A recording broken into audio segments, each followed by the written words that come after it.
Chapter 1. System Activation. The sun in July was particularly blinding. Li Xiao gazed at the chat history in the class group.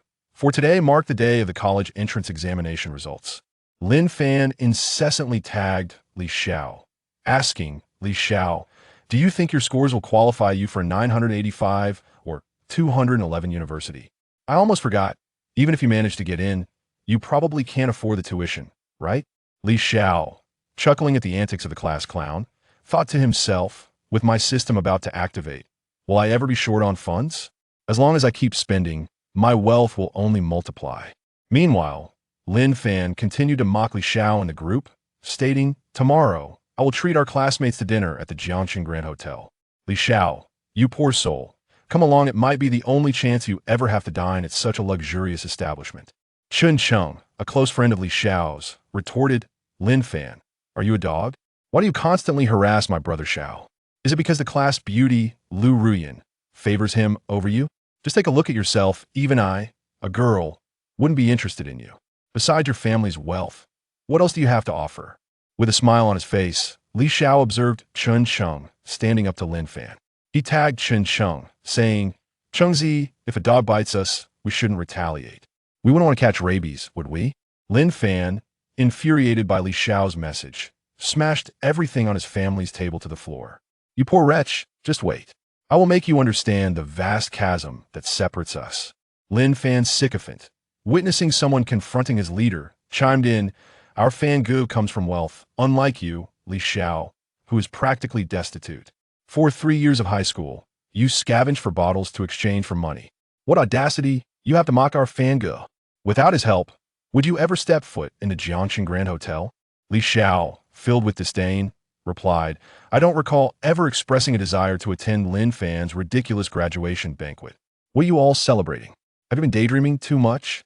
Moreover, given Fan Guest's academic performance, does he even stand a chance at university? I wouldn't be surprised if he ends up failing to even get into a vocational college. How laughable." At that moment, Chun Cheng messaged Li Xiao, saying, "Xiaogu, are you really not going tomorrow? It's a free meal. Why not take advantage of it? It would be delightful to see Lin Fan's foolishness bankrupt him." Li Xiao responded, "I won't go. If I say I'm not going, then I won't. I don't need that meal." As the time to check the results approached, the group buzzed with the sharing of their scores. Li Xiao, lacking a computer at home, awaited the activation of his system, which would occur only after he checked his examination results. Once activated, he could purchase a computer for university, avoiding the hassle of transporting one. He sent his examination registration number to Chun Cheng, saying, "Chengzi, I don't have a computer at home. Could you check my score for me?" Chun Cheng, upon receiving Li Xiao's registration number, replied, "Don't worry, Xiaogu. I will check my score first, and then yours." After checking his own results, Chun Cheng examined Li Xiao's scores and suddenly exclaimed, "Wow, 620 points." He quickly sent the results to Li Xiao, asking, "Xiaogu, which university are you planning to attend?" Li Xiao maintained a serene demeanor, fully aware of his results, thus not experiencing any surprise. He remarked, "Chengzi, I am preparing to attend Hangxing University." Chun Cheng responded, "Xiaogu, weren't you planning to move to the same city as Lu Banhua? Why the sudden change to Hangxing University?" Initially, Li Xiao had intended to confess his feelings to Lu Ruyan after the college entrance examination. However, while waiting for her outside the examination hall, he was disheartened to witness her emerge, hand in hand with Lin Fan. It seemed that Lin Fan, merely a product of affluence, had swiftly claimed her heart. Ding! Upon the completion of his results check, a voice resonated in his mind, announcing the activation of the system. Wealthy system successfully activated. Host information confirmed. Name, Li Xiao. Age, 18. Height, 182 centimeters. Wealth, 1,152. Attractiveness, 82. Wealth points, 0. From this moment forth, with each expenditure, the host shall receive a random critical multiplier of 110 times, along with wealth points equivalent to the expenditure, which can be utilized in the system's marketplace. Note, all funds within this wealthy system originate from foreign stock markets, with a completely compliant and legitimate source. The host may use them with confidence. Li Xiao was thrilled that the system had finally activated. While he was still perusing the wealthy system, the system's voice echoed once more, congratulating him on receiving a beginner's gift pack. Open the beginner's gift pack, Li Xiao commanded. The mechanical voice announced, "Congratulations, host.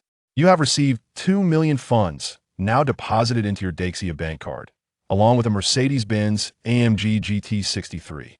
Staring blankly at the figure of 2,001,152 yuan in his bank account, Li Xiao was overwhelmed with exhilaration, exclaiming, "I am rich. I am rich. Ha ha, unlimited funds at my disposal." Yet, with a hint of apprehension, he inquired of the system, "Is this money truly free from governmental oversight?" The system reassured him, "Rest assured, host, all funds and items from the system are entirely lawful and compliant. You may use them confidently." Li Xiao then explored the system's marketplace, discovering an array of items such as Martial Dan, Rejuvenation Pill, Youthful Essence Pill, and Racing Skills. While he could comprehend the essence of the Martial Dan and Youthful Essence Pill, the purpose of the Rejuvenation Pill eluded him.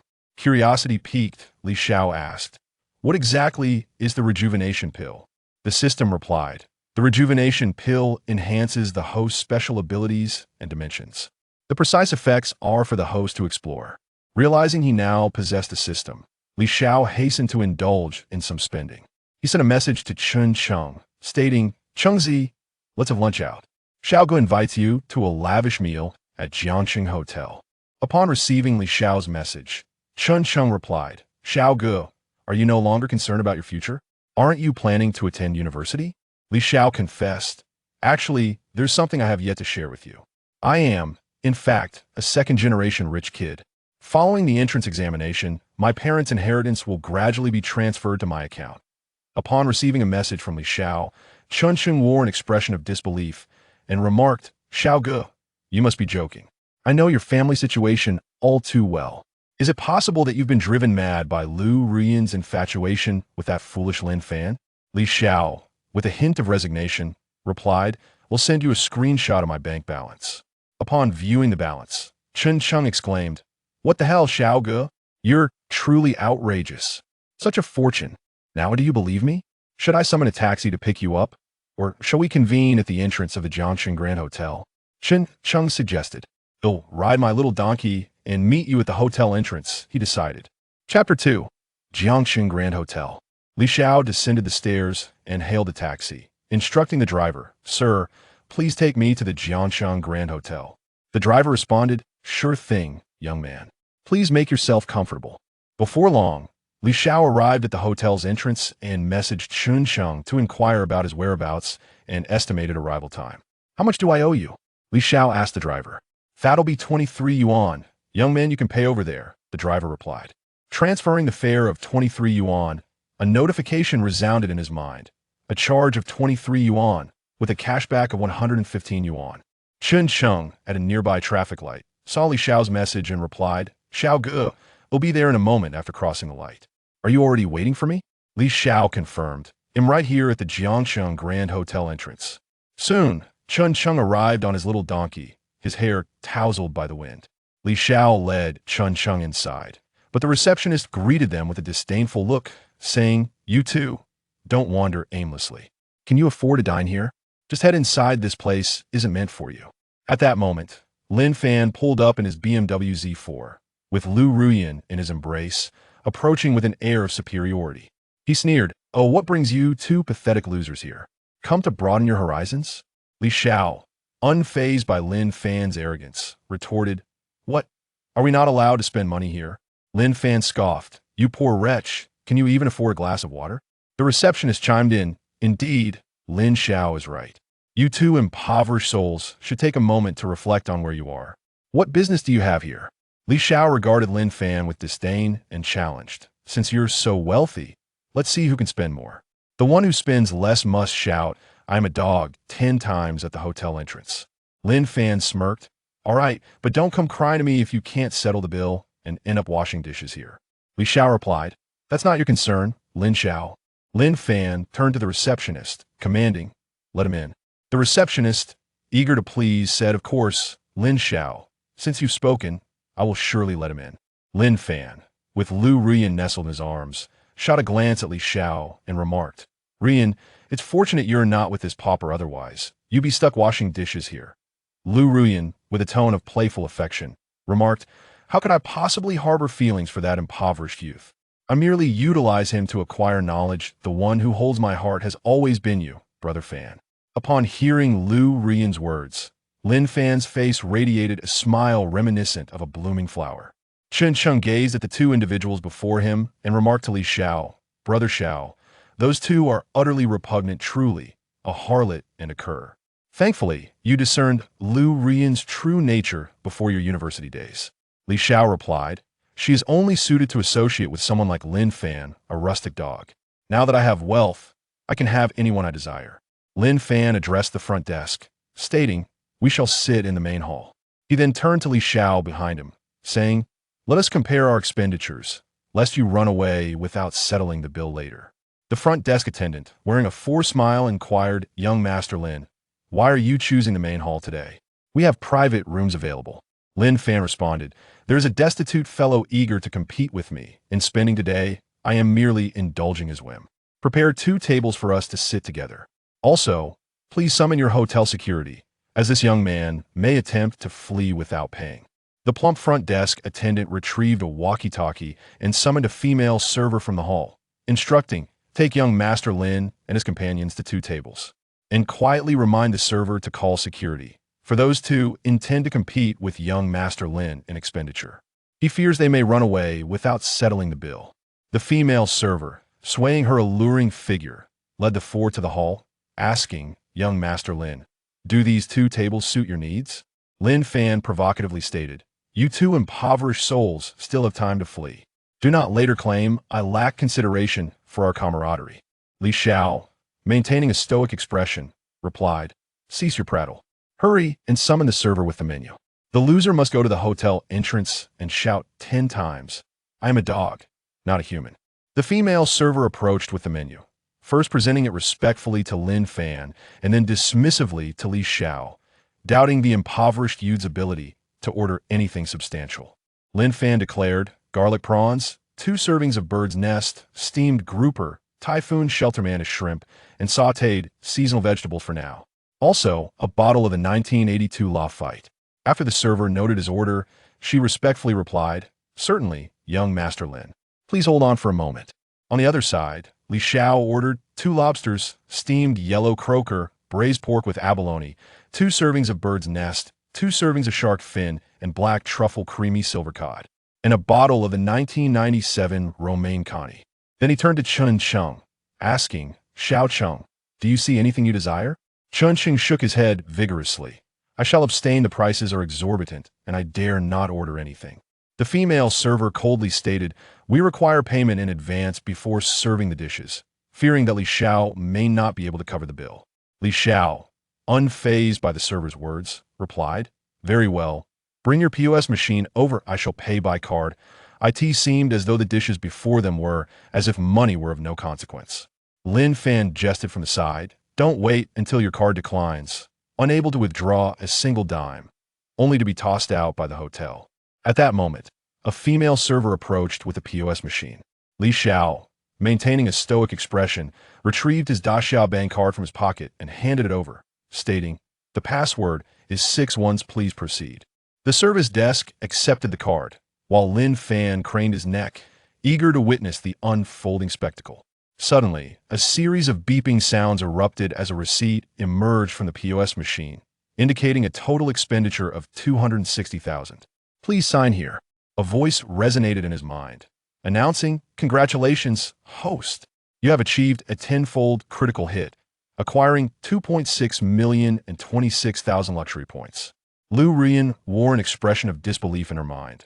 Li Xiao was merely a pauper. How could he possibly possess such wealth? Surely, he must have resorted to high-interest loans. She scoffed, Li Xiao, I never imagined you to be so vain, resorting to loan sharks merely to dine here. Li Xiao replied with disdain, when the time comes, have your boyfriend meet you at the hotel entrance.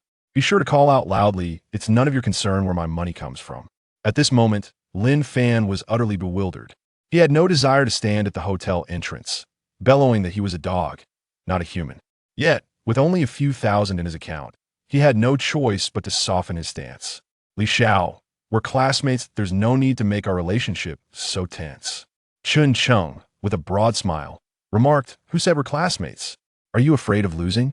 Do you believe I won't mention in the class group that you lost a bet and are unwilling to admit it?" Soon, their meal concluded, and both Li Xiao and Chunsheng enjoyed their fare greatly. They sat there, awaiting Lin Fan's exit. Upon seeing the two waiting for him, Lin Fan initially intended to savor his meal slowly, hoping they would forget about him once they finished. Reluctantly, he stood up and declared, "I, Lin Fan, keep my word." He then walked to the hotel entrance and shouted, "I am a dog, not a human." Onlookers turned to stare, laughter erupting around him. Even the server at the entrance could not contain herself. While laughing, Chun Chung remarked, "This feels great. This fool often belittles you, Brother Xiao." Li Xiao said, "We've had quite a bit to drink. Let's head home to rest." Chun Chung contentedly replied, "If it weren't for following you, Brother Xiao, I wouldn't have had the chance to enjoy such exquisite food and drink. I'll ride my little donkey home now." Li Xiao also hailed a taxi and returned home. In the interim, while awaiting the commencement of university, he enrolled in a driving school and successfully obtained his driver's license. Chapter 3. The beginning of the school year. The day of the new semester arrived swiftly. Li Xiao found himself aboard the high-speed train heading towards Hangzhou. Gazing out the window, he watched the landscape blur past him, his emotions a tumultuous mix of disbelief and wonder at the awakening of the godly rich system within him. The balance in his Daxia bank card lay at an astonishing 4.6 million, bolstered by the system's notifications that expenditures could yield critical hits. Essentially, the more he spent, the more wealth he could accumulate. Additionally, his purchases would earn him points to acquire items from the system's marketplace. Having just completed his college entrance examinations, Li Xiao was at a loss regarding how to utilize this newfound fortune. He decided it best to contemplate these matters once he arrived at school. As he prepared to think further about his finances, a gentle voice broke through his reverie. "Hello, classmate." Turning towards the source of the voice, he encountered a remarkably beautiful girl, seemingly of similar age, likely also on her way to register at university. Her long, straight black hair cascaded over her shoulders, and her fair complexion radiated a natural beauty, untouched by makeup. Standing nearly 1.7 meters tall, her slender legs complemented her white short-sleeved top and knee-length gray skirt, paired with elegant, flat leather shoes. She exuded an aura of youthful vibrancy, akin to a movie star, perhaps even more enchanting. Li Xiao's heart raced, as if it might leap from his chest. With a warm smile, he addressed the girl. "Is there something I can assist you with?"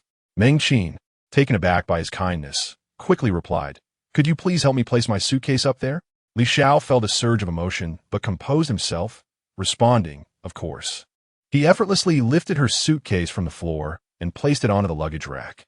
After all, with his regular exercise during high school and a height of around 1.8 meters, it was a trivial task. The girl expressed her gratitude. "Thank you so much.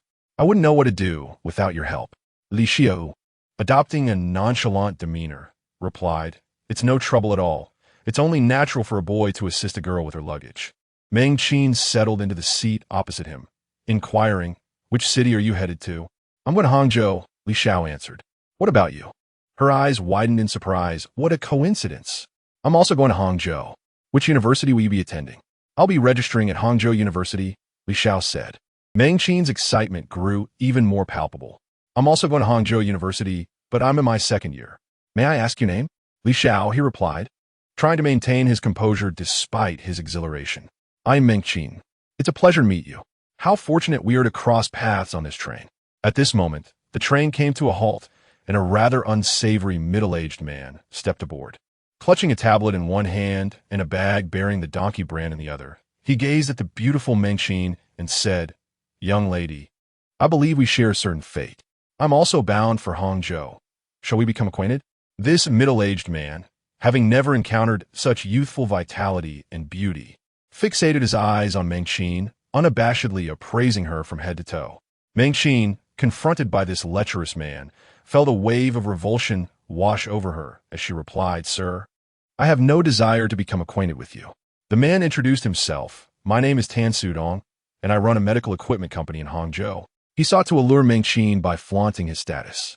Meng Qin retorted, "You could almost be my father. Perhaps it would be best if you refrain from pursuing young girls." Tan Sudong felt a pang of dismay upon hearing her words. What gone awry? He had successfully courted numerous freshmen with such tactics. Why did they fail here? As he observed Meng Qin laughing and conversing with the young man across from her, a surge of jealousy flooded his heart. What was it if not mere looks that set him apart from this rival? At that moment, the train's dining car approached, and the young man, Xiao, quickly inquired, Meng Qin, would you like something to drink? Meng Qin hastily waved her hand, replying, no need. I don't want to burden you, as she noted Xiao's well-worn short sleeve, suspecting he came from modest means. Upon hearing her response, Xiao contemplated and quickly grasped her reasoning. She likely perceived his faded attire and wished to spare him the expense. He turned to the dining car attendant and said, 2 bottles of water, please. The attendant produced 2 bottles and stated, that will be 6 yuan. Would you prefer to pay by scan code or cash? Xiao retrieved his antiquated yet historically rich phone and replied, scan code, sending 6 yuan through. The system's voice echoed in his mind. Critical hit. 5-fold reward, 30 yuan earned, 6 luxury points acquired. He then handed the water to Meng Qin. Seeing Xiao's phone, Meng Qin felt even more compelled not to accept his generosity without reciprocation. Let's add each other on WeChat. I will transfer the money for the water. She proposed. Xiao waved dismissively, saying, adding WeChat is fine, but you need not send me any money. He contemplated how, upon arriving in Hangzhou, he would upgrade his phone and wardrobe to something more prestigious. Meanwhile, Tan Sudong, observing Xiao's attire, confidently remarked, young man, why not join me? With your college education, your prospects seem rather dim. I can assure you a life of comfort and indulgence. Xiao remained silent, thinking to himself, I possess a system. Why would I need to associate with you? Not deterred by Xiao's lack of response, Tan Sudong continued, upon graduation, you may only earn a few thousand yuan. What can you achieve with that? I can see your family background is affluent. Don't waste the money spent on your education by not aligning with someone like me. Xiao, with a look of helplessness, remarked, sir, please refrain from bantering with me. Do you not understand that my attire is understated? Tan Sudong cast a smug glance at Meng Qin and retorted, young one, I suspect that the only funds you possess are likely just your tuition fees, yet you dare to speak of modesty with me. This is what true modesty looks like. Understand? At that moment, Xiao chuckled and replied, sir, allow me to show you my account balance, as he opened the Daxiao bank app on his phone. Tan Sudong's eyes widened in disbelief as he gazed at the figure displayed on Xiao's bank card, exclaiming, impossible. Young man, how could you possibly have over 6 million? Xiao, maintaining his composure, waved his hand dismissively and said, sir, you don't happen to lack 6 million in your own account, do you? And yet you come here trying to associate with me. Upon hearing Xiao's words, Tan Sudong fell silent, for indeed, he did not possess such a sum. Initially, he had intended to belittle Xiao in front of Meng Qin, but instead, he found himself ensnared in his own pretense. Now, he wished for a mouse hole to escape into, hastily making his way to another carriage, feeling that remaining there would be utterly humiliating. Chapter 4. The embarrassment of Tan Sudong. Xiao found Tan Sudong's hasty and disheveled departure to be particularly amusing. As he pondered how to spend the more than 4 million in his bank account once he arrived at school, he suddenly recalled that in addition to the substantial balance, his novice gift package included an AGM GT63, which he had yet to claim. Upon clicking to receive it, he discovered that the car was already parked in the high-speed rail station's parking lot, complete with license plates. Meng Qin glanced at Xiao and remarked, I didn't expect you to be so low-key. I thought your family was facing financial difficulties. It's surprising that they provided you with such a generous sum for college.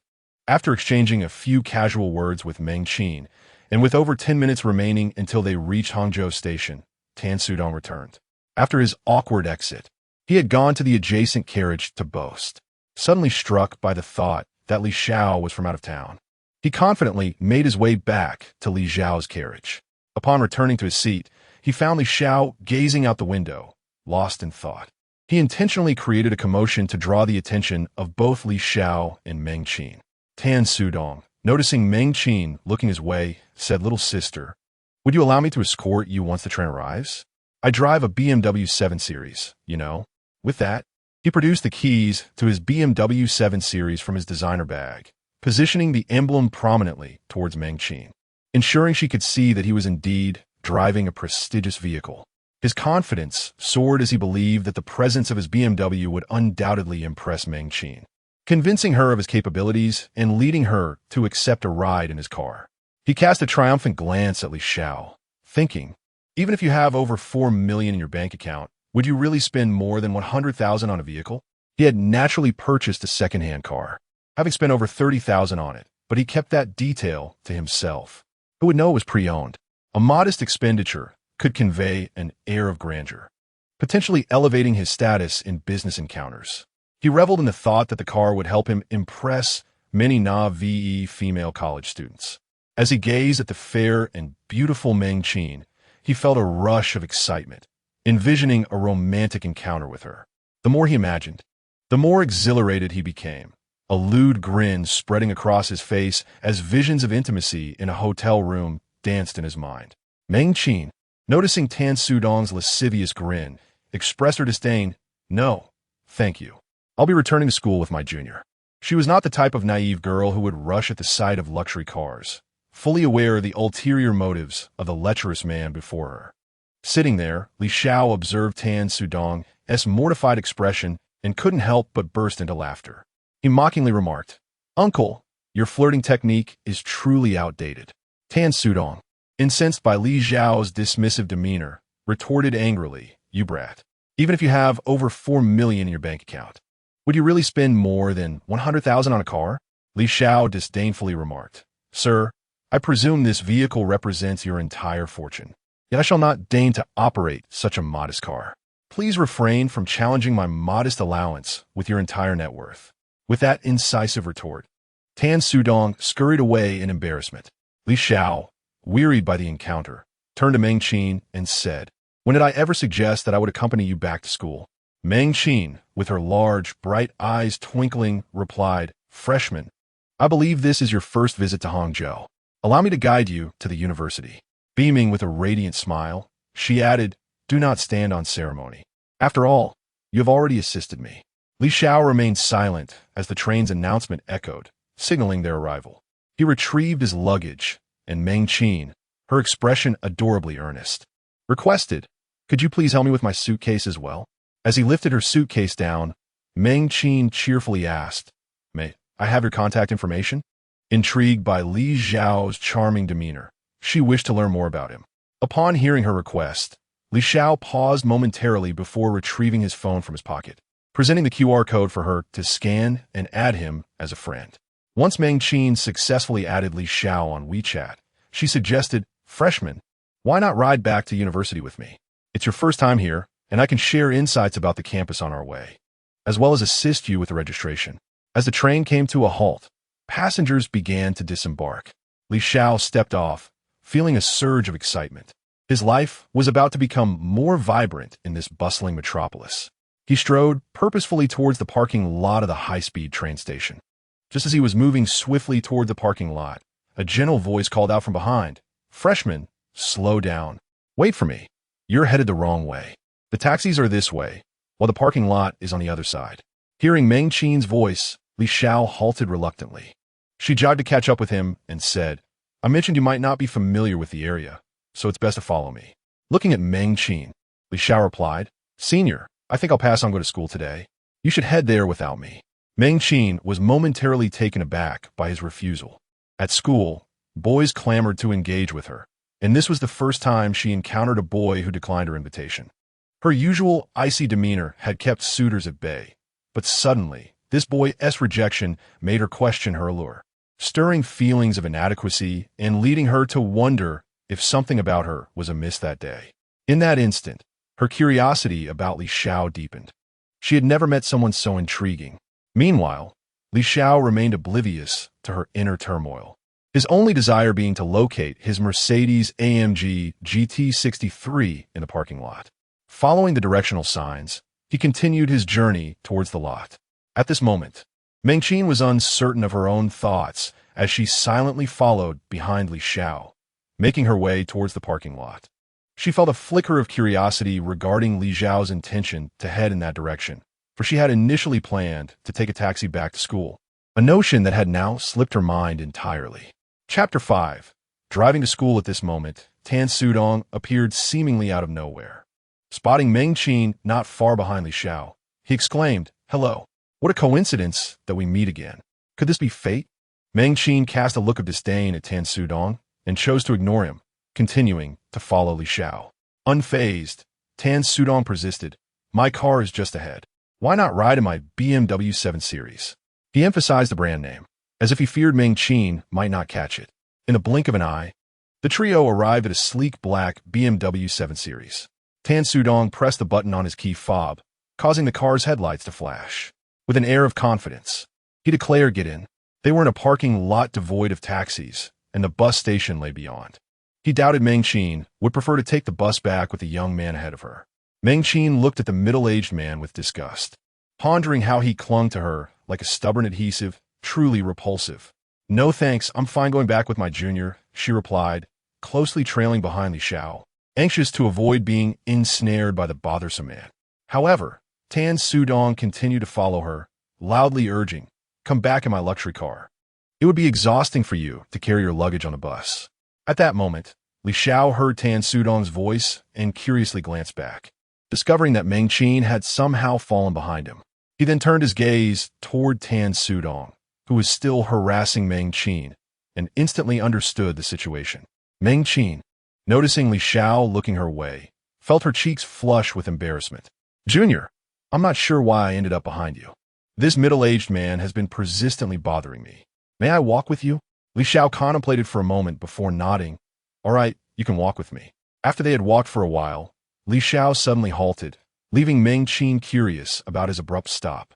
He retrieved a key from his backpack adorned with an apple tree emblem and pressed it, causing a Mercedes sports car to emit a cheerful beep, its lights flickering to life. Her expression transformed into one of astonishment, her mouth slightly agape in sheer surprise. Li Xiao gazed at the striking gray Mercedes AMG GT 63, feeling an overwhelming fondness for the vehicle. Thankfully, he had obtained his driver's license after the college entrance examination. Otherwise, he would have been unable to drive such a magnificent car. From the front, the iconic vertical grille exuded a commanding presence, with chrome strips resembling fierce fangs, signifying its high-performance pedigree.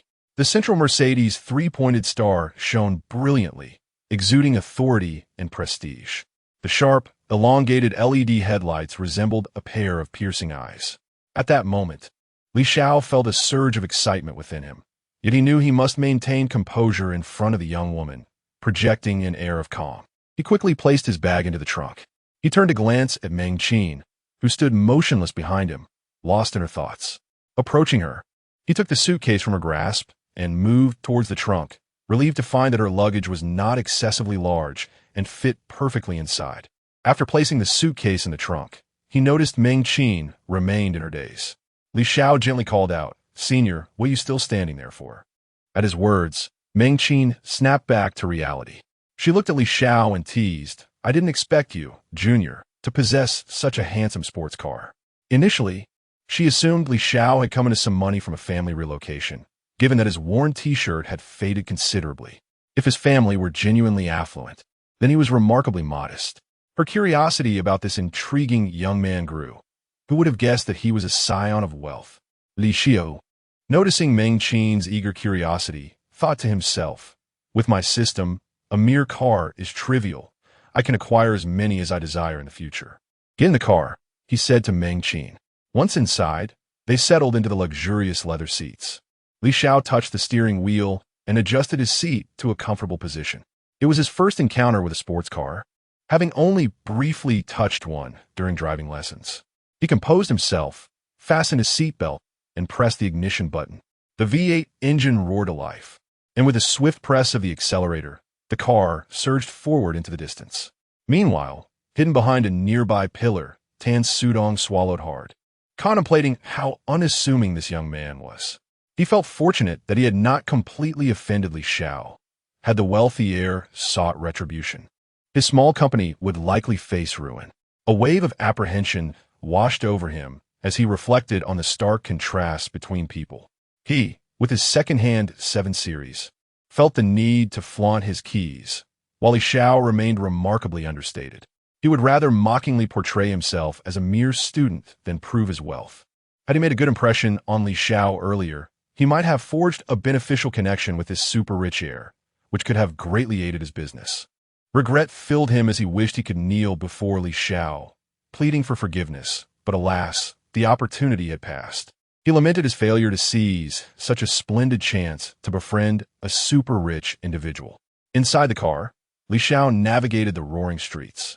Although the AMG GT63 was not considered a top-tier luxury vehicle in Hangzhou, the license plate reading Hang A99999 caused others to keep their distance, wary of provoking the young man behind the wheel. Sitting in the passenger seat, Meng Qin admired Li Xiao's one-handed driving style, finding it incredibly attractive. Li Xiao was focused on the road, unaware that she had been stealing glances at him. After driving for over an hour, they were finally nearing Hangzhou University. Today marks the day of orientation for the new students, and the campus is bustling with activity. Li Xiao could only temporarily park his vehicle at the entrance of the school. Stepping out of the car, he first opened the trunk and retrieved Meng Qin's suitcase. After securing the trunk once more, he felt no urgency to collect his own belongings. He planned to drive to the dormitory after completing the check-in process and retrieve his items then. Meng Qin accepted the suitcase from Li Xiao with a smile gracing her lips and remarked, "Thank you, Junior, for accompanying me back to school." Li Xiao shrugged nonchalantly and replied, "No need for thanks. You shared quite a bit about the school during our journey here." Chapter 5. Registration. The entrance of the school was bustling with students. Upon seeing Meng Qin alight from the car, the surrounding students turned their attention to Li Xiao. "Oh my, is that not the campus beauty, Meng? How is she getting out of that guy's car? He doesn't seem to be affluent at all. His clothes are even faded. That car must surely be rented. Could it be that Meng is being deceived by this fellow? Who is that guy? Meng is usually so aloof. Why is she chatting and laughing with him? Surely, he cannot be her boyfriend. How could such a high-profile flower like Meng be captured by someone like him?" Another remarked, "It can't be. I refuse to believe that Meng would fancy that guy. He must have asked for directions, and being a new student at our school, she kindly guided him here." The male students around, witnessing Meng Qin and Li Xiao's interaction, were filled with jealousy, as if they had bitten into sour lemons. "I swear, I want to take that guy down. How dare he share laughter with Meng?" Some even took out their phones, capturing the moment of Meng and Li conversing, intending to post it on the school forum. Li Xiao noticed the whispers surrounding them and remarked, "Senior, your charm is truly remarkable. It seems those upperclassmen are ready to devour me with envy. Perhaps we should part ways now." Meng Qin smiled and replied, "Junior, you are quite the opportunist. Do you not realize how many boys would wish to spend a moment alone with me? Yet here you are, suggesting we go our separate ways. Senior, you should hurry and take your luggage back to the dormitory. I must also proceed to register," Meng Qin said. "All right, Junior. If you have any questions, feel free to contact me on WeChat. Goodbye. Until we meet again," she added. Li Xiao waved his hand. "Senior, goodbye. Until we meet again." He followed the signs towards the registration office. Upon arriving, the senior at the registration desk asked, "Are you from the finance department? Please show me your admission notice." Li Xiao retrieved the document from his backpack and handed it to the senior, who glanced at it and said, "Finance Class 1, Boys Dormitory Building 13, Room 403. Now aware of his dormitory location, Li Xiao made his way towards the boys' dormitory. Upon reaching room 403, he discovered 3 individuals already seated, engaged in a discussion about which girl among the new students could be regarded as the campus beauty. As he entered, all 3 turned to look at him simultaneously. One approached and inquired, "Are you in this dormitory as well?" "Yes, I am," Li Xiao replied. "Finally, the last member of our dorm has arrived. Brother, what's your name?" "I am Li Xiao, from Jiangcheng. I am Wu Yifan, a local from Hangzhou. Most people call me Yanzu." At this moment, another young man approached, introducing himself. "I am Zhu Yue, from Lushi." Lastly, a boy engrossed in a video game shouted from the corner, "I'm Huang Xiaofeng, also a local." Wu Yifan announced, "Our dormitory is now complete. We should determine who is the leader, the second, the third, and the fourth." Zhu Yue questioned, "How shall we decide? Based on age?" Huang Xiaofeng found Zhu Yue's suggestion quite fair. and Wu Yifan and Li Xiao nodded in agreement. The four of them began to share their birth dates in succession, quickly establishing their order. The eldest, Wu Yifan, the second, Zhu, the third, Huang Xiaofeng, and the youngest, Li Xiao. Once this was settled, Li Xiao proceeded to gather his belongings. Since he had not brought much, he finished packing swiftly. He decided against taking his bedding, as it had been used for many years at home. Now that he was financially stable, he thought it best to acquire new items for his stay at school. He turned to the eldest and said, "Big brother, I'm heading to the school's supermarket to purchase some daily necessities, as I brought nothing with me." Wu Yifan replied, "Li Xiao, why did you not bring anything? It can be quite expensive to buy these things at school." Li Xiao responded, "The pillow and quilt at home have been used for many years. I would prefer to have new ones at school for a more comfortable sleep." Wu Yifan said, "All right, Li Xiao, once you've finished shopping, let us gather in our dormitory for a meal." Leisurely, Li Xiao descended the stairs, making his way to the school supermarket. Upon arrival, he inquired, "Excuse me, sir, where can I find the daily necessities section?" The cashier lifted his gaze to Li Xiao and replied, "Young man, proceed to the back. All living essentials can be found there." Following the direction indicated, Li Xiao selected a quilt and pillow and also gathered a toothbrush, toothpaste, laundry detergent, shampoo, body wash, and towels, ensuring he wouldn't need to return for additional purchases. With his items in hand, Li Xiao approached the cashier. "How much is it?" The cashier, seeing the quantity of Li Xiao's purchases, smiled broadly and said, "That will be 423 yuan." Li Xiao scanned the amount with his phone. The system's voice echoed in his mind. "Congratulations, host. You have achieved a 10x critical hit, earning 230 yuan and 3 luxury points." With both hands burdened with his new acquisitions, Li Xiao made his way back to the dormitory. Upon entering, the third member remarked, "Li Xiao, why did you buy so much? Do you have money to spare?" Li Xiao replied, "I had nothing with me. I can't possibly rely on you all every day." The eldest interjected, "The timing is perfect. Let us go have lunch." There are 5 cafeterias at Hangzhou University, and the 4 of them headed to the one closest to their dormitory. The cafeteria boasts 3 floors, the first and second for self-service dishes, while the third floor offers pricier cooked meals, akin to those in restaurants. They found a private dining room and ordered 6 dishes. The conversation soon turned to their high school experiences. The eldest inquired, "Did any of you date during high school?" The third member, with a mischievous grin, replied, "I had quite a few girlfriends in high school. I was never without one for 3 years." The second member's expression soured, resembling one who had just tasted something unpleasant, and he said, "Dating? There was an incident when my mother noticed how close I was with a girl from our class. She told my father, who not only gave me a beating, but also warned me that if I was caught again, it would be far worse." The eldest stared in disbelief, his mouth agape, as if a chicken egg could fit inside, exclaiming, "No way. Is it true, second brother, that your high school years were so tragic? The exaggeration in your household is rather remarkable. As soon as one draws closer to a girl, such reactions ensue." The second one remarked, "Boss, before you speak of me, have you ever dated in high school?" The first one, wearing a proud expression, replied, "Do you not see who your leader is? I am Wu Yinzu. How could I possibly not have had a romance?" The third one interjected, "Boss, you truly are full of yourself. If we're discussing who in our dorm resembles Wu Yinzu more, I believe it would be the fourth." The second one silently nodded in agreement. The first one, visibly irritated, retorted, "What do you know? The fourth is still somewhat behind me." He then turned to the fourth. "Did you have a girlfriend in high school?" Li Xiao responded, "There was a girl I was quite close to. I intended to confess my feelings after the college entrance examination. However, she ended up with a wealthy heir from our class." The third one, in disbelief, exclaimed, "Is that so?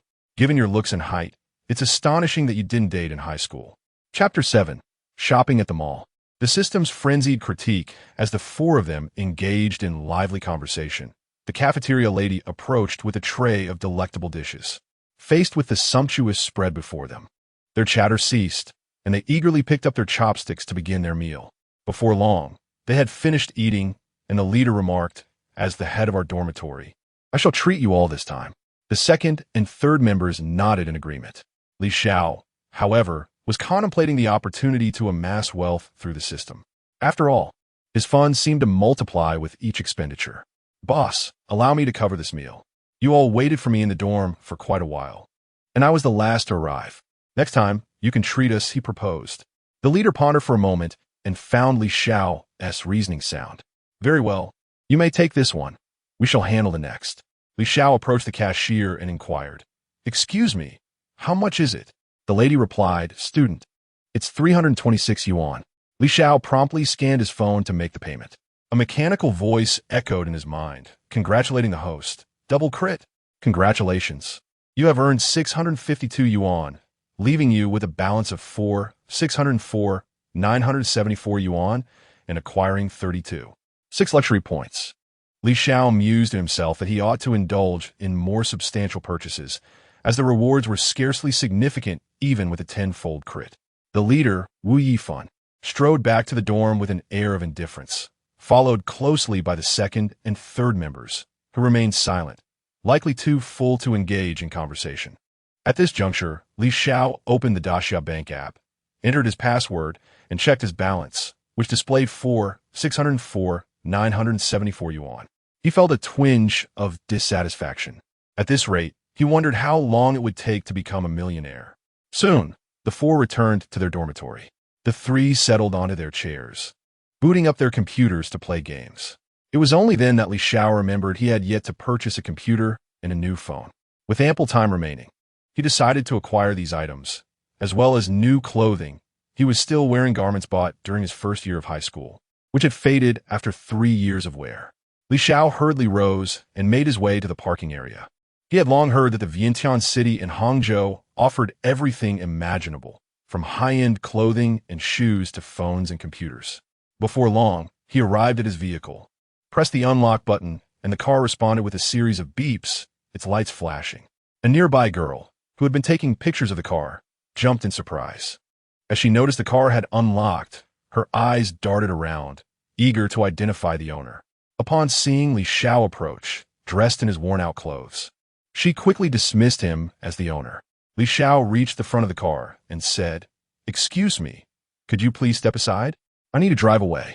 The girl, with a mocking expression, retorted, You poor loser. Is this your car? Move aside. This belongs to my boyfriend, you know?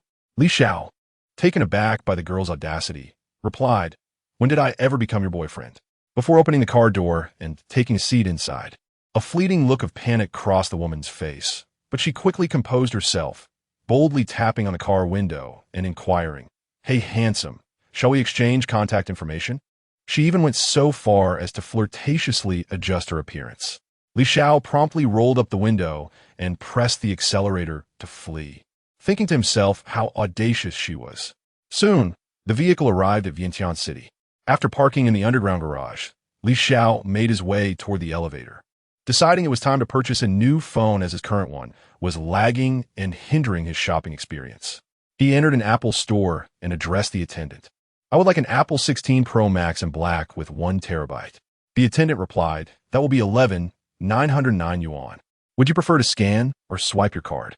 Li Xiao answered, I'll scan, and proceeded to do so. A mechanical voice echoed in his mind. Congratulations, host. Critical hit 6 times. You have earned 71,454 yuan. Current balance, 664,519 yuan. Godly points, 190. He mused that substantial spending was indeed the way to go.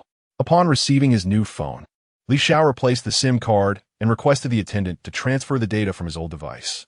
Soon, the data was successfully transferred, and he thought to himself that he would now buy a computer. Fortunate that this floor was dedicated to electronics, with the computer store not far from the phone outlet. Entranced by his new phone, Li Xiao stepped into the computer store. Excuse me, which model has the best specifications? The young attendant's eyes lit up at the sight of the Apple 16 Pro Max in Li Xiao's hand, realizing that a lucrative sale was at hand. He asked, Sir, do you have a budget in mind? Li Xiao replied calmly, There is no limit. You may decide. The attendant, encouraged, fetched a computer and presented it, Sir. This model, the ROG Zephyrus G14 Plus with an i9-14900HX and ROX 4080, features an 18-inch 5K 240Hz high-performance gaming screen, priced at 31 179 yuan. Xiao, unfamiliar with computers but certain of its high price, consented. Very well, I'll take this one, please scan. The attendant thought to himself that this commission would be substantial. After the transaction was completed, the mechanical voice once again echoed, "Congratulations, host. Critical hit 10 times. You have earned 311,790 yuan. Current balance, 4,945,130 yuan. Godly points, 3,117. The attendant packaged the computer and generously included a mouse, keyboard, and mouse pad, knowing that this sale would yield him a significant commission. Xiao, carrying the computer, made his way to the clothing section on the 4th floor. He soon arrived at the Armani store and entered, stating, "Attendant, please assemble a few outfits for me." At that moment, none of the attendants moved, but an older female attendant remarked, "Young man, our clothing is not inexpensive. Can you afford it?" A young woman, presumably a recent university graduate, approached with an air of compassion and softly inquired, "What clothing are you looking to purchase, sir?"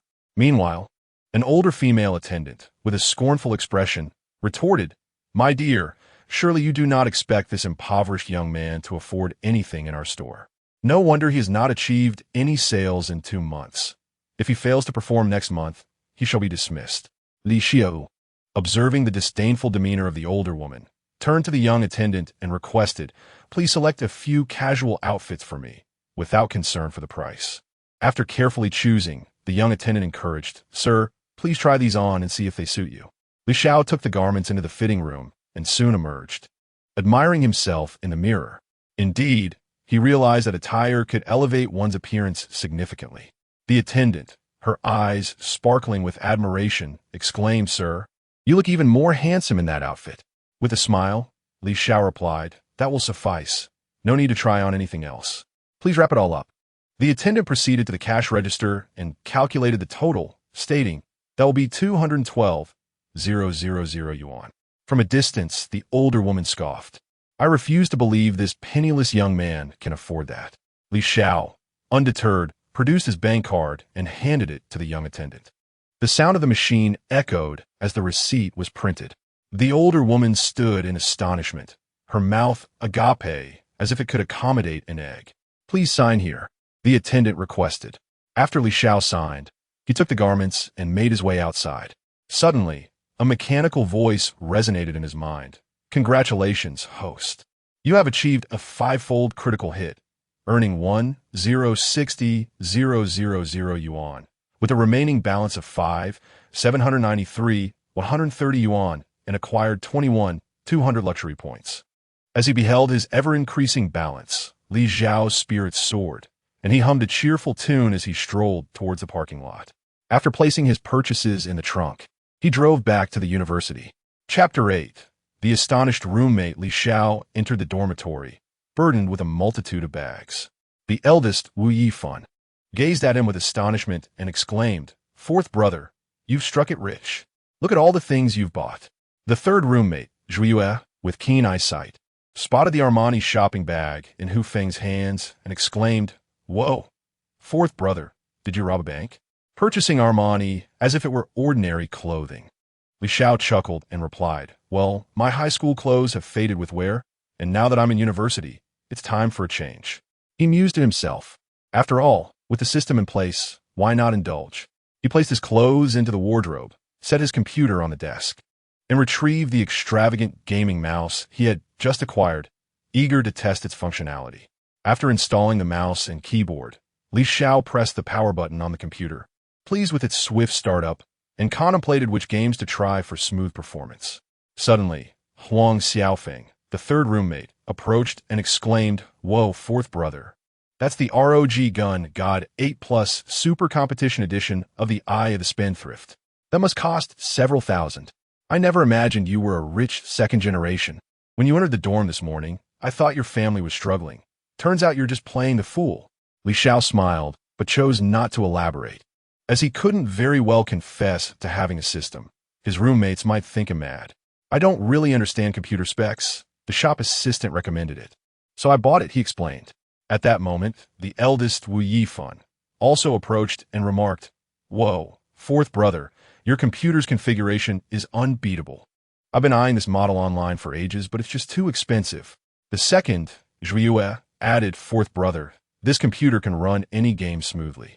What games do you usually enjoy? Xiao maintained a calm demeanor and replied, games? I plan to use it mainly for playing Dou and watching movies. After all, being in university, having a computer is essential.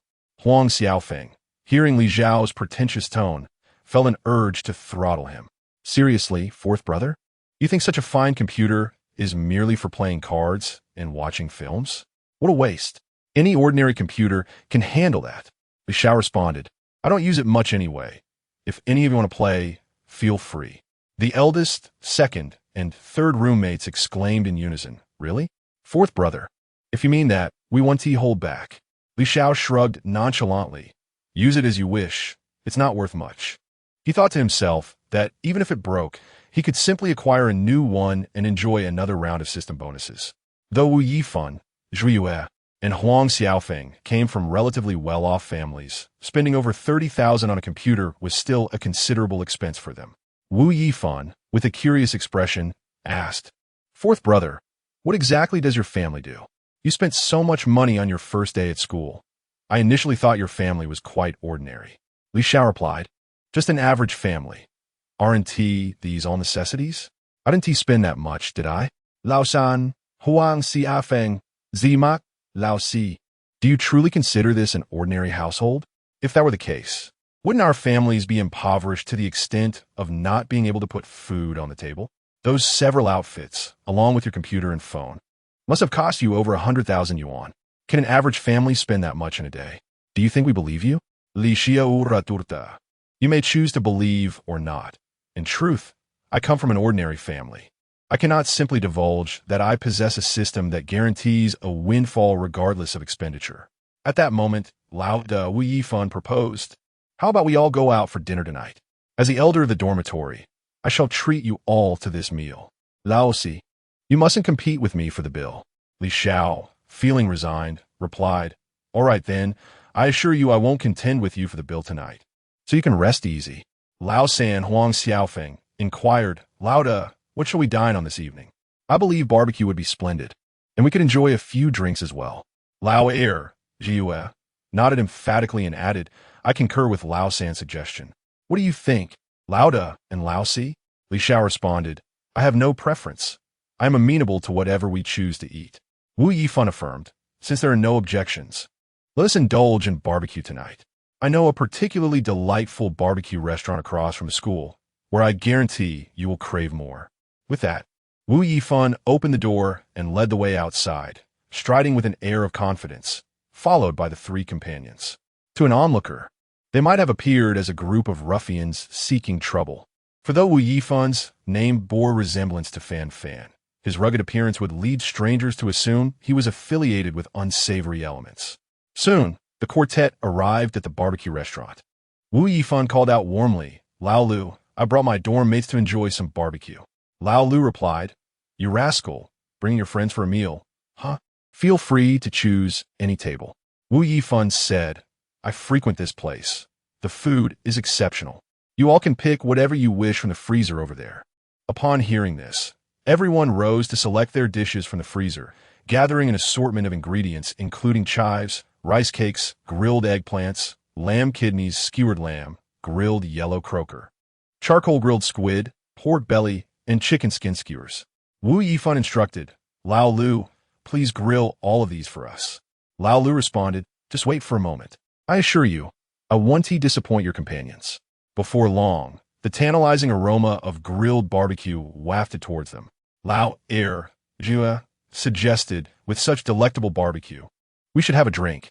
It would be a shame not to. Both Wu Yifan and Lao San nodded in agreement. Zhe turned to Li Xiao, who had remained silent, and asked, Lao Si, will you partake in a drink? Li Xiao replied, all right, I'll have a little. Wu Yifan promptly rose to fetch some beer and soon returned with 4 bottles of Tsingtao beer, declaring, let us not overindulge, brothers. We'll each have a bottle. Once everything was opened, the third brother suggested, let's all raise a glass together. We are destined to reside in the same dormitory for the next 4 years. It is a serendipitous encounter. The four of them stood up in unison and downed their drinks in one go. The eldest, Wu Yifan, remarked quickly, "Let us savor this. The barbecue here is exquisite. In high school, I often came here to indulge, and it truly is an irresistible delight." The second brother, Zhuiyue, with grease glistening on his lips, exclaimed, "Wow, elder brother, this is incredibly delicious. I have never tasted barbecue so aromatic." The third brother interjected, "Zhuiyue, slow down a bit. Look at our fourth brother, eating so gracefully. And then there's you, as if you've never had a meal in your past life. Take your time, leave some for me." Li Xiao observed this scene, a smile curling at the corners of his mouth, feeling that the forthcoming years of university life would undoubtedly be exceptionally entertaining. Wu Yifan cautioned, "Third brother, take it easy. We may not have enough. Let us order more, lest we burn ourselves on the skewers." With laughter and camaraderie, they finished their barbecue and walked shoulder to shoulder toward the school, swiftly arriving at their dormitory. Wu Yifan concluded, "Brothers, we have class tomorrow morning. Let us retire early." Chapter 9 class meeting. The morning sunlight streamed into the dormitory. Li Xiao rubbed his eyes and retrieved his phone from beneath his pillow. Upon checking the time, he realized it was already 8:30. Hastily, he sat up and climbed out of bed. He opened his wardrobe and donned the Armani casual outfit he had purchased the day before, then proceeded to freshen up.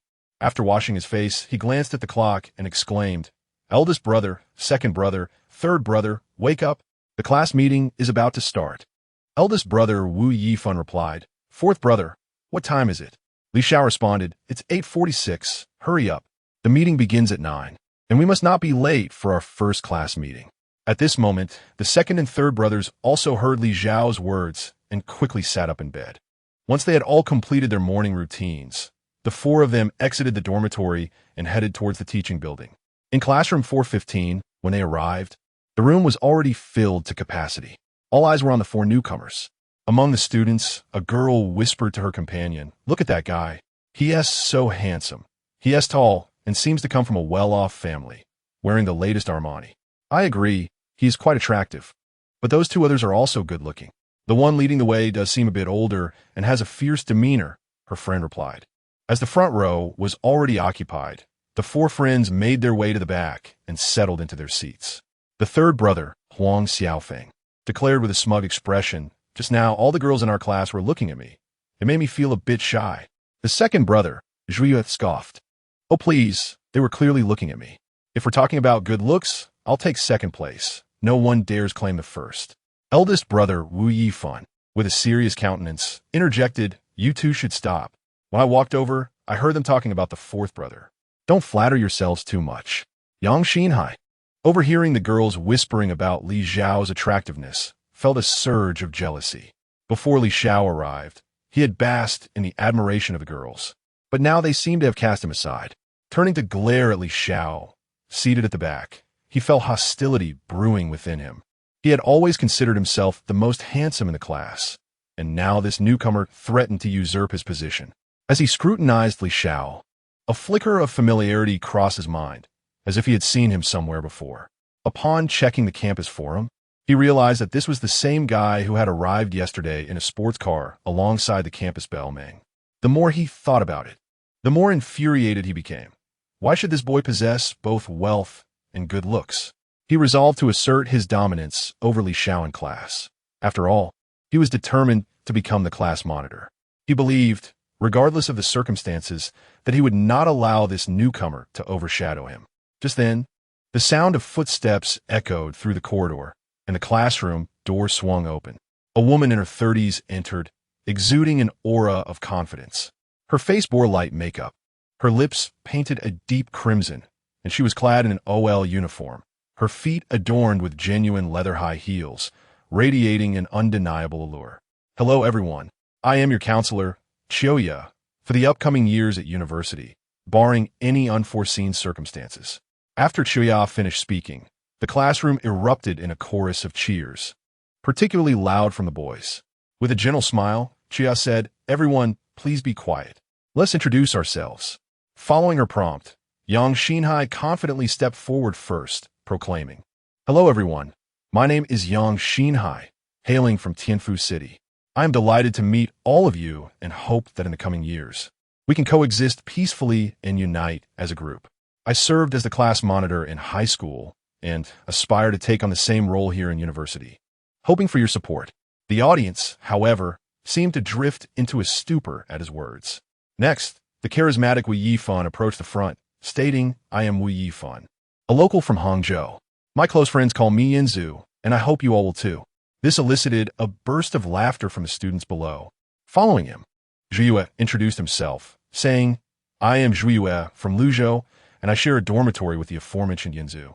I look forward to learning alongside all of you in the years to come."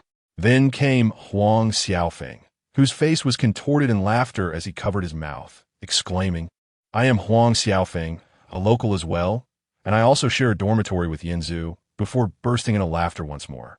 It was Li Xiao's turn. He simply stated, "Hello, I am Li Xiao from Jiangcheng," and promptly returned to his seat. The girls in the classroom remarked, "Wow, he is so aloof and handsome. I want to have his children." Upon hearing their words, young Shenhao felt a surge of excitement. Seeing that all the students had introduced themselves, the counselor Xiao said, "Next, we will hold elections for class officers, and I encourage all of you to participate enthusiastically." Yang Shenhao immediately rose and approached the podium. "Hello, everyone. I am Yang Shenhao, and I believe I am well suited for the position of class monitor. If elected, I assure you that I will assist with any matters, as long as it is within my capability. I hope for your support." From a back, Huang Xiaofeng remarked, "That guy is really full of himself. What does he mean by being available for anything? Can I ask him to push me during sports?" Wu Yifan, the leader, brightened at this and said, "You're right, Huang. I think it would be more reliable for someone from our dormitory to take on the role of monitor." He turned to the trio and asked, "Which one of you will go?" Zhe shook his head, saying, "I cannot be the monitor." Huang Xiaofeng echoed, "I don't want to either." All three then turned their hopeful gazes toward Li Xiao, saying, "Old Four, you are our last hope." Faced with their earnest eyes, Li Xiao reluctantly nodded in agreement. With a confident stride, he approached the front and declared, "I am Li Xiao, and I wish to be the class monitor. I promise to cover all class expenses and dining costs during our university years, and I hope for your support." The applause erupted from the audience, as the class funds accumulated over the years in university were no small sum. At that moment, a strikingly beautiful girl stepped forward, introducing herself as Lu Lin. Although she could not shoulder the entire burden of class expenses and dining costs like Li Xiao, she wished to make an attempt and hoped for everyone's support. At this juncture, the trio of the top 3 students remarked, "Fourth, it's in the bag." The counselor, Xiao, announced, "We shall now commence the voting process. The student with the highest votes will be elected as class president, while the second highest will assume the role of vice president. I hope everyone chooses wisely." The anonymous voting began. Soon, everyone had completed their ballots. Xiao inquired, "Which student is willing to assist me in collecting the votes and reading them aloud?" Yang Shenhao sprang up as if propelled by springs, declaring, "Counselor, I am willing." He collected the ballots one by one and began to read them from the podium. The results were as follows: Li Xiao, 35 votes; Lu Lin, 4 votes; Yang Shenhao, 1 vote. Yang Shenhao was momentarily taken aback upon seeing the results. He had believed victory was assured, only to be outdone by that scoundrel Li Xiao. His solitary vote was, ironically, cast for himself. This fellow, was it merely his wealth that garnered such favor? Why did everyone choose him over me? Yang Shenhao now found himself questioning his existence. Perhaps this boy was his nemesis. Once the most handsome lad in the class, his allure had plummeted to nothing since Li Xiao's arrival. Xiao proclaimed, "Thus, the class president is Li Xiao, and the vice president is Lu Lin. I trust the two of you will collaborate effectively." Yang Shenhao, hearing Xiao's words about Lu Lin and Li Xiao working together, felt his frustration mounting. From the moment he entered the classroom, he had set his sights on Lu Lin, believing her to be within his grasp, only to now face the prospect of losing her, which left him despondent. With the other class officers elected, Xiao deemed Yang Shenhao to be quite proactive and appointed him to the Youth League Committee. She then announced, "Students, we will commence military training tomorrow, so please rest well today." As Li Xiao approached with his roommate, Xiao said, class presidently, "Let us exchange contact information for future correspondence." Lu Lin then approached as well, stating, "Class President Li, let us also exchange contact details for any necessary coordination." From a distance, Yang Shenhao observed as both Xiao and Lu Lin added Li Xiao, fueling his growing resentment. Damn it, that guy has stolen all my thunder. At that moment, Li Xiao swiftly made his way out of the classroom, where the trio awaited him at the door. The leader remarked, "Fourth from now on. We'll rely on you to look out for us." Li Xiao smiled, responding, "Brothers, these are trivial matters. I won't forget you all." Chapter 10. A date with Mengxin. The four of them walked side by side towards the dormitory building. At that moment, Li Xiao's phone vibrated, and upon checking, he discovered a message from Mengxin. "Junior, what are you up to? Do you have time? Let us have lunch together." Li Xiao paused for a moment before responding. "Senior, an invitation? How could I possibly refuse? Where shall we dine?" Mengxin, smiling as she read his message, replied, "Junior, let us eat at the school cafeteria. I'm already waiting at the entrance." Wu Yifan, the eldest among them, glanced at Li Xiao, who was engrossed in his phone, and remarked, "Fourth brother, who are you chatting with? It's not a girlfriend, is it?" Li Xiao casually replied, "What girlfriend? It's just a senior I met on the high-speed train at the beginning of the semester. She asked if I'd like to join her for lunch." Huang Xiaofeng, the third member of the group, inquired curiously, "Is this senior pretty?" The second, Zhuya, also chimed in, "Yes, is she pretty?" Li Xiao, observing the inquisitive faces of his three roommates, replied helplessly, "Yes, all right, I suppose." Wu Yifan, filled with regret, lamented, "Why didn't I get to know any seniors when I enrolled? How could I, Wu Yanzu from Hangzhou No. 2 High School, miss such a fortune?" Li Xiao shrugged. "It's not a big deal, really. No need to fuss over it. Well, I'll head off to meet her now. You guys stay here." As Li Xiao departed, his three roommates exchanged glances and decided, "Let us quietly follow fourth brother and see what this all-right senior looks like." Soon, they caught sight of the senior Li Xiao had mentioned. Wu Yifan gasped, "Wait, the all-right senior he mentioned is none other than our school, Meng, the campus belle? Fourth brother is truly something else, keeping such a treasure to himself." Zhuya added, "Exactly. This is more than just all right. We must ask fourth brother to introduce us to Meng, the campus belle. I've heard all her roommates are stunning." The third, with a sly grin, remarked, "My enjoyable university life hinges on fourth brother. He must introduce me as well." As Mengxin spotted the approaching Li Xiao, she greeted him with a warm smile. "Junior, how are you adjusting to school? If you need any help, please don't hesitate to ask." Li Xiao replied, "Senior, you've been waiting for a while. Haven't you? Shall we go in to eat?" Today, Mengxin wore a short skirt paired with a white short-sleeve top, exuding a blend of youthfulness and allure, drawing the attention of the surrounding boys. She shyly responded, "Not really, I just arrived myself." In her heart, she thought, "I can't very well admit that I rushed to the cafeteria as soon as I received a message from the junior." Li Xiao, smiling, inquired, "Senior, what do you feel like eating? Let me treat you as a token of appreciation for your concern." Mengxin beamed, "In that case, I want to be polite. There's a place in school that serves delicious Cantonese clay pot rice. I'll take you to try it." Li Xiao replied with a straight face, "All right, senior." Soon, the two arrived at the window for clay pot rice. Mengxin addressed the aunt, saying, "Annie, I would like 2 servings of Cantonese sausage clay pot rice." The cafeteria aunt replied, "That will be 50 yuan." Li Xiao then took out his phone to scan and inquired, "Senior, what kind of milk tea would you like?" A mechanical voice echoed in his mind, congratulating the host on a critical hit of 8 times, awarding the host 400 yuan, leaving a balance of 5,793,480 yuan, and granting 5 wealthy points. Mengxin smiled and replied, "Junior, I would like the taro ball bubble tea." Upon hearing this, Li Xiao walked towards the milk tea shop, purchased a cup of taro ball bubble tea for a senior, and got himself a cup of lemonade, spending 30 yuan. The mechanical voice resounded again, congratulating the host on a critical hit of 10 times, awarding 300 yuan, leaving a balance of 5,793,750 yuan, and granting 3 wealthy points. On the way back, he pondered that the speed of earning money through daily expenses was far too slow. He needed to acquire a house or a car to achieve a sudden wealth accumulation and become a millionaire instantly.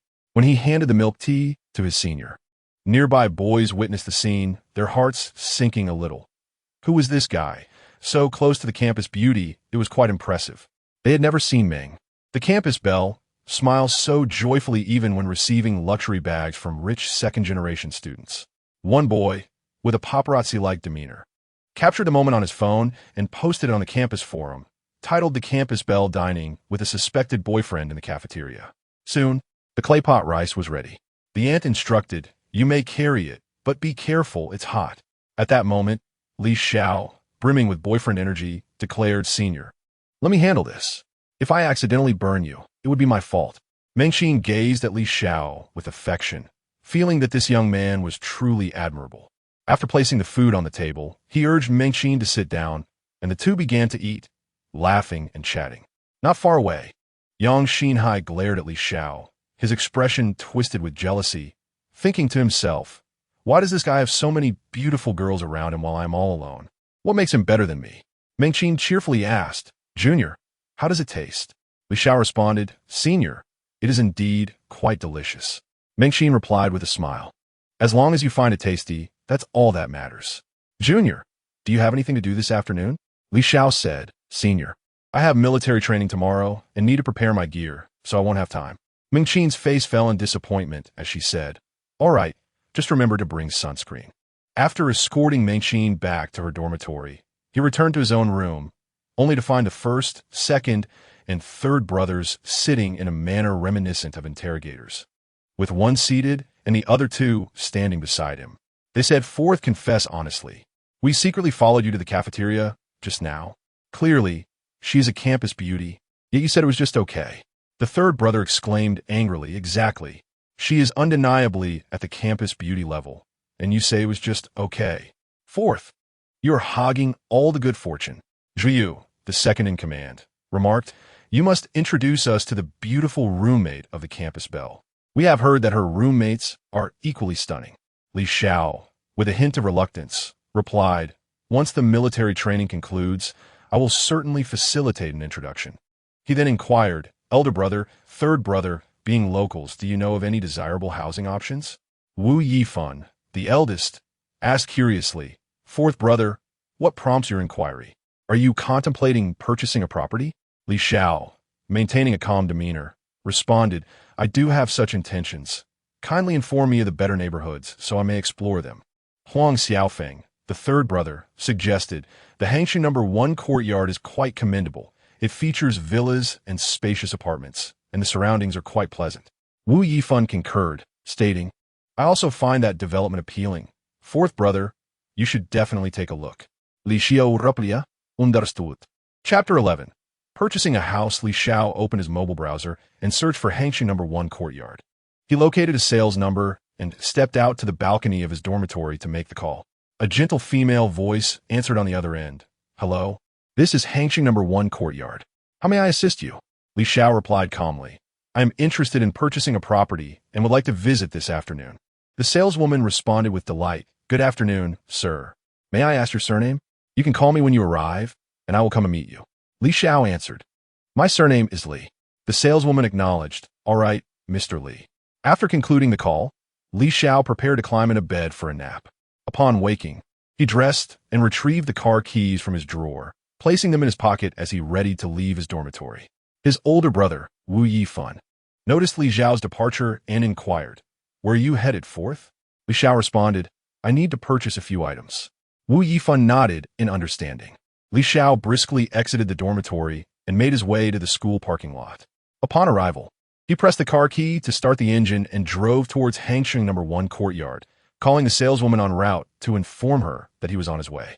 Upon reaching the entrance of Hangshu No. 1 courtyard, he parked his car and noticed a striking saleswoman in a fitted uniform and high heels waiting for him. As she spotted Li Xiao's parked vehicle, she hurried over, slightly out of breath, and asked, "Are you Mr. Li?"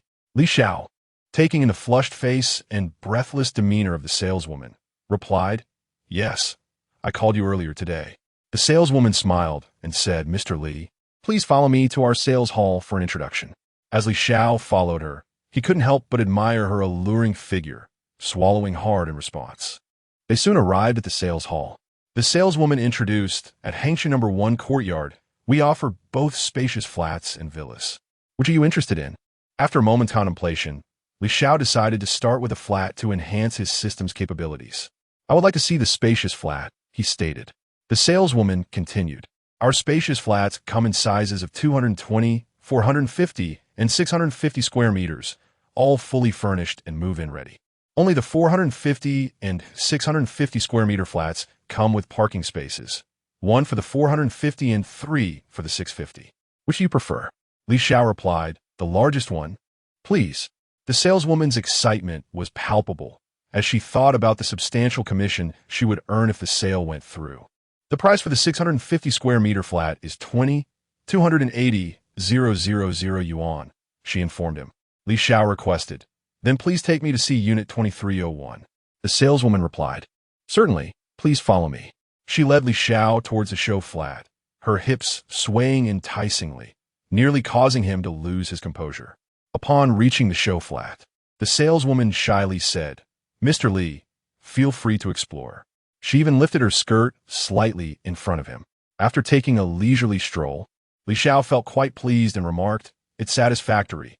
I find it quite remarkable." The alluring saleswoman, contemplating the prospect of acquiring a luxury residence at such a young age, mused that should their relationship evolve, she might ascend to greater heights. She inquired, "Mr. Li, what do you think of me?" Upon gazing at the curvaceous beauty before him, an impulsive desire ignited within Li Xiao. He embraced her passionately, leading to a tempestuous encounter. However, Li Xiao was not one to engage with a woman without the intention of responsibility. Possessing a system of his own, he looked at the enchanting saleswoman and suggested, "Let us exchange contact information before transferring 50,000 yuan to her." A mechanical voice resonated in his mind, announcing, "Host transfer does not count as expenditure. Balance is 750. Once they had dressed, Li Xiao noted that the saleswoman's black stockings had been torn, leaving her legs exposed. Realizing that her hopes of marrying into wealth were dashed, she still said, "Handsome, perhaps we can connect again in the future." She then led Li Xiao to the sales hall to prepare the contract. As she swayed her hips, guiding him toward the office, she queried, "Mr. Li, will you be financing through a loan or making a full payment?" Li Xiao calmly responded, "Full payment. However, I need to swipe for 5 million first." He contemplated that if the critical hit multiplier were sufficiently high, he would settle the total amount in one go. The saleswoman, holding the contract, indicated where he should sign, and after he had done so, she retrieved the POS machine. Li Xiao produced his card from his pocket and handed it to her, stating, "The password is 6 ones." Upon receiving the card, the POS machine emitted a series of beeps as the receipts printed out. A mechanical voice chimed in his mind, "Congratulations, host. Critical hit 10 times. You have acquired 50,000 yuan. Balance is 750. You have gained 500,000 luxury points." The saleswoman then processed the remaining 15,280,000 yuan. Once again, the mechanical voice announced, "Congratulations, host. Critical hit 3 times. You have acquired 45,840,000 yuan. Balance is 81,303,750. You have gained 528,000 luxury points." The saleswoman handed the invoice for him to sign, and after he completed it, she presented him with the invoice, the contract, and the keys to his new residence, her face gleaming with excitement as she said, "Handsome, the property certificate will be ready in a few days, and we will notify you to collect it. Your parking spaces are 1301, 1302, and 1303 in your building." Li Xiao felt a surge of exhilaration, realizing his savings had finally surpassed 8 digits and was on the brink of reaching 9. Maintaining his composure, he replied, "Understood. Please contact me when it's ready." He decided not to return to school that day, opting instead to enjoy the comforts of his new spacious apartment. He then drove to the parking lot of the sales office, heading toward his building. Upon arriving at the security booth, the guard saluted him, and the gatekeeper welcomed. "Welcome home, esteemed owner." The saleswoman had already ensured that his vehicle information was recorded with the property management. Li Xiao drove his car and parked it in a designated space.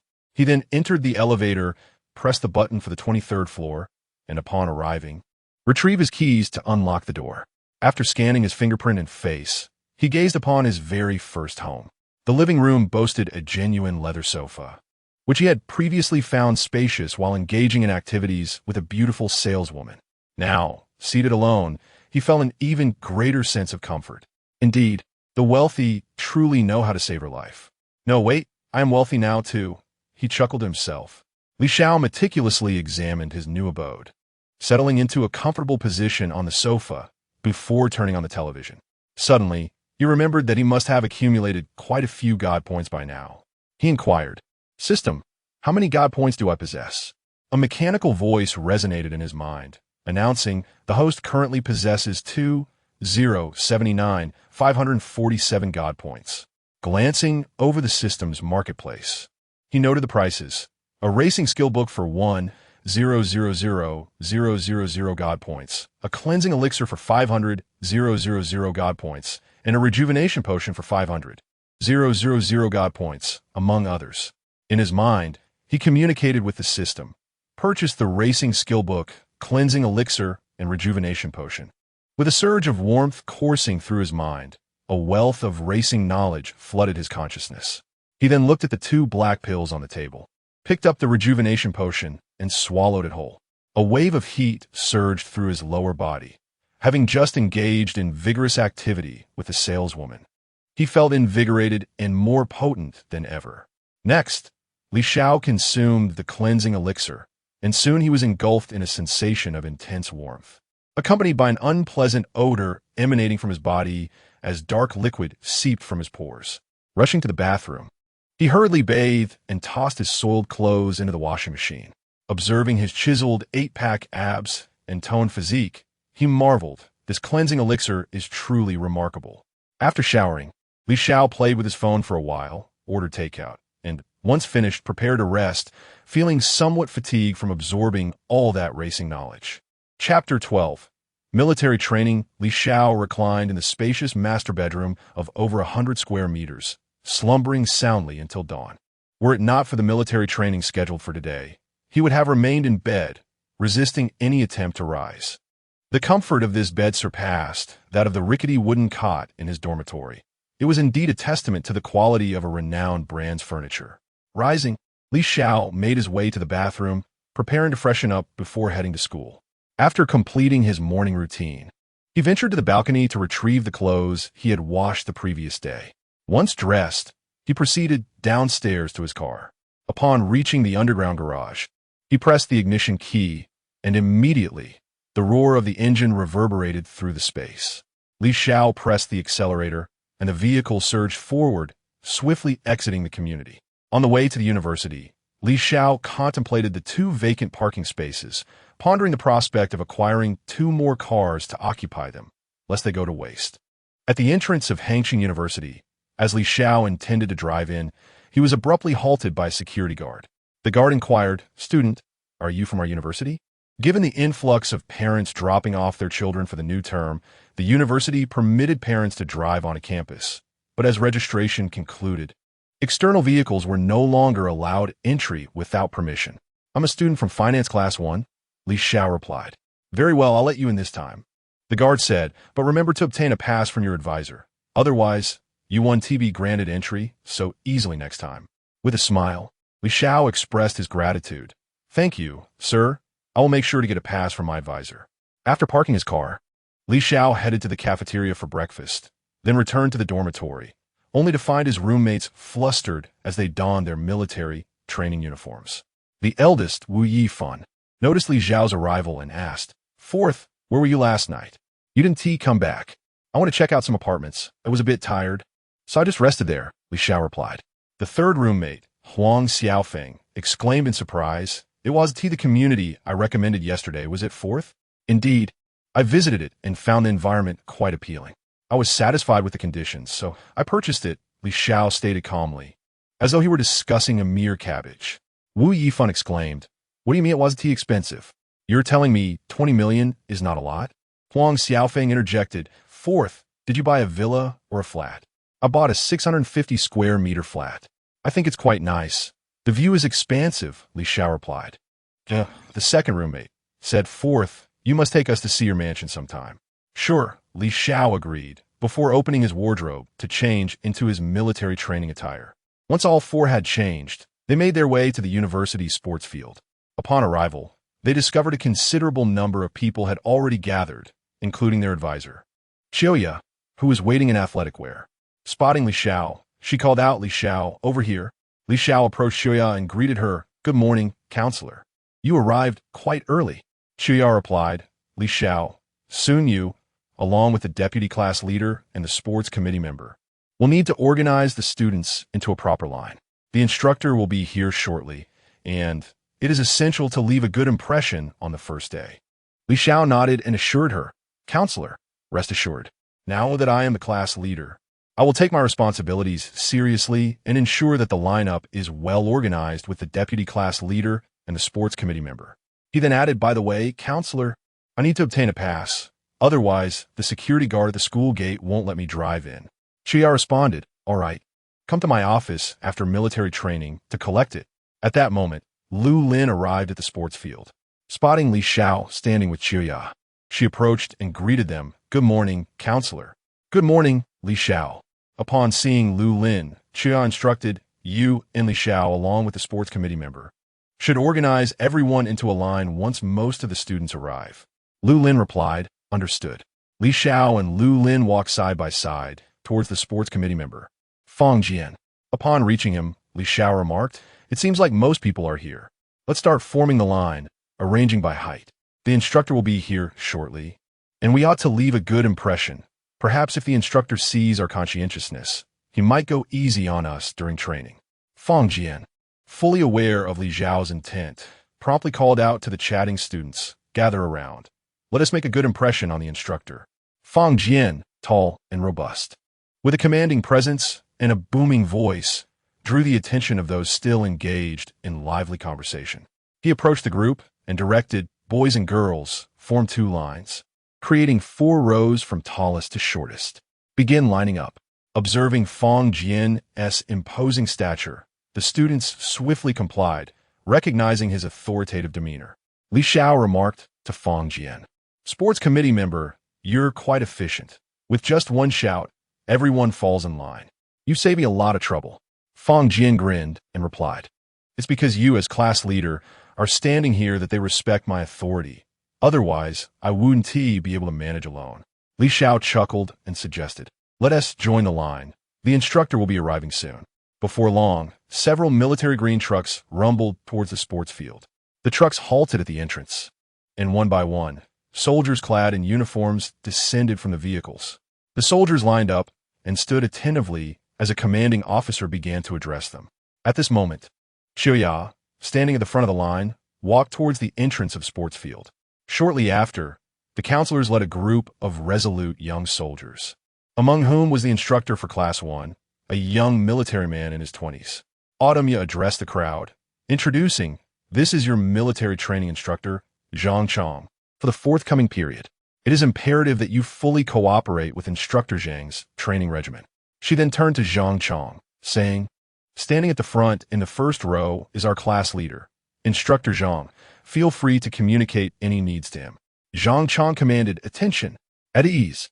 Students, for the duration of this training, I am your instructor. Should you experience any discomfort, do not hesitate to inform me, and I shall grant you a respite.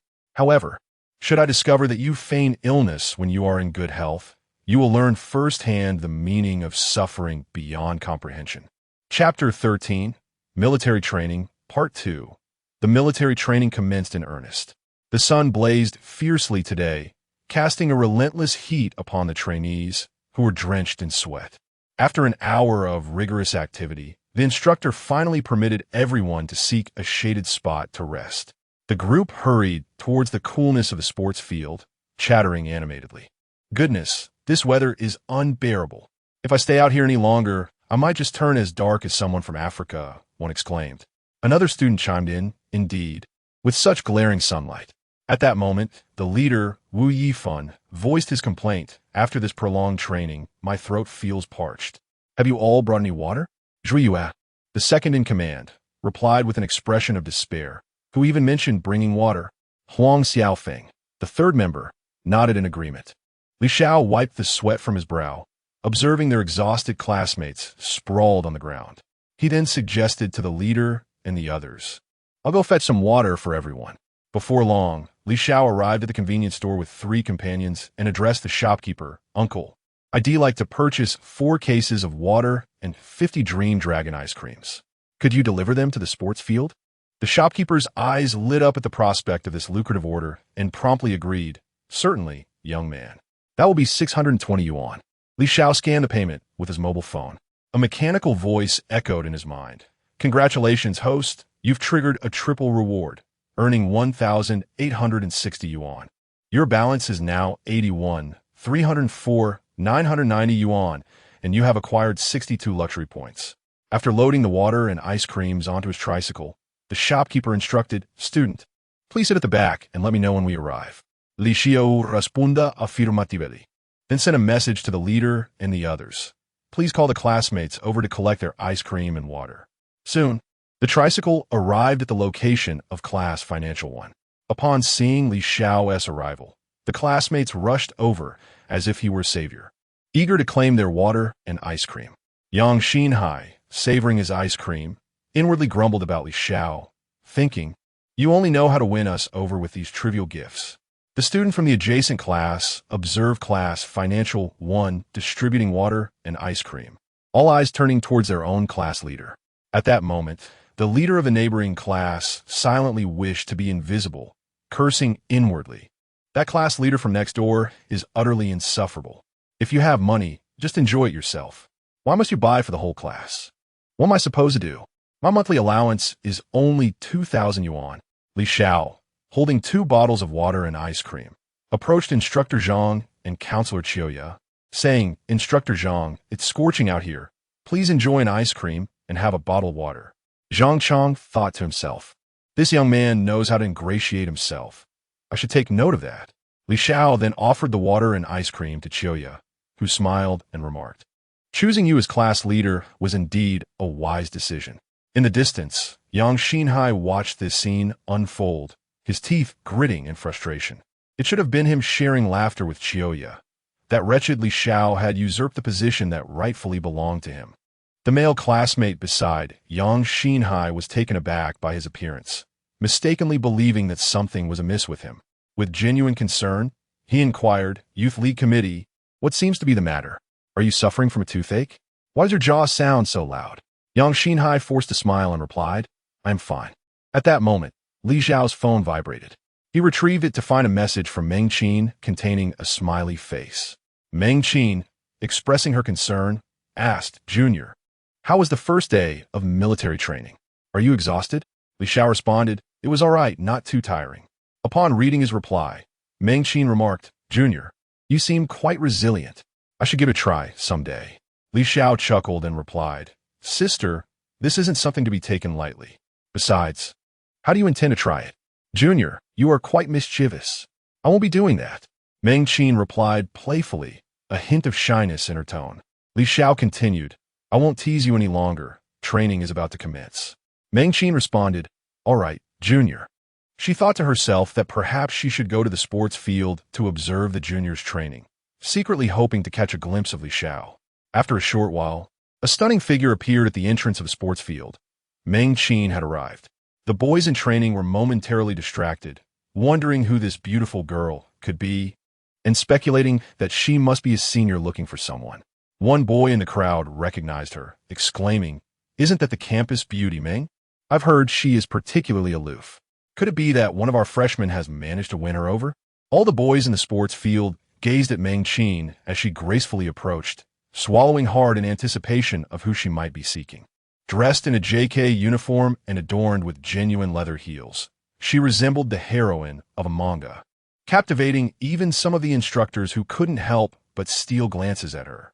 Some bold boys considered approaching her, but were quickly deterred by her icy demeanor.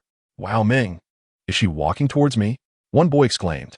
"You should take a look at yourself. She is clearly coming my way." Another countered, "You're not much better than him. Meng must be looking for me. You two should just stay cool over there." If only Meng would accompany me on a date, I would wake up smiling from this dream. Thus, the 3 boys began to quarrel over her attention. Li Xiao observed as Meng Qin approached and said, "Sister, on such a sweltering day, what brings you to the sports field?" Meng Qin bashfully replied, "I came to check on you, Junior." The boys present witnessed her shy demeanor, their hearts instantly shattering at the sight. They stood there, mouths agape and eyes wide, as if trying to dissect Li Xiao's every quality, questioning how he could be worthy of such affection from a girl so seemingly unattainable. What is this? We are all from the same batch. Why does he get to know such a beautiful senior right at the start of the school year? One boy exclaimed, realization dawning upon him.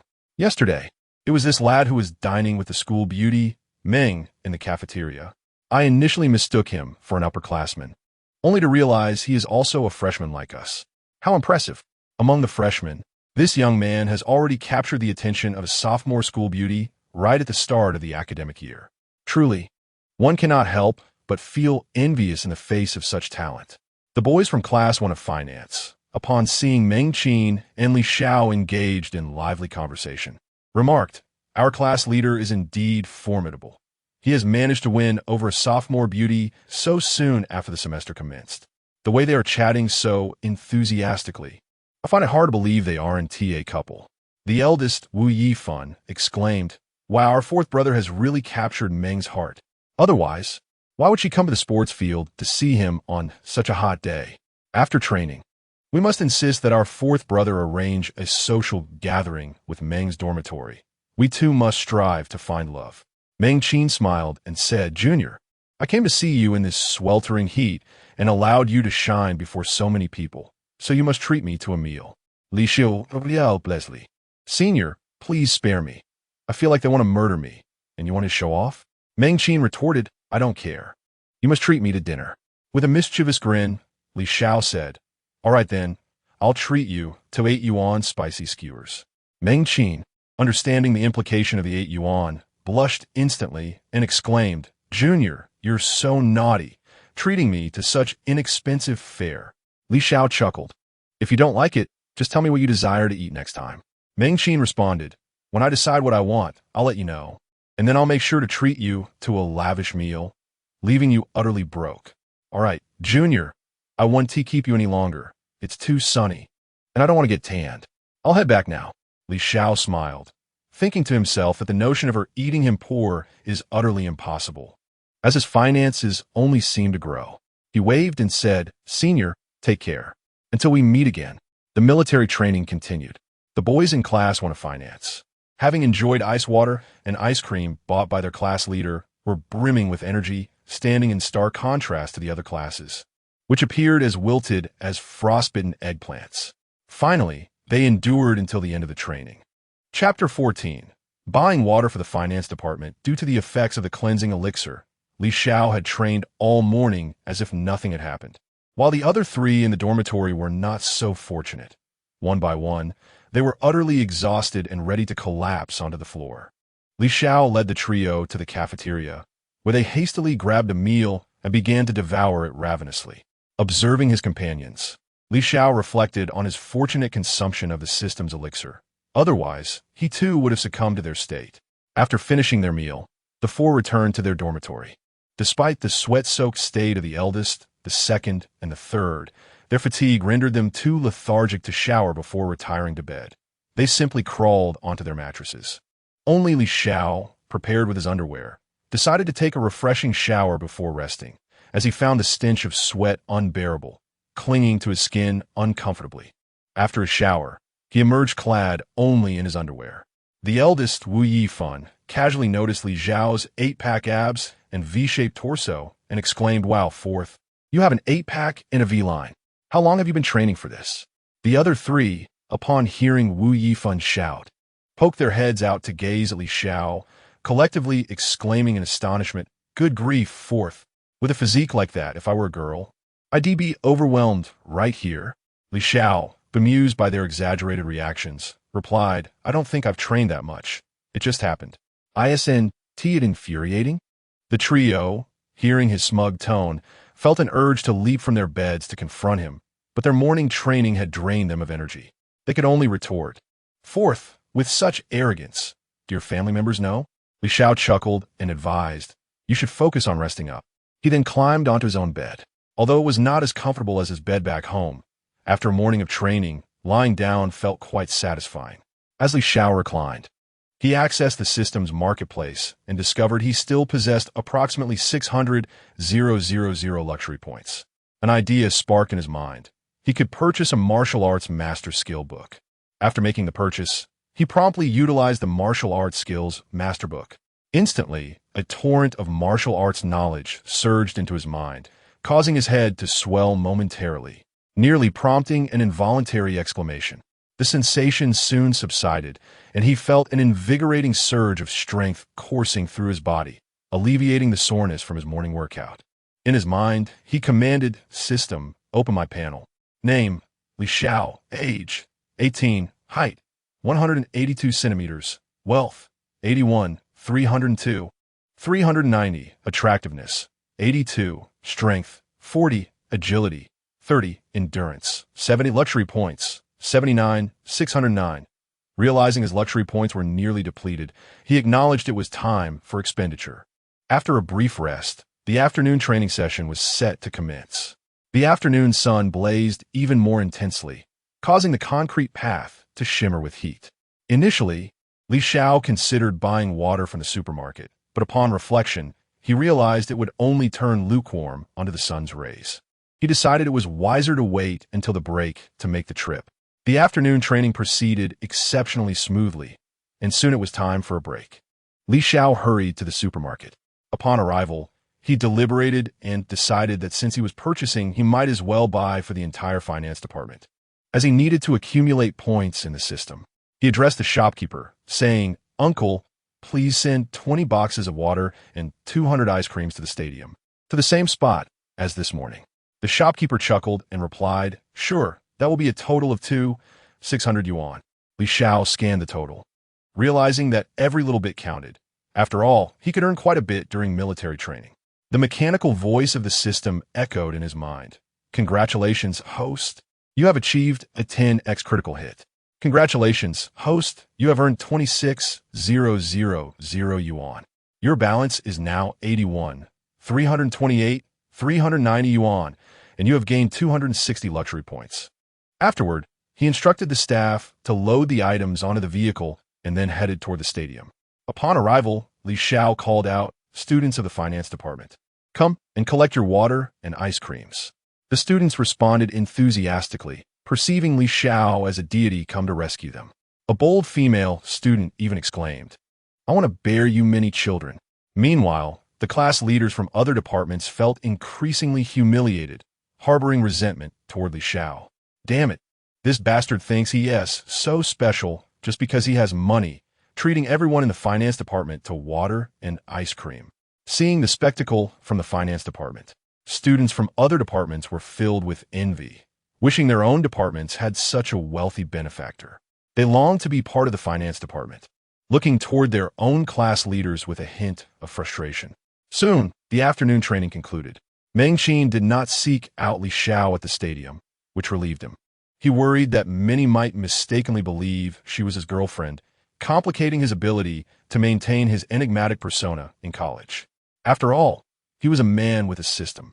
How could he allow himself to be ensnared by a single woman? He then walked with his roommates to the cafeteria. The eldest, Wu Yifan, remarked, "Old Four, you certainly stole the show today. I think all the girls in our batch are nearly in love with you, while the boys are plotting your demise." The second elder, Zhui Yue, added, "Exactly.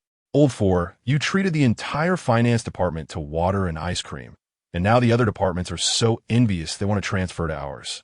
Li Xiao shrugged nonchalantly. It wasn't that much money. Whether buying for one class or two, it's all the same since they belong to the same department. I saw everyone working hard during training, so I just decided to buy for them.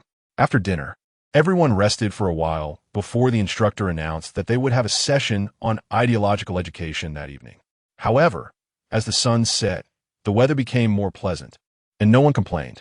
The main theme of the evening was to educate everyone on the importance of loving their country as Chinese citizens, establishing correct values and perspectives on life, and refraining from inappropriate actions.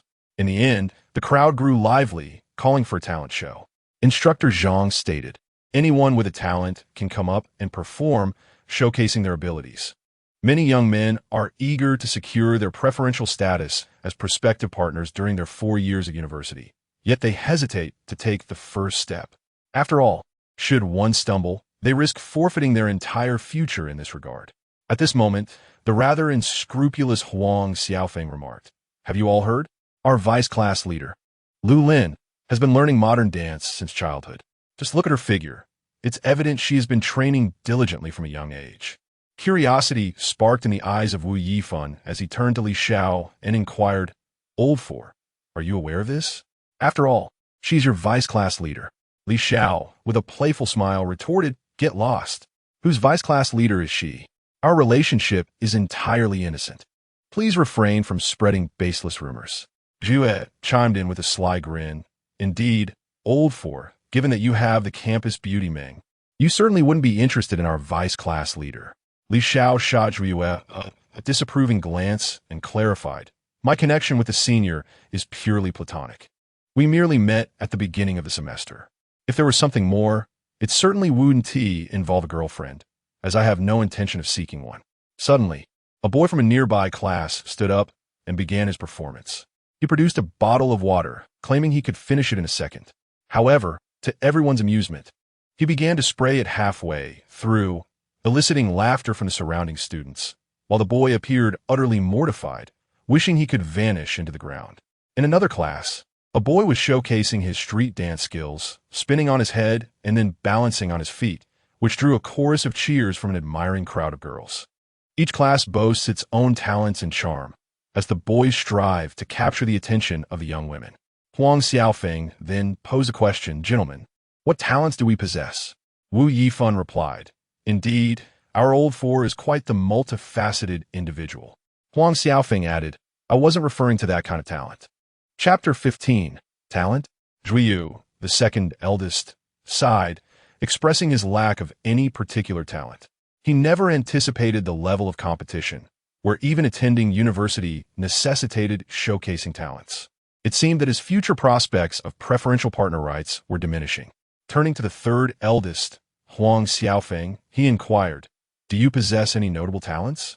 In response, Huang shook his head vigorously, akin to a rattle drum, stating, "I, too, have nothing of significance to present." At that moment, the vice monitor, Lu Lin, stepped outside and addressed Instructor Zhang, mentioning her desire to perform a modern dance and seeking a classmate to provide vocal accompaniment. She asked if anyone was willing to step forward. Yang Shenhao was about to rise when Lu Lin called out, "Li Xiao, would you be willing to accompany me?" The surrounding classmates began to cheer, chanting, class monitor, perform another piece." Hearing the enthusiastic uproar, Li Xiao felt a sense of helplessness but could not evade the situation. He inquired, "How many divine points does the music skill book require?" A mechanical voice from the system replied, "The music skill book requires 200,000 divine points." Upon checking his balance, Li Xiao realized he only had 79,869 points remaining. He asked, "System, can I defer the payment?" The system responded, "Host, cash can be converted into divine points."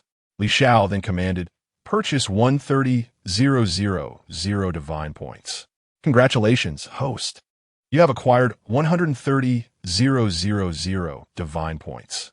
Deducting 13,000,000 yuan, your remaining balance is 80,028,390 yuan."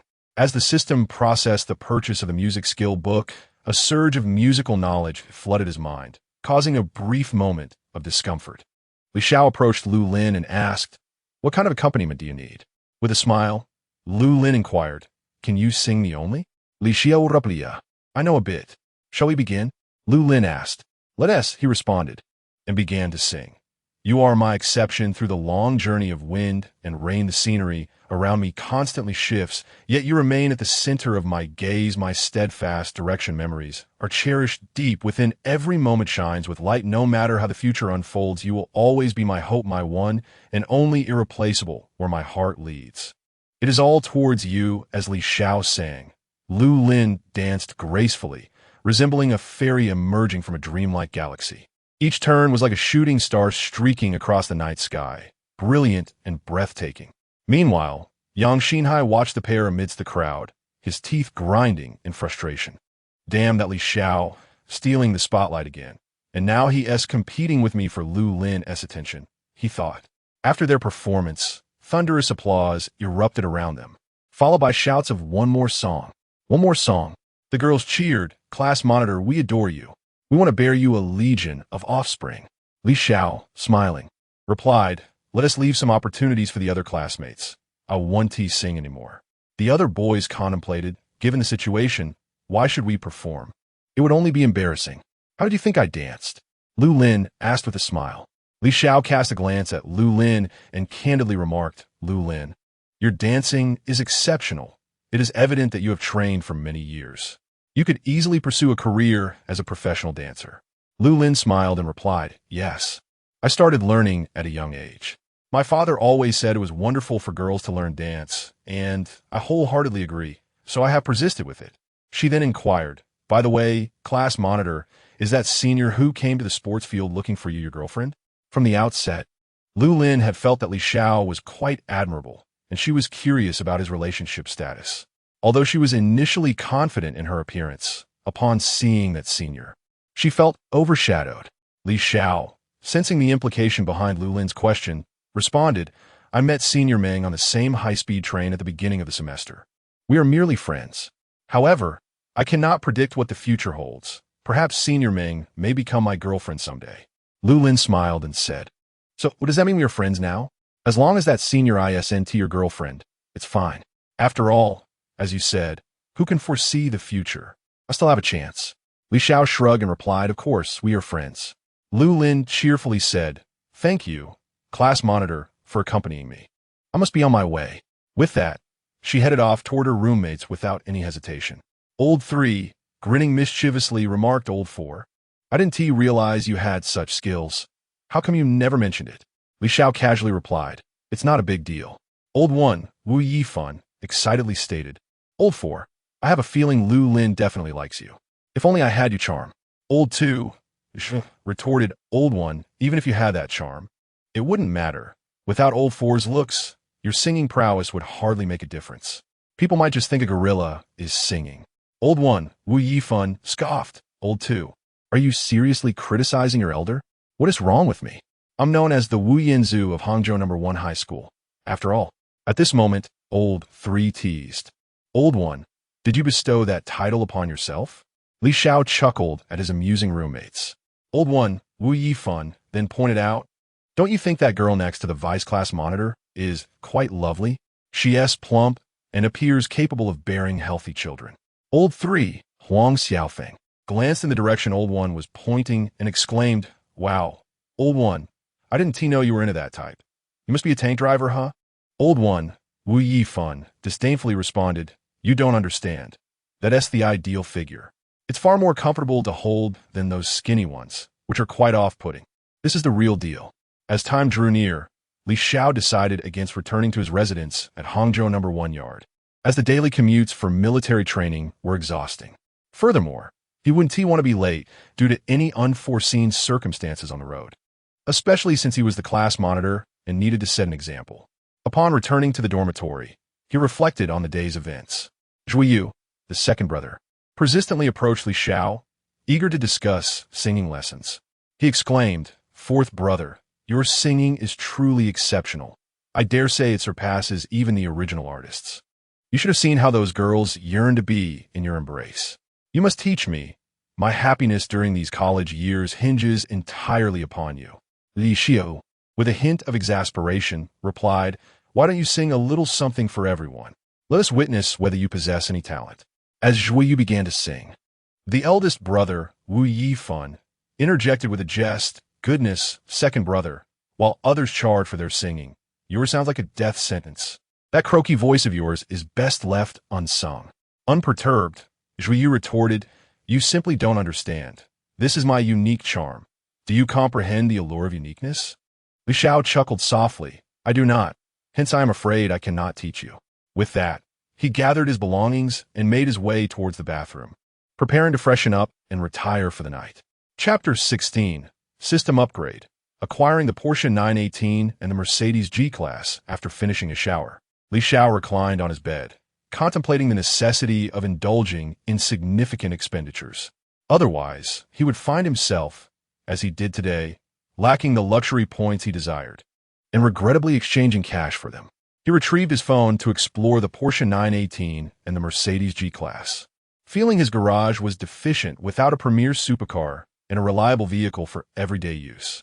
The Porsche 918 boasts of breathtaking acceleration from 0 to 100 km/h in merely 2.6 seconds, powered by a 4.6-liter V8 naturally aspirated engine, delivering a formidable 608 horsepower and a peak torque of 520 Nm. This engine is characterized by high revs and remarkable power output, with a redline reaching an exhilarating 950 RPM, producing an awe-inspiring roar and swift acceleration. Coupled with two electric motors, positioned at the front and rear axles, the front motor contributes 129 horsepower, while the rear motor provides 156 horsepower. The combined system achieves an astounding maximum power of 887 horsepower and a total system torque of 280 Nm. Next, he investigated the Mercedes G-Class, particularly a striking black variant that exudes dominance. Viewed from the front, its iconic round headlights resemble deep, resolute eyes, both charming and formidable. The robust chrome accents flanking the headlights not only serve a protective function, but also enhance the vehicle's luxurious and imposing aesthetic. The centrally located 3-bar grille harmonizes perfectly with the prominent Mercedes emblem. Below, the bold lines of the expansive bumper, paired with square fog lights, embody practicality while further accentuating the vehicle's rugged character. Xiao resolved to add both vehicles to his garage, envisioning the potential for critical hits and a substantial accumulation of luxury points. At that moment, the system unexpectedly upgraded, displaying a notification that the upgrade would take 6 hours to complete. After amusing himself on his phone for a while, Xiao felt his eyelids grow heavy. Although the day's military training had not been particularly exhausting, he was mentally fatigued. He set down his phone and promptly fell asleep. The following morning, Xiao awoke to the sound of his alarm clock. Rubbing his eyes, he rose from his bed, recalling the system upgrade from the previous day, now complete. System: what new features have been added post-upgrade? He inquired. Host: following the system upgrade, you can now purchase various items such as cars and houses in the marketplace. With every transaction capable of generating critical hits, the system replied. Can I purchase any car? Are the sources compliant and legal? They won't just materialize out of thin air, will they? Xiao questioned. Host: everything purchased through this system is entirely compliant and legal, the system assured him. Hastily, Xiao proceeded to brush his teeth and wash his face. Once refreshed, the first order of business was, of course, to acquire the two vehicles he had researched the night before. System: purchase the Porsche 918 and the Mercedes G-Class. Congratulations, host. The purchase of the Porsche 918 was successful. The vehicle and its keys are stored in the system space, and the relevant documents have been placed in the drawer of the bedroom at Hangzhou No. 1 courtyard. A total of 13 million was spent, yielding a critical hit of 7 times, resulting in 91 million acquired, with a remaining balance of 159,028, 390 yuan. Congratulations to the host on successfully acquiring the Mercedes-Benz G-Class AMG 63. The vehicle and the key have been securely stored in the system space, and the relevant documents have been placed in the drawer of the bedroom in Hangzhou No. 1 courtyard. The expenditure amounted to 5 million, resulting in a 5-fold return, yielding 25 million, with a remaining balance of 179,028, 390. The purchase of these two vehicles has finally elevated his net worth to 9 figures, making him a billionaire. Xiao hummed a tune, feeling quite elated as he strolled towards the cafeteria, reflecting on the splendid day and eagerly anticipating the end of military training so he could take his 918 for a spin. Upon arriving at the cafeteria, he ordered 3 steamed buns, a tea egg, and a cup of soy milk. The cafeteria staff informed him, "Student, that will be 15 yuan." After making the payment, he sought a cozy spot to enjoy his meal leisurely. Suddenly, a mechanical voice echoed in his mind. Congratulations to the host. tenfold return. You have earned 150 yuan. With a new balance of 179,028, 534 yuan, and gain 1. 5 luxury points. Meng Qin, spotting Li Xiao, joyfully exclaimed, "Junior, what a coincidence. You're having breakfast here too." She approached with her own breakfast, cheerfully settling down beside him. "Senior, what a coincidence. You're here for breakfast as well." Li Xiao replied with a smile. Today, Meng Qin was dressed in a black short-sleeved shirt and blue jeans, complemented by a pair of white sneakers, exuding youthful vitality. Male students in the cafeteria, noticing Meng Qin dining with Li Xiao, widened their eyes in astonishment. "Who is this guy?" he asked, chatting and laughing with the esteemed campus beauty, Meng Qin, who is usually so aloof. Her smile is truly enchanting. "Wait a minute. ISNT, this the freshman Meng Qin was seen with at the sports field, as discussed on the campus forum? Could he genuinely be Meng Qin's boyfriend? How impressive. He has managed to win over the campus beauty right at the start of his university journey. A true role model for our generation. Oh, what about Hu Xiao, who has always admired Meng Qin? Let us capture this moment and send it to him. Perhaps he will reward us handsomely." They pulled out their phones, snapping photos to send to Hu Xiao, eagerly anticipating the ensuing drama and whether this young man could withstand Hu Xiao's wrath. Concerned, Meng Qin inquired, "Junior, is that all you're having for breakfast? Will it be enough to sustain you? We still have military training ahead, and low blood sugar would be detrimental." Li Xiao smiled, responding, "Thank you for your concern, senior. I have a small appetite. This is sufficient for me." As Li Xiao and Meng Qin continued their cheerful conversation, a boy with dyed yellow hair and trendy shoes entered the cafeteria. The same boys who had been staring at Li Xiao immediately stood up and approached him, pointing towards the laughing duo of Li Xiao and Meng Qin. This boy was none other than Hu Xiao, whose family had profited from the city's redevelopment, amassing an impressive fortune, and he was regarded as a notable rich second generation within the school. Hu Jun gazed at the two individuals engaged in laughter and conversation.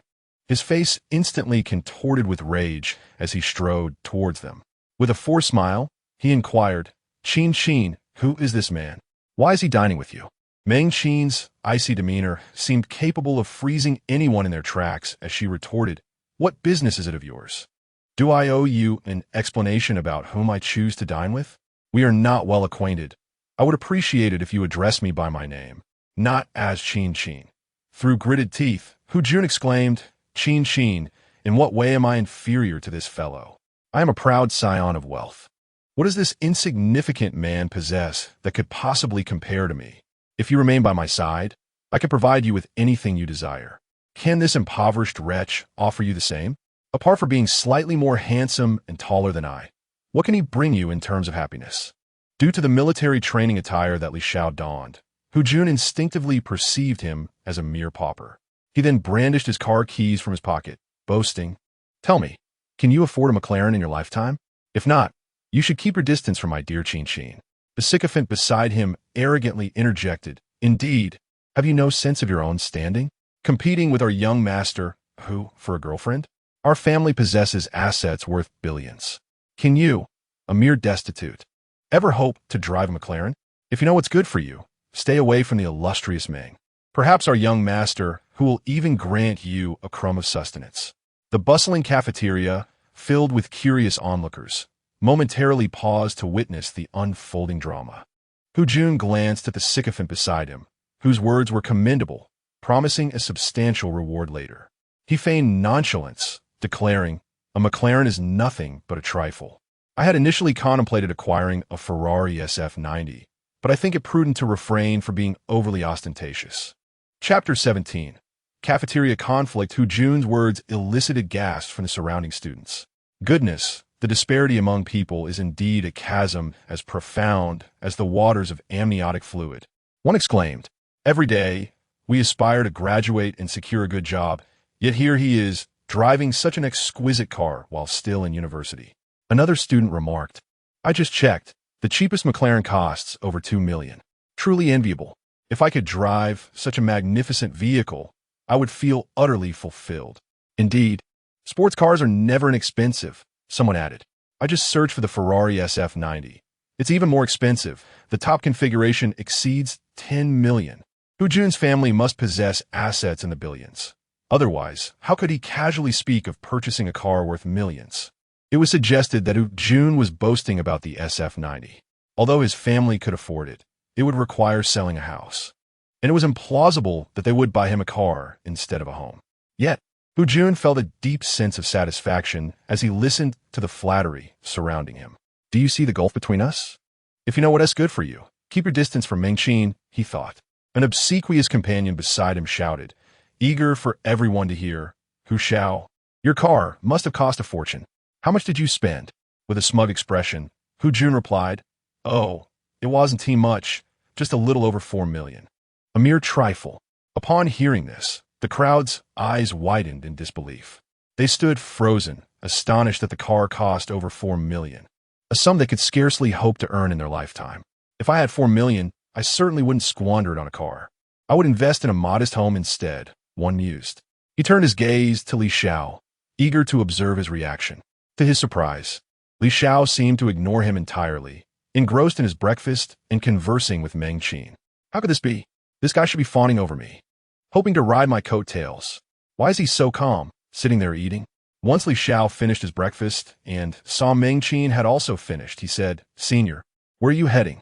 I could drive you.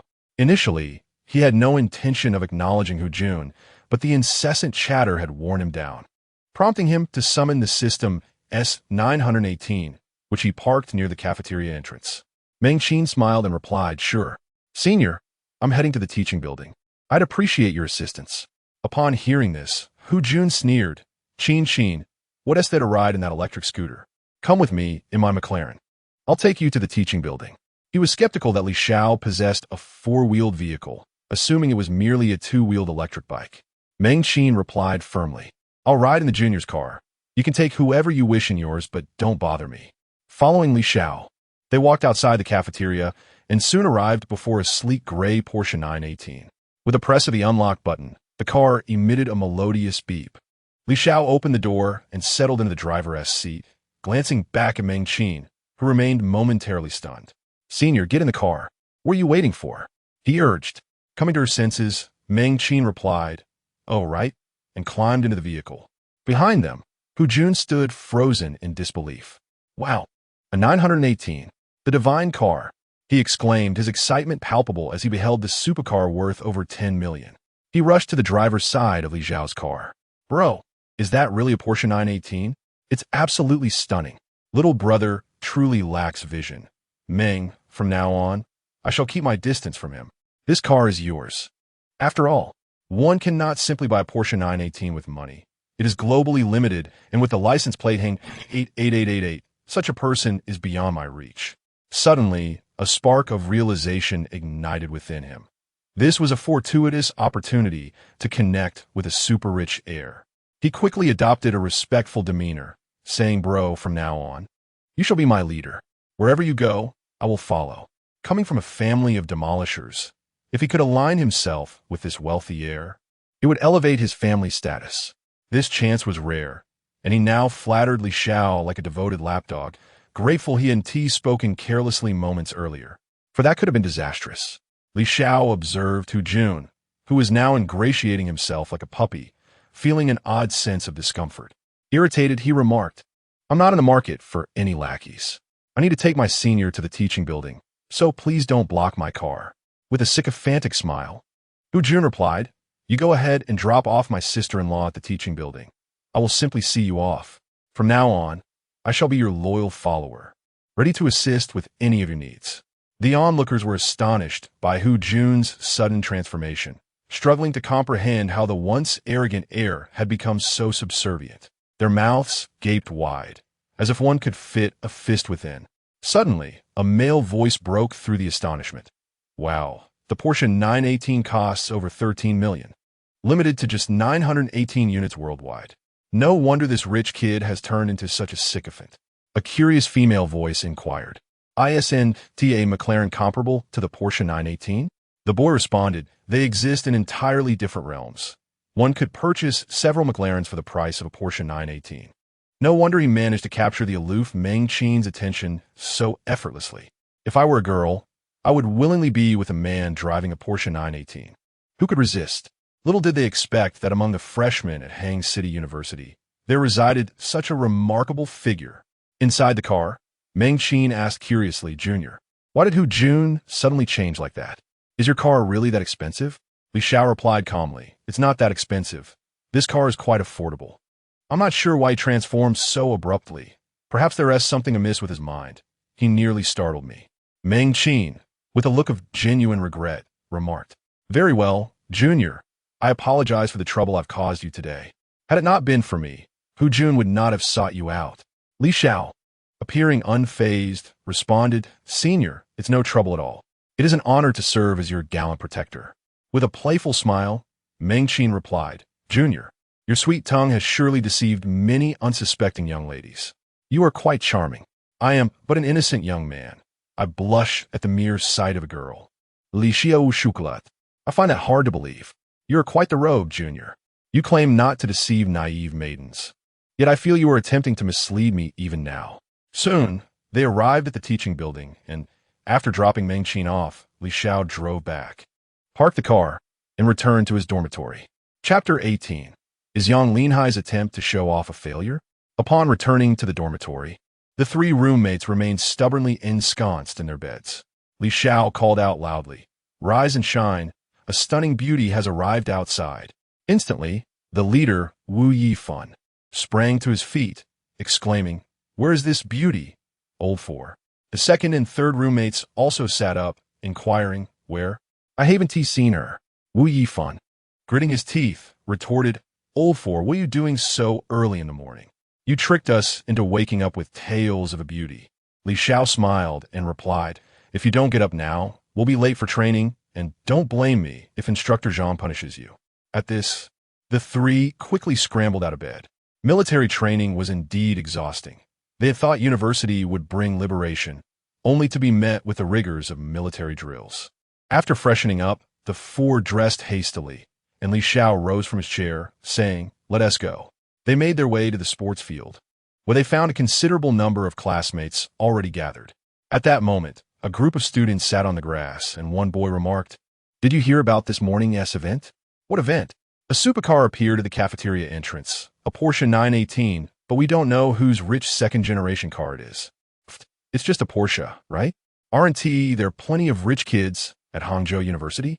We often see Ferraris around campus. What is so extraordinary about a Porsche? He believed that Ferraris were undoubtedly more expensive than Porsches. What do you know? That is not just any Porsche. It's the limited edition 918, of which only 918 units exist globally. It's priced over 10 million. How can an ordinary Ferrari even compare? If you don't understand, just keep quiet.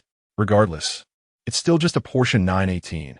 How could it possibly be more expensive than a Ferrari? You must be exaggerating. As the argument escalated, the two nearly came to blows. One boy pulled out the online price he had found, showing it to the one who doubted the Porsche's worth. If you don't believe me, just look, over 10 million. Wow, it really is over 10 million, and it does look far more impressive than an ordinary Ferrari. Who on earth could be the owner of such a luxurious car? The boy, brimming with pride, said, Now do you believe what I said? You were so quick to dismiss my words and almost wanted to fight me. Never did they expect that such an incredible presence existed at Hangzhou University. How they wished to befriend such a powerful figure. At that moment, Yang Shenhao approached, exuding confidence. He had borrowed his cousin's Porsche 911 Turbo S the previous day, intending to impress Lu Lin. This particular model was the top-tier version, with all the optional features chosen, costing his cousin nearly 3 million. He continuously fidgeted with the keys, anxious that others might overlook them. As the boys debated, they spotted the Porsche keys in Yang Shenhai's hand. They said, Is this the person who drove in with the Porsche 918? I felt it must be the case. It seemed rather coincidental that a Porsche 918 appeared in the cafeteria that morning, and the individual in question happened to possess the keys to such a vehicle. Let us approach him and engage with this affluent air. Who knows, he might elevate our standing. Thus, I rose and made my way towards Yang Shenhai. One of the boys, with a tone of flattery, remarked, Brother, that supercar in the cafeteria this morning, it must have been driven by you, right? Yang Shenhai, perplexed said, knew he had not driven to the cafeteria that morning, yet felt a sense of pride, believing they were indeed referring to him, since he owned a Porsche. He confidently responded, "It must be me. Surely there is no other Porsche in school." The boy continued to flatter him with even greater fervor, saying, "I never expected such an impressive figure to exist at Hangqing University. You truly broaden our horizons. Brother, might we have the opportunity to see your car? We have yet to behold such an extraordinary vehicle." Young Shenhao, now even more bewildered, thought to himself that there were indeed many cars at Hangqing University that surpassed his Porsche 911 Turbo S in value. Nevertheless, he replied, "All right, just for your enthusiastic address of brother, I shall not only allow you to see it, but even let you sit in it." The boy exclaimed with delight, "Thank you, brother. I never imagined I would one day sit in such an impressive car." Yang Shenhao cast a disdainful glance at Li Xiao in the distance. What good was being handsome with a bit of money? Could he truly afford a Porsche 911 Turbo S?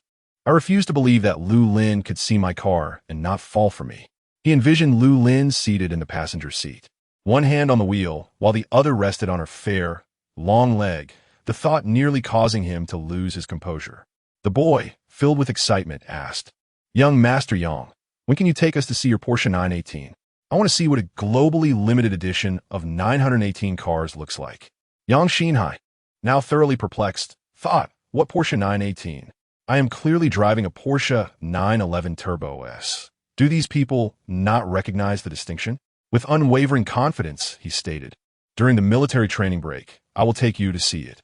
However, I must clarify that my car is a Porsche 911 Turbo S, not a Porsche 918. Allow me to enlighten you, lest you embarrass yourselves later." Upon hearing Yang Shenhai's words, the boy, confused, replied, "No, young Master Yang. That car is indeed called a Porsche 918. There are photos on the campus forum. Let me show you." He promptly retrieved the pictures and presented them to Yang Shenhao. After viewing them, Yang Shenhao felt a wave of embarrassment wash over him. It was indeed not his car, and he had inadvertently made a fool of himself. It was truly a Porsche 918. However, even if the Porsche 918 was not his, he still possessed a Porsche 911 Turbo S, which he believed none of these individuals had ever seen before. He confidently proclaimed, "My Porsche 911 Turbo S is quite comparable to the Porsche 918. When the time comes, I shall take you all to see for yourselves. You will realize it holds its own against the Porsche 918. The irony was not lost on him, as he was merely borrowing this Porsche 911 Turbo S from his cousin, and he could scarcely fathom the wealth of the individual who could afford to spend over 10 million on a single vehicle, the Porsche 918. Moreover, his cousin had acquired this car through a loan. He pondered whether, after the military training concluded, he might seek out the extraordinarily wealthy heir who owned the Porsche 918, perhaps even forging a connection with him. Chapter 19. Yang Shenhai's despair. Li Xiao sat on the lawn, and the key to his Porsche 918 slipped from his pocket. Lao San, Huang Xiaofeng, picked up the key and exclaimed, "Wow, Lao Si, is this the key to a Porsche?" Li Xiao could only nod helplessly. He had intended to keep a low profile, but fate had other plans. Lauda Wu Yifan, with a curious expression, inquired, "What model of Porsche do you have?" Meanwhile, a boy who had been fawning over Yang Shenhao noticed the presence of another Porsche and immediately abandoned his previous interest, rushing over to Li Xiao. "Why are there so many Porsches in our class today?" Li Xiao sighed. "It's the Porsche 918. I just picked it up." The boy was momentarily rendered speechless, astonished to discover that a super-rich second-generation heir was in his class, and even more so, that he was the class monitor. He then asked, "Class monitor, may I have the opportunity to see your 918? Just moments ago, Yang Shenhao had been boasting, and the boy had assumed the 918 belonged to him, not realizing it was actually their modest class leader. He mused, "Look at our illustrious class monitor, so unassuming, not even thinking of exposing that pretender. Truly, one can only feel exasperated when comparing oneself to others." Yang Shenhao, overhearing the boy's harsh words directed at him, felt a rush of indignation. How could he be called a pretender when it was the boy who had mistakenly thought the Porsche was his? Damn it, that scoundrel Li Xiao has stolen my thunder. I cannot let this stand. Li Xiao, remaining calm, replied, "I could take you to see it sometime." The boy, astonished, asked, "Class monitor, really?" Li Xiao nodded. Young Shenhao, however, began to suspect that Li Xiao's key might have been purchased as a mere prop from an online marketplace. With newfound confidence, he approached Li Xiao, saying, "Li Xiao, your key didn't come from some online shop, did it? Conveniently, a 918 appeared at our school today, and you just happened to let the key slip from your pocket." Li Xiao replied coolly, "I am not like you, who would wear a car key as a necklace."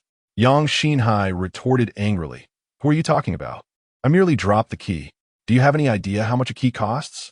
For someone like you, it's likely that you will never afford a Porsche and can only buy a fake key to show off. Do you know how much my cousin's Porsche 911 Turbo S costs? It's nearly 3 million. Can you afford that?"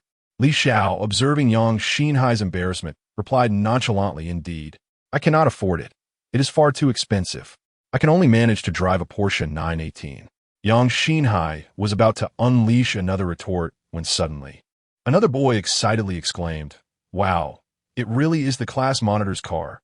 Someone on the campus forum had captured a photo of the class monitor driving the 918 with Meng Xiaohua in the passenger seat. "Is that true? Let me see." After viewing the images, everyone was left in utter astonishment. It was indeed the class monitor's car. Li Xiaoping is remarkably understated, devoid of the ostentatious arrogance typically associated with affluent heirs. Contrary to the image one might conjure of a top-tier rich kid, his presence is both astonishing and inconceivable. To think that such a super-rich individual is among us, and moreover, serves as our class monitor. Initially, I presumed that the monitor hailed from a moderately affluent family, only to discover the true extent of his wealth, a vehicle worth over 10 million. His humility is truly commendable, unlike certain individuals who shamelessly attempt to belittle him. Claiming he purchased fake car keys from an online marketplace to flaunt, it's quite disgraceful.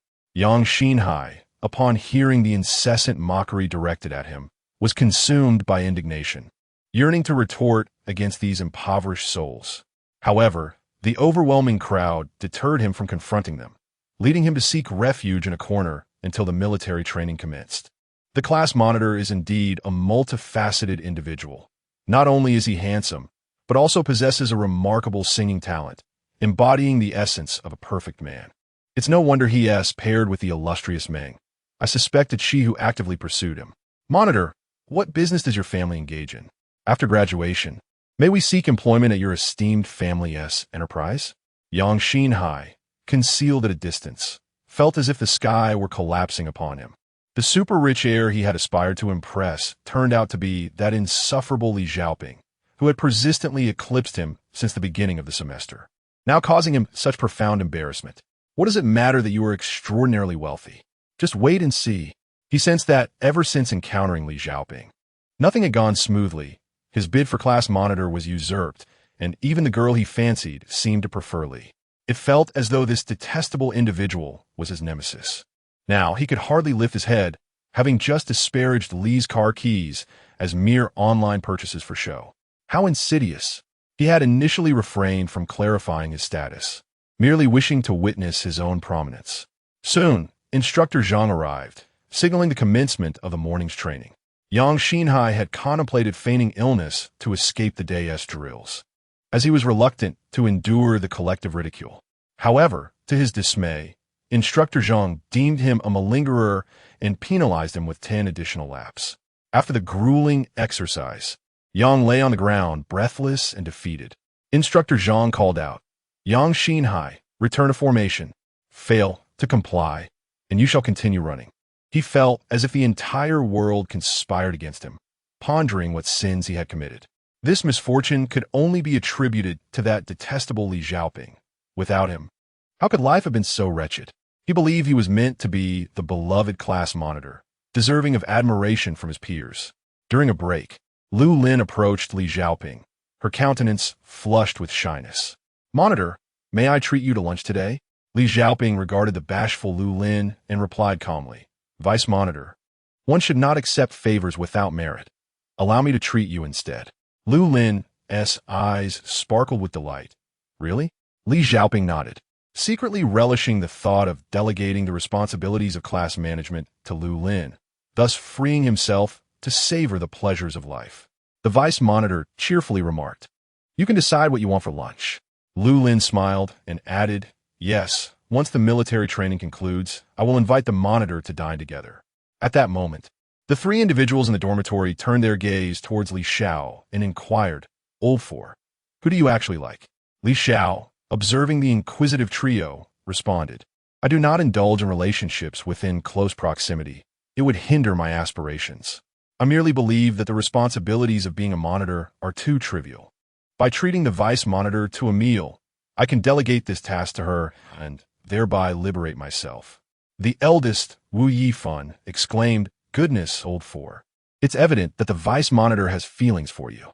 If you aren't interested, pass her my way. I find her rather appealing, and I wouldn't mind pursuing such a relationship. The second, with a sly grin, remarked, I too find the vice monitor delightful. Just look at her long, fair legs. I can only imagine how smooth they must feel. The third, Huang Xiaofeng, interjected with a jest, Old Two, you are quite lewd, fixated on touching her legs. I believe the vice monitoress figure is equally impressive. She is well-proportioned and captivating. Li Xiao, exasperated, gazed at the trio and retorted with you three around. I fear you might scare her away. You haven't even done anything yet and are already analyzing her physique. Wu Yifan chimed in.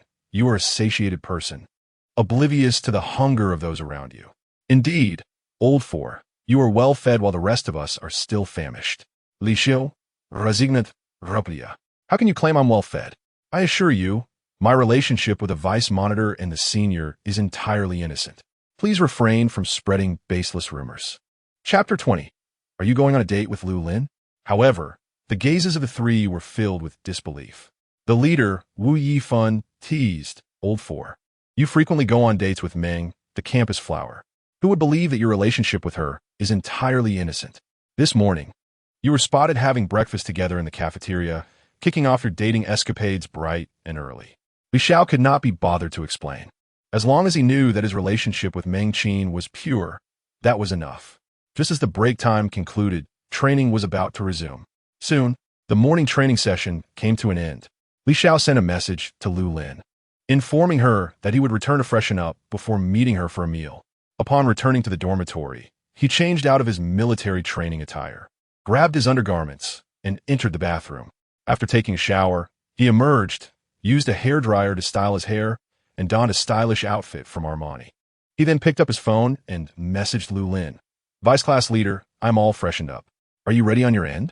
Lu Lin took out her phone, saw Li Xiao's message, and replied with a smile. Class leader, I might need to wait a bit longer.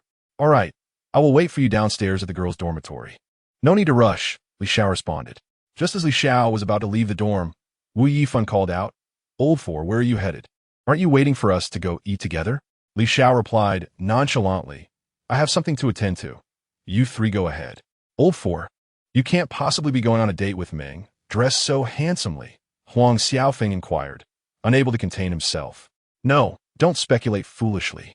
Vice class leader Lu Lin invited me to lunch. I pondered, as a gentleman, how could I let a girl treat me?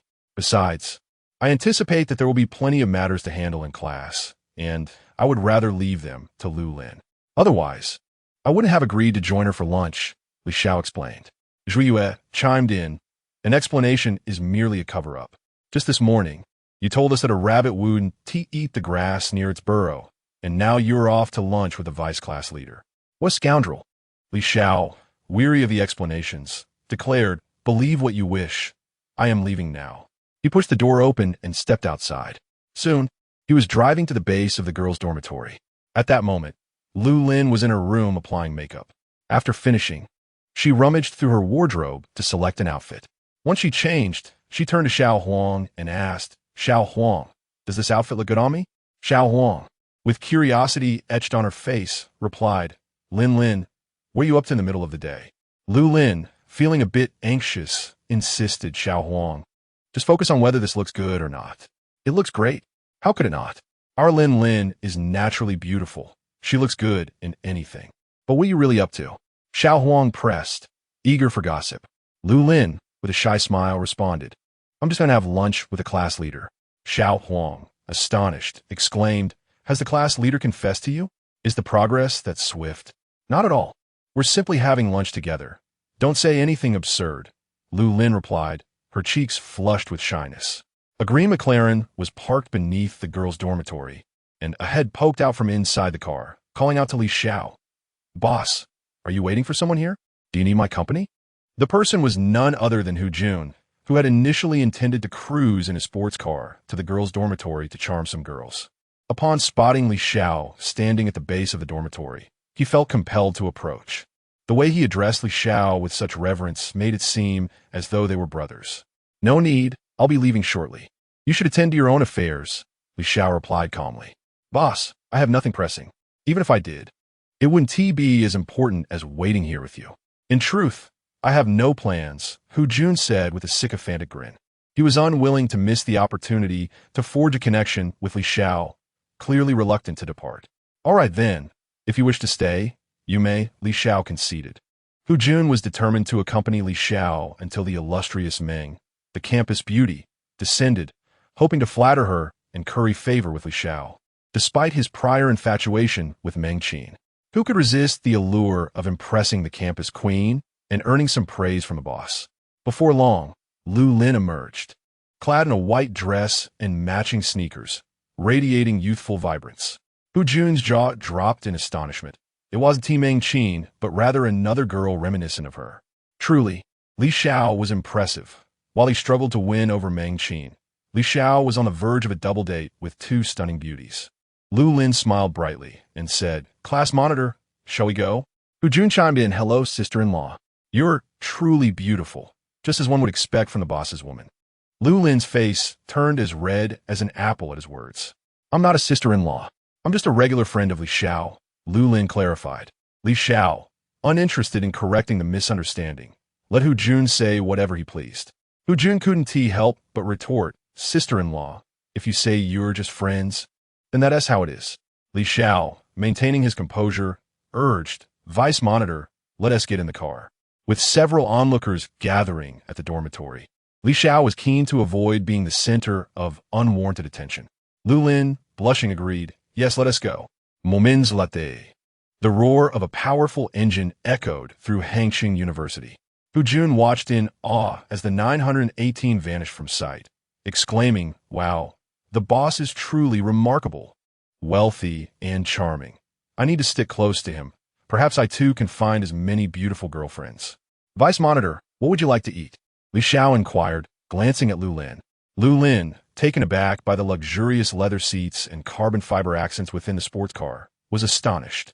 She had assumed Li Xiao merely had a modest amount of wealth, not realizing the extent of his affluence and that he owned such a magnificent vehicle. Curiously, she asked, Class Monitor, this car must be incredibly expensive, right? Li Xiao replied nonchalantly, it's not too bad, just over 10 million. Not particularly extravagant. Lu Lin's expression was one of astonishment, her mouth agape in disbelief. Over 10 million? Her father, after years of toil and business, had never amassed such a fortune. The mere thought that the Class Monitor's car alone was worth that amount struck her as sheer extravagance, as if someone were sitting on a mountain of wealth. Curiosity about Li Xiao burgeoned within her. She yearned to uncover the essence of this enigmatic individual. Despite being a scion of affluence, he exhibited none of the ostentatious arrogance typically associated with the privileged elite, until she witnessed him driving such an opulent vehicle. She had assumed he hailed from a modest background. Li Xiao's demeanor radiated kindness towards his classmates, devoid of any airs of superiority. I know a delightful place to eat. I can guide you there. You just need to drive, she suggested. Li Xiao nodded in agreement, replying, very well, I appreciate your assistance. He pressed down on the accelerator, and the 918 surged forward, swiftly vanishing from the entrance of Hangzhou University. Chapter 21. The unfortunate outcome of pretentiousness. Li Xiao was oblivious to the fact that while he was waiting for someone outside the girls' dormitory, he had been posted on a campus forum. Particularly, a photograph of him and Lu Lin in a Porsche 918 stirred quite a commotion on the forum. Initially, the boys were engaged in discussions about the beauty of the sports car. They marveled. What a stunning vehicle. It must be breathtaking. This car is one of only 918 limited editions globally, worth over 10 million. How could it not be magnificent? The car surely doesn't belong to anyone at Hangqing University. I've never seen it on campus before. Observant viewers of the photograph remarked, hold on, ISNT that the guy who had breakfast with Ming, the campus beauty, this morning? How is he now with another girl at noon? Indeed, this guy might be playing both sides. He drives a luxury sports car to impress girls. Yet here he is, caught in the act on the forum. These wealthy second-generation individuals truly lack integrity. He has Ming and is still gallivanting around. Exactly. Meng should swiftly dismiss such a man. He is unworthy of her. She deserves someone like me, serious in matters of the heart, not a flirt. Up there, you must be envious that the rich can attract so many beautiful girlfriends, right? Do you really think you can woo someone like Meng? Can you even afford to support a goddess like her? The two continued their spirited exchange. In the finance class dormitory, the boys gazed at the photograph on the forum. ISNT that our class monitor and vice monitor, they appear to be an exceptional match. Our class monitor is remarkably low-key. Who would have thought he drives a Porsche 918? Another boy chimed in, indeed. Just look at young Shenhao today, flaunting his ordinary Porsche, while our monitor drives a 918 without boasting. Suddenly, Wu Yifan exclaimed, wow. Old 4 and the vice monitor have been spotted and posted on the campus forum. What? Show me. Incredible. Old 4 is driving a Porsche 918 with a vice monitor, exclaimed Zhuiyue. What a handsome car. Next time, I must insist Old 4 let me ride in that supercar. Huang Xiaofeng, astonished, added, honestly, Old 4 is bound to gain fame in our school. Whether it's being photographed on a date with Meng or driving the 918, he is destined to become the campus heartthrob. Who knows? We might even find girlfriends thanks to him. After following Lu Lin's directions, Li Xiao finally arrived at their destination. Once he parked the car, they both stepped out, and Lu Lin guided him to the entrance of the restaurant. Looking at the name of the restaurant, Fang's home-style dishes, Li Xiao remarked, Lu Lin, there is no need to spare my expenses. Let us dine at a more upscale place. Monitor, despite its humble appearance, this restaurant serves dishes that rival those of high-end establishments. You'll know once you've tasted it, Lu Lin replied with a smile. Li Xiao remarca, aurigut. I shall heed the vice monitor's advice and sample the cuisine here to ascertain its quality. The two entered the establishment. The proprietor, upon noticing Lu Lin's arrival, greeted her with a smile. Ah, Xiao Lin, have you brought your boyfriend to dine? Lu Lin, blushing, responded, Uncle Zhang, he's not my boyfriend. He's my classmate. I brought him to savor your culinary skills. The owner chuckled. Very well. Feel free to take a seat with your classmate. Just let me know what you wish to order. Lu Lin suggested. Uncle Zhang, the spicy stir-fried pork and braised ribs here are particularly delectable. You'll see once you try them, class leader. Soon, the dishes were served, and the aroma was indeed inviting. After taking a bite, Li Xiao exclaimed, the flavor is truly delightful, rivaling that of those grand restaurants. Lu Lin proudly declared, how could my recommendations be inferior? Uncle Zhang was once a chef at a 5-star hotel, but due to his wife's poor health, he returned home to open this small eatery. No wonder, Li Xiao thought. As he realized Uncle Zhang was formerly a distinguished chef, it explained the exquisite taste. While they were engrossed in their meal, a voice called out from nearby. Is that Lu Lin? Lu Lin turned, puzzled, and replied, Who are you? Do we know each other? The boy, noticing her lack of recognition, said, It's Li Chong. We were classmates in middle school. Have you forgotten? Lu Lin, still bewildered, responded, Li Chong. I don't recall. Middle school seemed a distant memory. She could remember some female classmates, but most boys had faded from her memory, as she had little interaction with them. Upon hearing her words, Li Chong's hopeful expression shifted to disappointment. He had expected her to remember him, but it appeared he was a mere stranger to her. Is this your boyfriend? He inquired. Lu Lin replied, We're not close, so I don't see the need to explain anything to you. Li Chong cast a hostile glance at Li Xiao and boasted, Did you see that Porsche at the entrance? It's mine. Do you think you are worthy of Lu Lin? Remember to keep your distance. Li Xiao calmly observed Li Chong's bravado and asked, Is that car yours? Li Chong, feigning composure, retorted, No, is it yours? He was convinced that the owner would never step foot in a place like this. Thus he pretended that the Porsche 918 was his. Lu Lin interjected, Isn't that my classmate's car? I came here with him. When did it become yours? Li Chong, incredulous, replied, Lin, don't deceive me. How could this guy afford such an extravagant car? Li Xiao, uninterested in further conversation with this individual, retrieved his keys from his pocket and pressed a button. causing the Porsche 918 outside to emit a series of unlocking sounds.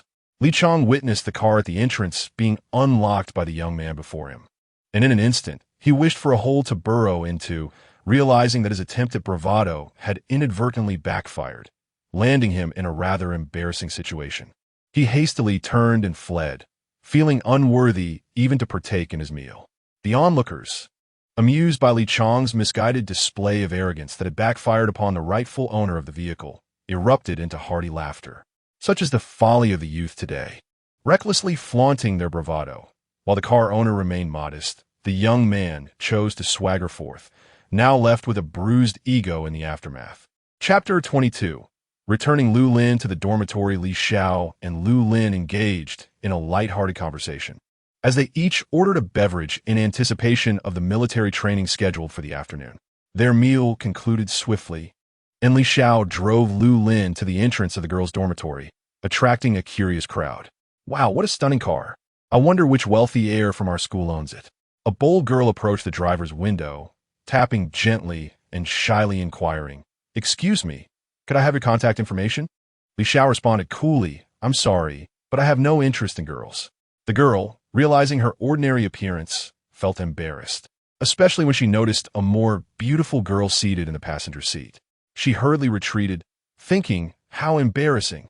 He claims he not interested in girls. Yet there's one right next to him. Isn't this the car belonging to Meng, the campus belle? Is the passenger seat occupied by her? Lu Lin turned to Li Xiao and expressed her gratitude, saying, "Thank you for lunch, class leader," before stepping out of the car. Wait, is that not Meng, the campus belle? Has she been cheated on? To be fair, the girl beside Li Xiao was not inferior to Meng. It was puzzling why she hadn't appeared on our campus beauty list. Perhaps she was a newcomer? Wasn't it said that Meng's boyfriend was also a freshman? Under the gaze of onlookers, Lu Lin made her way to the dormitory. Lin, did you enjoy your date with the class leader today?" Xiao Huang asked, curiosity evident in her expression. "What date? We merely had a meal together," Lu Lin replied, her cheeks flushed. Xiao Huang teased, "Oh, come on. If it was just a meal, why are you blushing? Did you kiss the class leader?" Xiao Huang, stop joking. "It was truly just a meal," Lu Lin insisted. At that moment, another dorm mate, Xiao L, interjected with a gossiping tone. "Is our Lin perhaps fond of the class leader? Otherwise, why would she take the initiative to invite him to dinner?" Lu Lin, her face still warm, replied, "I just think the class leader is quite nice and want to know him better." After getting to know him, she realized he was indeed a commendable young man. Despite his wealth, he bore none of the arrogance typically associated with the affluent. Xiao Huang quipped, "Wow, you've only known him for a few days and already feel this way. Have you been secretly observing him? How come we never noticed?" Xiao L, with a serious demeanor, remarked, "Perhaps the class leader is a particularly skilled pretender, appearing as a gentleman in public, yet a beast in private." Lu Lin quickly retorted, "I know he is not that kind of person." She had not seen any hint of the desire often found in boys' gazes. Li Xiao's eyes remained clear and sincere. Upon returning to his dormitory, Li Xiao found all three of his roommates staring at him intently. Confused, he asked, "Why are you all looking at me like that? Is there something on my face?" He felt bewildered, as he believed there was nothing unusual about his appearance. "Old four, you truly have no idea. When you drove the vice monitor to dinner, you became the talk of our school forum, with everyone discussing your situation." Li Xiao, sumawet perplexa, remarca. "I am merely friends with Meng, the school flower, and the vice monitor. What is the connection? We believe you, yet the people at school do not." Old 1, Zhang Yifan, stated. Old 3, Huang Xiaofeng, with an envious expression, exclaimed, "Old 4, you really don't fancy Meng and the vice monitor? They are both so beautiful. Don't you feel a spark? Old 4, you can't possibly be gay, can you?" He covered his chest, fearing that Li Xiao might be gay. Li Xiao, exasperata, retorted, "You're the one who's gay. I like girls, all right?" He shook his head, pondering how these three were simply idling away their time. He changed his clothes and headed to the bathroom, shutting the door behind him. After a brief rinse, he emerged, ready to rest for a while. Although the intensity of military training was trivial for him, maintaining his vitality was still essential. "Wow, old 4, when did you develop an 8-pack? I had T notice before." Old 3, Huang Xiaofeng, said in astonishment, having overlooked Li Xiao's physique while he was in the bathroom. Huang Xiaofeng gazed at Li Xiao's muscles with considerable surprise. After all, he usually perceived Li Xiao as somewhat lean, so he was taken aback by the explosion of muscle upon undressing. Goodness, Old 4, your physique is incredible. How did you train for this? Old 2, Zhiyue, asked earnestly. Li Xiao replied calmly, perhaps it's just a matter of genetics. I haven't really exercised much. Just a bit here and there. Old 1, Wu Yifan, looked at Li Xiao's waist in disbelief and exclaimed, wow, Old 4, that is quite a dog's waist. You must be a powerhouse. Your muscles are akin to nature's divine craftsmanship, perfectly sculpted. If I had such a body, I'd relish the opportunity to go shirtless every day, Old 1, Wu Yifan remarked. Old 1, I didn't realize you had a penchant for exhibitionism. If you went out shirtless every day, be careful not to get chased down, Old 2, teased. Old 1, Wu Yifan, pouted and said, I was merely using a metaphor. If I had Old 4's physique, I wouldn't go out shirtless, all right? What man wouldn't desire a physique like Old 4's? Yet, training demands immense perseverance and dietary control, for many indulgences must be sacrificed. Few can endure the commitment. Li Xiao, disinterested in the trio's banter, seized the opportunity to restore his energy, lest he succumb to drowsiness during the afternoon training. Before long, Li Xiao's alarm rang. He glanced at the time, donned his military training attire, and set off with his 3 roommates toward the sports field.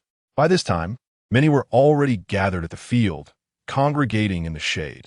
As Li Xiao approached, he too sought refuge from the sun. He had no inclination for self-inflicted discomfort. Just as he settled down, the leader, Wu Yifan, inquired, Fourth, do you have any plans for the evening? Li Xiao shook his head, indicating he did not. Well then, the 4 of us from the dormitory shall go out for barbecue tonight. After so many days of training, we are utterly exhausted. It is time to indulge in some delicious lamb kidneys to replenish our energy, Wu Yifan declared. The second member, Zhiyue, added, the leader is indeed correct. We certainly need to rejuvenate.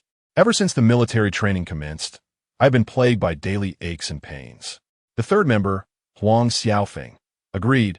Who could dispute that? Especially at night, when I lie down on my bed, I can feel the soreness throughout my body. Any movement brings me considerable discomfort. Wu Yifan turned to Li Xiao and remarked, I can't help but feel, Fourth, that after all these days of training, you seem utterly unfazed. Li Xiao replied with a smile, I find the intensity quite manageable. I can endure it. Chapter 23. A failed provocation. Wu Yifan, the leader, suddenly realized and remarked, Old 4, with your physical fitness, even with military training and increased training intensity, you would merely scratch the surface. Zhiyue, filled with curiosity, inquired, Old Boss, what has prompted you to invite us for a meal?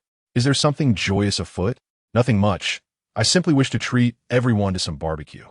As the leader of the dormitory, it is only fitting that I reward you all for the exhausting military training these past few days, Wu Yifan replied. He then fixed his gaze on Li Xiao, hinting that if there were ulterior motives, it would involve Old 4 seeking out Meng, the campus flower, for a social gathering between our 2 dormitories.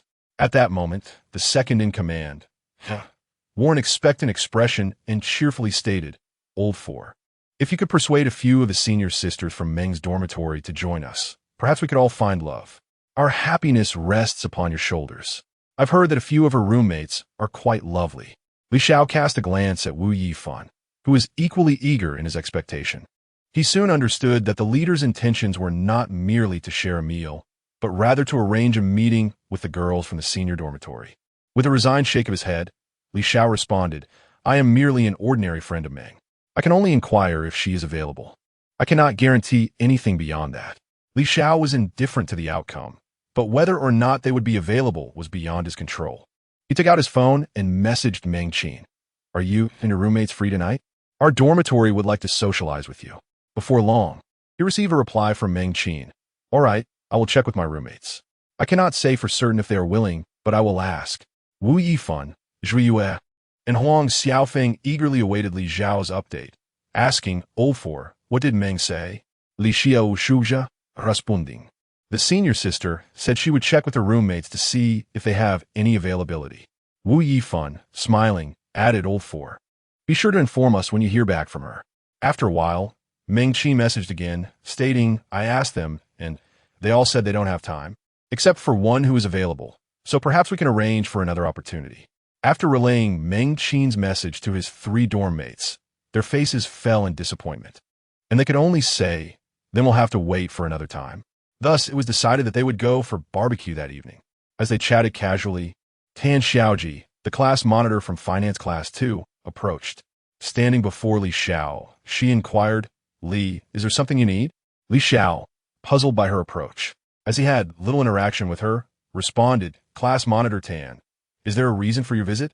Li, I was wondering if you might be interested in a wrestling match? Tan Xiaoji challenged, her tone laced with provocation. Having contemplated this all night, she sought to reclaim her standing in the eyes of the girls in class, recalling that she had learned wrestling since childhood. In the past, he had garnered numerous accolades in wrestling. He believed that by embarrassing Li Xiao in front of so many people, he would attract the attention of the girls. Despite being an amateur himself, nevertheless, he excelled among his peers in terms of skill. He possessed unwavering confidence that he could triumph over Li Xiao in wrestling.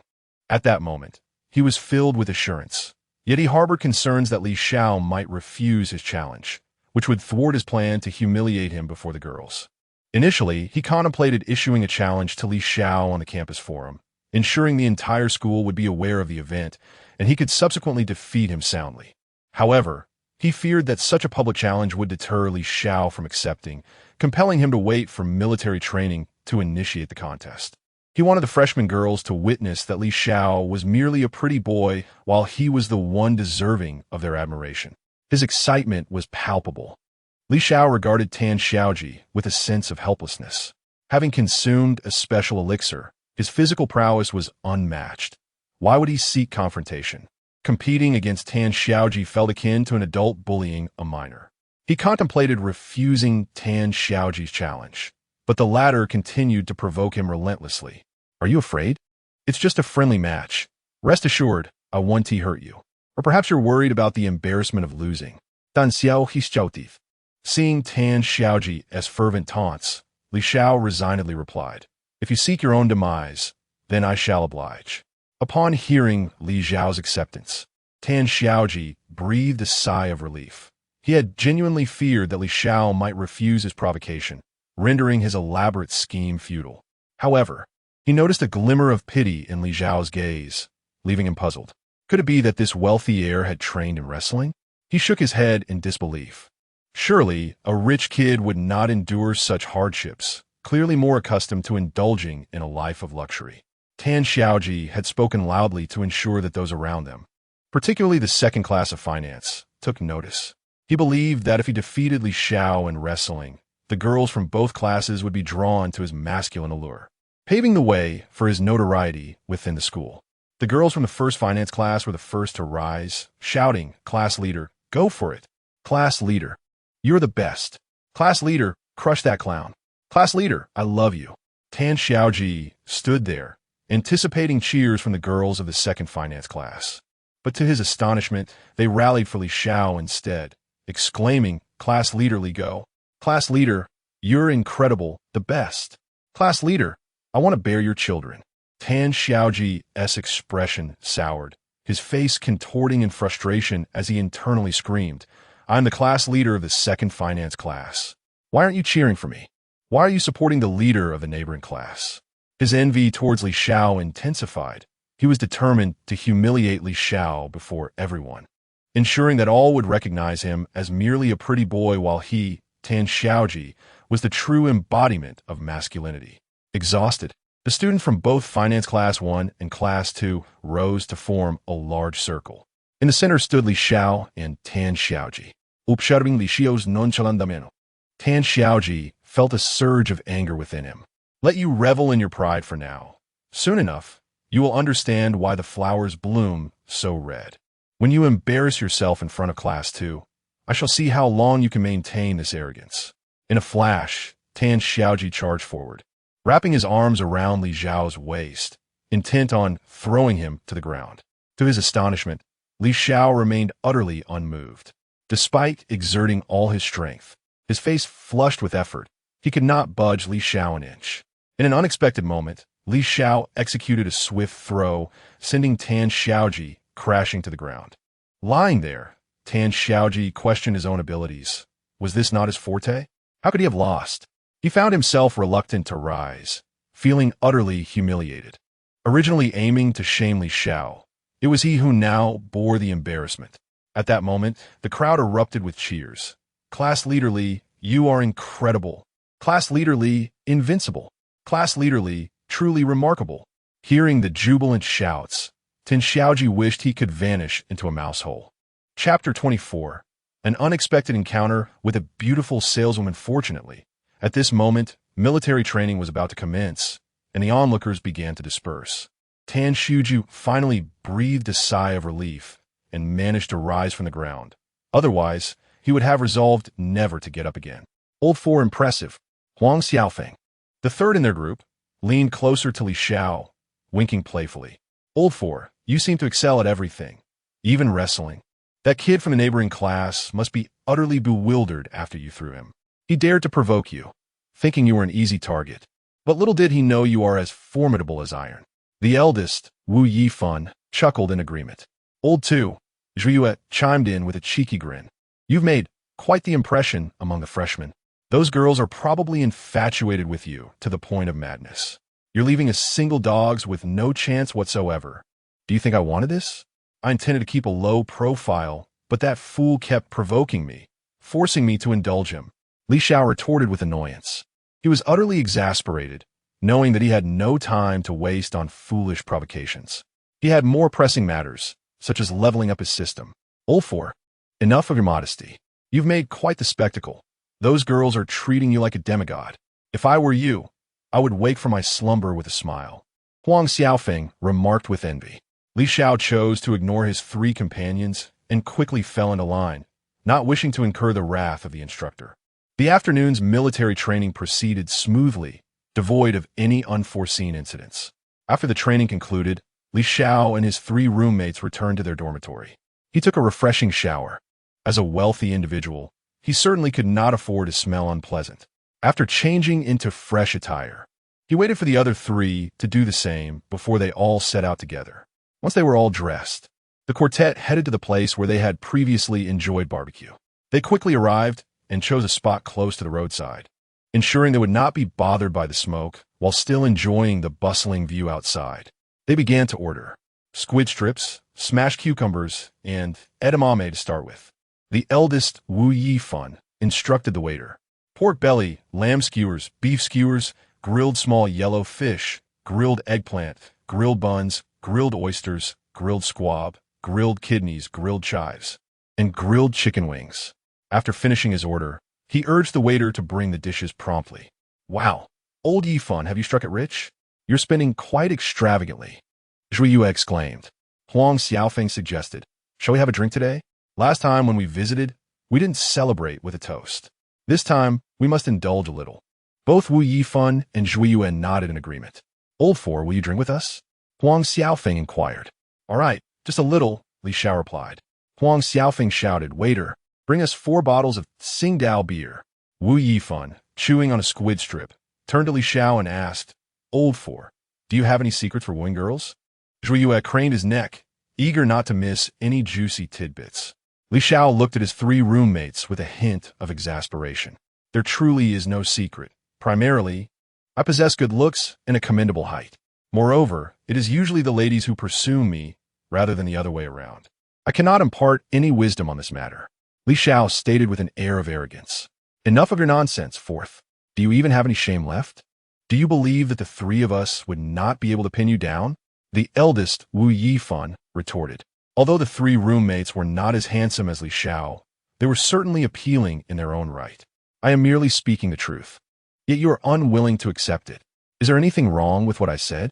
Li Xiao continued. The 3 of them shook their heads in response. It seems there is no issue with your assertion, suggesting that it is always the women who pursue our Fourth, who has never taken the initiative, Wu Yifan remarked. Li Xiao looked at his 3 roommates and said, in truth, there exists a remarkable skill an ability to attract the attention of women. Upon hearing this, the trio perked up, eagerly awaiting the revelation of this extraordinary technique. The skill in question is the power of wealth, Li Xiao replied, leisurely chewing on a piece of squid jerky. He was aware that his 3 roommates came from fairly well-off families. Wu Yifan and Huang Xiaofeng were locals, while Zhu Yue hailed from Shanghai, as could be inferred from their daily lives. Of course we are aware of that, but what we desire is true love. Wu Yifan exclaimed. Li Xiao, taken aback, responded, "Oh, I did not realize our eldest was such a champion of pure love. In that case, I have no advice to offer. You may as well wait for your true love to appear." Suddenly, Huang Xiaofeng shouted, "Look, there's a beauty. Indeed, she is stunning, with long, fair legs and an exquisite figure. The girl in the pink outfit beside her is also quite lovely," Wu Yifan exclaimed, nearly drooling. "These 2 beauties are certainly on par with Meng, our campus flower. How I wish one of them could be my girlfriend," Huang Xiaofeng lamented. Li Xiao continued to savor his squid jerky, not even glancing up, for he found the jerky far more enticing than any beauty. Besides, he was not lacking in attractive company. My goodness, why are the beauties looking our way? And why are they approaching us? Wu Yifan said, excitement bubbling in his voice. Before long, the girls reached them. "Is it you, Li Xiao?" A woman's voice rang in Li Xiao's ear. The trio stared at Li Xiao in astonishment, their mouths agape in disbelief. How could it be that fourth was acquainted with yet another attractive woman? At that moment, Li Xiao raised his head to look at the girl and said, "What a coincidence. I did not expect to encounter you here." This beauty was the sales representative he had met during his previous visit to Hang Chung Yihao Yuan. "Li Xiao, why have you not been in touch for so long? I have been eagerly awaiting your call," the saleswoman said in a sweet, melodious tone. "I have been busy with military training at school and have not had the time. I promise to reach out when I have a free moment." Li Xiao replied with a smile, as he had been longing for such encounters. "Li Xiao, you are still a freshman," the saleswoman exclaimed, her surprise evident. "Indeed," Li Xiao replied. "I shall refrain from interrupting Li Xiao and his friends during their meal. I shall await his contact when he finds the time," the beautiful saleswoman reluctantly remarked. The girl beside her inquired, "Xiao Qing, you can actually pursue a freshman?" The enchanting saleswoman, Xiao Qing, replied, "I had no idea he was a first-year student. We met when he came to our property to purchase a house." "Wow, he bought a house in your complex?" "That's one of the upscale neighborhoods in Hangzhou, a rich second generation." "Xiao Qing, you must not let this opportunity slip away," the girl exclaimed, her face filled with astonishment. Xiao Qing, the beautiful saleswoman, continued, "I would like to, but after our last encounter, he transferred the payment to me immediately." Elder Wu Yifan inquired, "Old four, how do you know so many beautiful women?" "I met her during the house purchase," Li Xiao explained. "It can't be that simple," Old Zhu said skeptically. "It feels like there's more to the story." "What story?" "I merely bought a house from her. She must be particularly grateful to me. What more could possibly happen?" Li Xiao replied. He would not divulge to the trio that there indeed was a story between him and the beautiful saleswoman. Soon, the 4 finished their barbecue and walked back toward the school. Chapter 25. A chance encounter with Su Qianqian today. The 4 residents of the dormitory rose early. After completing their morning routines and dressing, they planned to head to the dining hall for breakfast together. Once they procured their meals, they settled at a table by the window, enjoying their food while engaging in light-hearted conversation. Li Xiao, a gentle voice, interrupted their chatter. The 4 turned to see a beautiful girl clad in a white knee-length dress, a white top, and white canvas shoes. The trio was momentarily dumbfounded.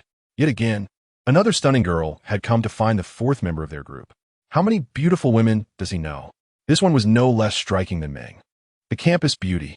Li Xiao, you truly are insufferable. It feels as though you've robbed us of our chance at happiness. The breakfast in their hands suddenly lost its appeal, and they resolved never to dine with him again, as he was leaving them no path to survival. Li Xiao gazed at the enchanting girl before him, uncertainly inquiring, "Is it you, Sister Qianqian?" He hesitated, for Su Qianqian had once been his neighbor, but after her father's business flourished, they had moved away from his neighborhood. "Indeed, it is you, little Xiao," Su Qianqian exclaimed excitedly as she approached him. "I thought I had mistaken you for someone else. Honestly, you never mentioned that you were at Hangzhou University." If I hadn't seen you today, I would have never known. Feeling a touch embarrassed, Li Xiao quickly replied, I had no idea you were also at Hangzhou University, Sister Qianqian. Had I known, I would certainly have reached out to you. It had been quite some time since they last met, and he was taken aback by the significant change in her appearance. Had she not spoken first, he would not have recognized her. Truly, as the saying goes, women blossom into beauty with age. Su Qianqian, once merely an attractive girl, had transformed into a striking beauty. Su Qianqian smiled and remarked, Little Xiao, you become quite handsome in the time we've been apart. Sister Qianqian, you've also grown increasingly beautiful. Had you not called out to me, I wouldn't have dared to recognize you. Li Xiao responded, unable to contain his admiration. Su Qianqian shot him a playful glare and retorted, Are you suggesting I was ordinary before? Li Xiao hastily clarified, No. I meant to say you're becoming more and more beautiful. All right then, I haven't had breakfast yet. Please go and give me something, Su Qianqian commanded. Li Xiao wasted no time in complying. Knowing well the mischief she was capable of, he had not escaped her antics easily in their childhood. After he returned and placed the food on the table, just as Su Qianqian was about to reach for her breakfast, a voice suddenly interrupted from behind. Hey, Yuxu. Su Qianqian turned around to face the boy, her tone icy. Are you following me? With a glance at Ren Yuxiu, her demeanor starkly contrasted the playful banter she had shared with Li Xiao moments earlier. This Ren Yuxiu was particularly bothersome, persistently pestering her with his desire to date her. She had come to the dining hall this morning in high spirits, hoping to avoid the unpleasantness of encountering him, but here he was, clinging to her like a stubborn burr. Typically, she avoided coming to the dining hall, fearing an encounter with Ren Yuxiu. Ren Yuxiu gazed at the frigidly aloof Su Qianqian, his affection for her intensifying. He was drawn to the allure of the unattainable. He had no interest in those who readily approached him. Such pursuits lacked the thrill he craved. It was only with someone like Su Qianqian that he found the challenge necessary to keep his interest piqued. I too have come to the cafeteria for breakfast. I never anticipated encountering you here. Qianqian, it seems this is fate, he remarked with a lecherous grin. Su Qianqian retorted coldly, Can the esteemed young Master Ren really rise so early? Surely you spent the night with that girl, and are just now returning to campus. Ren Yushi replied, Is that truly how you perceive me, Qianqian? I genuinely came to the cafeteria for breakfast. However, Su Qianqian paid no heed to his defense, instead engaging in laughter with Li Xiao nearby. Ren Yuxiu's gaze shifted to Li Xiao, who was conversing with Su Qianqian. He felt an urge to demonstrate the disparity between himself and this fellow. Subconsciously reaching into his pocket where he felt the keys to his Mercedes-AMG C63, a vehicle he had procured for nearly $1 million after much persuasion with his father. Driving a Mercedes-AMG C63 on campus granted him a sense of superiority. Aside from the affluent heirs he was acquainted with, he regarded everyone else with disdain, and this boy before him was clearly not one of them. He intended to make Li Xiao aware of his place and to steer clear of Su Qianqian. He imagined that once Li Xiao recognized his status, he might even assist him in courting her. The more he contemplated this, the more pleased he became. A particularly lecherous smile spreading across his face, as if he were already engaged in a passionate encounter with Su Qianqian. He withdrew the car keys from his pocket, tossing them lightly onto the table to attract Li Xiao's attention. Ren Yuxiu noticed the eyes of the others gravitating towards him. Qianqian, have you finished? Allow me to escort you back to the girls' dormitory. The walk from the cafeteria is rather lengthy, he declared proudly. You haven't yet experienced the thrill of my Mercedes-AMG C63, have you? The acceleration is exhilarating. Today seems perfect for you to indulge in that experience. He emphasized the name of the car, ensuring everyone was aware of his prized possession. His face was alight with pride and satisfaction as he scrutinized Li Xiao for any sign of envy. Yet, after a prolonged gaze, he found no reaction, not even from Li Xiao as companions. How could this be? Surely they were astounded by his vehicle. I shall reiterate, Qianqian, shortly I will drive you back in my Mercedes-AMG C63. Still, there was no response. What on earth is happening? At that moment, Ren Yuxiu began to find Li Xiao somewhat familiar and asked, Are you the one who went out with the girl driving the Porsche in 918 and Meng Xiaohua? He turned to Su Qianqian cautioning, "You should keep your distance from this individual. He is not of good character, a notorious playboy. No less, who dares to date two different girls in a single day? Does dining with two girls make one playboy? At this moment, I am dining with Sister Qianqian. Does that mean she is my girlfriend? I am merely friends with those two girls, and we're just having a meal together. Do you understand?" Li Xiao said coldly. "Qianqian, look at this guy still trying to deny it. Who would believe he isn't dating? There are even photos of him sending a girl back to the dormitory circulating on the campus forum." Ren Yushu was desperately trying to tarnish Li Xiao's reputation. Meanwhile, Su Qianqian was looking at the campus forum Ren Yushu mentioned, astonished, and said, "Little Xiao, that car looks incredibly expensive.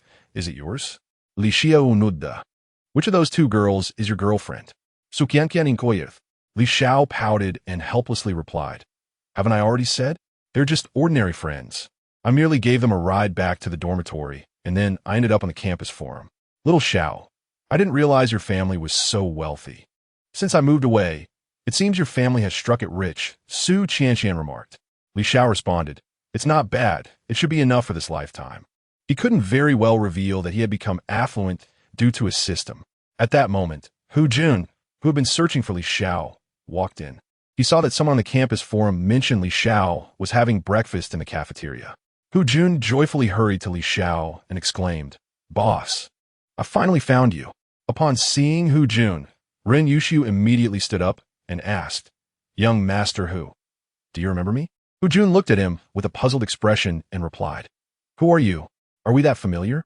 Please do not interrupt my conversation with my boss."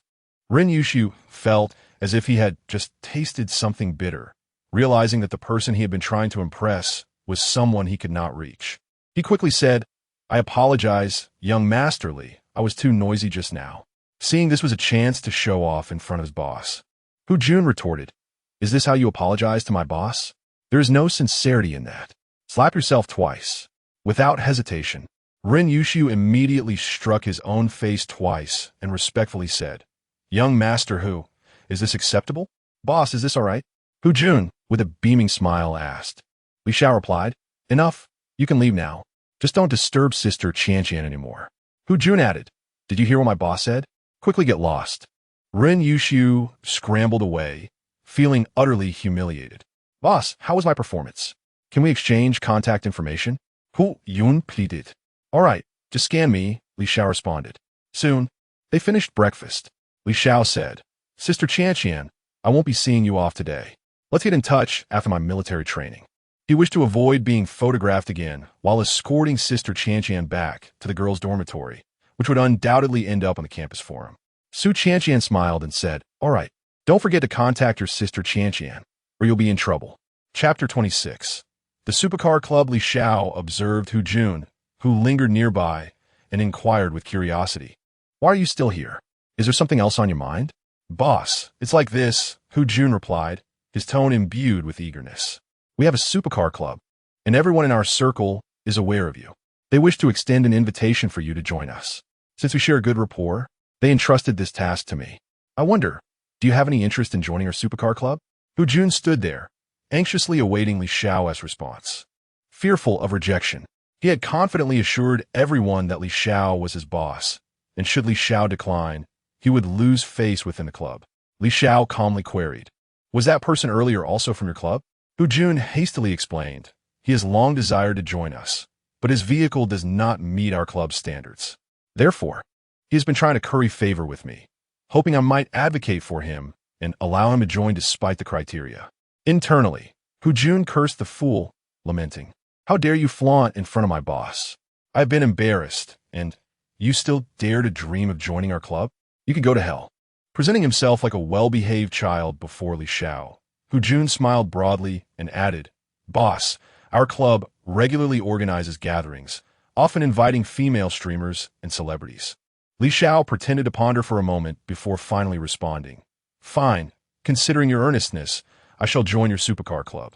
He was curious to see if those female streamers and celebrities were as captivating in person as they appeared on screen, and to observe how the wealthy enjoyed their lives.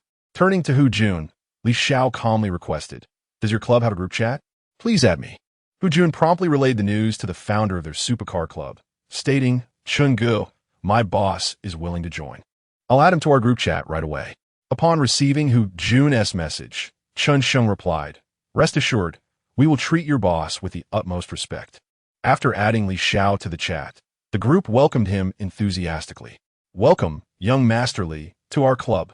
Echoed the greetings throughout the chat. Seeing the warm reception, Li Xiao casually distributed 5 red envelopes of 20,000 each. A mechanical voice echoed in his mind. Issuing red envelopes does not constitute a transaction. Balance: 179,028. 534 yuan. The members eagerly seized thousands from the envelopes, exclaiming, wow, young Master Li is truly generous. Li Xiao remarked, from now on, we are all brothers. I hope everyone will support one another. In a private chat, Cheng Kuan messaged Chun Sheng, expressing his confusion. Chen Xiao, what is the background of this young Master Li? He is so extravagant, casually giving away 100,000 yuan in red envelopes. Chun Sheng replied with a hint of resignation. I am not entirely sure. I only know he owns a Porsche 918. Wow, Porsche 918. Young Master Li certainly has some clout. Cheng Kuan responded, astonished. Very well. We shall organize a gathering another day to ascertain the capabilities of this Li Xiao, Chun Sheng remarked. As Li Xiao returned to the dormitory with the 3 companions, they all fixed their gazes upon him. Curiously, Li Xiao inquired, why do you 3 stare at me so intently? It's beginning to unnerve me. The eldest, Wu Yifan, gritted his teeth and exclaimed, Fourth, how do you manage to know so many beautiful women? Can't you leave a few for us, single souls? You truly ought to be cursed. Indeed, Fourth, spare us a few beauties. Last night, at the barbecue, I thought my fortune had finally arrived, only to discover it was yet another of your conquests. Wu Yifan's second added. The third, Huang Xiaofeng, nodded in agreement. Li Xiao, uninterested in their banter, approached his desk and opened his computer to play a game of Dodiju. Noticing his disinterest, the 3 resumed their own activities. Before long, it was time for military training. The 4 of them strolled toward the sports field, chatting and laughing. Today's training proceeded remarkably well, with no one daring to provoke Li Xiao, as the reputation of Tan Xiaoji loomed large, and none wished to assume the role of the scapegoat. Li Xiao decided against staying at school tonight. Having glimpsed a beautiful saleswoman the previous evening, he felt a stir of desire. During the walk back to the dormitory, he opened his phone and messaged her. Beauty, are you available tonight? The saleswoman, upon discovering it was Li Xiao, joyfully replied, Li Xiao, I am free all evening. Though she might never marry into a wealthy family, she believed that by spending more time with Li Xiao, she would soon be able to purchase her own home in Hangzhou. The thought lifted her spirits even further. At that moment, a middle-aged saleswoman approached, curiously asking, Xiaoqing, why are you suddenly in such high spirits? Has someone placed an order for a property? Xiaoqing replied, Sister Fong, not at all. I will be grateful to sell even 1 unit this month. I'm simply experiencing a bit of happiness. The middle-aged saleswoman decided not to press the matter. She envied the youthful charm of these young women, as she now felt past her prime, often disregarded by clients. Upon returning to his dormitory, Li Xiao showered and changed clothes. He retrieved the key to his Porsche 918 from the drawer, ready to drive home, when he suddenly remembered that his Mercedes-AMG GT63 was still parked at school. He asked the system, can the car be stored in the System S space? The host may do so. Simply stand before the car and mentally recite the incantation to store it in the System S space. Li Xiao placed both car keys in his pocket and made his way out of the dormitory. At that moment, Wu Yifan inquired with curiosity, Fourth, where are you headed? Li Xiao replied, I have a matter to attend to. A 1T be returning tonight. If anyone checks the dormitory, please say I'm visiting another dorm and will be back shortly. Wu Yifan responded, all right, Fourth, you can rest assured. Li Xiao nodded and walked towards the parking lot, soon arriving in front of a Mercedes-AMG GT63. He first retrieved the access pass from the car, glanced around to ensure no one was watching, and then stored it in the system space. He then proceeded to the Porsche 918, took out the key, pressed the unlock button, opened the door, and settled inside, starting the vehicle and driving towards Hangsheng No. 1 courtyard. The school staff observed as the Porsche 918 exited the premises. An hour later, Li Xiao arrived at the entrance of Hangqing No. 1 courtyard. The barrier at the parking lot had not been lifted, so Li Xiao leaned out and said, "Excuse me. Sir, I'm from Building 13, Room 2301. My vehicle is registered in the system. Could you please let me through?" The security guard looked at Li Xiao and replied, "Certainly. Welcome home, resident. Please send your vehicle information to the property manager, and she will register it for you." Li Xiao responded, "Thank you very much."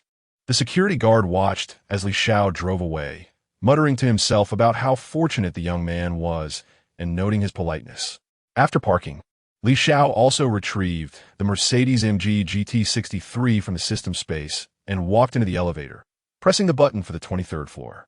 Shortly, he opened the door and sank into the sofa. He took out his phone and messaged the saleswoman, "I'm home, please come find me." The beautiful saleswoman, who had been waiting at the sales office for Li Xiao's message, quickly replied, "Li Xiao, I'll be right up." She hurriedly made her way to his place, still in her uniform and black stockings, without changing her clothes. Before long, she arrived at room 2301 and rang the doorbell. Li Xiao stood up from the sofa to open the door, greeted by the sight of the beautiful saleswoman. He embraced her and began to kiss her passionately. Their playful engagement began on the sofa, then transitioned to the bedroom, and finally to the bathroom, where the stockings on her legs were torn to shreds. Eventually, they found themselves lying on the bed, with Li Xiao holding her close, saying, "You shouldn't go back tonight." The saleswoman blushed and replied, "All right." They continued their passionate encounter until the early hours of the morning, eventually falling asleep in each other's arms. Chapter 27. Morning exercises with the enchanting saleswoman. The following morning, Li Xiao gazed upon the alluring saleswoman in his embrace, a surge of mischief igniting within him. He playfully smacked her rounded posterior, and the room once again became a tempest of passion. The saleswoman, blushing, remarked, "Li Xiao, you're incorrigible. You want tea? Even let me be at dawn." With a wicked grin, he replied, "Do you not enjoy it? That little temptress from last night kept urging me to be more vigorous." "You're naughty." "I'm not," she retorted, her cheeks aflame. This time, she sensed that Li Xiao was far more fervent than before, and his dimensions felt decidedly different. Li Xiao sat up, stretching his body and yawning lazily.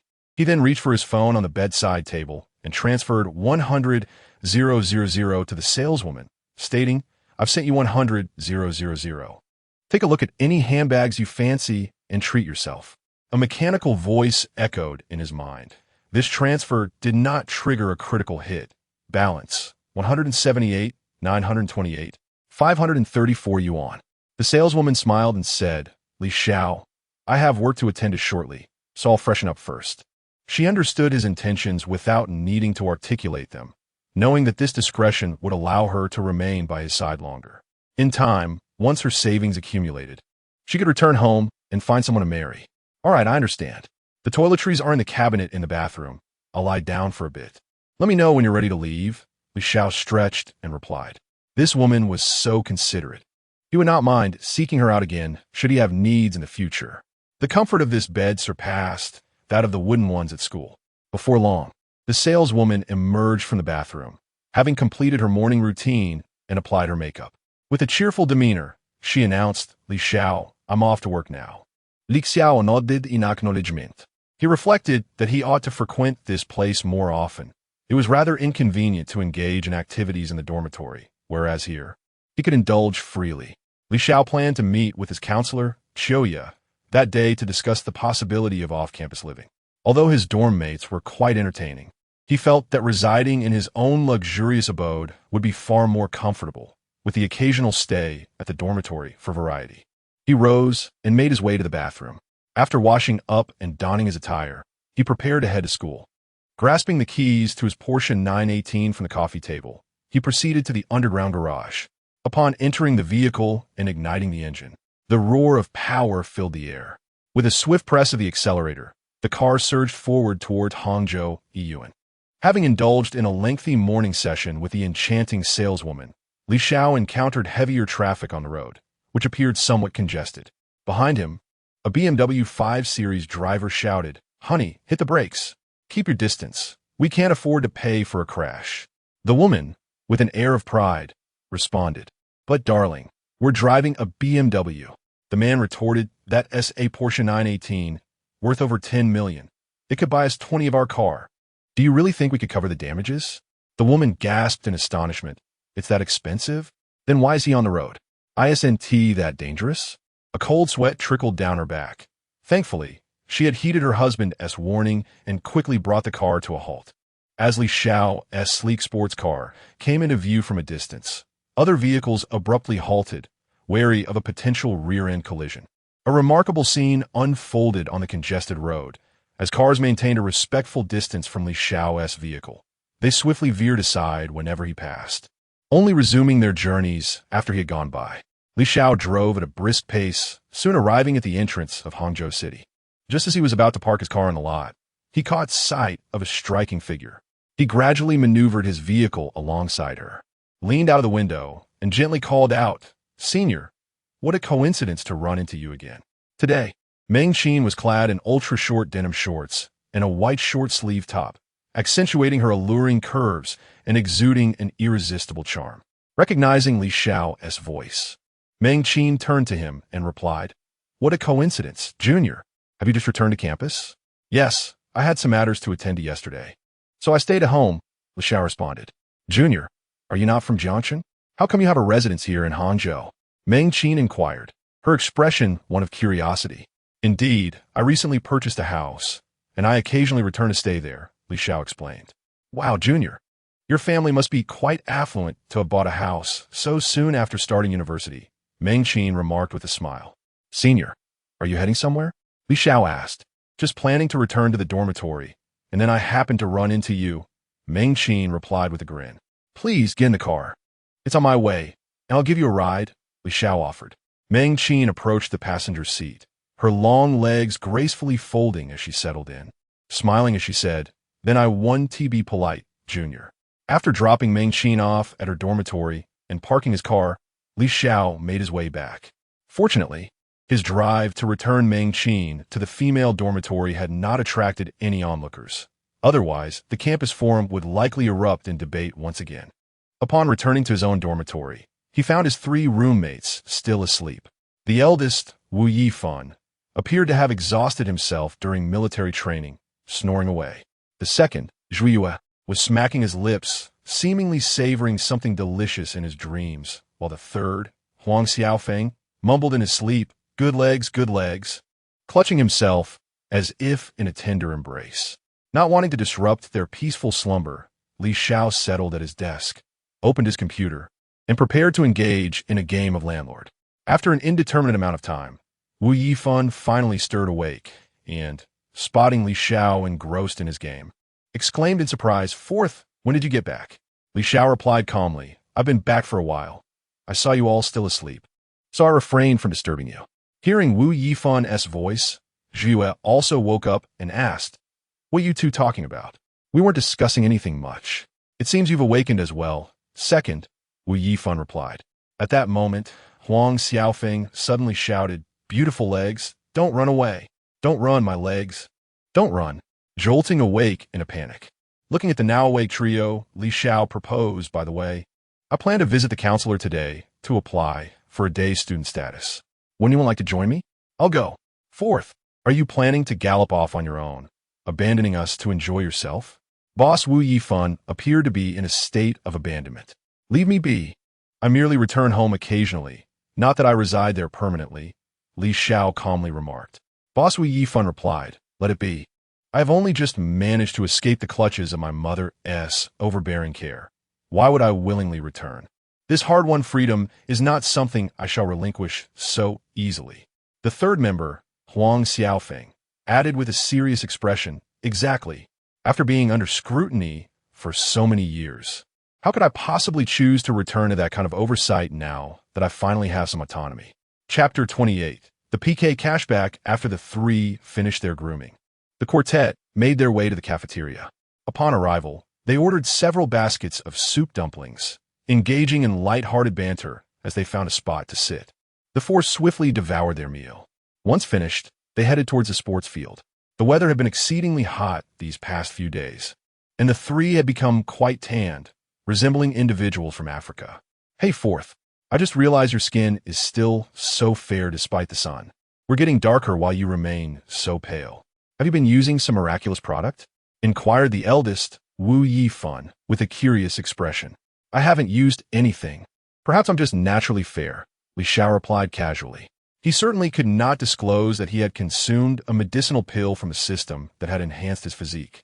The other three gazed at Li Xiao's skin with envy, exclaiming, "Fourth, your complexion is even better than that of a girl. We are truly envious." Before long, they reached the sports field, which was already bustling with people. The four sought out a shaded area to sit and awaited the commencement of military training. "When will you take us to see your mansion?" asked the second, Zhui Yue. "What mansion? It's merely a regular house. I'll take you to have some fun once the training concludes," Li Xiao replied. Just then, the instructor arrived. Today, as training progressed exceptionally well. And soon it was time for a break, prompting everyone to retreat to the shade. Seated beneath the trees, the group laughed and chatted, having acclimated to the rigorous training over the past several days. Suddenly, a shout echoed from a distance. "Who is Li Xiao? Step forward." Everyone turned to the direction of the voice. Li Xiao also glanced over, spotting a hulking figure, muscular and brutish, resembling a gorilla. Uncertain of the reason for this individual's approach, Li Xiao stood and asked, "I am. What can I do for you, my friend?" The giant, upon noticing Li Xiao's response, strode over briskly and declared, "You are the one who is dating our school beauty, Meng, yet you still flirt with other girls." Li Xiao replied calmly, "When did I become her boyfriend? We are merely friends." The giant, filled with rage, retorted, "Aren't you Meng's boyfriend? You wouldn't be deceiving me, would you? In any case, if you dare to make her sad, I will ensure you understand why the flowers are so red. Do you comprehend?" Li Xiao regarded the hulking figure and asked, "How exactly will you make me understand why the flowers are red? Moreover, what I do with the school beauty is none of your concern. Are you a city inspector?" The giant responded, "You'll find out if you cause Meng any sorrow." With that, he turned and departed without casting another glance at Li Xiao. The giant was a member of Meng Qin's flower protecting team, and he had come upon seeing Li Xiao dining with various girls on the campus forum, prompting the team to intimidate him. The morning of military training concluded swiftly. After finishing lunch, Li Xiao lay on his bed, scrolling through short videos. Soon, he stumbled upon a familiar figure, Sister Qianqian. At that moment, Su Qianqian was engaged in a competition with a heavily altered face female streamer, who had managed to deplete Su Qianqian's health bar entirely. The opposing streamer taunted, "Hey, streamer on the other side, where has your health bar gone?" Su Qianqian forced a smile and replied, "Conditions at home are lacking today." In truth, she had previously received over 1 million in gifts from a wealthy patron, but when he demanded her companionship, she resolutely declined. Unexpectedly, this patron found a way to request a refund, leaving her in debt to the platform after all her preparations. Seeing Su Qianqian's pitiful health bar, Li Xiao inquired, "Does gifting on the system count as spending?" The system replied, "Host, gifting counts as consumption and can yield a cashback." Without hesitation, Li Xiao opened a recharge link and deposited 1 million. He sent Su Qianqian 30 carnival gifts. A mechanical voice resonated in his mind, announcing, "Congratulations, host. You have achieved a critical hit of 4 times, earning 3,600,000 yuan. Your balance is 178,388,534 yuan, and you have acquired 9,600 luxury points." Su Qianqian was taken aback by the sudden influx of gifts, exclaiming, "Thank you, Brother Fei Shang Yin Xiao, for the 30 carnival gifts." The PK bar was swiftly overtaken, with scores of 960, 120 to 321, 200. The heavily altered face streamer, noticing the shift, urgently called out, "Brother Tian, please help me. I'm being overwhelmed." This Brother Tian was Su Qianqian's former patron, who, unable to prevail against her, had switched to another female streamer to suppress her. Brother Tian hastily sent 40 carnival gifts, reversing the scores once more. Observing this, Li Xiao decided to send even more gifts, reasoning that he must continue to support. He dispatched 100 carnival gifts to Su Qianqian. The mechanical voice echoed again, "Congratulations, host. You have achieved a critical hit of 7 times, earning 100,000 yuan. Your balance is now 180, 488, 534 yuan, and you have acquired 30,000 luxury points. Seeing that Fei Shang Yun Xiao had sent another 100 carnival gifts, Su Qianqian quickly implored, "Brother Xiao, please, no more." She feared he might be yet another man with ulterior motives. The opposing female streamer, feigning innocence, said, "Brother Fei Shang Yun Xiao, you're hurting me. Su Qianqian doesn't need your gifts. I would love to have you here instead." Li Xiao switched to the opposing streamer's broadcast and stated, "I'm sorry, but I have no interest in artificial faces." This infuriated the opposing streamer, who nearly erupted with anger. However, she composed herself, forcing a smile. "Brother, I was born this way." Brother Tian then chimed in, "If you have the guts, let us schedule a match. My bank card has a limit today. Otherwise, you wouldn't stand a chance." Brother Tian was the CEO of a publicly listed company, married yet still seeking thrills online. Su Qianqian was the only female streamer he had failed to conquer during his extensive online endeavors. Li Xiao responded, "All right, I'm ready whenever you are." Regardless of the fact that his money continued to multiply with each swipe, he was eager to spend even more. Soon, the competition came to an end, and Su Qianqian imposed a punishment on the opposing plastic-faced female streamer by disabling her beauty filter, rendering her appearance even more artificial. At that moment, Su Qianqian also ended her live stream and privately messaged, "Brother flying to the clouds, if you wish to request a refund, feel free to contact me, and I shall return all my earnings to you." Li Xiao replied, "No need. I merely found it unbearable. I harbor no other intentions." He was well aware of Su Qianqian's thoughts and knew that not only could he receive cash back, but he could also assist Sister Qianqian. Li Xiao switched off his phone, exited his dormitory, and set out to meet his counselor, Xiao, to complete some paperwork for his off-campus residence. Upon finding Xiao, he quickly finalized the necessary formalities. Xiao expressed her concern, saying, "Li Xiao, if you are living off-campus, please take care of your safety." "I understand. Thank you for your concern, Counselor," Li Xiao replied with a smile. He then hummed a cheerful tune as he returned to his dormitory. Chapter 29. Watching the live stream as Li Xiao made his way back to the dormitory, he realized there was still some time before the afternoon military training commenced. Upon entering, he discovered 3 of his peers engrossed in short videos, their expressions lewd as they fixated on the screen. The leader, Wu Yifan, chuckled with a mischievous grin. "Goodness, this female streamer has an incredible figure. Her bust must be a D cup. Just imagine how blissful it would be to touch it. Come on, show me," urged the third member, Huang Xiaofeng. "Wow, she's like a dairy cow, so ample and fair," Wu Yifan replied, chuckling. "Isn't it just exhilarating?" he added, nudging the fourth member. At that moment, the second member, Zhuyu, exclaimed, "Wow, those legs are so long. And clad in black stockings. YYDS. Hurry, show us, Zhua." Both Wu Yifan and Huang Xiaofeng urged. Li Xiao shook his head and climbed onto his bed, retrieving his phone to browse the live streams. Suddenly, he stumbled upon a female streamer named Sister Zhu, whose legs were remarkably slender and lengthy.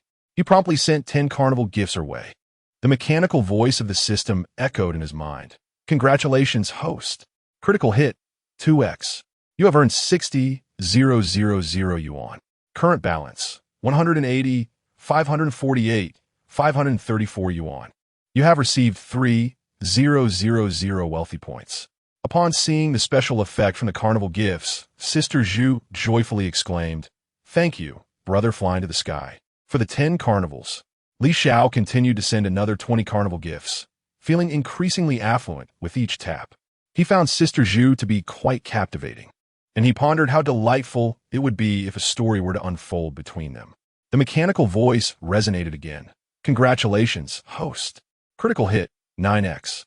You have earned 540,000 yuan. Current balance, 181,088, 534 yuan. You have received 6,000 wealthy points. Thank you for the carnival gifts, brother. I've just sent you my contact information via private message." Sister Zhu smiled. Li Xiao then sent 10 more carnival gifts before exiting the live stream, searching for other attractive female streamers. The mechanical voice chimed once more, "Congratulations, host. Critical hit, 5x. You have earned 150,000 yuan. Current balance, 181, 238, 534 yuan. You have received 3,000 wealthy points. Sister Zhu felt a twinge of regret as she noticed Li Xiao leaving, as if she had missed something significant. Soon after, Li Xiao encountered a streamer named Xiao Susu, who danced with an alluring sensuality and possessed a striking figure. He sent out 30 carnival gifts. The mechanical voice echoed again. Congratulations, host. Critical hit, 3x. You have earned 180,000 yuan. Current balance, 181, 418, 534 yuan. You have received 3,000 wealthy points. Though Xiao Susu noticed the special effect from the carnival gifts, she continued her dance undeterred. Once she concluded, she sweetly said, "Thank you for the carnival gifts, dear. I was dancing just now and couldn't express my gratitude in time. I'm truly sorry." Although Li Xiao's level was only 46. Xiao Susu had seen the banner of gifts he had sent to Sister Zhu and assumed that this brother flying to the sky must possess some wealth. "Is this your first time watching Susu's live stream?" she inquired. With a bashful expression, Xiao Susu inquired. Li Xiao, without typing a response, noticed that Xiao Susu had ceased dancing and promptly exited the live stream room. Glancing at the time, he realized it was nearly time for the afternoon military training. "Brothers, it's time to prepare for our military training. Let's get dressed and head out," Li Xiao remarked. Upon hearing his words, the three quickly changed their clothes and put on their shoes. The quartet made their way toward the sports field. Upon arriving, they found all the shaded areas crowded, so they settled for a random spot to sit down. The eldest, Wu Yifan, leered, "Old for. Did you miss that female streamer at noon? Her figure was simply stunning. It nearly made me stand up." The third, Huang Xiaofeng, chimed in mischievously, "Old for, what a pity you missed it. We were about to call you over, but when we saw you snuggled in bed with your phone, we decided against it." Li Xiao glanced at Wu Yifan and Huang Xiaofeng, somewhat speechless, and replied, "With the way you two behave, any woman would be frightened away." Before long, the instructor arrived to commence the afternoon training. At that moment, a particularly attractive senior approached from a distance, prompting Huang Xiaofeng to whisper to Wu Yifan, "Look over there, there's a stunning senior." Just as Wu Yifan was about to look, the instructor caught their little exchange and sternly commanded, "What are you two whispering about? Come up here and share it with the rest of us." When the two failed to approach, the instructor bellowed, "Do you expect me to carry you up here?" Hearing the instructor's rising anger, Wu Yifan and Huang Xiaofeng hurriedly stepped forward. "What were you just discussing in hushed tones? Repeat it for everyone," Instructor Zhang demanded. Huang Xiaofeng awkwardly admitted, "I said there's a really stunning senior over there." Instructor Zhang replied, "The rest of you can take a break. You two will run 5 laps for your distraction during training." Soon enough, the two completed their laps, collapsing to the ground, panting like exhausted puppies. Wu Yifan grumbled, "This is all your fault, old 3. What was the need to point out some senior and drag me into this punishment?" Huang Xiaofeng defended, "I was just trying to share something good with you." Wu Yifan retorted, "I didn't even get a chance to look before the instructor caught me." The second brother interjected, "You two should really give it a rest. Even in such a state, you can't forget about that." At that moment, Li Xiao was engrossed in his phone, inundated with messages from various female streamers. One particularly bold young streamer had sent him numerous private photos. "How delightful it is to have money. Previously, such images could only be glimpsed on small websites, but now there are those who voluntarily share them with me." Before long, the afternoon military training concluded. Li Xiao invited his 3 roommates to join him for a meal in the cafeteria. In unison, they replied, "We're not going." They were not keen on enduring the dog food. Every time they dined with Old 4, beautiful women seemed to gravitate toward him. The 3 of them decided not to easily dine with Li Xiao. Each time they spotted a beautiful woman approaching, they believed their romantic fortunes had arrived, only to discover she was seeking the company of the 4th member. Noticing that his companions remained inactive, Li Xiao returned to his dormitory for a shower before driving to the restaurant where the previous vice-class monitor had taken him. He soon arrived at Fang's home stir-fry. Upon seeing Li Xiao, Uncle Zhang inquired, "Why didn't you come to dinner with Xiaolin?" "I and Xiaolin are merely classmates," Li Xiao replied with a smile. "Uncle Zhang, aren't you surnamed Zhang? Why is it called Fang's home stir-fry?" Li Xiao curiously asked. Uncle Zhang responded, "My wife's surname is Fong. Hence the name, Fong's Home Stir Fry." "Uncle Zhang, you and your wife truly share a lovely bond," Li Xiao remarked. "Just bring out a few dishes at random." "I'm dining alone today," he added. Chapter 30. Investment soon. The dishes were served. As there were not many guests at the moment, Li Xiao engaged in conversation with Uncle Zhang. "Uncle Zhang, with your exceptional culinary skills, have you ever considered opening a high-end private dining establishment?" Li Xiao inquired. "I did have such intentions in the past, but my wife's health has been a concern, consuming nearly all of my savings over the years.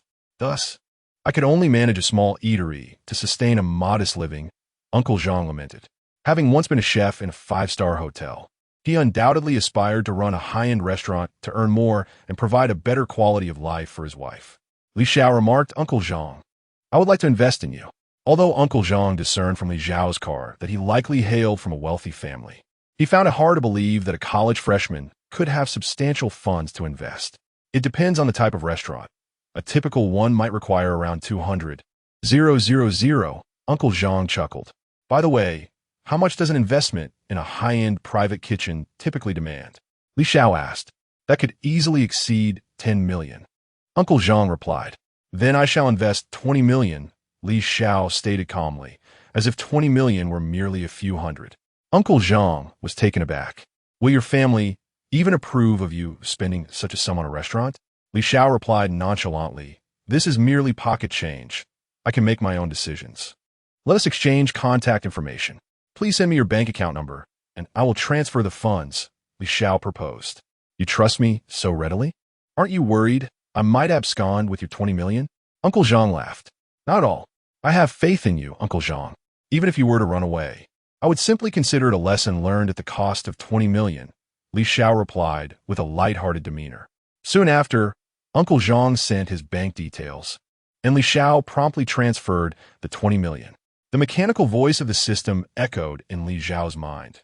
"Congratulations, host, for achieving a five-fold critical hit. You have received 100 million yuan. Current balance, 261,418,534 yuan. Acquired 2,000,000 wealthy points."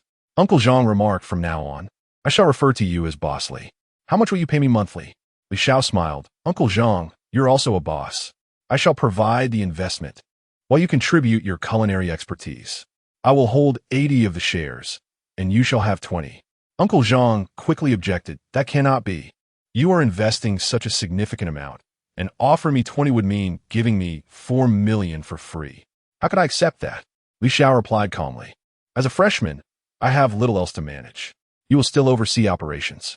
Besides, considering your skills, the value of that 4 million is justified. I can only afford to pay you a monthly salary of 20,000. Uncle Zhang hastily responded, "You have already given me 20 of the shares. How could I possibly ask for salary?" Li Xiao, uninterested in further debate, concluded, "Then I will rely on you from now on." After their conversation, Li Xiao told Uncle Zhang that if he needed more money, he should let him know. He then rose to leave, but Uncle Zhang wished to see him off. Li Xiao waved his hand, signaling that he did not require an escort. He made his way towards the parking area and soon arrived at his vehicle. To his surprise, a female streamer was perched on his car, wielding a selfie stick to record a video. As he approached, the streamer haughtily exclaimed, "What are you looking at, loser?" Li Xiao replied, "Could you please move? This is my car." The streamer scoffed, "You pathetic loser. What do you mean your car? This is clearly my boyfriend's vehicle. Just look at it. Do you think someone like you can afford such a car?" Li Xiao retrieved the keys from his pocket and pressed the unlock button. The sound of the Porsche 918's lights illuminating startling the streamer. With a smirk, Li Xiao remarked, "I was unaware that I had such a girlfriend." The streamer, now adopting a flirtatious tone, said, "Oh, handsome, I just thought this car was particularly stunning and wanted to make a video. Can I take a look inside?" She then adjusted her skirt, revealing a hint of cleavage. Li Xiao gazed at her in exasperation. "Excuse me, madam, but this car is not for just anyone to sit in." Upon hearing his words, the streamer stomped her foot but remained obstinate. Initially, Li Xiao had no intention of confronting her physically, yet he found himself unwilling to waste time with her and approached to firmly pull her aside. He entered his vehicle and started the engine, which roared to life. The streamer attempted to rush to the passenger's seat, trying to force her way in, but fortunately, Li Xiao quickly locked the doors. With a swift press on the accelerator, the car surged forward. Enraged, the streamer shouted, "Is being wealthy such a big deal? Everyone knows you're just a mechanic's lackey sneaking out with a client's car to show off." While waiting at traffic light, Li Xiao received a message from Hu Jun. "Boss, are you free tonight? Our supercar club is hosting a gathering." Li Xiao contemplated for a moment and replied, "I have time. Send me the address. I'll head over now." Shortly, Hu Jun sent the details. Li Xiao activated the navigation and drove towards Hangcheng Yeyuan. Hangcheng Yeyuan is an upscale villa community constructed around a serene lake. Each villa offers picturesque views of the water, creating a particularly enchanting atmosphere. The community consists of 24 villas, each varying in size. Notably, Villa 1 spans over 5,000 square meters, featuring a helicopter landing pad, a garden filled with rare flora, and a large outdoor swimming pool. The villa's interior is exceptionally luxurious, with each room equipped with its own private bathroom. Today, the venue for the Supercar Club gathering is Villa number 18. Although it may not possess the opulence of Villa number 1, it is nonetheless a place of particular distinction in Hangzhou. Many guests have already arrived at the villa. "Feng Yi, I heard that a new member will be joining us today. I am quite eager to see what he is like," inquired Shenhao, a look of curiosity adorning his face as he stood beside Shenhao. "Indeed, Hu Jun mentioned that his esteemed elder brother would be attending our gathering today," replied Shenhao. He too was intrigued by the individual Hu Jun referred to as his brother. While he was aware that Li Xiao owned a Porsche 918, he was still keen to learn more about the family background of Li Xiao. Their gatherings were not merely for leisure. They also provided opportunities for investment in promising ventures and the exchange of valuable resources. Chapter 31. The gathering. This group of affluent heirs, each hailing from families with assets worth no less than 100 million, harbored ambitions to surpass their forebears and elevate their family fortunes to new heights. When they learned that Li Xiao, a freshman, drove a Porsche 918, they speculated that his family's wealth must be at least several billion. For their own families would never part with over 10 million to purchase a supercar. A few million might be feasible, but not the former.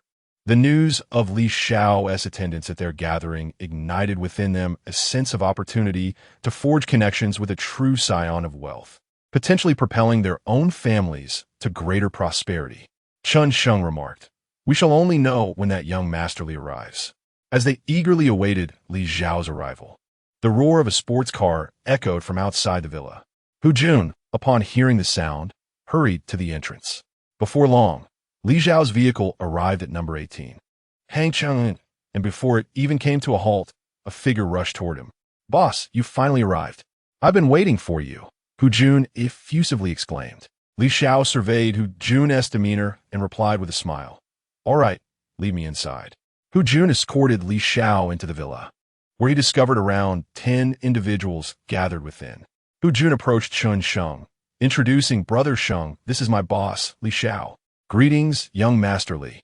I am Chun Sheng, the organizer of this supercar club," Chun Sheng said with a smile. "Hello, young Master Chun," Li Xiao responded politely. Soon, a multitude of individuals approached to introduce themselves.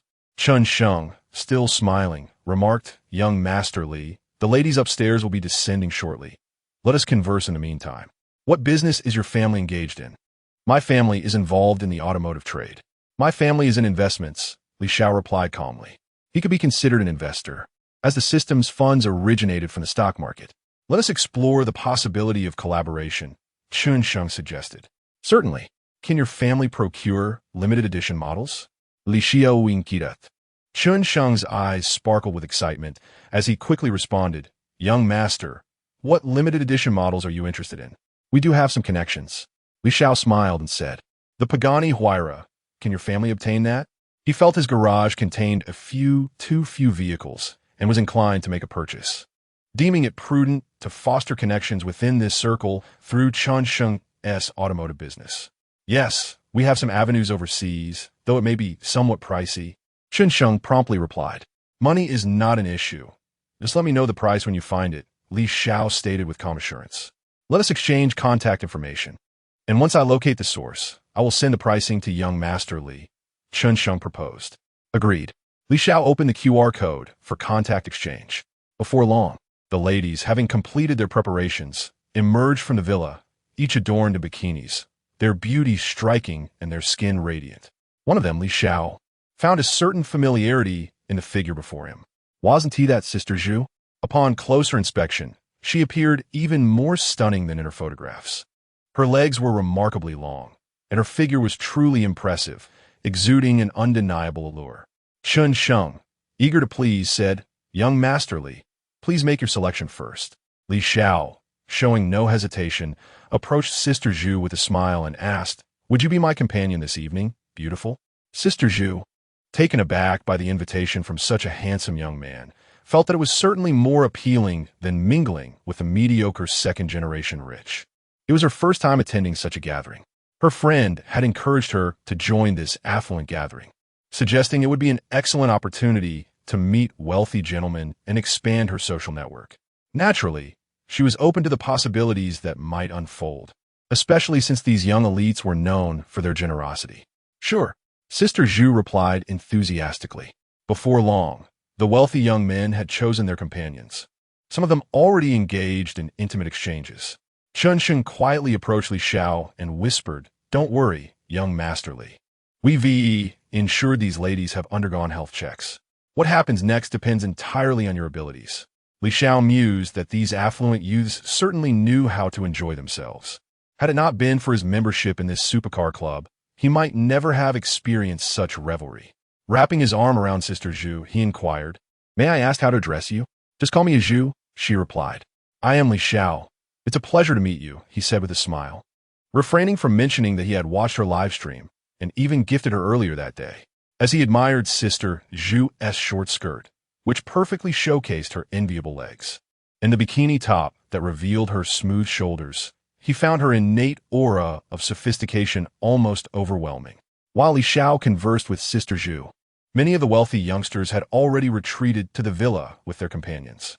Occasional sounds of passion emanated from inside, causing Sister Zhu to blush, which only intensified Li Xiao's desire to pursue her further. "Is it all right?" he asked. Sister Zhu replied coyly, with her cheeks flushed. She followed him into the villa, where they entered a room with an open door. Quickly, he closed the door behind them, ensuring they wouldn't be interrupted during their intimate moment. "Young Master Li, please be gentle. I'm a bit nervous," Sister Zhu said, her face still rosy. As their garments were shed upon the floor, Li Xiao embraced the enchanting beauty before him, their lips meeting in a passionate kiss. "Young Master Li, I want you," Sister Zhu whispered shyly. As their encounter progressed, Li Xiao soon realized that it was Sister Zhu's first experience. The evidence lay upon the sheets. Initially, she sweetly murmured, "Young Master Li, I'm ready," but as time passed, she adapted to the moment. An hour later, her sounds resonated throughout the room, echoing into the hall. Nearby, the other affluent young men overheard the commotion. "Wow, young Master Li is quite proficient in this regard too. They've been in there for so long, and it's still ongoing," one of them remarked in astonishment. They had all concluded their conversations outside, yet the occasional sound of Sister Zhu's voice emanated from within the villa, dampening their spirits. The female companions nearby cast envious glances. These young women had entered with the affluent heirs only to emerge shortly after, initially elated by the ease of their earnings. However, upon hearing Sister Zhu's voice, their envy intensified. How comfortable it must be. Why was it not themselves beneath Li Xiao? They would willingly forego money for such an experience.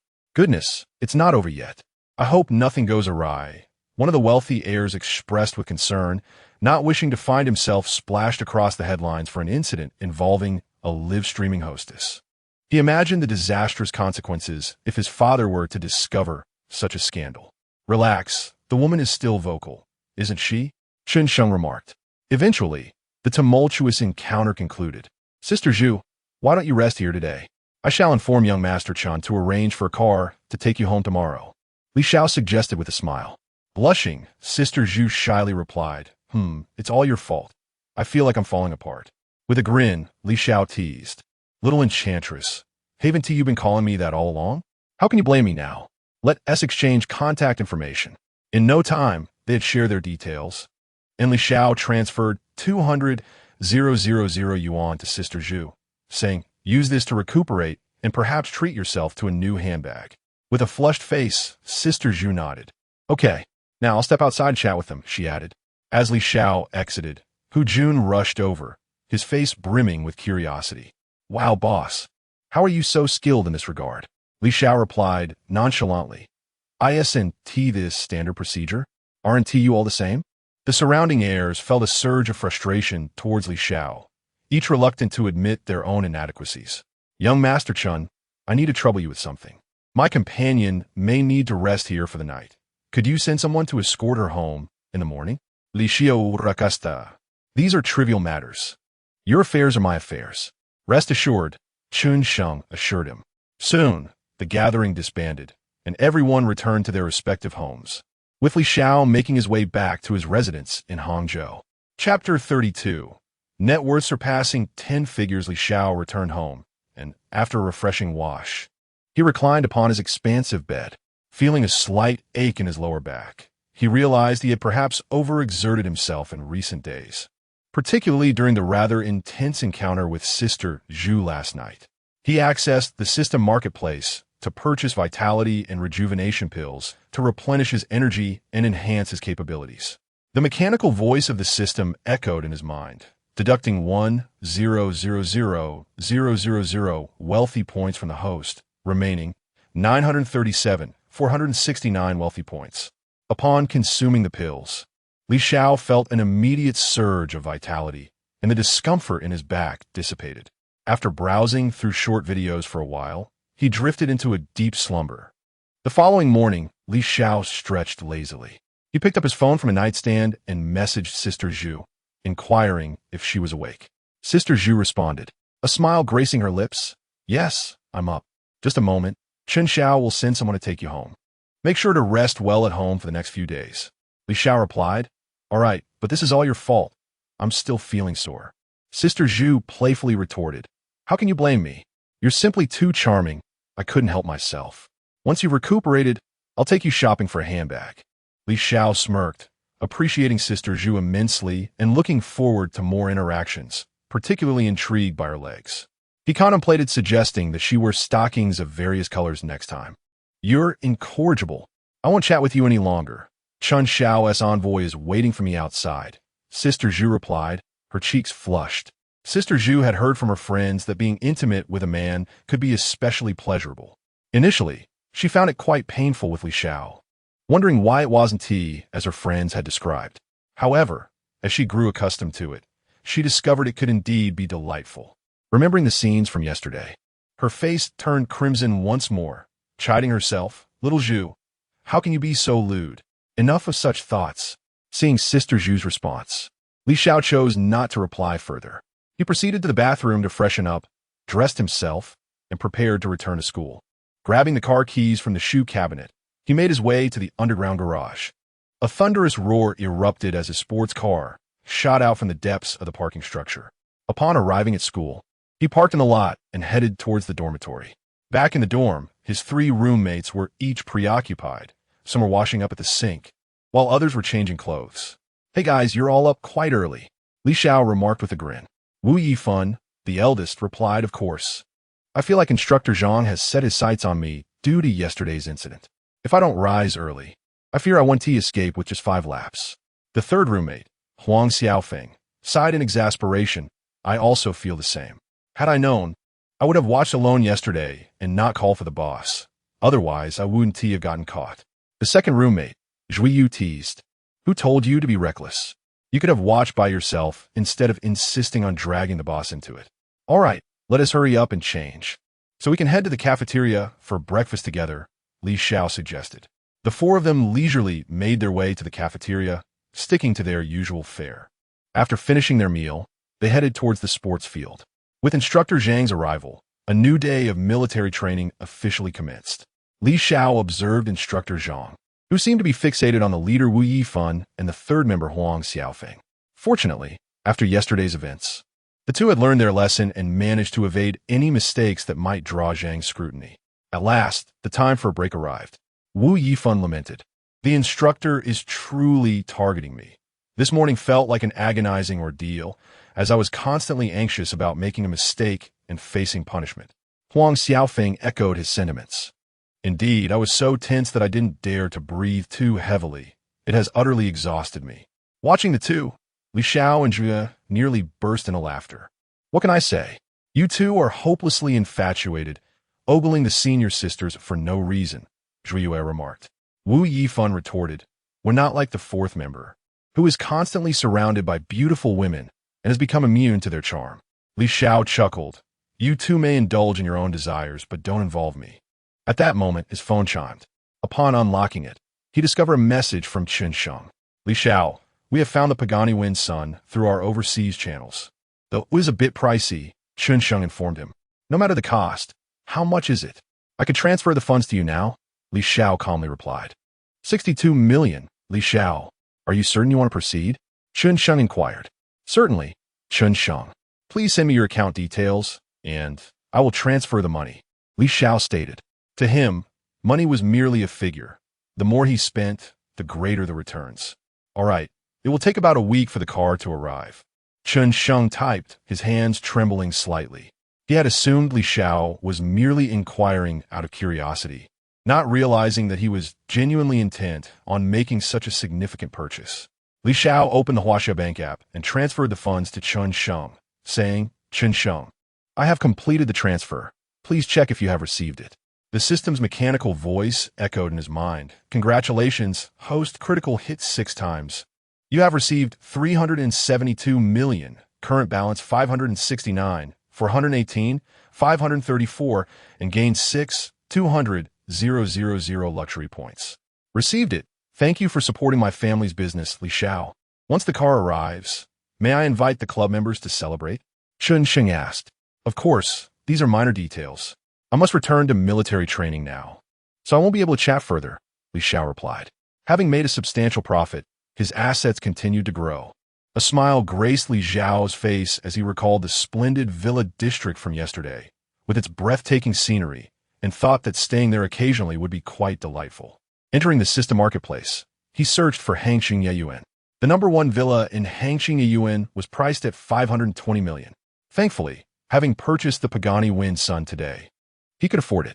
He clicked to purchase the Hangxing Yeyuan number 1 villa. The system's mechanical voice resonated once more in his mind. Congratulations, host, critical hit 3 times. You have received 560 million, current balance 609, 418, 534, and gained 52 million luxury points. The mechanical sound of the system echoed in his mind. The housing contract, property certificate, and keys were all neatly placed in the bedside cabinet of the master bedroom at Hangzhou Yihua Courtyard. Upon witnessing his balance surpassing 10 digits, Li Xiao nearly burst into laughter. His superior, Wu Yifan, inquired with curiosity, Old Four, what brings you such joy? You seem exceptionally cheerful. With a smile, Li Xiao replied, Oh, it's nothing much, just a small reason to be happy. I'll treat you all to dinner tonight. Huang Xiaofeng chimed in, Well, it better be a lavish feast. Li Xiao assured them, No worries, I will certainly treat you to a grand meal. Having achieved a net worth exceeding 10 digits, treating them to dinner felt like a mere trifle. Chapter 33. The carnival soars soon. The break concluded and the military training resumed. The morning session of training swiftly came to an end. After enjoying his lunch, Li Xiao returned to his dormitory, took a refreshing cold shower, and reclined on his bed, scrolling through videos on his phone. As he browsed, he stumbled upon Su Qianqian, who was being ridiculed by a plastic-faced host. The boastful host proclaimed, What happened to that flying to the clouds last time? Is he too frightened to show up this time, now that my brother Tian is prepared? Initially, Su Qianqian had no intention of engaging with the plastic-faced host. However, the relentless barrage of comment from the host fans made it nearly impossible for her to continue her live stream, compelling her to accept the host's invitation to join the stream. The plastic-faced host taunted, Dare to challenge me in a PK? The loser must fulfill a request from the winner's big brother. Aware of the host's intentions, knowing that the big brother Tian was likely interested in her, Su Qianqian was about to decline when Li Xiao entered the live stream and commented, agree to her challenge. Su Qianqian quickly texted Li Xiao privately, "There's no need for you to spend that money. Fly into the clouds. I can simply stop live streaming in the future. It's just a small sum. Besides, she's insulting me," Li Xiao replied confidently. Reluctantly, Su Qianqian stated, "If you're going to sponsor this, I will return everything I earned from it to you." "No need," Li Xiao responded. He preferred not to receive any refunds from Su Qianqian, lest his own excitement diminish. "How about it? Does your flying to the clouds dare to accept the challenge? If not, tell him to steer clear of my brother Tian in the future," the plastic-faced host jeered. Su Qianqian replied, "Bring it on." The host's arrogance stemmed from the fact that brother Tian had summoned his close friends to join the fray. The PK commenced swiftly.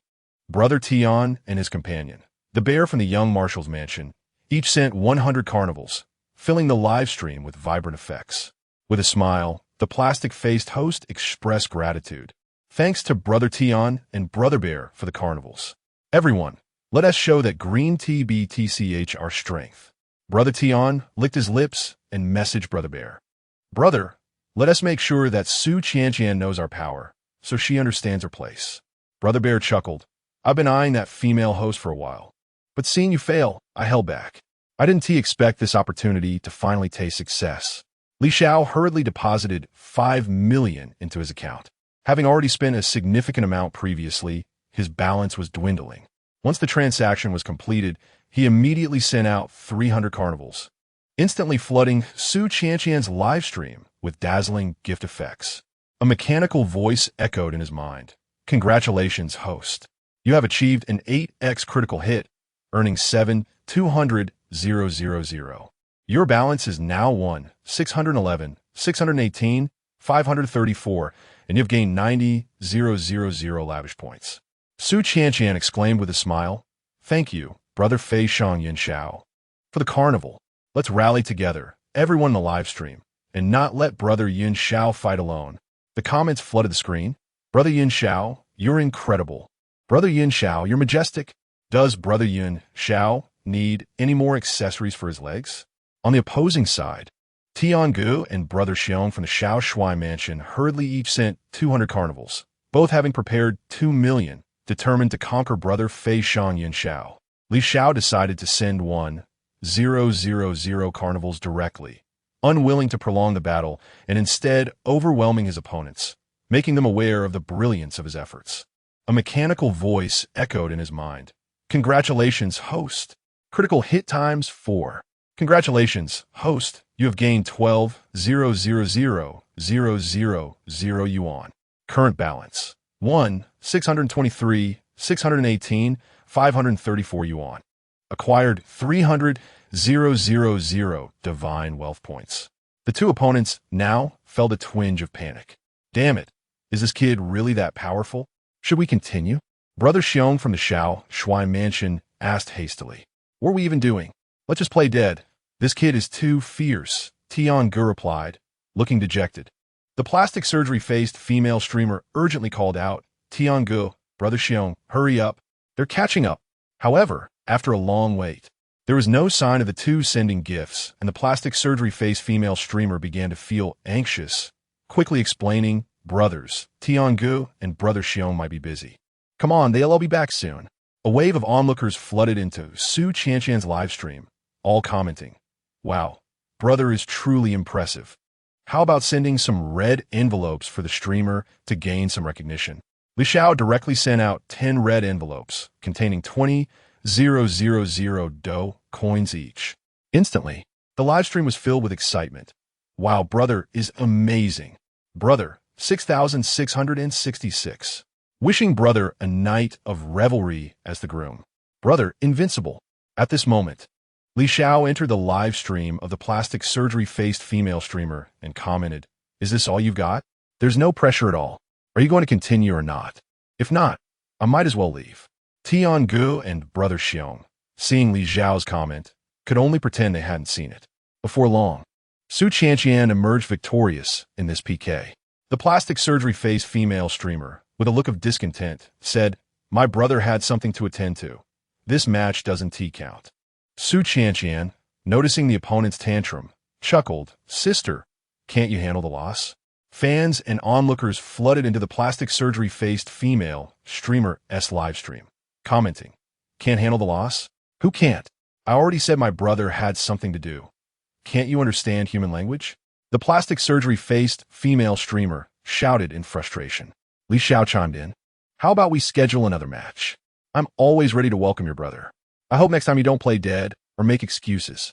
Xiao then switched back to Su Qianqian's livestream, sending another 10 red envelopes of 20,000 do coins each. "Old Xiong, next time gather the brothers. We must make this kid aware of our strength," Tiangu said. "All right, I'll gather the brothers from the Shaoshui mansion," Brother Xiong replied. Tiangu sent a message to the cosmetically enhanced female, stating, "Earlier, both I and Lao Xiong had some matters to attend to. Tell that young man across the way, if he possesses any skill, to arrange another meeting with us." Upon seeing Tiangu's message, the female, with her artificially enhanced features, instantly broke into a grin, exclaiming, "I knew Tiangu would never abandon me." She then arrogantly turned to Su Qianqian and proclaimed, "Our Tiangu and Brother Xiong had some matters at the company just now. If he has the capability, let us schedule another meeting in a few days." Xiao, floating through the female's live stream, commented, "I am available at any time. Just don't play dead like today." He then exited the application, preparing to rest, as he had military training in the afternoon. Chapter 34. Yang Shenhai's humiliation. As the afternoon military training was about to commence, Xiao hurriedly donned his attire and loudly proclaimed, "Big brother, second brother, third brother. It's time to rise and relieve ourselves." Wu Yifan, the eldest, rubbed his eyes and inquired, "Fourth, what you up to?" With the training session approaching, "Are you intending to incur the instructor's wrath by remaining in bed?" Xiao Raplia. The three hastily emerged from their slumber, changed their clothes, and together made their way to the sports field, where they sought out a shaded spot to sit. "I heard that a female streamer earned several million during a PK session at noon. Being attractive certainly has its advantages." Wu Yifan lamented. "Is that true? Several million Douyin coins?" asked the second brother, Zhuiyue. "No, it's in renminbi. A gentleman known as Flying to the Clouds has recently emerged as a prominent figure," Wu Yifan remarked. "These affluent individuals truly do not regard money as a constraint. They spend millions on a single PK." The third brother, Huang Xiaofeng, interjected. Zhuiyue mused, "If I had that several million, I could hardly fathom how many girlfriends I could attract." "Indeed, the realm of the wealthy is beyond our comprehension," Wu Yifan pondered. At that moment, Yang Shenhai was boasting nearby, stating, "Old Wang, do you know? Recently, I've been showering gifts on the platform, and you wouldn't believe how many female streamers have thrown themselves at me. I simply could not refuse." "Young Master Yang, you wouldn't be the renowned figure from the internet, would you?" Old Wang queried. If all goes as expected, that might indeed be me," Yang Shenhai confidently asserted. "Wow, the Flying to the Clouds gentleman is right beside me. I never imagined young Master Yang's family was so affluent," Old Wang exclaimed. Feeling slightly embarrassed, Yang Shenhai wished to retreat, yet he maintained his faade, declaring, "Indeed, that is me." Old Wang excitedly asked, "Young Master, you have a PK scheduled against Brother Tian and Brother Xiong from the Shaoshui Fu. How much have you prepared?" Yang Shenhai replied nonchalantly, "Not much, just a small sum." "What? This time it's already in the millions. The next PK must exceed 10 million. Old Wang shouted again. Classmates in the vicinity turned their attention towards Yang Shenhai. Some curious male students rushed over, asking Old Wang, "What is this about exceeding 10 million?" Old Wang elucidated, "Our young Master Yang is truly low-key. He just spent millions on a PK for a female streamer at noon." At that moment, Yang Shenhai, buoyed by the praise, boasted, "Low-key? I'm not like some who flaunt their wealth with an extravagant car." Old Wang, glancing towards Li Xiao, shouted, "Exactly. Our young Master Yang is indeed low-key. Unlike certain individuals who resort to money to take away our class leader, young Master Yang does not engage in monetary confrontations with anyone." Wu Yifan, observing the ridicule aimed at Li Xiao, angrily retorted, "He claims it so confidently. Why not show us the account? Surely, he wouldn't be unable to produce it." Yang Shenhai immediately countered, "Why should I show you? You call upon me, and I shall comply. Do I not have my dignity? Ah, could it be that you are unable to present it? How shameless of you to impersonate others, declared Wu Yifan, the leader. You insolent fool, whom are you addressing? Why should I show you anything? Yang Shenhao retorted with indignation. Nearby, Old Wang interjected, Yang, why not just show him? Yang Shenhao contemplated revealing his possessions. Yet the grandeur of flying high did not belong to him. He had merely spent a few thousand on a petite female streamer. At that moment, Li Xiao could no longer bear the scene. Wu Yifan, defending himself, asserted, Insolent fool, whom are you referring to? No one in our dorm claims to be a great figure of the internet. I'm not posing as anyone, Yang Shenhao replied defiantly. Are you not masquerading as me? Did you not claim to be flying high? Li Xiao interjecta. You think that just because the name flying high is associated with me, it is indeed me. Yang Shenhao shot back. Li Xiao, weary of further debate, opened his account and presented it to the onlookers, stating, Do you see it now? Yang Shenhao continued to feign innocence, perhaps believing it to be a mere coincidence, unwilling to accept that each time he boasted, Li Xiao was there to expose him. Upon hearing this, Li Xiao accessed his transaction history, asking, What about now? Can you prove it as me? Yang Shenhao felt as though he had been dealt a grievous blow, realizing once again the folly of his arrogance. Oh dear, our esteemed young master Yang is quite the pretender. Next will you claim that my Yun is your father? Wu Yifan mocked. Yang Shenhai's face turned a shade of deep crimson, almost fainting with rage, yet he found himself unable to counter the jibe. Internally cursing, he thought, Is Li Xiao my nemesis? Why does he consistently bring me such humiliation? Once the center of attention, I have now become a mere jester. Enough, leader. Why should we stoop to his level? We must conserve our strength for the afternoon military training, Li Xiao suggested. Hearing this, Wu Yifan acquiesced and returned to his seat. Old Four, what exactly does your family do? Even with wealth, one should not squander it on trivialities like gifting to streamers. Old Three, Huang Xiaofeng, remarked. Indeed, if you're so keen to spend, just give me the money and I shall indulge. Old Two, Zhu Yue, added with a laugh. Get lost, you are a girl. Why would I give it to you? Li Xiao retorted. Girls can too. We can indulge as well. Old Four, Wu Yifan chimed in. Shove off. I have no interest in that, Li Xiao shot back. Moreover, I was merely assisting the neighbor's sister I encountered in the cafeteria last time. Ah, I see now. Old Four is not that sort of person, Zhu Yue remarked. Soon, the instructor arrived, signaling the commencement of military training once more. The afternoon's training proceeded remarkably smoothly, and time passed swiftly until the session concluded. Li Xiao and the three others made their way back to the dormitory. Li Xiao first headed to the bathroom to wash up, changing into fresh clothes before settling at his computer desk to engage in a game of landlord. Wu Yifan, Zhu Yue, and Huang Xiaofeng each completed their showers in turn, donning clean attire. Brothers, is there anything special you wish to eat? Li Xiao inquired. Rest assured, we shall not be polite. Today we are going to indulge ourselves, declared Wu Yifan, the leader. No worries. As for me, this tycoon cannot be exhausted by your appetites.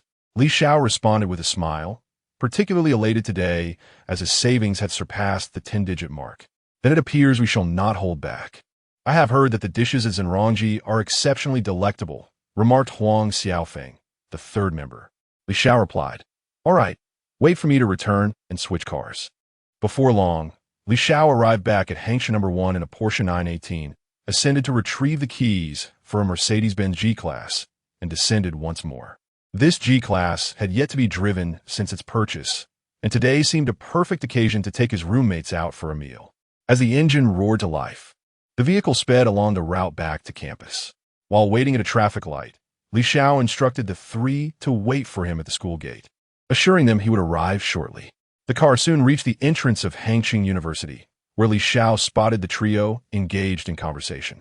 Leaning out the window, he called out, Boss, second, third, hop in.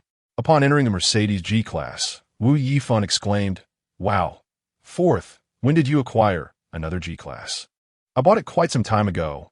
It has merely been resting in the garage, Li Xiao replied calmly. Wow, the G-Class, my dream car, said Zhu Yue, the second member.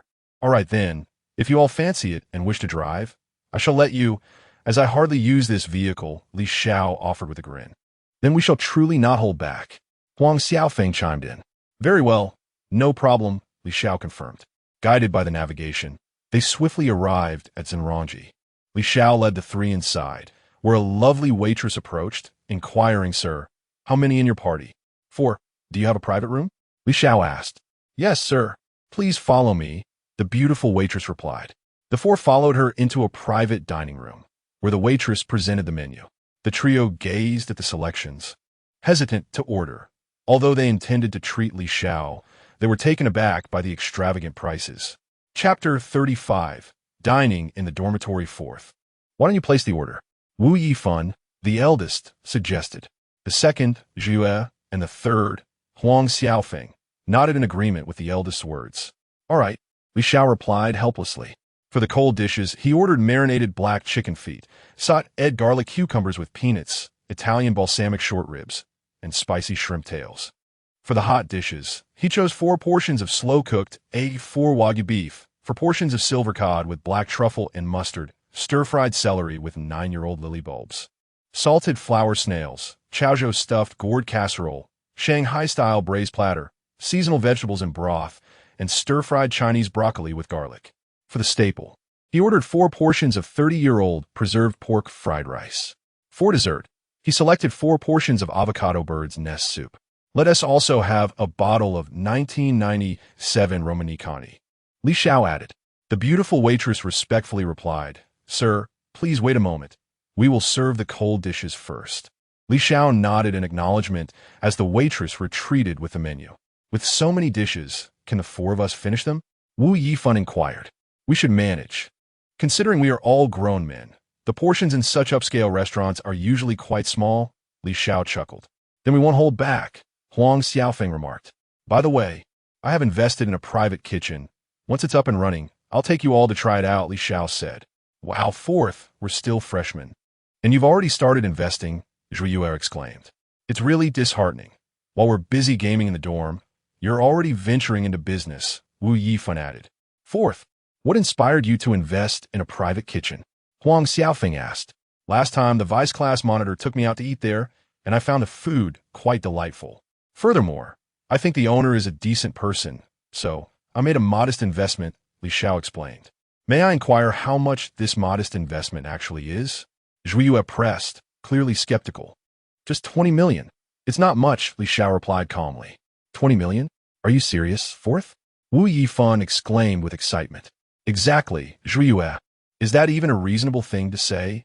My parents worked their entire lives and barely accumulated 20 million in fixed assets, and you just casually invested that amount. Zhuyu remarked, astonished.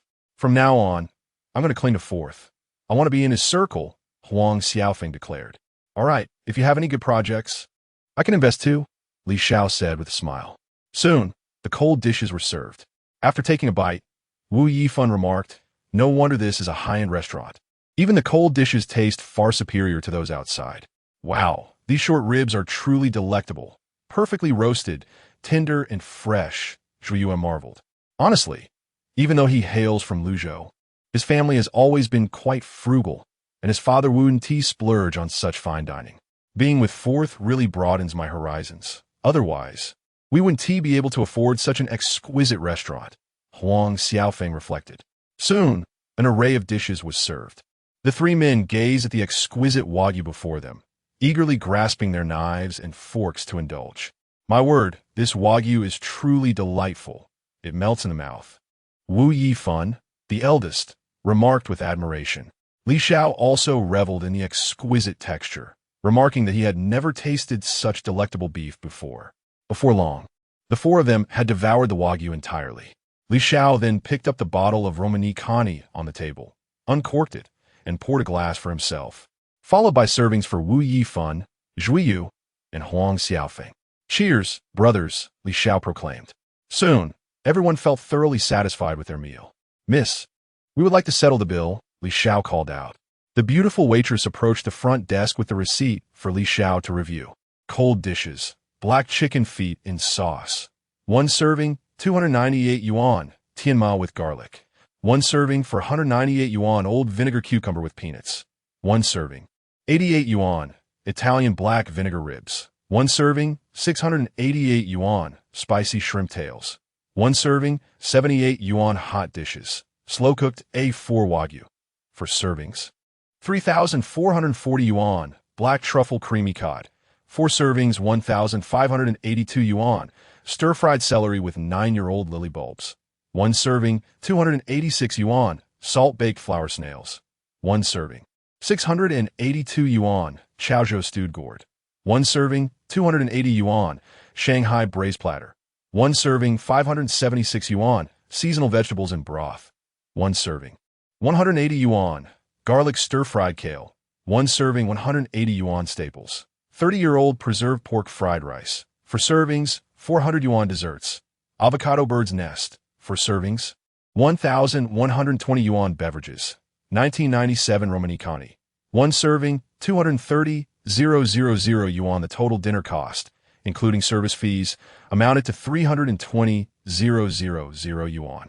A mechanical voice echoed in Li Xiao's mind, announcing, "Congratulations, host, double critical hit. You have acquired 640,000 yuan. Current balance, 1,623,938, 534 yuan, and earned 32,000 rich points. It's quite late, and the dormitory will be closed soon. Let's head out," Li Xiao suggested. "We'd love to see your luxurious residence, fourth brother." Huang Xiaofeng chimed in. Li Xiao called for a chauffeur at the entrance, handed over the car keys, and settled into the front passenger seat. The chauffeur inquired, "Where to?" "Sir?" "To Hangqing Yuan number 1, Li Xiao replied. Upon hearing this, the chauffeur revved the engine of the Mercedes-Benz G-Class and sped towards Hangqing Yuan. Before long, they arrived at their destination. "Eldest, second, third, wake up," Li Xiao urged, but the 3 had already succumbed to slumber as soon as they got into the car. "Is this the place, fourth?" inquired the eldest, Wu Yifan. Li Xiao nodded, stating, "Indeed, we have arrived. Let us disembark." Puzzled, Wu Yifan asked, "Are we certain we are not mistaken? This does not appear to be Hangqing number 1 courtyard." "Indeed, it is not Hangqing number 1. This is a property I have recently acquired," Li Xiao replied calmly. "What? This is your new acquisition, fourth?" The trio's spirits were instantly revived as they gazed upon the villa before them. "Goodness, fourth, this residence must have cost a fortune," exclaimed the second, Zhu Yue. "Not too much." "Really?" Li Xiao responded nonchalantly. "Not too much. Just how much are we talking about?" Pressed the third, Huang Xiaofeng. 520 million, Li Xiao stated matter-of-factly. "What? 520 million? Was it constructed from gold?" Wu Yifan exclaimed in astonishment. "Enough chatter. Let us enter and discuss further," Li Xiao suggested. Chapter 36. The beaten young Shenhao Li Xiao led the trio deeper into the villa. As they gazed at the myriad of flora and trees, illuminated by the night, the beauty of the scene was utterly enchanting. Indeed, this residence is worthy of its 520 million small goal, Wu Yifan exclaimed with admiration.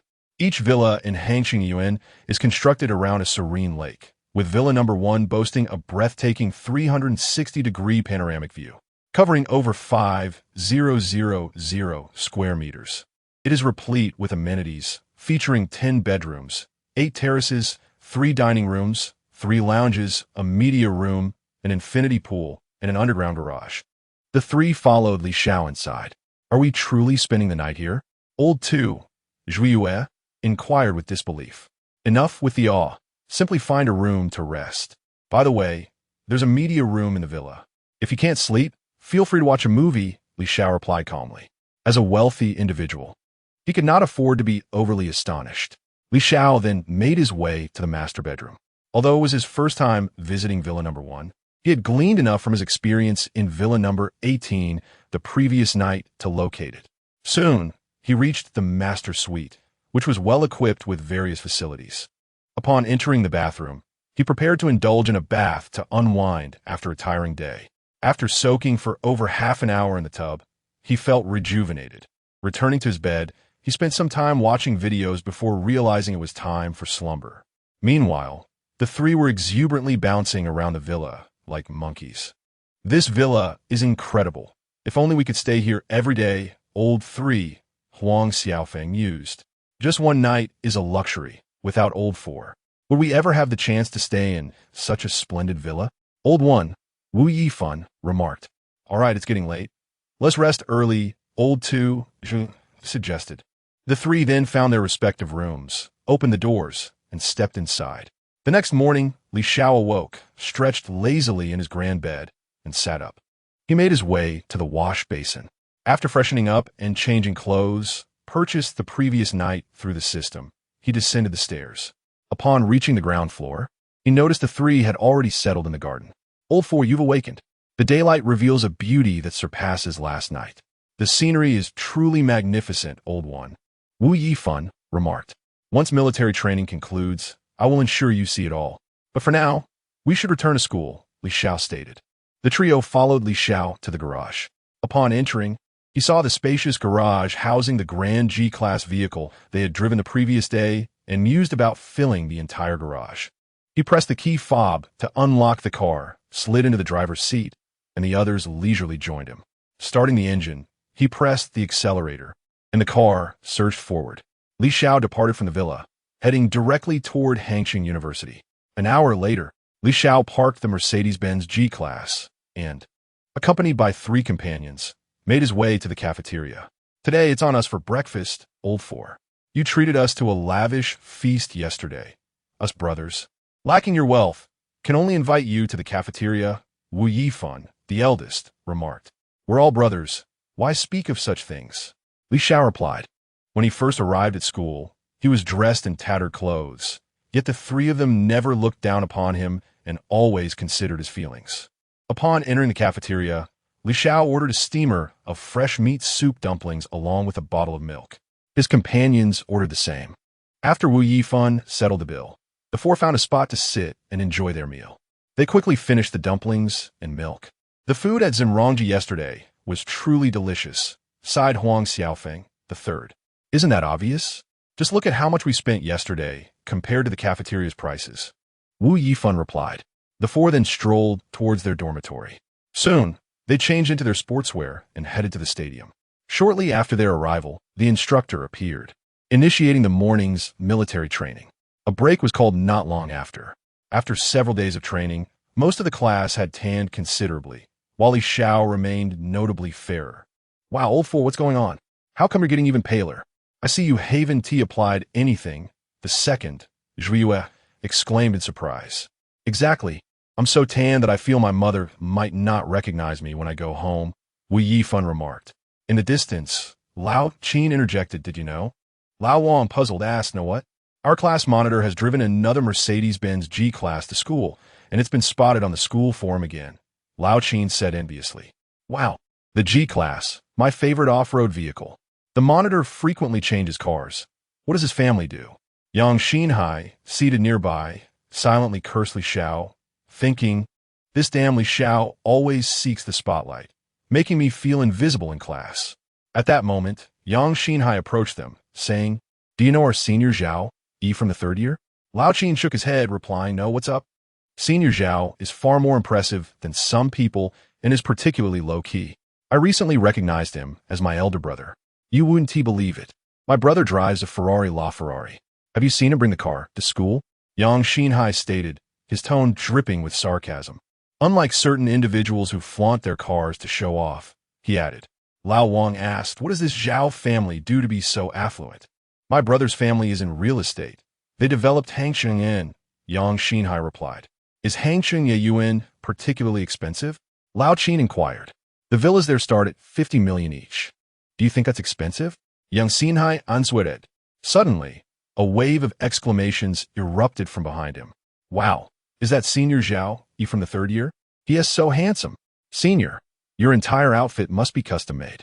Though devoid of any logos, it exudes an air of luxury, remarked the onlookers, their astonishment palpable.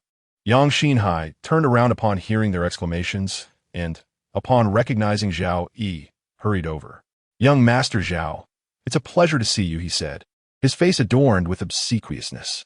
All right, in light of your cousin, I should make an exception today, Zhao Yi replied, casting a glance at Yang Shenhao. Is that Li Xiao over there? Take me to him. Yang Shenhao pointed to Li Xiao, who was seated a short distance away. Young Master Zhao, that one over there is Li Xiao. Approaching Li Xiao, Zhao Yi regarded him with disdain. So, you're Li Xiao? Indeed, what of it? Li Xiao replia. His tone nonchalant. It simplifies matters. Remember to treat young Shenhao with respect from now on, understand? He is my subordinate. Xiao Yi warned, his tone laced with menace. And if I choose not to treat him with respect, what will you do? Li Xiao shot back, casting a glance at Xiao Yi. Do you even know who I am? How dare you speak to me in such a manner? Xiao Yi retorted. I couldn't care less about your identity, Li Xiao stated. My father is Xiao Jianjun, you know? The Hangcheng Yuan was constructed by my family. Do you comprehend now? Xiao Yi declared loudly.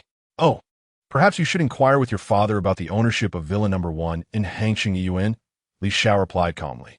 Could it possibly belong to you? Xiao Yi inquired. Incredulous. Indeed, it is mine. You may verify it, Li Xiao affirmed. Upon hearing Li Xiao's words, Xiao Yi hastily retrieved his phone to call his father, Xiao Jianjun. Dad, has Villa Number 1 in Hangcheng Yuan been sold? He asked. Xiao Jianjun's tone was stern. Why are you asking about this, you rascal? Did it sell to someone named Li Xiao? Za Yi pide sit. How do you know that? You haven't angered him, have you? This is not someone we can afford to offend, Xiao Jianjun cautioned.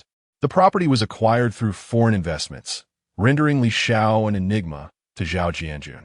Father, that's impossible. I was just inquiring, Xiao Yi insisted. Now, sweating profusely, Xiao Yi quickly said, Young Masterly, my apologies. It was entirely my fault. Please forgive me. He then commanded, Yang Shenhao, come here and apologize to Young Masterly. He slapped Yang Shenhao, cursing, damn it, you are the one who got me into trouble with Young Masterly. Yang Shenhao, bewildered by the sudden turn of events, stood in shock. Xiao Yi bellowed, hurry up and apologize. Reluctantly, Yang Shenhao clenched his teeth and uttered, I'm sorry. Li Xiao. Xiao Yi slapped him again, admonishing, is Li Xiao someone you can address so casually? Forgive me, Young Masterly. Yang Shenhao corrected himself. That will suffice. Li Xiao waved his hand dismissively. Young Masterly, let us exchange contact information. I would like to invite you to dinner another day to make amends, Xiao Yi proposed.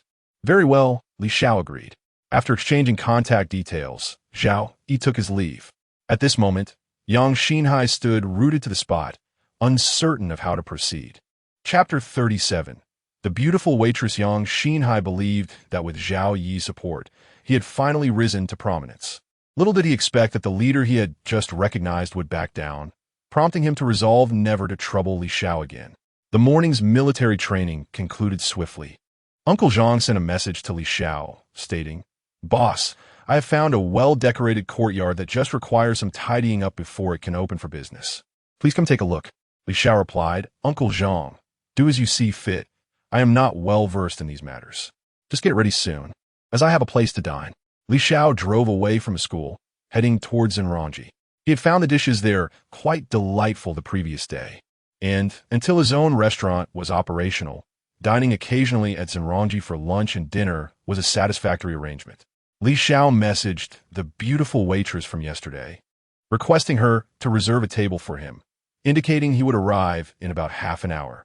He also mentioned a few dishes he particularly enjoyed, so he could begin dining immediately upon arrival. Upon reaching Zenrongji, Li Xiao discovered the beautiful waitress waiting at the entrance. As he approached her, he realized that her exquisite beauty was even more apparent in the daylight. Her figure was striking, accentuated by the restaurant's uniform and high heels, with her legs elegantly clad in black stockings. Seeing Li Xiao, the waitress hurried over to greet him. Young master, you have arrived. Her sweet voice rang in Li Xiao's ears. How embarrassing to have you come out to greet me, Li Xiao responded. You are our esteemed guest, young master. It is only right for me to welcome you, the waitress replied. By the way, I forgot to ask your name yesterday, Li Xiao inquired. You may call me Xiao Mei. She shyly responded. Quite fitting. Your name reflects your beauty, which is anything but small. Li Xiao Utiasa. Please, young master, no more jokes. This way, please, the waitress instructed, leading him to a private room where the dishes had already been served. Enjoy your meal, young master. If you need anything, just call for me, she said before stepping out. Li Xiao finished his meal fairly quickly, dining alone and spending a total of 200 yuan. Suddenly, a mechanical voice echoed in his mind. Congratulations, host. You have achieved a tenfold critical hit, earning 32 yuan.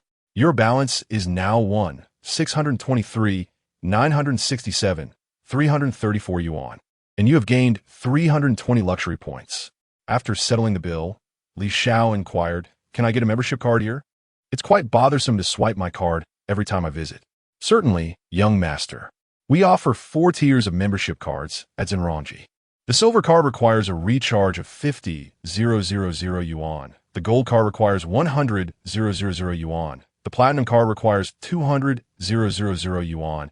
And the highest, the diamond card, requires 1,000,000 yuan. Xiao replied with a smile. Our silver card offers a 9.8 discount while the gold card provides. The enchanting waitress was elaborating on the features of each card. However, Li Xiao interjected, confidently stating, "Just go ahead and introduce the diamond card." Taken aback by his assertiveness, the waitress promptly began detailing the benefits of the diamond card, saying, "Our diamond card grants access to exclusive private rooms and offers an 8.8 discount. That's enough. I shall acquire a diamond card worth 1 million, he declared, retrieving the card from his pocket. Although his own restaurant was set to open soon, money was merely a number to him. The waitress, beaming with joy, accepted the card, knowing she would earn a commission of 20,000 for each diamond card sold. "Young Master Li, here are your membership and bank cards. Please keep them safe," she said with deep respect. A mechanical voice echoed in his mind, congratulating the host. Triple critical hit. "Congratulations, host, you have gained 3,000,000 yuan. Current balance, 1,625,967, 334 yuan. You have earned 100,000 luxury points. Xiao, do you have time after work today?" Li Xiao inquired with a smile. "Yes, but I get off quite late," she replied in a sweet tone. "No worries, just contact me when you finish, and I'll come pick you up," he said nonchalantly. Li Xiao found Xiao quite charming. Occasionally changing tastes was delightful, and as a wealthy man, he believed he deserved more than just a few women. The waitress escorted him to the parking lot, respectfully advising, "Young Master Li, please drive safely." She understood his intentions, and with a man as affluent and attractive as Li Xiao, she felt that even if something were to happen between them, she would not be at a loss. Perhaps she could even marry into a wealthy family. Li Xiao started his G-class and left the Zenranji parking lot, speeding down the road back to school, as he still had military training in the afternoon. After parking, he made his way to the dormitory. Upon returning, before even opening the door, he heard the sounds of his 3 roommates immersed in their gaming, voices laced with expletives. "Damn, this guy is terrible, always feeding the enemy. What a pathetic jungler," roared the leader, Wu Yifan. "Exactly.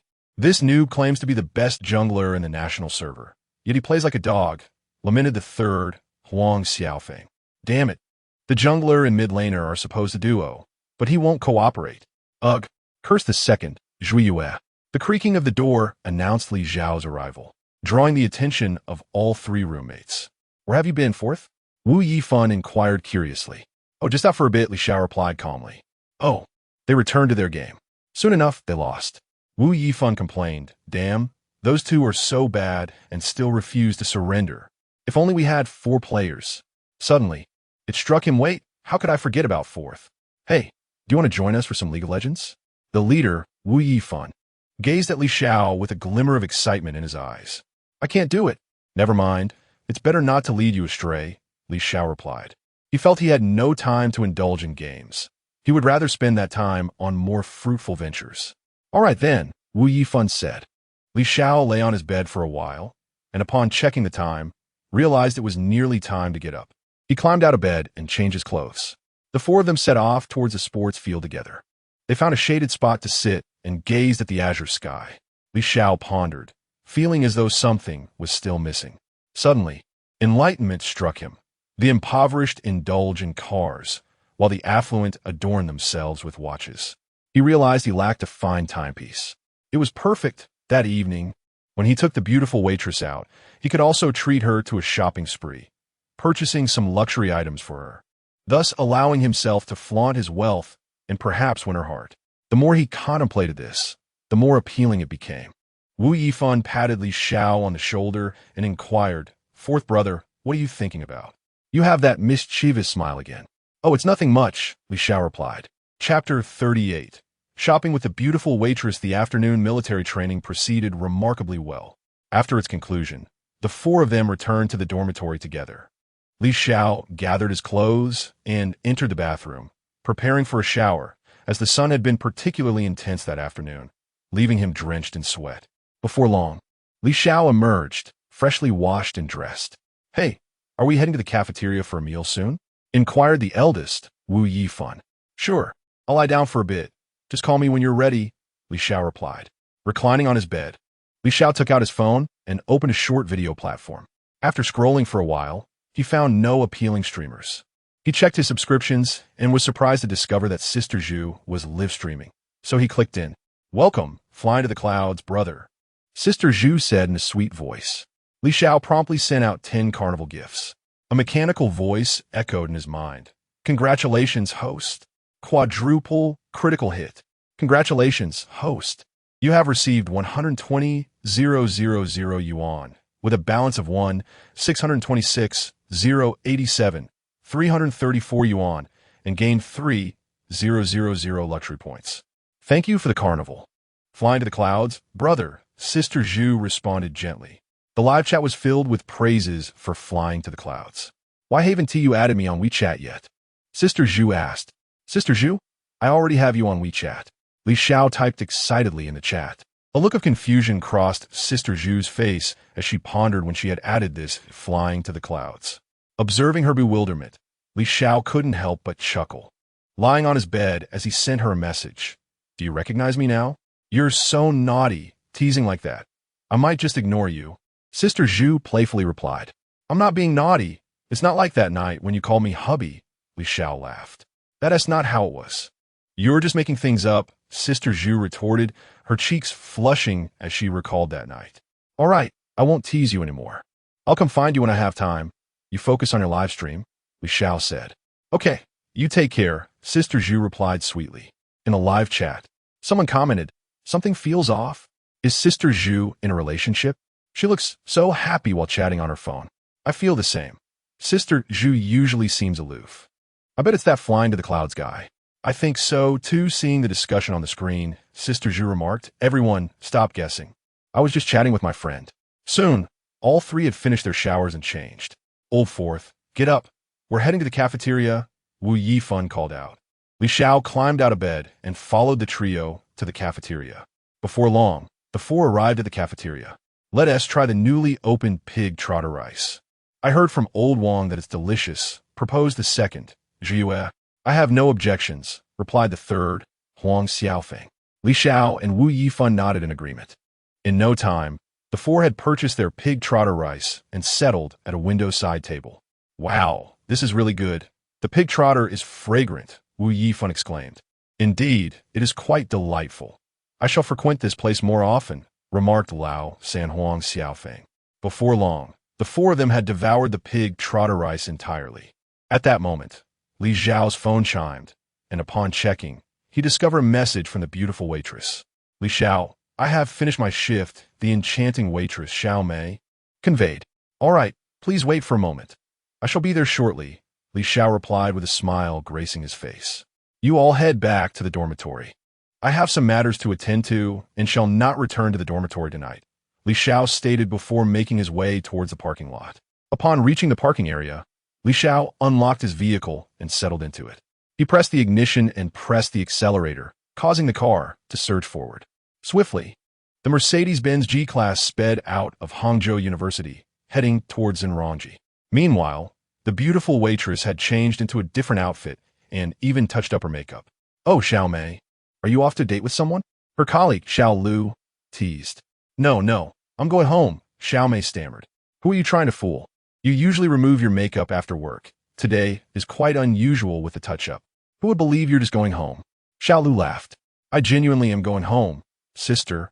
If you don't believe me, there's nothing I can do, Xiao Mei insisted. All right, sister. I shall take your word for it, Xiao Lu replied. Soon, Li Xiao arrived at the entrance of Zenrongji.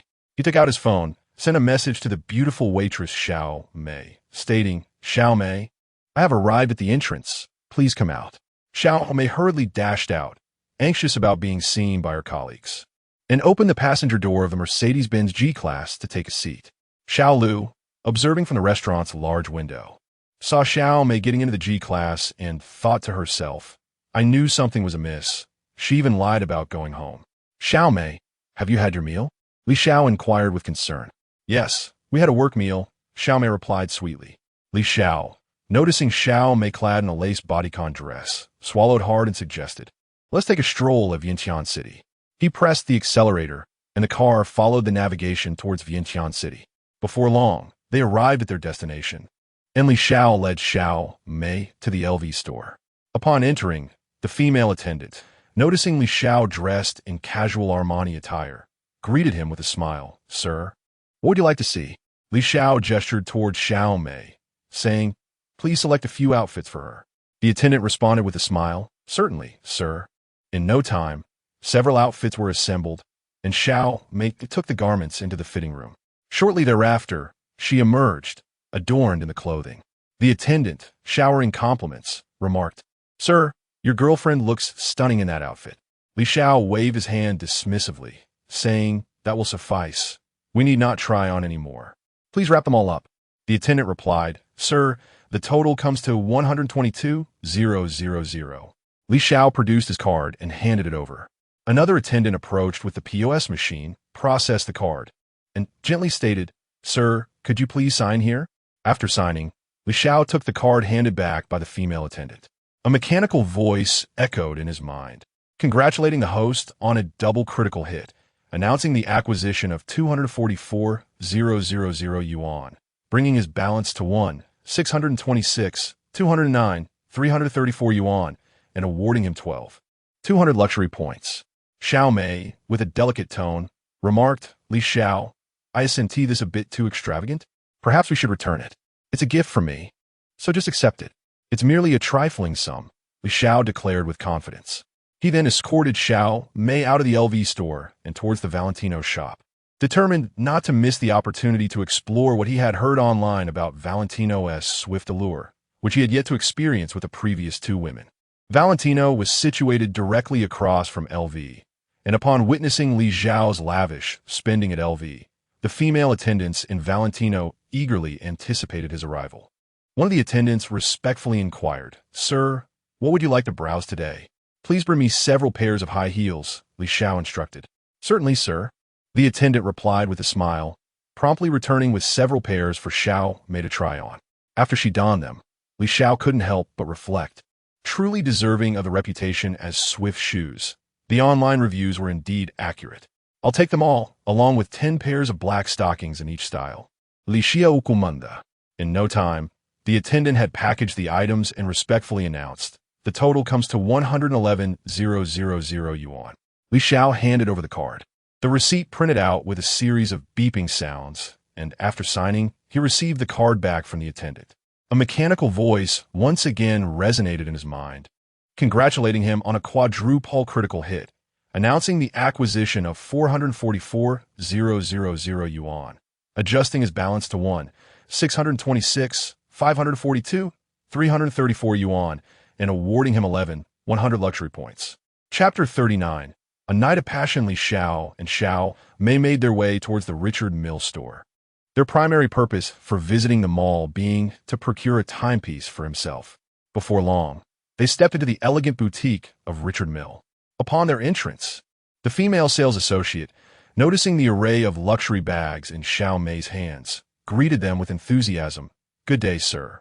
Is there a particular watch that has captured your interest? Li Xiao, lacking in horological expertise, replied, You choose, and I shall try them on. If one suits me, I will make the purchase. What price range are you considering, sir?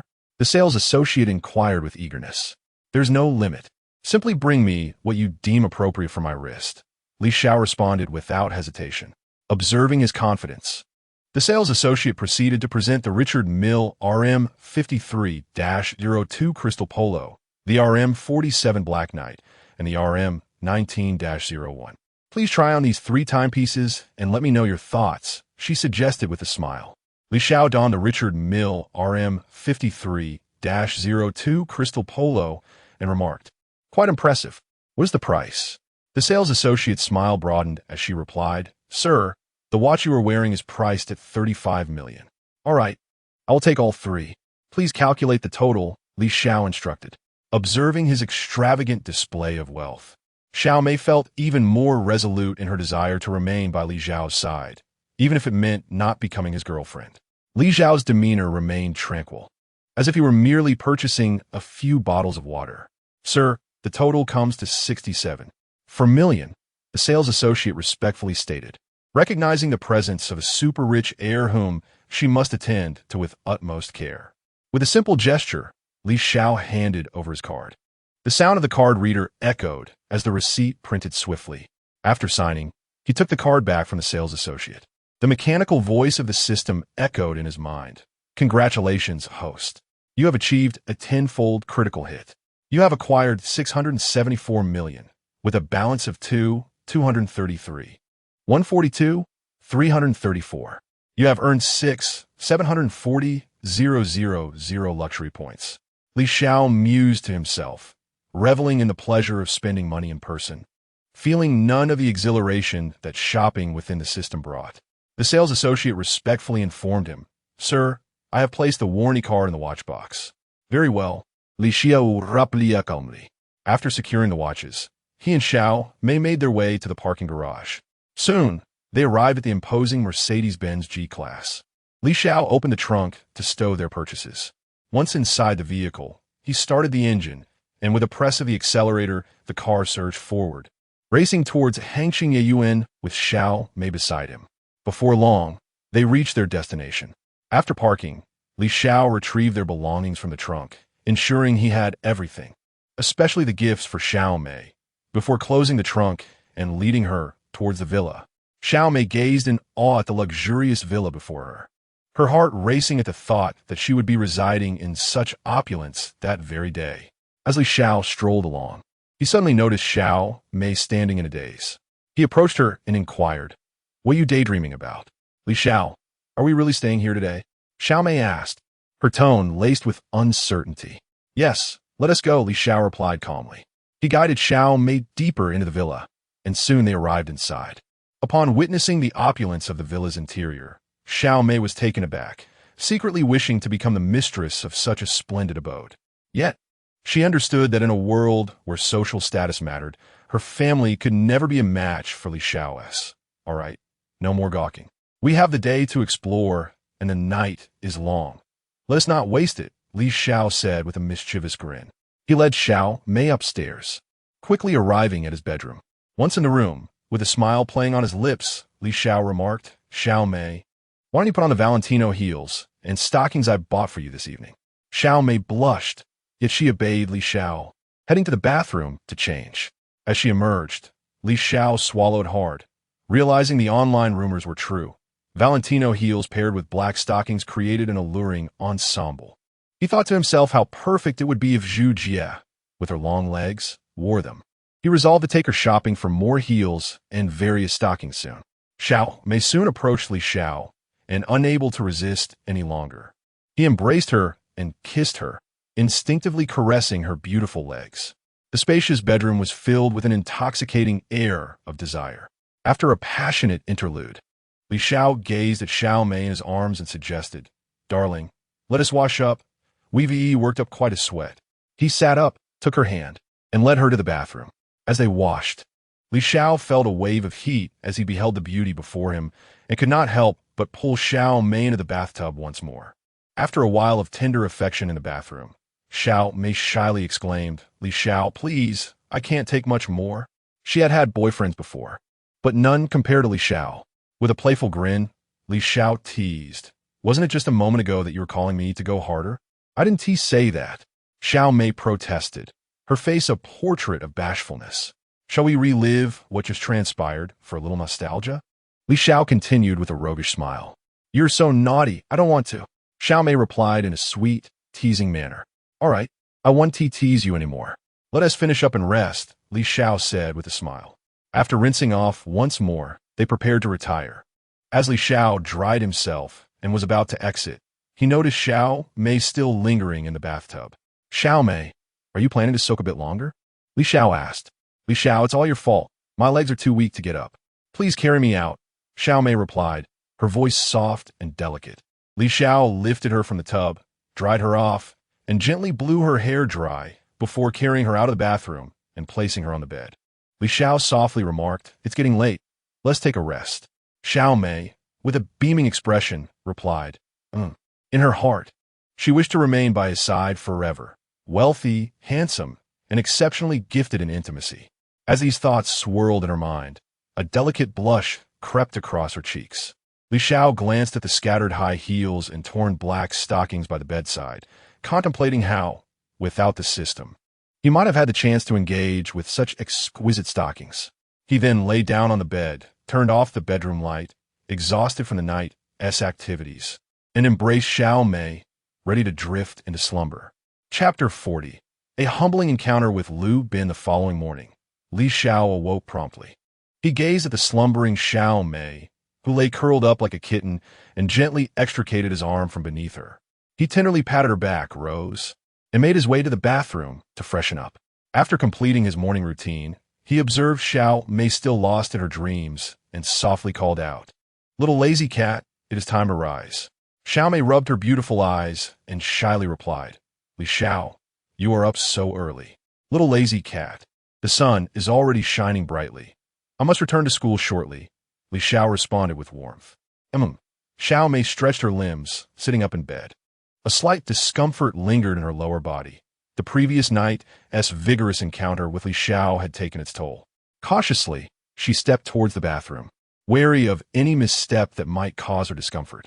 After freshening up, Xiao Mei donned a luxurious LV ensemble that Li Xiao had gifted her, adorned with high heels. With a charming lilt in her voice, she announced, "Li Xiao, I am ready." Noticing her gait, Li Xiao suggested, "You needn't go to work today. Please request a day off from your manager. I shall take you home first, and then I will head back to school." "Yes, I will ask for leave from my manager shortly," Xiao Mei replied, her face radiating happiness. Li Xiao grasped the key to his Porsche 918 and proceeded to the garage.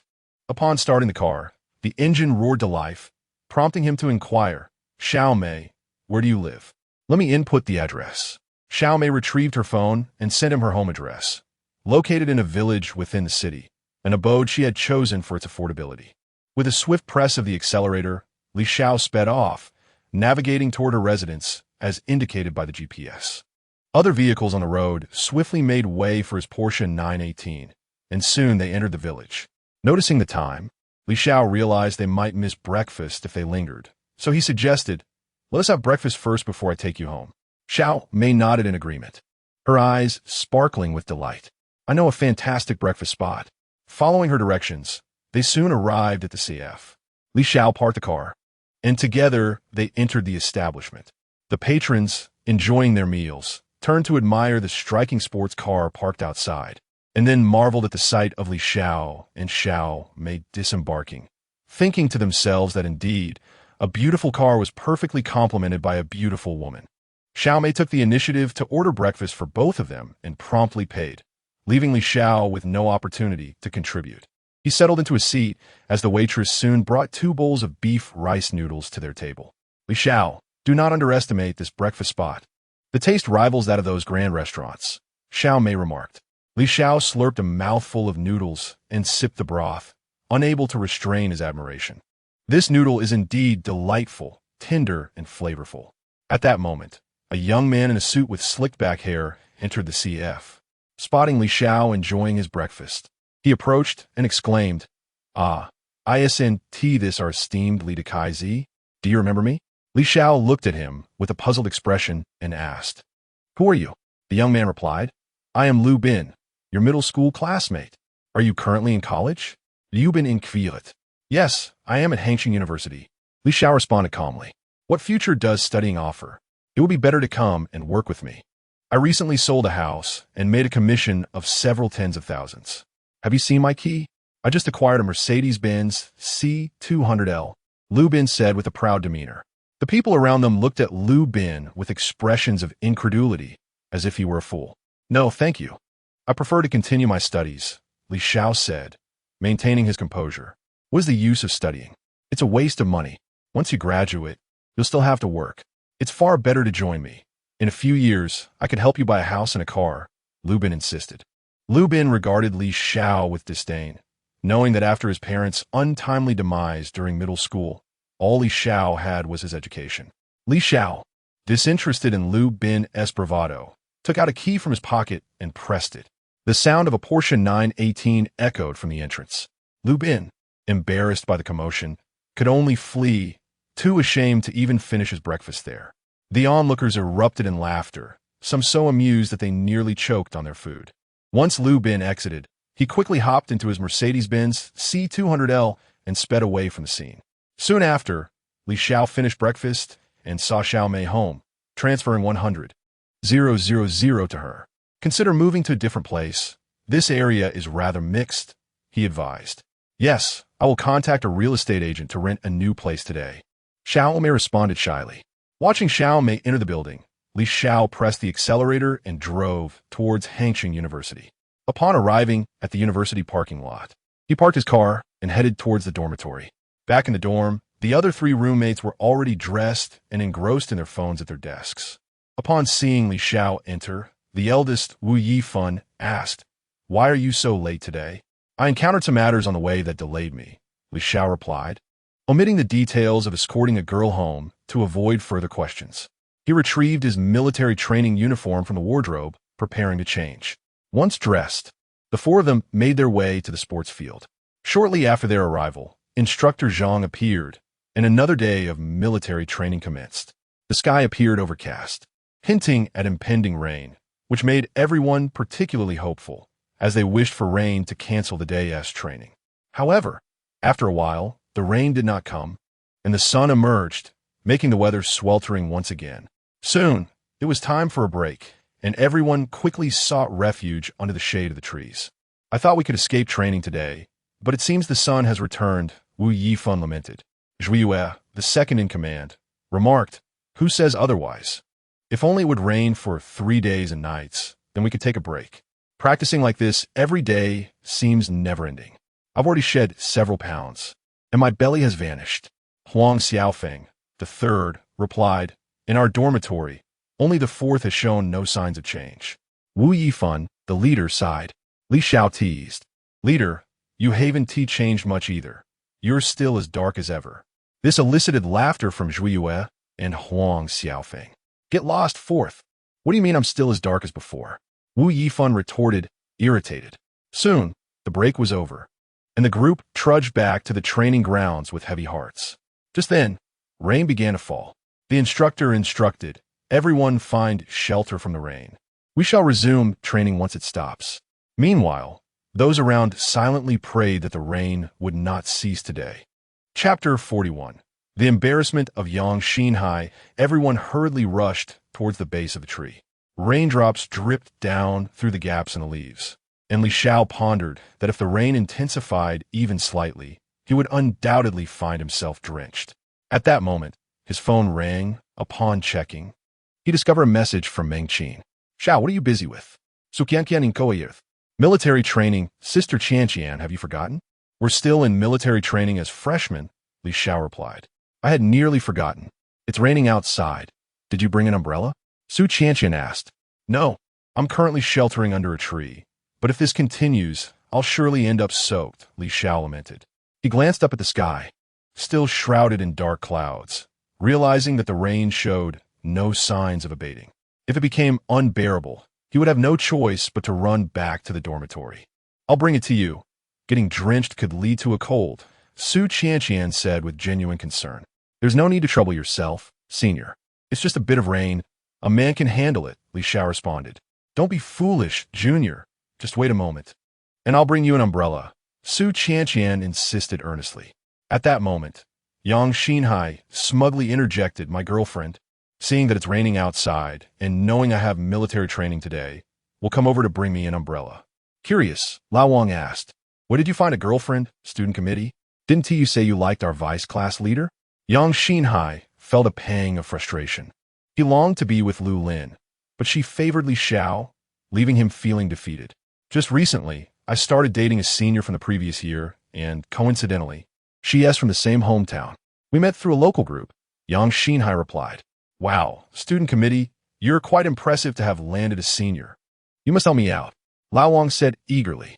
He, too, wished to find a girlfriend, yet his emotional intelligence often fell short, leaving him ridiculed by girls who called him a big fool.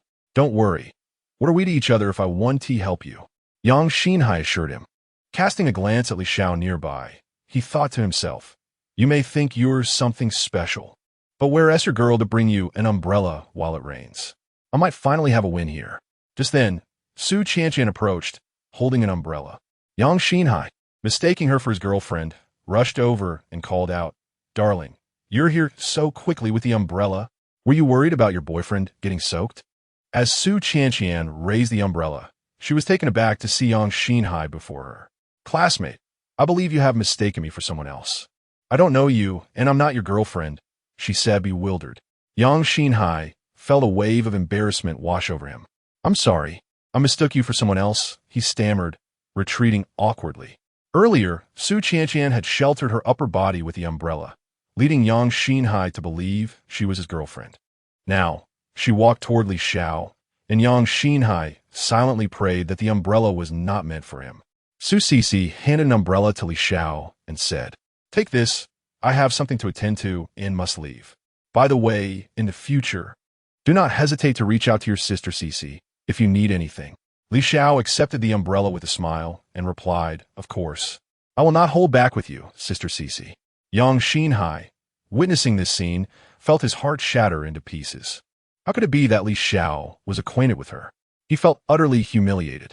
The male classmates around them were envious, as each time, strikingly beautiful girls approached Li Xiao, leaving them pondering why they struggled to even find a girlfriend.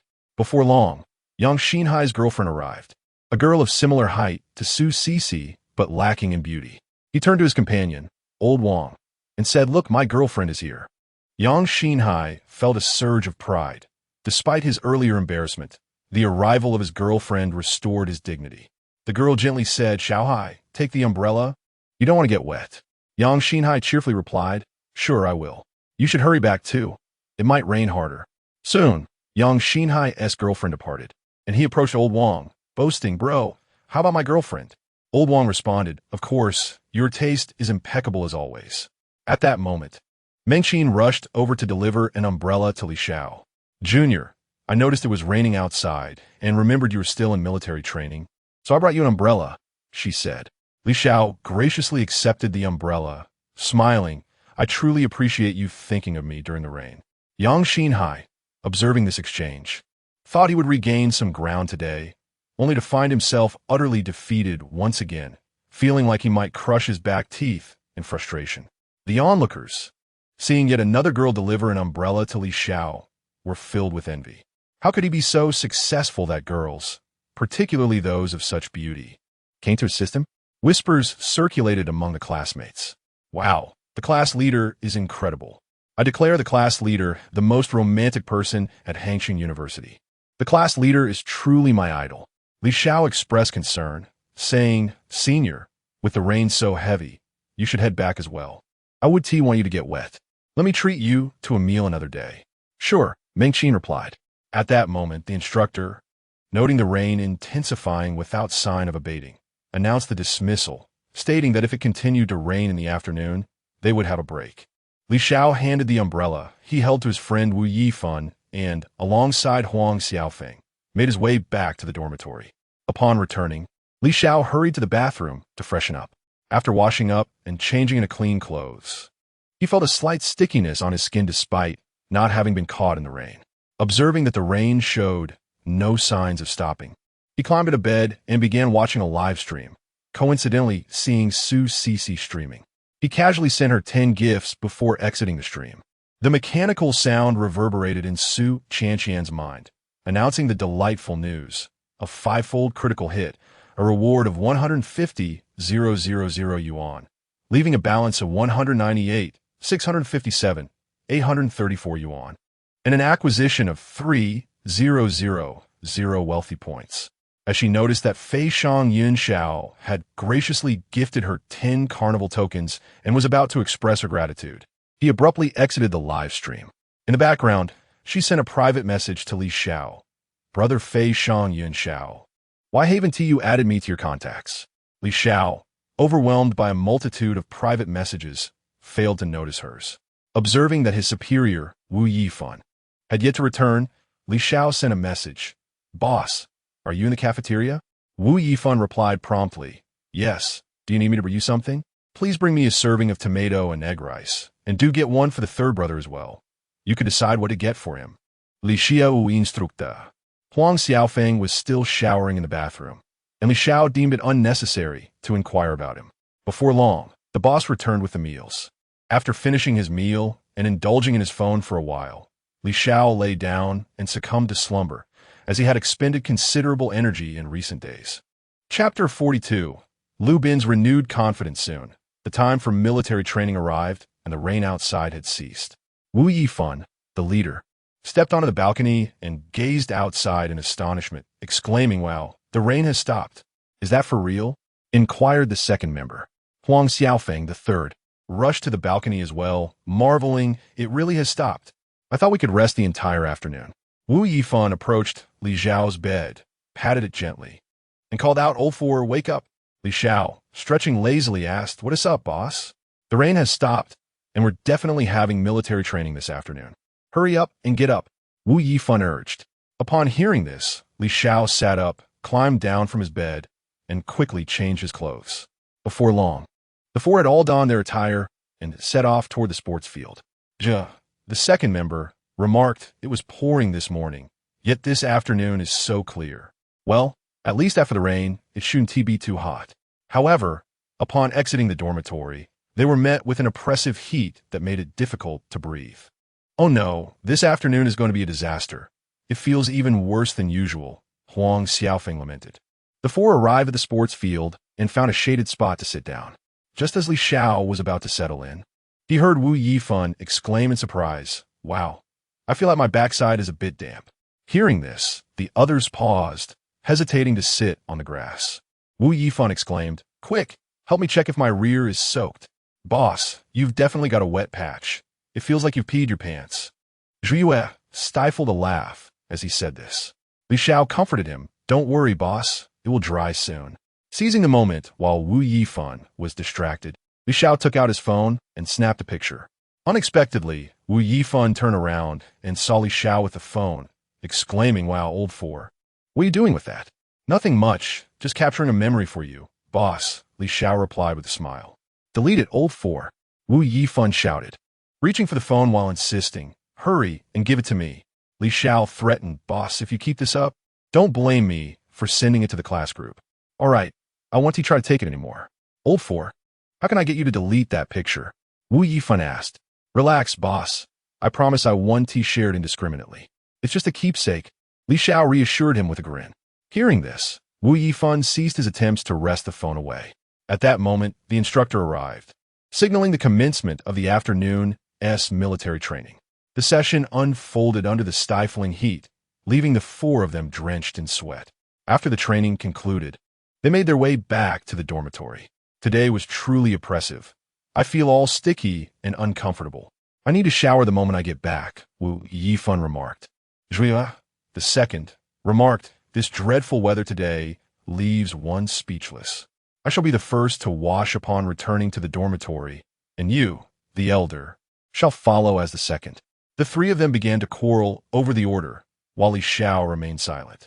Soon, they approached a point not far from their dormitory when, unexpectedly, Li Xiao dashed ahead and burst into the room. "Goodness, fourth, you lack any sense of martial decorum," exclaimed the eldest, Wu Yifan. "You scoundrel, come out here," shouted the third, Huang Xiaofeng, in pursuit of Li Xiao. Only Zhiyue remained quiet, contemplating how, once Li Xiao emerged and rushed into the bathroom, he would be the second to bathe. Hastily returning to the dormitory to prepare his change of clothes for a swift entrance afterward. Before long, Li Xiao emerged from the shower, feeling invigorated and utterly refreshed. Noticing Li Xiao's return, Zhiyue seized his clothes and sprinted into the bathroom with the speed of a 100-meter dash. The eldest, witnessing the scene, cursed, "Damn it, Xiao, you rascal." Huang Xiaofeng, now wise to the situation, stealthily prepared his own clothes, reasoning that if he could not secure the first or second spot, He would at least avoid being last. The eldest continued to grumble about Li Xiao and Zhui Yue's lack of decorum. Eventually, Zhui Yue finished his shower and stepped out, while the eldest was still gathering his clothes. Huang Xiaofeng, meanwhile, trotted into the bathroom, prompting Wu Yifan to stomp his feet in frustration upon realizing the situation. "You lot are a bunch of ingrates, showing no respect for me," the dormitory leader, Wu Yifan, lamented. Li Xiao feigned ignorance. Reclining on his bed while engrossed in his phone, Zhui Yue hummed a tune, deliberately avoiding conversation with Wu Yifan for fear of incurring his wrath. Soon after, Huang Xiaofeng emerged, grinning, and said, "Elder, hurry in. I've tested the water temperature for you." "Get lost. What do you need to test cold water for?" Wu Yifan retorted, before entering the bathroom himself. After his shower, he emerged feeling refreshed and in high spirits. "Shall we venture out for a drink today? A cold beer on such a day would be delightful," proposed Huang Xiaofeng. "Sure, let us go to Old Lu's for some barbecue," replied Wu Yifan. Zhui Yue added, "I have no objections. What say you, fourth?" "All right," Li Xiao responded. In recent days, Li Xiao had also yearned to indulge in some kidney dishes for nourishment. Although he possessed medicinal pills, he believed that a remedy can be 3 parts poison, and thus preferred moderation.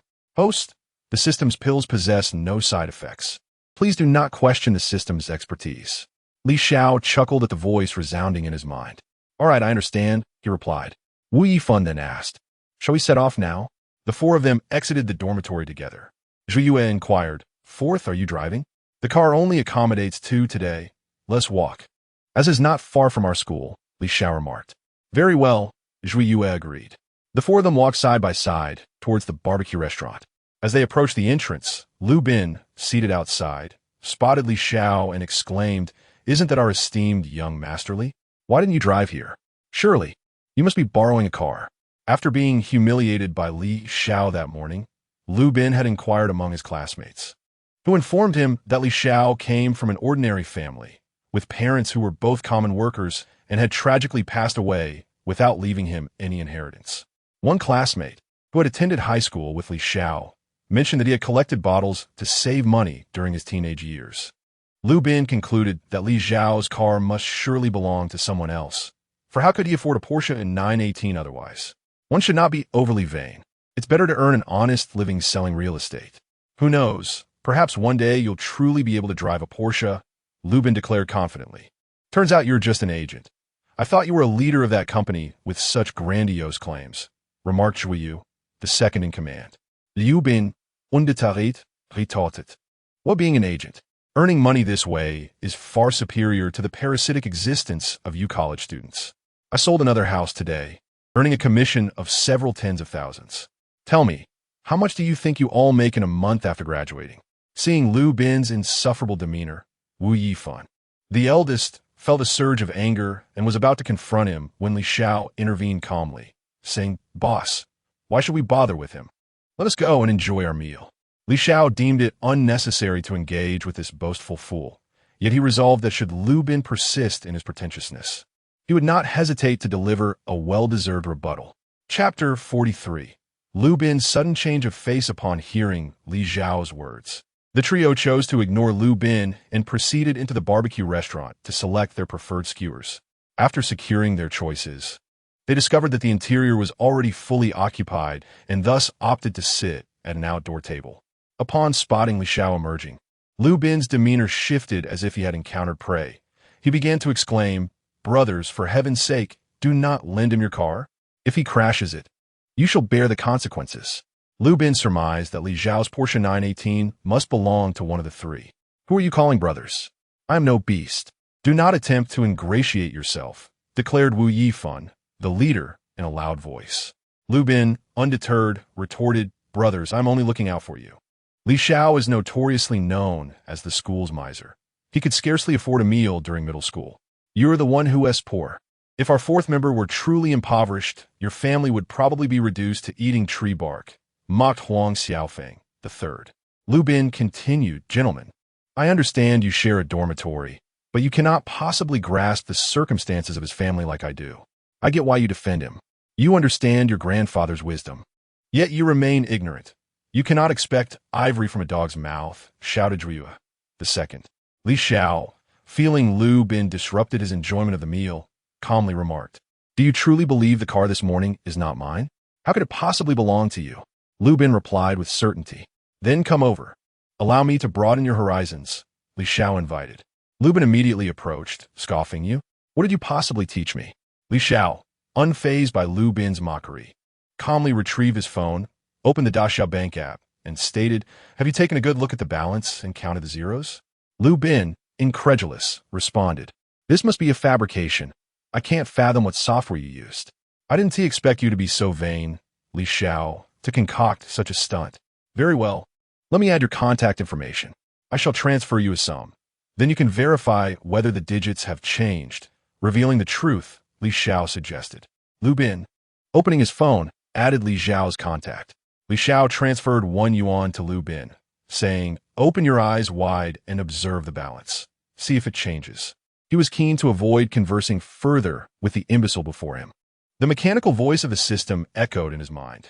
Transfer of 1 yuan did not trigger a critical hit. Balance: 1, 626, 542, 334 yuan. Lu Bin swallowed hard and, trembling, said, "There is a change. There must be a change. Young Master Li, I was merely jesting moments ago. We are middle school classmates. You wouldn't hold this against me, would you?" Having worked in sales for many years, he had encountered countless difficult clients. Now that he realized Li Xiao was genuinely affluent, he thought to himself that if he could align himself with such wealth, he need not pursue a career in real estate any longer. Wow, fourth, this guy has some nerve. Since we arrived at the barbecue restaurant, his mouth hasn't stopped moving. And he's cracking jokes, Huang Xiaofeng remarked. "Get lost. Don't ever show your face in front of me again," Li Xiao shouted sternly. Looking at Lu Bin's obsequious expression, it truly dampened his appetite. Lu Bin, unfazed by Li Xiao's words, maintained his ingratiating demeanor and said, "Li Xiao, I'll take my leave now. Next time we have a gathering with our middle school classmates, I'll be sure to invite you." "Wow, fourth, your middle school classmate has some real gall." The second one, Zhuiyue, chuckled. Who would disagree? Just a moment ago, he was calling Fourth a deadbeat, and now he is trying to latch on to him, the eldest. Wu Yifan scoffed. "Exactly. Fourth's leg is already occupied by me. What does he want?" Huang Xiaofan said with a grin. "All right, let's not talk about that fool. It's ruining our appetite," Li Xiao declared. The four raised their glasses in a toast. At that moment, a green McLaren pulled up by the roadside. Hu Jun stepped out of the supercar and hurried over, his face pale and breathless. "Boss, you're here eating barbecue. Indeed, you seem a bit under the weather. Be careful not to overexert yourself," Li Xiao observed. Embarrassed, Hu Jun scratched his head and replied, "Boss, you have no idea. I've been quite restrained. But those girls are so enthusiastic. Refusing them feels rude." "All right, have you eaten? If not, sit down and join us," Li Xiao inquired. "I haven't eaten yet." "It's an honor to share a meal with you, boss," Hu Jun said. Even if he had eaten, he would still claim he hadn't tea, as dining with Li Xiao was a privilege. After all, even Chen Sheng hadn't had the chance to dine with him. "Boss, I heard you ordered a Pagani Huayra from Chen Sheng's family?" Hu Jun asked curiously. "Yes," Li Xiao replied, barely lifting his head, as if it were a trivial matter. "Wow, boss, you really went through with it. That's over 500 million. Hu Jun exclaimed loudly. People around them turned in confusion towards Hu Jun Fourth. "What is going on? Over 500 million? Wu Yifan asked. "It's just an ordinary car," Li Xiao stated calmly. "What kind of car costs over 500 million? Is it made of gold?" Huang Xiaofeng exclaimed in surprise. "Enough. Let us eat and stop discussing this," Li Xiao said helplessly. The meal lasted over 2 hours for the five of them. After finishing, Hu Jun still wanted to drive away. Li Xiao said, "No drinking and driving. Leave the car here and come back for tomorrow." "All right, boss. I'll do as you say. I'll catch a cab home," Hu Jun quickly responded. After Hu Jun left, Wu Yifan said, "I heard there's an arcade that's supposed to be really fun. Should we check it out?" "Sure." The three followed Wu Yifan toward the arcade, and soon the five arrived there. The leader, Wu Yifan, brought everyone to a halt before the dance machine, his gaze fixed upon a captivating beauty dancing with radiant energy. With a grin, he remarked, "I told you it would be enjoyable, didn't I?" "Goodness, boss, how did you discover such an incredible place?" inquired the third member, Huang Xiaofeng. "I stumbled upon it while scrolling through short videos today, and here I am, sharing the experience with you all, Wu Yifan replied, brimming with pride. At that moment, a stunning woman clad in shorts and a tank top was energetically performing on the dance machine. The three men stood mesmerized, their mouths almost watering at the sight. Goodness, does anyone here know how to dance? Asked the second member, Zhu Yue. I cannot, nor can I. Both Wu Yifan and Huang Xiaofeng responded in unison. Chapter 44. The non-mainstream solo. At that moment, a young man with a hairstyle resembling a rooster's comb approached. Dressed in a non-mainstream fashion, he surveyed the three companions with a mocking expression and remarked, Well, look who it is. Some country bumpkins come and watch our Xiao dance. Be careful, or you might drool all over the floor. Hey, who are you talking about? Old third, Huang Xiaofeng, retorted angrily. Whoever's gazing at our Xiaolin with such a lecherous look, I'm referring to that person. Some should not take it personally, the non-mainstream youth replied, dripping with sarcasm. Even if we are admiring a beautiful dancer, what business is it of yours? Why do you need to chatter on endlessly? You are just a nuisance, old boss. Wu Yifan shot back. I am to be Xiaolin's future boyfriend, and it is my right to keep an eye on my future girlfriend, the non-mainstream boy declared, a blissful smile on his face. Good grief, take a look in the mirror. What makes you think such a beauty would ever look your way? You're like a pig's nose stuck in a scallion, utterly shameless, old second, retorted with indignation. What do you know? Xiaolin thinks my dancing is impressive. If you're unconvinced, let us have a solo battle, the non-mainstream youth challenged provocatively.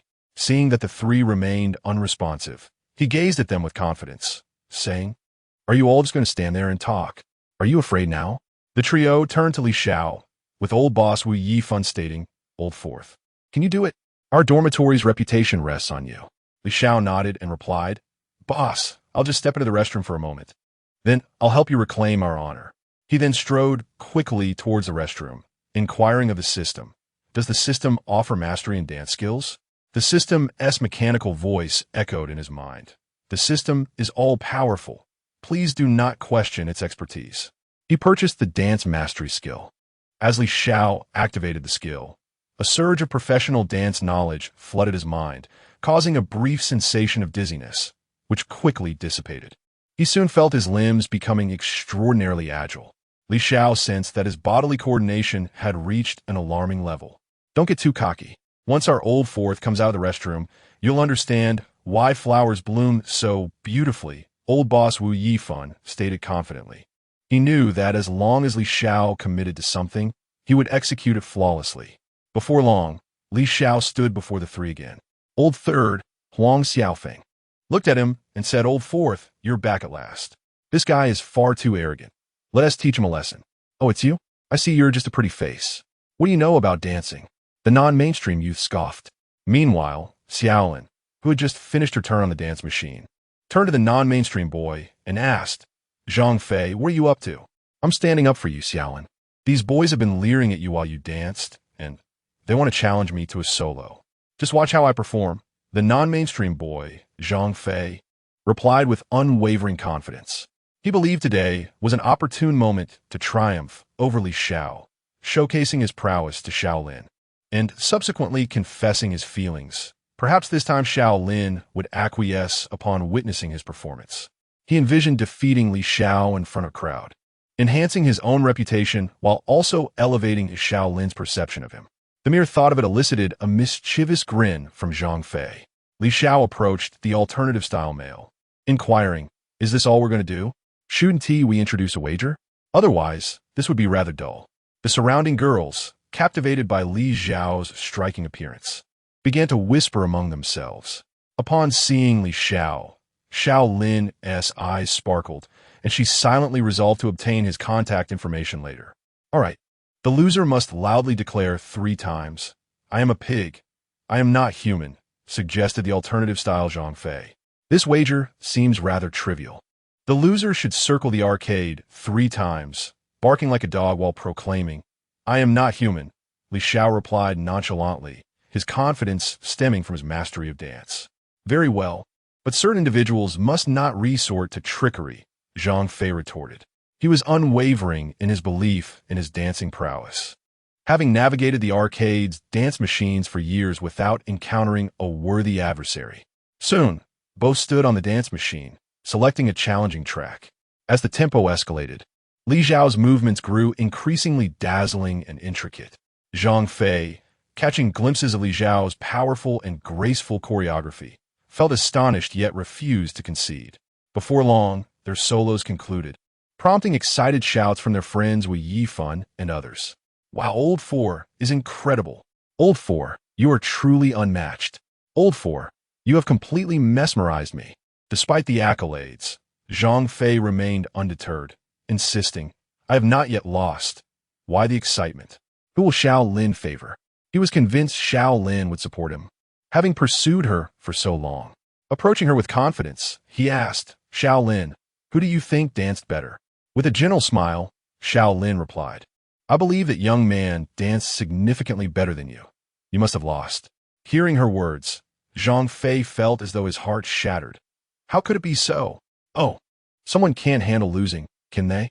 Wu Yifan remarked smugly. Zhang Fei, feeling defensive, retorted, who can't handle it? I stand by my word. He then began to circle the arcade, barking while proclaiming, I am not human, eliciting laughter from those present.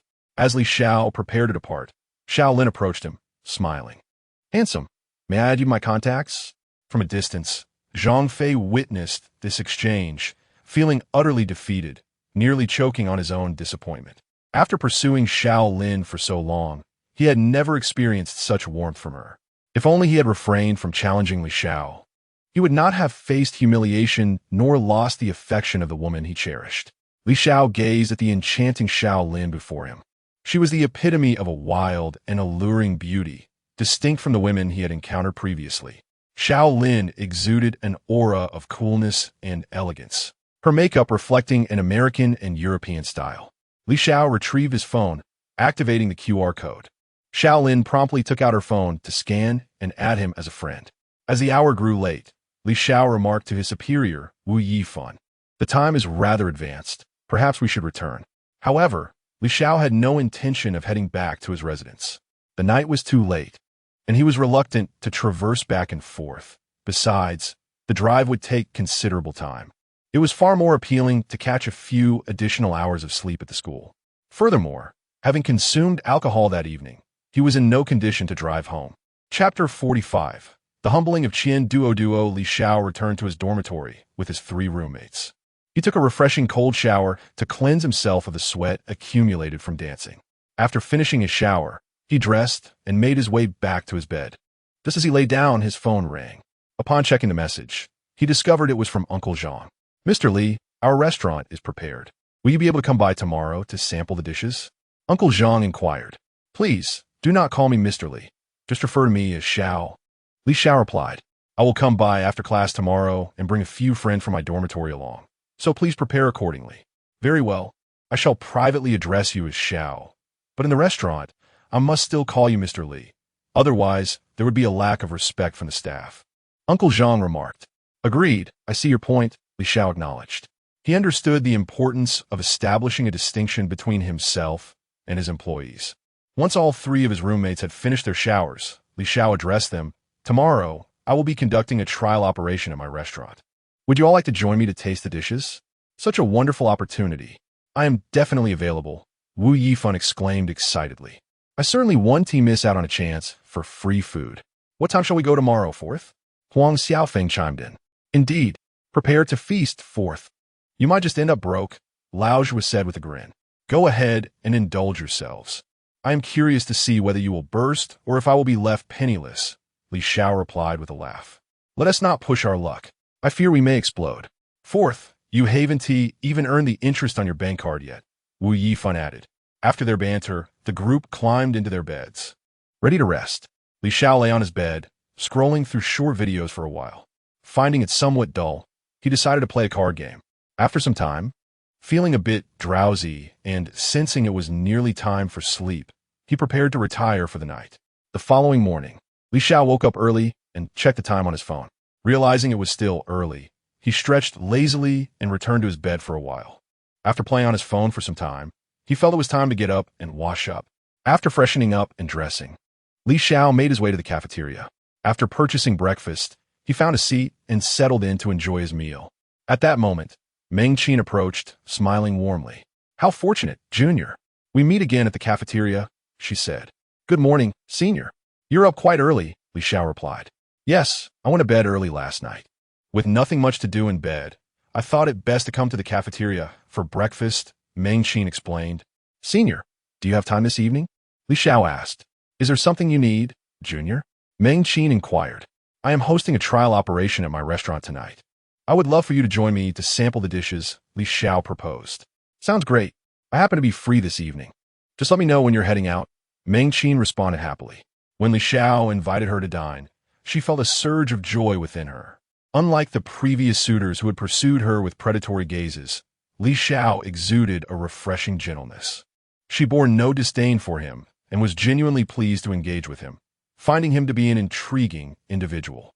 As Li Xia and Meng Qin shared laughter, a young man clad in high-end casual attire approached. Qin, is this your brother? He inquired with a smile. Duo. It's none of your business who he is, Meng Qin replied, her expression revealing her displeasure. Allow me to introduce myself. I am Duo, the general manager of the Qian Group, he said, extending his hand. The Qian Group boasted assets worth billions in Hangzhou, and Duo was regarded as one of the elite young gentlemen at Hangzhou University, having long regarded Meng Qin as his own. Observing the typically aloof Meng Qin interacting so tenderly with the young man before her was both surprising and infuriating. Li Xiao, Frasman, Li Xiao statakomli. Before returning to his meal, disregarding Duo entirely, the young man's outstretched hand awkwardly retreated, his smile morphing into a grimace. Yet he refrained from expressing his frustration in Meng Qin's presence. With a forced smile, Duo continued, Brother Li Xiao, I can arrange an internship for you at the Qian Group during the summer. We are quite reputable in Hangzhou. Oh, Li Xiao replied nonchalantly. At this point, Duo struggled to contain his irritation, yet he wished to maintain his composure in front of Meng Qin.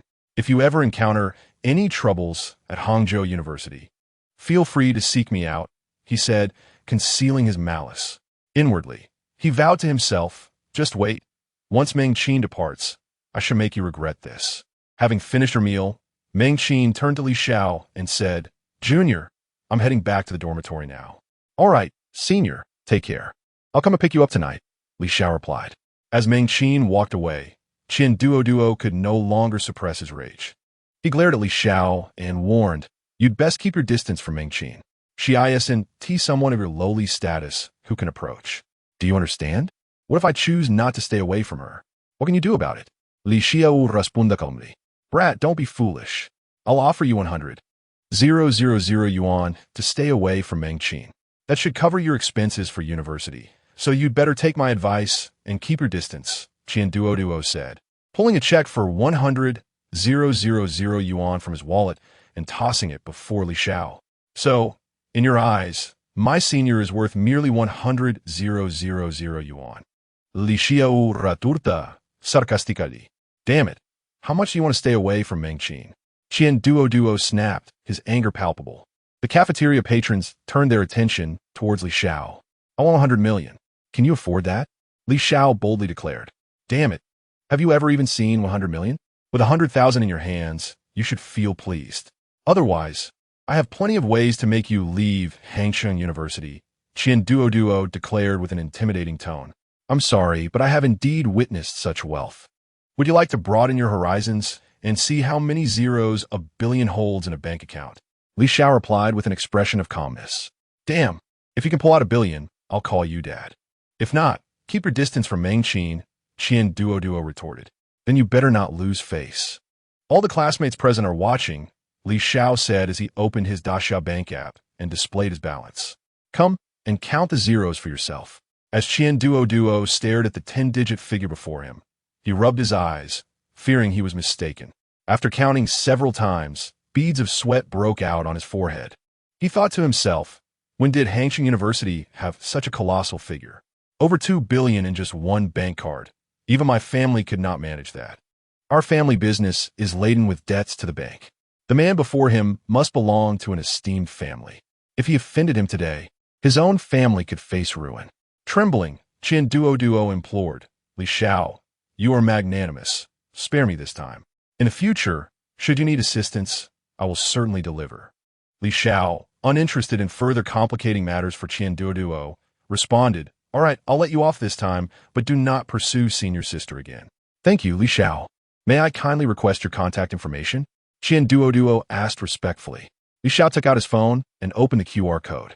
After they exchanged contact details, Li Xiao prepared to head back to his dormitory. Qian called out from behind. Li Xiao, take care.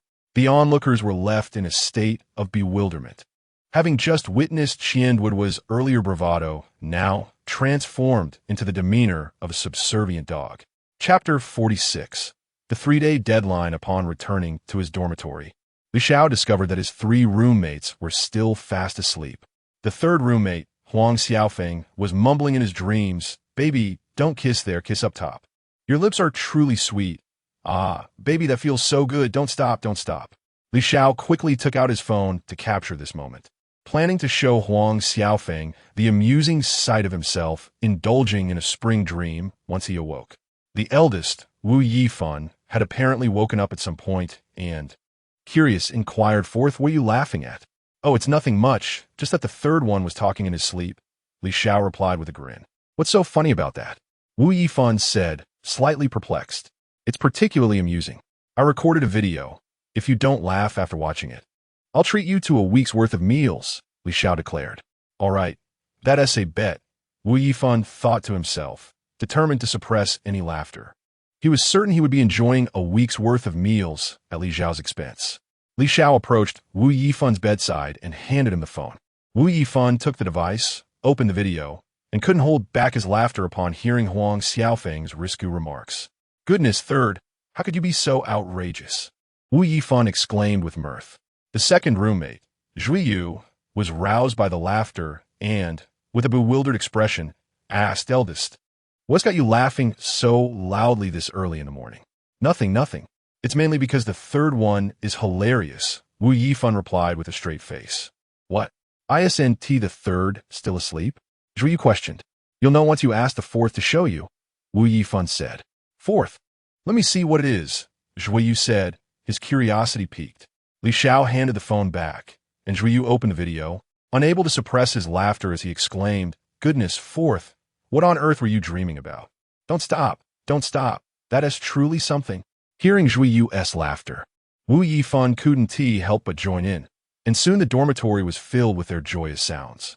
Huang Xiaofeng, now awakened by the commotion, rubbed his eyes and, looking perplexed, asked eldest second, What you up to? I was having such a nice sleep when you woke me up. Oh, it's nothing.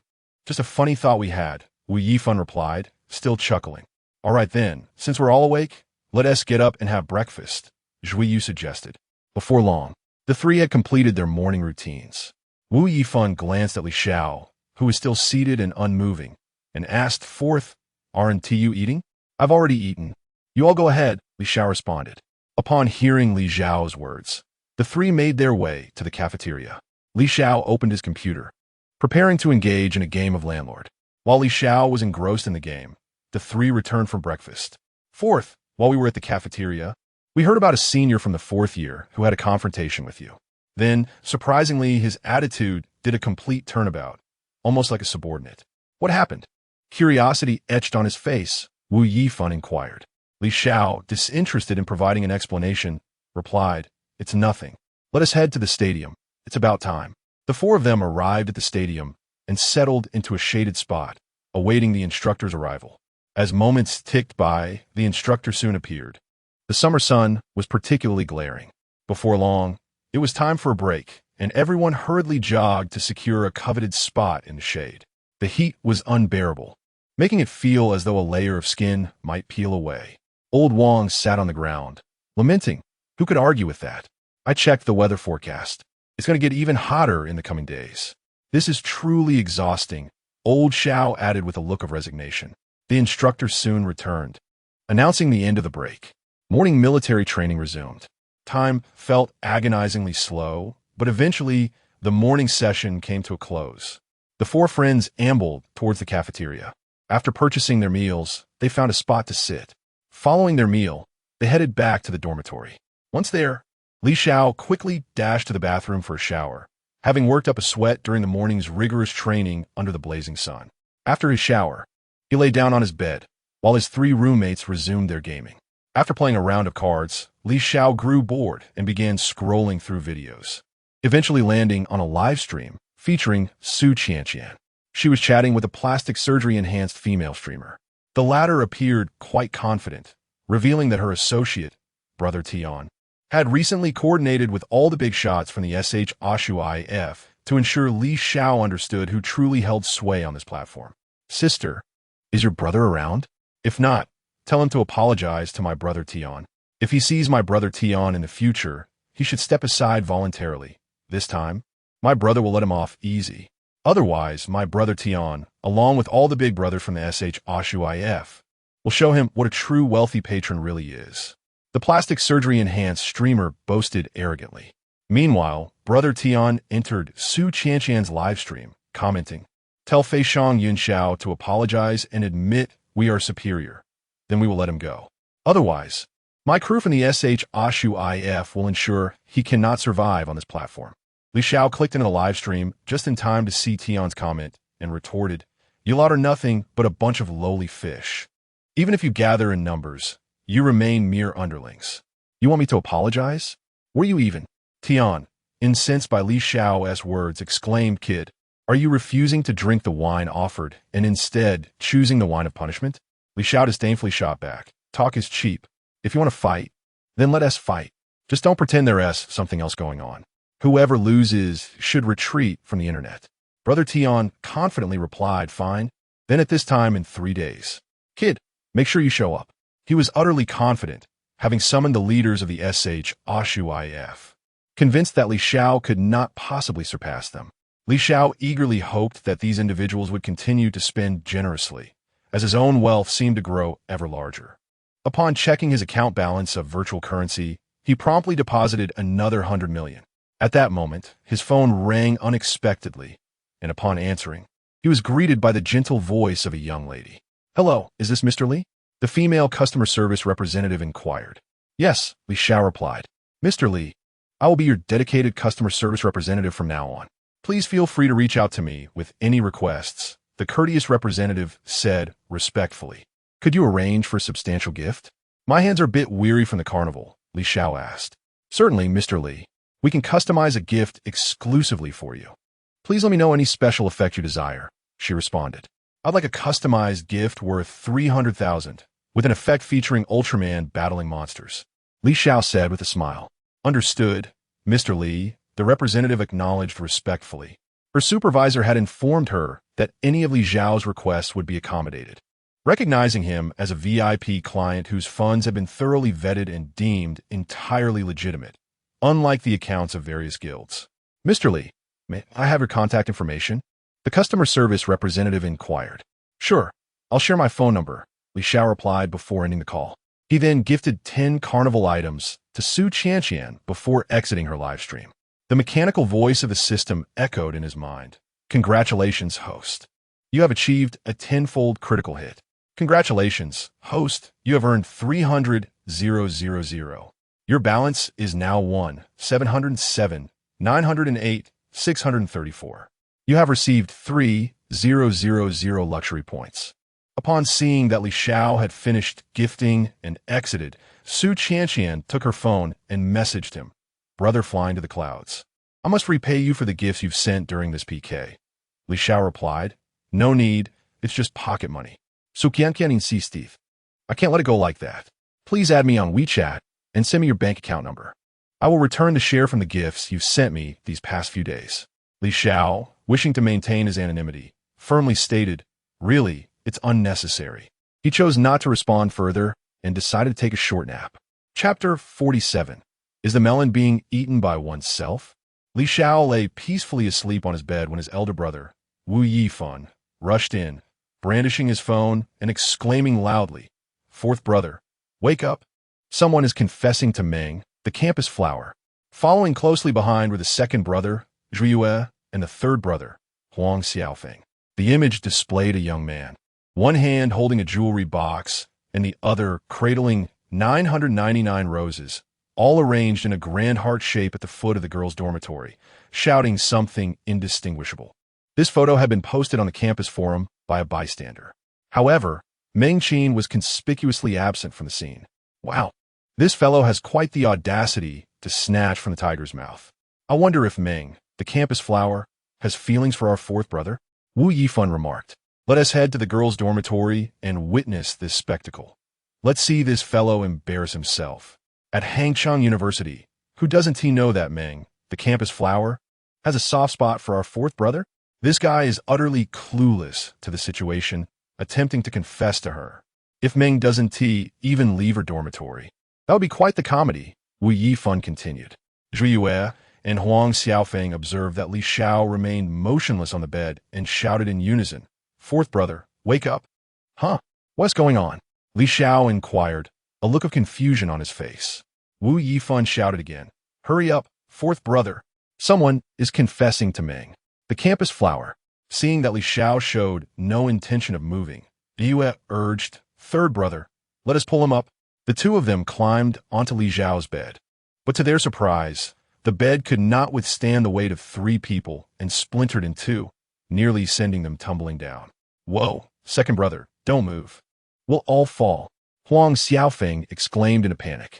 Li Xiao looked at the two with exasperation. His relationship with Meng Qin was merely platonic, yet they perceived it as something far deeper.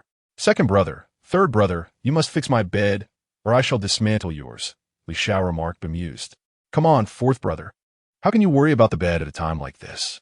Someone is confessing to Meng, the campus flower," Wu Yifan said, his expression filled with urgency. Li Xiao, recognizing their concern, replied, "All right, I am merely friends with Meng. Even if someone successfully confesses to her, it simply means she does not harbor feelings for me. If she truly liked me, she wouldn't accept anyone else's advances." Wu Yifan glanced at Li Xiao, acknowledging that he had a point. What was meant to be his would never escape him. What was not his, no matter how tightly held, would inevitably slip away. Upon hearing Li Xiao's words, Zhu Yue discreetly crawled down from Li Xiao's bed, leaving Huang Xiaofeng still sprawled atop Li Xiao. Li Xiao looked at Huang Xiaofeng with bemusement and said, "Third brother, what are you still doing up there? Hurry down." Huang Xiaofeng, upon hearing Li Xiao, cautiously descended from the bed. Li Xiao followed suit, adding, "By the way, you all need to resolve the issue with my bed. Otherwise, I will truly take yours away." Elder brother Wu Yifan, curious, inquired, "Third, where did you acquire that bedboard?" "Ha, we swapped it with young Shenhai's bedboard from the adjacent dormitory. They haven't returned since noon," replied the second, Zhu, with a smug expression. "Goodness, you two are quite mischievous. After all, he's a member of our class's youth league," Wu Yifan retorted. "What does that matter? He has provoked our fourth brother on numerous occasions. It was time for him to understand our strength," said the third, Huang Xiaofeng. "All right, I hope no one else witnessed this," Li Xiao questioned. "Fourth, fret not. You can trust us to handle things," Zhu Yue boasted. Wu Yifan then asked, "Are we still going to watch the show downstairs at the girls' dormitory?" Both Zhu Yue and Xiaofeng chimed in, "Of course, why wouldn't we?" Seeing that Li Xiao remained silent, they pressed, "Fourth, are you joining us?" Initially, Li Xiao had no intention of going, but having been roused from his pleasant slumber, he found little desire to return to sleep. "Fine, since there's nothing else to do, I might as well accompany you all," he conceded. The 4 of them made their way to the girls' dormitory. Soon, they arrived at the base of the building. Wu Yifan pushed through the crowd surrounding the spectacle, leading the trio into the throng. While the onlookers were engrossed in the performance, someone suddenly shouted, "Isn't that Meng's school flower's rumored boyfriend?" All attention shifted towards Li Xiao, including that of the boy beside Meng Qin, who felt a surge of confidence. He considered himself fortunate to be Meng Qin's neighbor, having grown up alongside her, and believed he could successfully confess his feelings. The crowd buzzed with whispers, speculating whether they might witness an intriguing scene unfold. Before long, Meng Qin descended, and upon spotting Hua amidst the crowd, she felt overwhelmed. She had always regarded him as an older brother and was unsure how to decline his advances.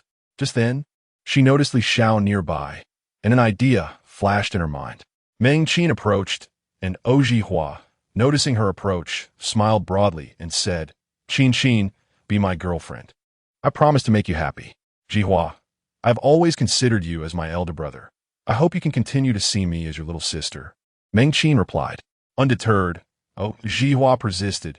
Qin, I have always liked you, and our parents hope for a closer bond between us.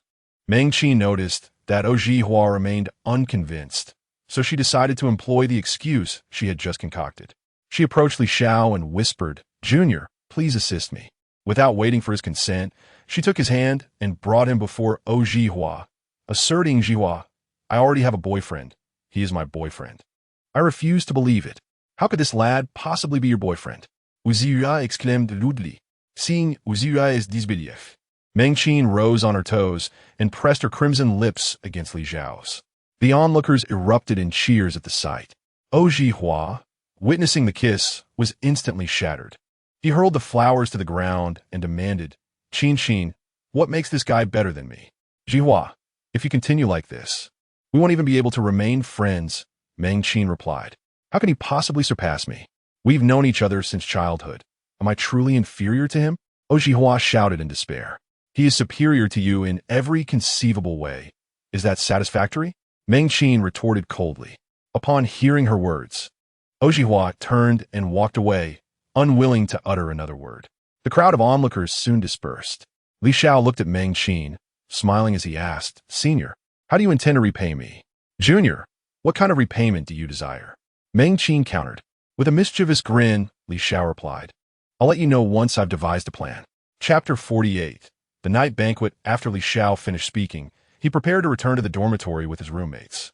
He recalled inviting Meng Qin to taste dishes in the evening and turned to say, Senior, please don't forget about coming to my restaurant tonight to try the food. After military training, I will drive over to pick you up. Once I arrive at the girls' dormitory, I will send you a message for you to come down. All right, Junior, Meng Qin replied with a radiant smile. On the campus forum, a post emerged featuring Meng Qin kissing Li Xiao. The post only fueled the rumors surrounding Li Xiao as her supposed boyfriend, igniting a frenzy across Hangzhou University.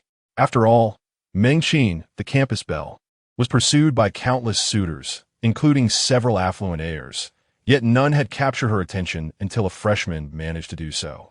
As the news of Meng Qin's bold affection for Li Xiao spread, students at Hangzhou University were filled with curiosity about the young man who had breached her fortress. Lin, come quickly. The class monitor is with a sophomore sister. Lu Ji1 exclaimed in astonishment. Isn't that the stunning girl who came to the sports field to find the class monitor? Shenhao Lei inquired. Perhaps, Lu Ji1 replied, uncertain. Bring it to me. Let me see, Zhang Xiaofeng insisted. After viewing the post, Zhang Xiaofeng confidently declared, it's definitely the sister who came to the sports field that day.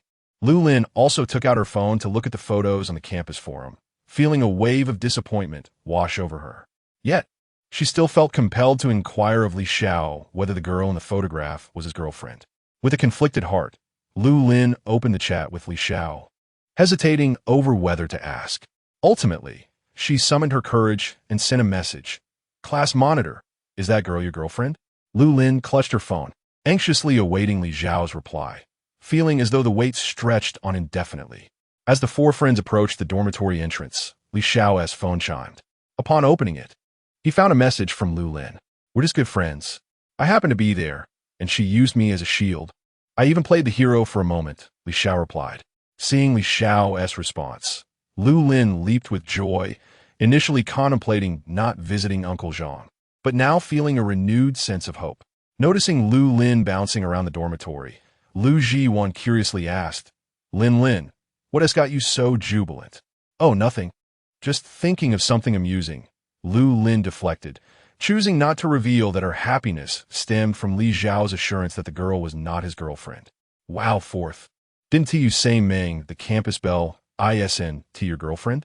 The eldest exclaimed incredulously. Right? You claim she isn't your girlfriend, yet you two have kissed. The second, Zhuiyu, chimed in. Fourth, why are you keeping this from us? The third, Huang Xiaofeng, pressed. Li Xiao knew that even if he laid everything bare, his roommates would remain skeptical, so he simply reclined back on his bed, closing his eyes to rest. The three individuals observed that Li Xiao did not respond nor pursue further inquiries. Thus they each returned to their own endeavors. Before long, The time for afternoon military training approached. Li Xiao, accompanied by his 3 roommates, made his way to the sports field. Upon arrival, it became apparent that the men around them regarded Li Xiao with envious, piercing gazes. I fail to comprehend why this Li Xiao is deemed superior. Why would Senior Meng be enamored with him? Frankly, I perceive him as inferior to myself. What right does he have to court the illustrious Meng, the belle of our academy? Li Xiao, however, remained undisturbed by their opinions. He and his 3 companions settled into a spot, awaiting the arrival of their instructor.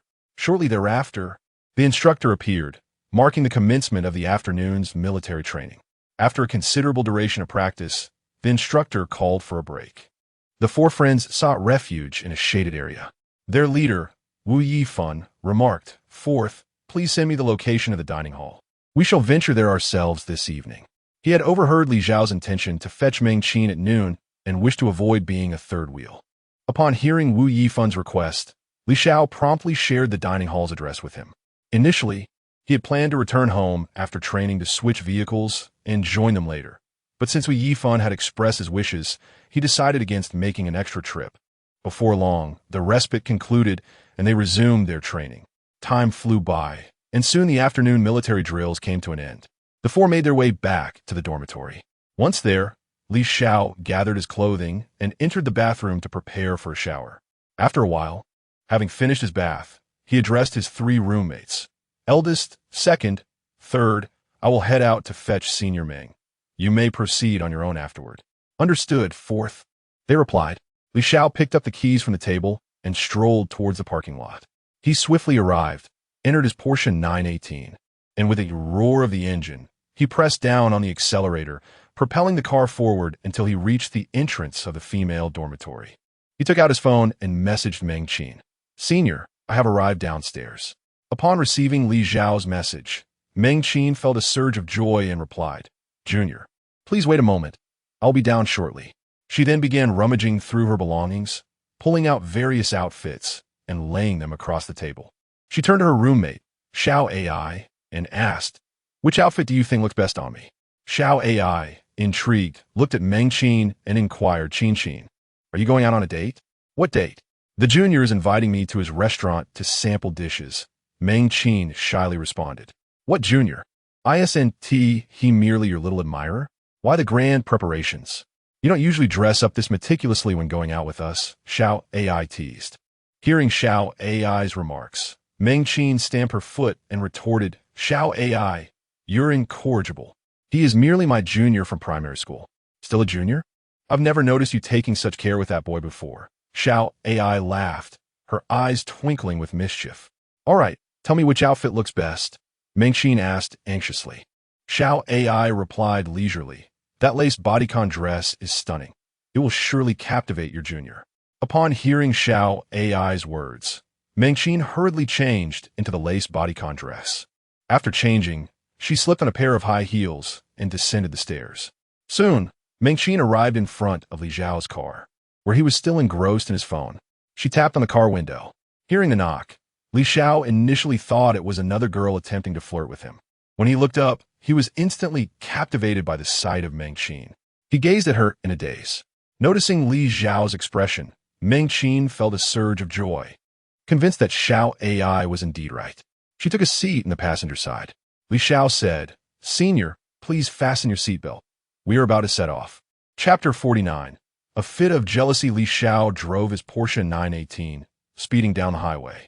Soon, the sleek vehicle came to a halt in front of an elegantly antiquated courtyard. After parking, Li Xiao led Meng Qin into the yard. As they stepped into this charming Sihuan, it felt as though they had traversed through time, returning to a distant era. The blue bricks and gray tiles exuded an air of timeless elegance, each corner revealing the traces of history and the weight of years past. The courtyard was adorned with lush green trees and vibrant flowers, accompanied by the melodious chirping of birds, creating a serene and harmonious atmosphere. The moonlight spilled into the yard, casting dappled shadows that added a touch of color to the ancient surroundings. Upon entering the interior, they were greeted by intricately carved beams and quaint decor. Meng Qin, with a cheerful smile, remarked, "Junior, this restaurant is truly delightful. It gives me the feeling of a young lady returning home from that era. I share your sentiment. Every aspect here has been wonderfully curated, Li Xiao replied with a smile. At that moment, a waitress in a Chong Sam approached them. Though she did not possess Meng Qin's striking beauty, she was nonetheless attractive. With a beaming smile, the waitress inquired, "Excuse me, are you Mr. Li?" Li Xiao nodded in acknowledgement. The waitress respectfully stated, "Mr. Zhang has arranged a private room for you, Mr. Li. Allow me to escort you there." Before long, Li Xiao followed the waitress into a private dining room. He turned to her and said, "Please wait. I have a few friends who will be joining us. When they arrive, kindly bring them in." "Certainly, Mr. Li," she replied with a courteous nod before exiting. "Junior, the scenery here is truly remarkable. How much did it cost to open this place?" Meng Qin asked, her curiosity piqued. "Not much at all. My primary purpose in establishing this restaurant was to create a convenient dining space for myself," Li Xiao replied calmly.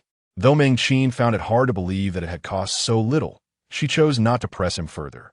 As they were engrossed in their conversation, their three-door mates and Lu Lin entered, guided by the waitress. Li Xiao looked at Lu Lin with a puzzled expression, as he was certain he hadn't summoned her. Noticing the confusion on Li Xiao's face, Lu Lin spoke up, "Uncle Zhang called me over. I hope the class monitor won't mind." "Not at all. The more, the merrier," Li Xiao said with a composed demeanor. At that moment, Uncle Zhang approached, a look of apology on his face. "Mr. Li, I took the liberty of inviting Lin Lin. I sincerely apologize." He had not anticipated that Li Xiao would bring a companion, believing instead that Lu Lin and Li Xiao needed a chance to connect, as he had watched her grow up and hoped to facilitate a bond. Unfortunately, his good intentions had inadvertently led to an awkward situation. "Uncle Zhang, what are you talking about? It's merely inviting Lu Lin to sample some dishes. It's just a matter of sharing chopsticks. Besides, there's no one else here. Please, just call me Xiao Xiao," Li Xiao responded nonchalantly. "Very well, Xiao Xiao. When there are staff present, I shall address you as Mr. Li. As for the dishes, they will be ready shortly," Uncle Zhang replied, his face alight with a smile. Lu Lin gazed at Meng Qin, who sat beside Li Xiao, her expression brimming with jealousy, as if she could pierce Meng Qin with a dagger. She approached and took a seat nearby. Upon noticing Lu Lin's intense gaze, Meng Qin immediately discerned that this girl harbored affections for Li Xiao. Nonetheless, she maintained her smile and inquired, "Sister, may I ask your name?" She did not believe this girl could ever snatch Li Xiao away from her. Lu Lin forced a smile and replied, "Senior, hello, my name is Lu Lin. It is a pleasure to meet you." Meng Qin gently responded, "Lin Lin, I am equally delighted to make your acquaintance."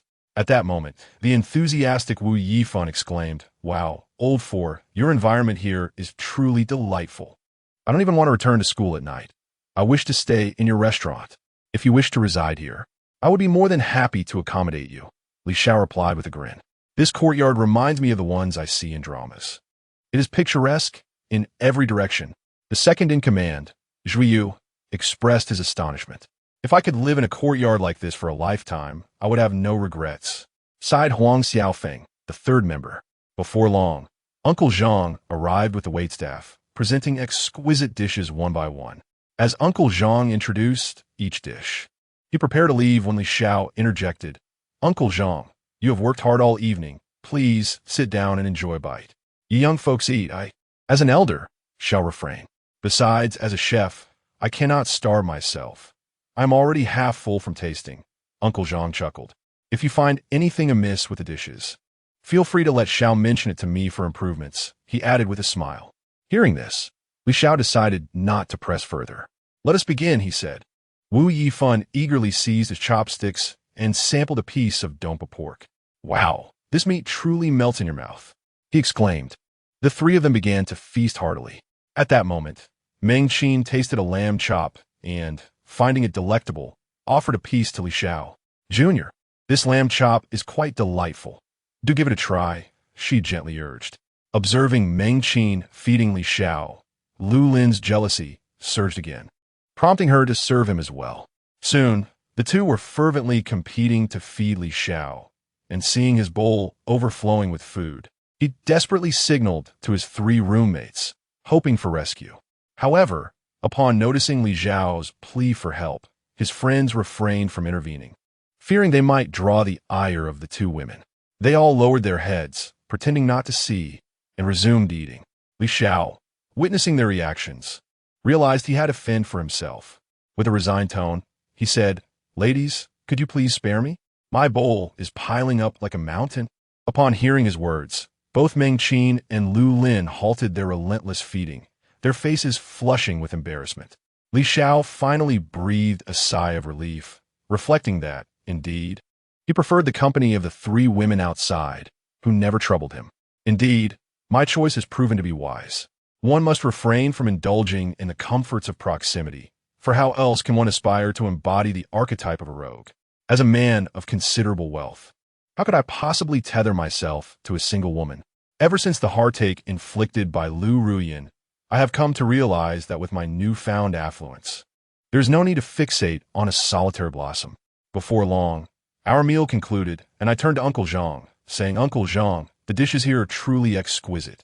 On the day of our grand opening, I shall invite a few friends to lend their support and elevate the reputation of our restaurant. I have already devised a plan. On the day of the inauguration, I intend to summon the members of the Supercar Club, and, together, we shall cruise around Hangzhou in our splendid machines. By that time, I anticipate that my newly acquired Pagani Huayra will also have arrived." As the six of us exited, it suddenly dawned on me that I was driving a 918, which was hardly a fitting gift. Thus, I remarked, "Senior Lu Lin, why don't you both accompany my roommates back to school? I have a few matters to attend to and shall not be returning to campus." Chapter 50. The torment of the dormitory trio. Li Xiao arranged for a luxurious business vehicle for them. As he awaited its arrival, he watched them board before proceeding to his own car. The moment Li Xiao ignited the engine, the Porsche 918 roared to life, its powerful growl echoing through the night. With a swift push on the accelerator, the sports car transformed into a fleeting shadow, racing towards Hangzhou No. 1 courtyard.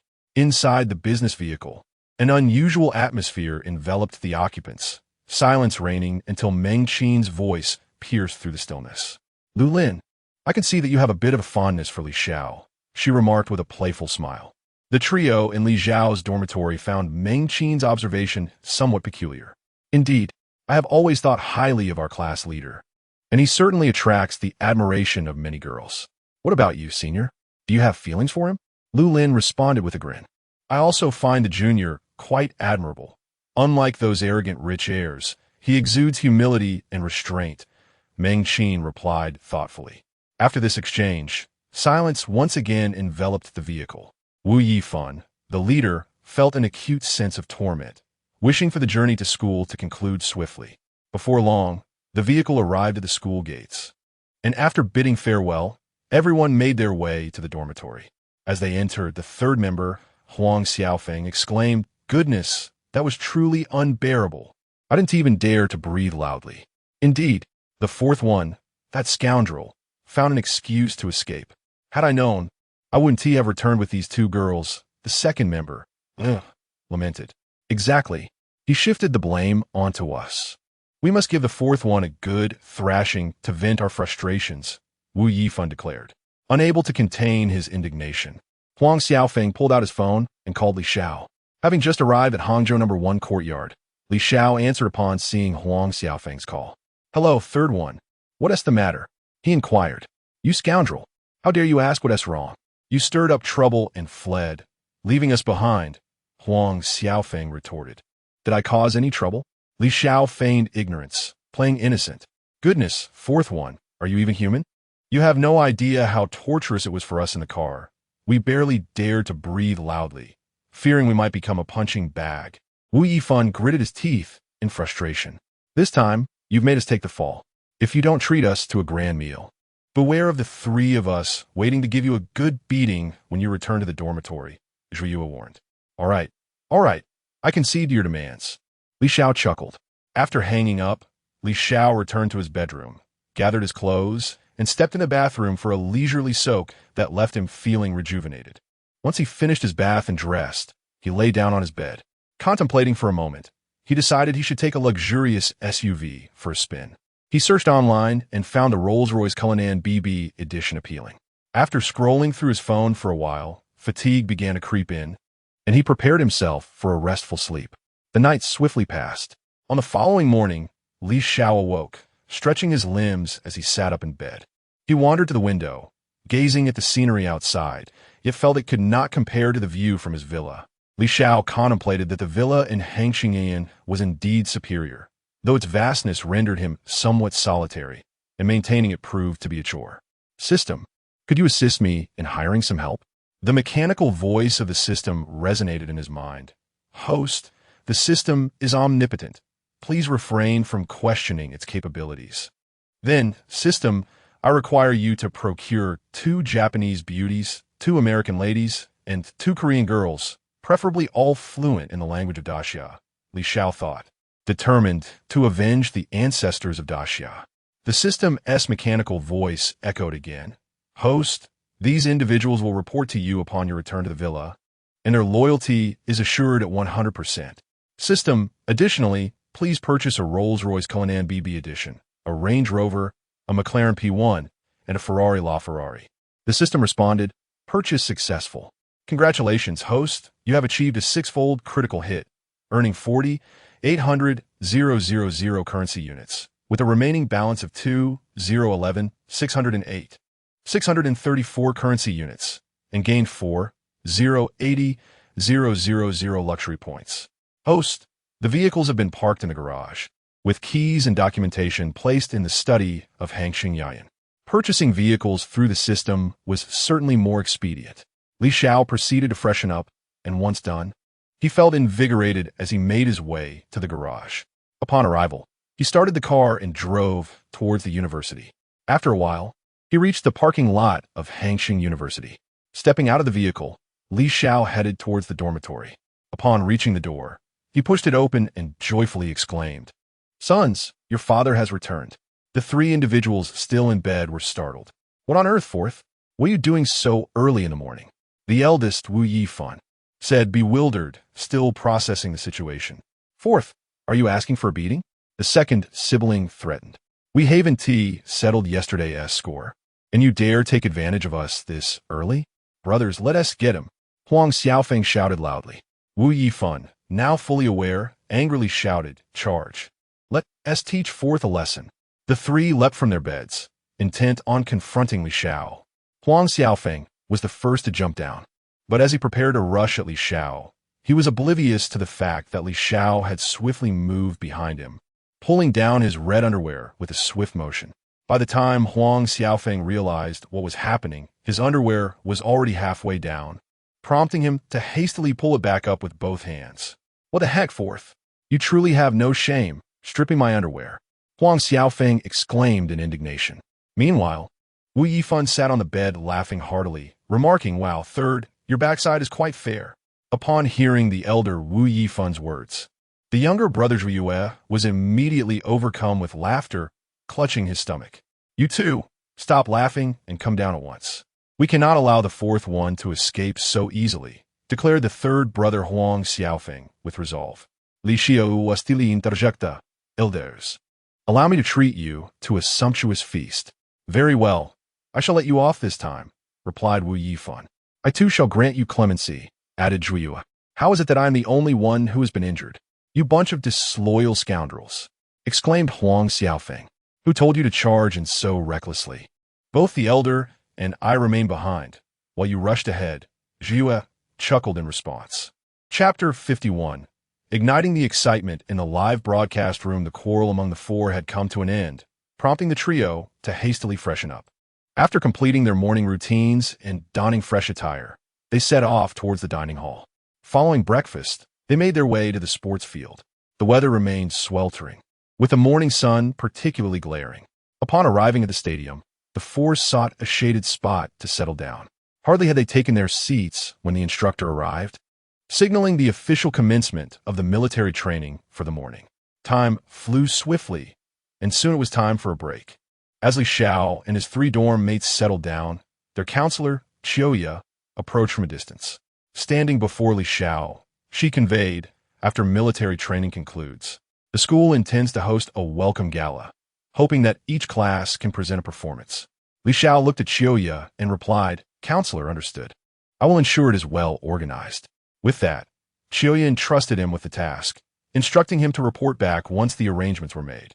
Once Xiao departed, Li Xiao quickly sought out Lu Lin, as he preferred not to be burdened with such responsibilities. Approaching Lu Lin, he said, "Classmate Lu Lin, the school plans to hold a welcome gala after our military training, and they hope each class can contribute a performance. Could you please inquire who would be willing to participate?" Lu Lin responded, "Yes, I will ask around to see which classmates are interested, and I will inform you of the results." "Class leader, may I ask you something?" Lu Lin inquired with a smile. "Of course, feel free to ask whatever you wish." Li Xiao replied, "Class leader, do you have feelings for Senior Mengqin?" Upon hearing this, Lu Lin's face lit up with anticipation, eager to hear a negative response. "I assure you, I am merely friends with her. I am not looking to date at the moment," Li Xiao replied nonchalantly. He was aware of Lu Lin's sentiments, but preferred not to become too emotionally entangled, enjoying life as a carefree individual. Upon hearing Li Xiao's words, Lu Lin's expression fell momentarily, but she soon reassured herself, realizing that as classmates with ample time together, there would come a day when Li Xiao might be ready for a relationship, and she could be among the first to know. Regaining her composure, Lu Lin smiled and asked, "Class leader, are we good friends too?" "Certainly. We are good friends," Li Xiao affirmed with a smile. Before long, the break concluded, and the military training resumed. Time passed quickly, and the morning session came to an end. The four of them headed towards the dining hall. After collecting their meals, they found a spot to sit and prepared to enjoy their lunch. At that moment, Lu Lin noticed Li Xiao's table and, accompanied by her roommates, approached him. "Class leader, may we sit here?" Lu Lin asked cheerfully. "Of course, it is our honor to dine with such lovely ladies," Li Xiao replied. Lu Lin's roommates chuckled at his words. Chun Xiao teased, "Class leader, your flattery is quite sweet. Do confess how many girls you charmed in high school." "Chun Xiao, you have unjustly accused me. Throughout high school, I never once engaged in a romantic relationship, as I was wholly dedicated to my studies," Li Xiao remarked. Lu Zhijuan interjected, "Class monitor, with your striking looks and considerable wealth, if you haven't experienced love, we find that incredibly hard to believe." "It is indeed the truth. If you choose not to believe me, there is little I can do," Li Xiao responded with resignation.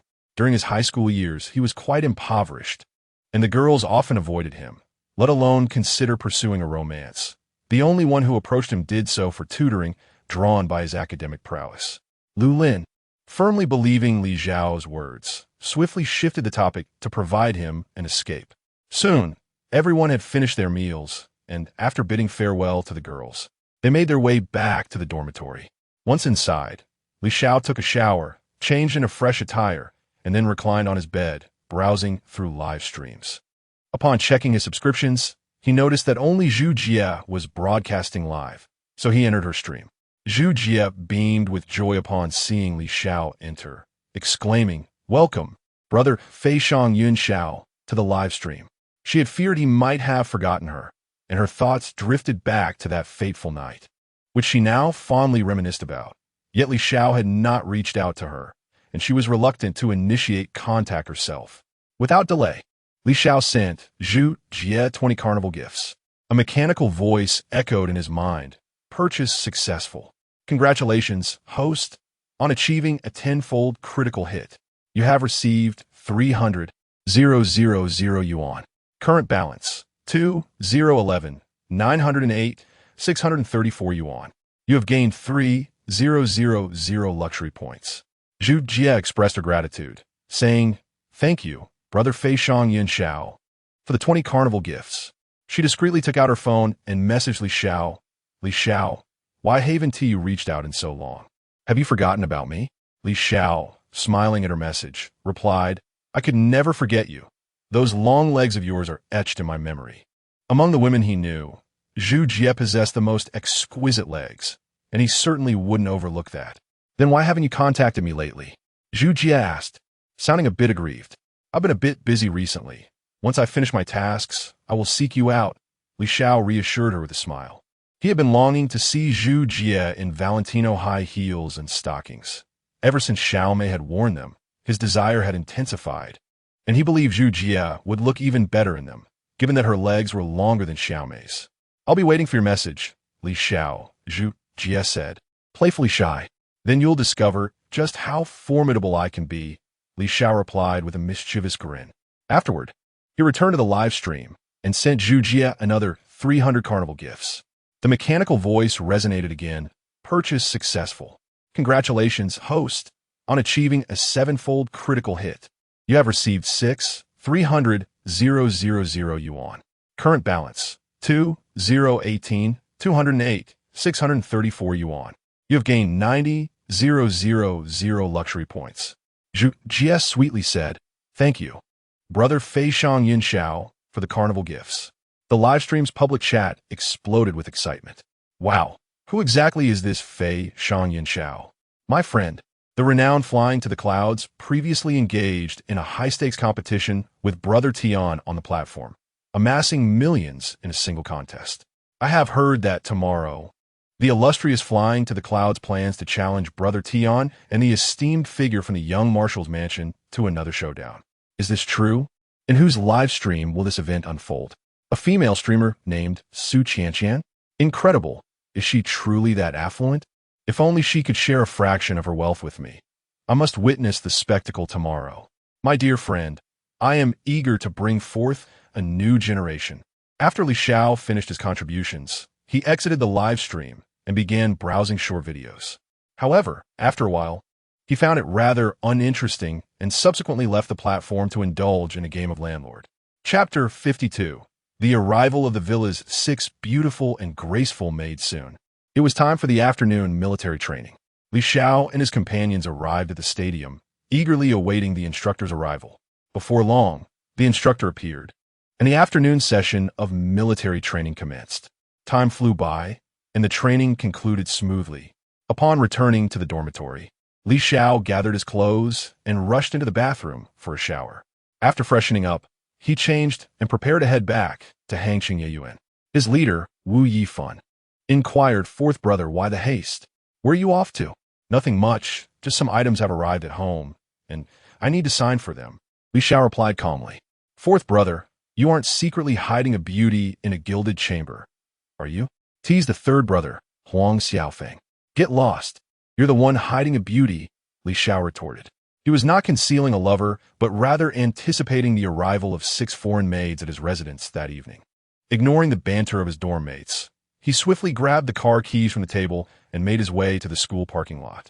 Upon reaching the parking area, Li Xiao opened the car door, settled into the driver's seat, and started the Porsche 918. The engine roared to life as he pressed the accelerator, and the car surged forward. Soon, he exited the school and merged onto the road, where the evening rush hour brought a flurry of traffic. However, with his adept driving skills, he skillfully navigated through the congestion, heading towards Hangqing Yeyuan. Before long, he arrived at Hangqing Yeyuan, parked the car, and noticed the luxurious vehicles already in the garage: a Rolls-Royce Cullinan, a Land Rover Range Rover, a Ferrari LaFerrari, and a McLaren P1. After admiring them for a moment, he entered the villa. "System, when will the guests arrive?" he inquired. The mechanical voice of the system echoed in his mind. "Host, they will arrive at the villa entrance shortly." Moments later, Li Xiao's phone rang. It was the property manager calling. "Young Master Li, there are 6 foreign women at the entrance claiming to be the maids you requested. We did not dare to let them in without your permission." "Yes, they're my guests. Please let them in," Li Xiao responded nonchalantly. "Understood, young Master Li. I will let them in immediately," the property manager replied. The manager couldn't help but marvel. Young Master Li truly knows how to indulge, having invited such a diverse and beautiful array of women. After hanging up a while later, the doorbell rang at the villa. Li Xiao opened the grand door, and 6 women, each with their unique charm, stepped inside. The maids began to introduce themselves. "Young Master, I am Monica from London, England, a graduate of Stanford University." "Young Master, I am Linda from Washington, a graduate of Cambridge University." "Young Master, I am Park Hami from Busan, a graduate of Ua Women's University." "Young Master, I am Lee Jae-kyung from Seoul, a graduate of Seoul National University." "Young Master, I am Kota Suzuko from Kobe, a graduate of Waseda University." "Young Master, I am Kitagawa Kawako, from Osaka, a graduate of the University of Tokyo. Monica and Linda possessed faces reminiscent of dolls, with voluptuous figures and long, elegant legs. Their ample bosoms strained against their clothing.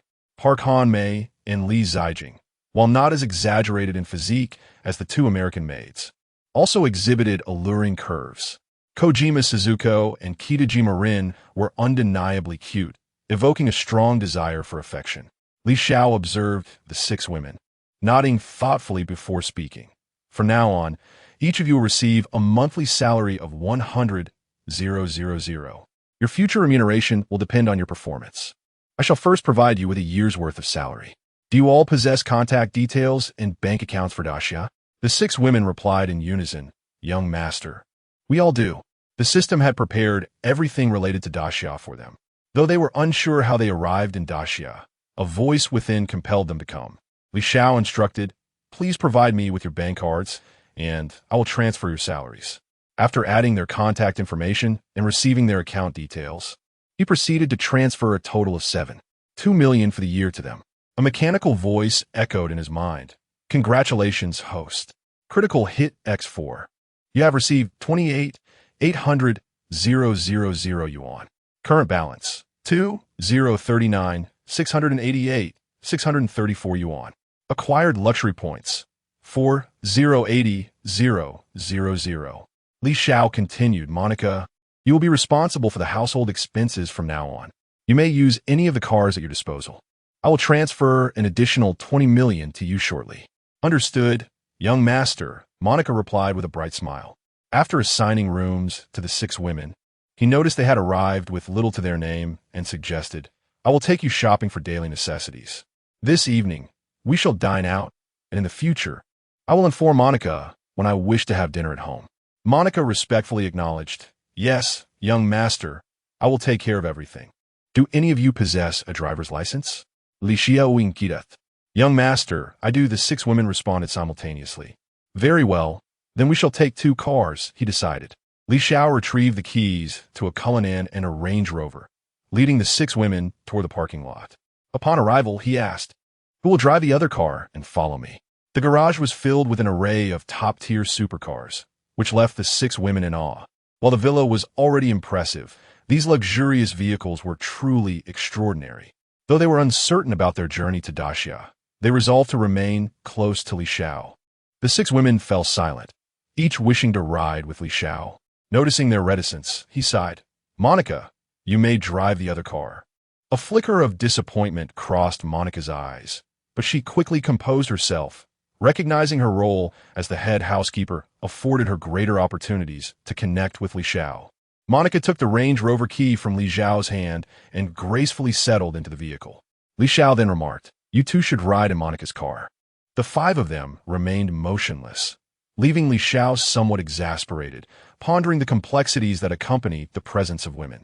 With a hint of resignation, he suggested, "Let us play rock, paper, scissors. The loser will take a seat in Monica's car."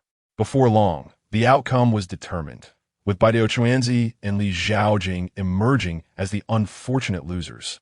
Reluctantly climbing into the Range Rover, the victorious trio erupted in joyous celebration, with Linda's ample bosom bouncing in delight, nearly causing Li Xiao to experience a nosebleed. Soon, the 2 vehicles were cruising along the road to Vientiane City. Chapter 53. Shopping spree with 6 women as the luxurious vehicle glided along the road. It drew the attention of passers-by, who turned their heads in astonishment. What a magnificent Rolls-Royce. What a sight. This is the Cullinan BB edition, you know. Following closely behind was an equally impressive Range Rover. While it was indeed commendable, it paled in comparison to the Cullinan. What do you know? I believe the Range Rover exudes far more grandeur than the Cullinan. The onlookers began to chatter amongst themselves, their voices intertwining in a cacophony of opinions, almost leading to a heated altercation. Soon, both vehicles arrived at the underground parking of the Wanxiang City Mall, where Li Xiao and Monica parked the car. The group of women followed Li Xiao into the bustling mall. Inside, the throngs of shoppers turned their gaze toward the enchanting women surrounding Li Xiao, unable to divert their eyes. Which affluent air is this? How enviable it is to stroll through the mall accompanied by such a bevy of beautiful foreign women. Why am I not a wealthy heir myself?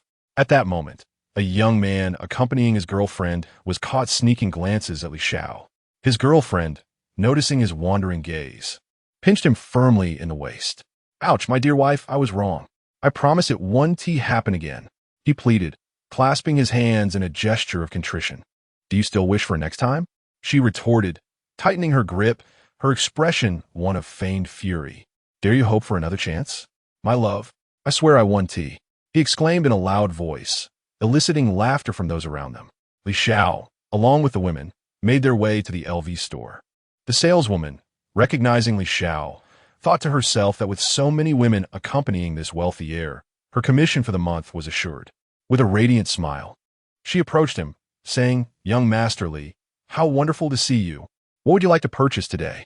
Whatever they desire, just let them choose. There is no need to consult me, Li Xiao replied calmly. Upon hearing his words, the saleswoman's smile widened, and she respectfully responded, Of course, young Master Li. The women, delighted by Li Xiao's words, eagerly selected their desired garments and made their way to the fitting rooms. Soon, Monica emerged first, blushing as she asked, Master, do I look good in this outfit? One by one, the women showcased their selections, dazzling Li Xiao with their elegance. Turning to the saleswoman beside him, Li Xiao instructed, I will take all of these. Please package them for me. Certainly, young Master Li, the saleswoman replied, her face aglow with joy. After calculating the total, she approached Li Xiao with utmost respect, stating, Young Master Li, the total comes to 2,020,000. Very well, Li Xiao responded softly, handing over his card. The saleswoman graciously accepted the card, and soon the POS machine emitted a series of beeping sounds. Li Xiao received the receipt and his card back from the saleswoman, signing his name on the invoice. The mechanical sound resonated in his mind, announcing a successful purchase. Congratulations, host. You have achieved an 8-fold critical hit, acquiring 16,160,000 currency units, with a remaining balance of 2,005,748,634. Additionally, you have earned 202,000 luxury points. After the ladies gathered their newly purchased attire, Li Xiao led them toward Valentino, arriving swiftly at the entrance of the boutique. Upon seeing the delightful array of bags and packages carried by the beautiful women behind Li Xiao, the saleswoman's smile widened, envisioning the fortune this patron could bestow upon her. Young Master Li, welcome. What may I assist you with today? She inquired with utmost respect. In a hushed tone, Li Xiao whispered to the saleswoman, Please prepare 200 pairs of assorted stockings for me. The rest can be chosen by them. The saleswoman responded with a cheerful, Of course, young Master Li. The ladies resumed their exuberant shopping spree. At that moment, a rotund, middle-aged man approached the entrance, embracing a stunning young woman. Darling, since I fulfilled your request tonight, how about a new handbag? The young woman cooed. Sweetheart, if you satisfy me today, I shall take you to Prada tomorrow, the middle-aged man replied with a grin. Soon, they entered the Valentino store, where the middle-aged man's gaze fell upon Monica, who was admiring a pair of high heels. Instantly captivated by her long legs and alluring figure, he boldly approached her, saying, Hello, beautiful. Whatever you desire, I can provide. Monica's face twisted in distaste as she replied, I do not know you. Please keep your distance. Darling, if you spend the night with me, I can grant you anything you wish, the middle-aged man insisted. The young woman in his arms bristled, retorting, Husband, am I not enough for you? Internally fuming, she thought, that wretched fat man, after all this time, has only spent a few thousand on me.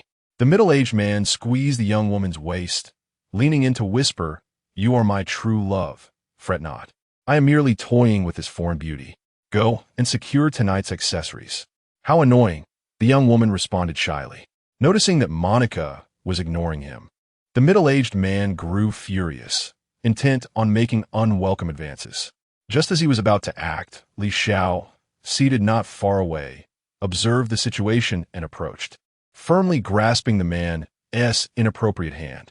The middle-aged man squealed like a pig, shouting, You little brat, I advise you to release my hand immediately, or you will regret it. In response, Li Xiao tightened his grip, amplifying the man's cries. Release my hand at once. Do you know who I am? The man fumed. Frankly, I do not care who you are. You have no right to touch my woman, Li Xiao declared. Monica felt her cheeks flush upon hearing Li Xiao's words. The commotion caught the attention of women shopping nearby, who approached the scene. Young master, what are you doing? Linda inquired, disciplining a repugnant middle-aged man. You ladies may continue with your shopping, Li Xiao replied calmly. The middle-aged man, mesmerized by the 5 approaching women, momentarily forgot the pain in his hand. Noticing that the man continued to gaze at the women, Li Xiao tightened his grip slightly. The pain man yelped, "You brat, let go of my hand." Li Xiao released the man's grip, stating, "Get as far away as possible. My woman is not someone of your ilk to be associated with." Monica was instantly captivated by Li Xiao's commanding declaration. "Kid, I'll offer you 2 million. Just let me have this foreign girl," the middle-aged man insisted, unwilling to concede. Chapter 54. The middle-aged man who stood at attention instantly dead fat man. "Can't you understand what I'm saying? Get as far away as possible," Li Xiao declared. The middle-aged man arrogantly retorted, "Do you know who the general manager of this mall is?" "I don't care who you are.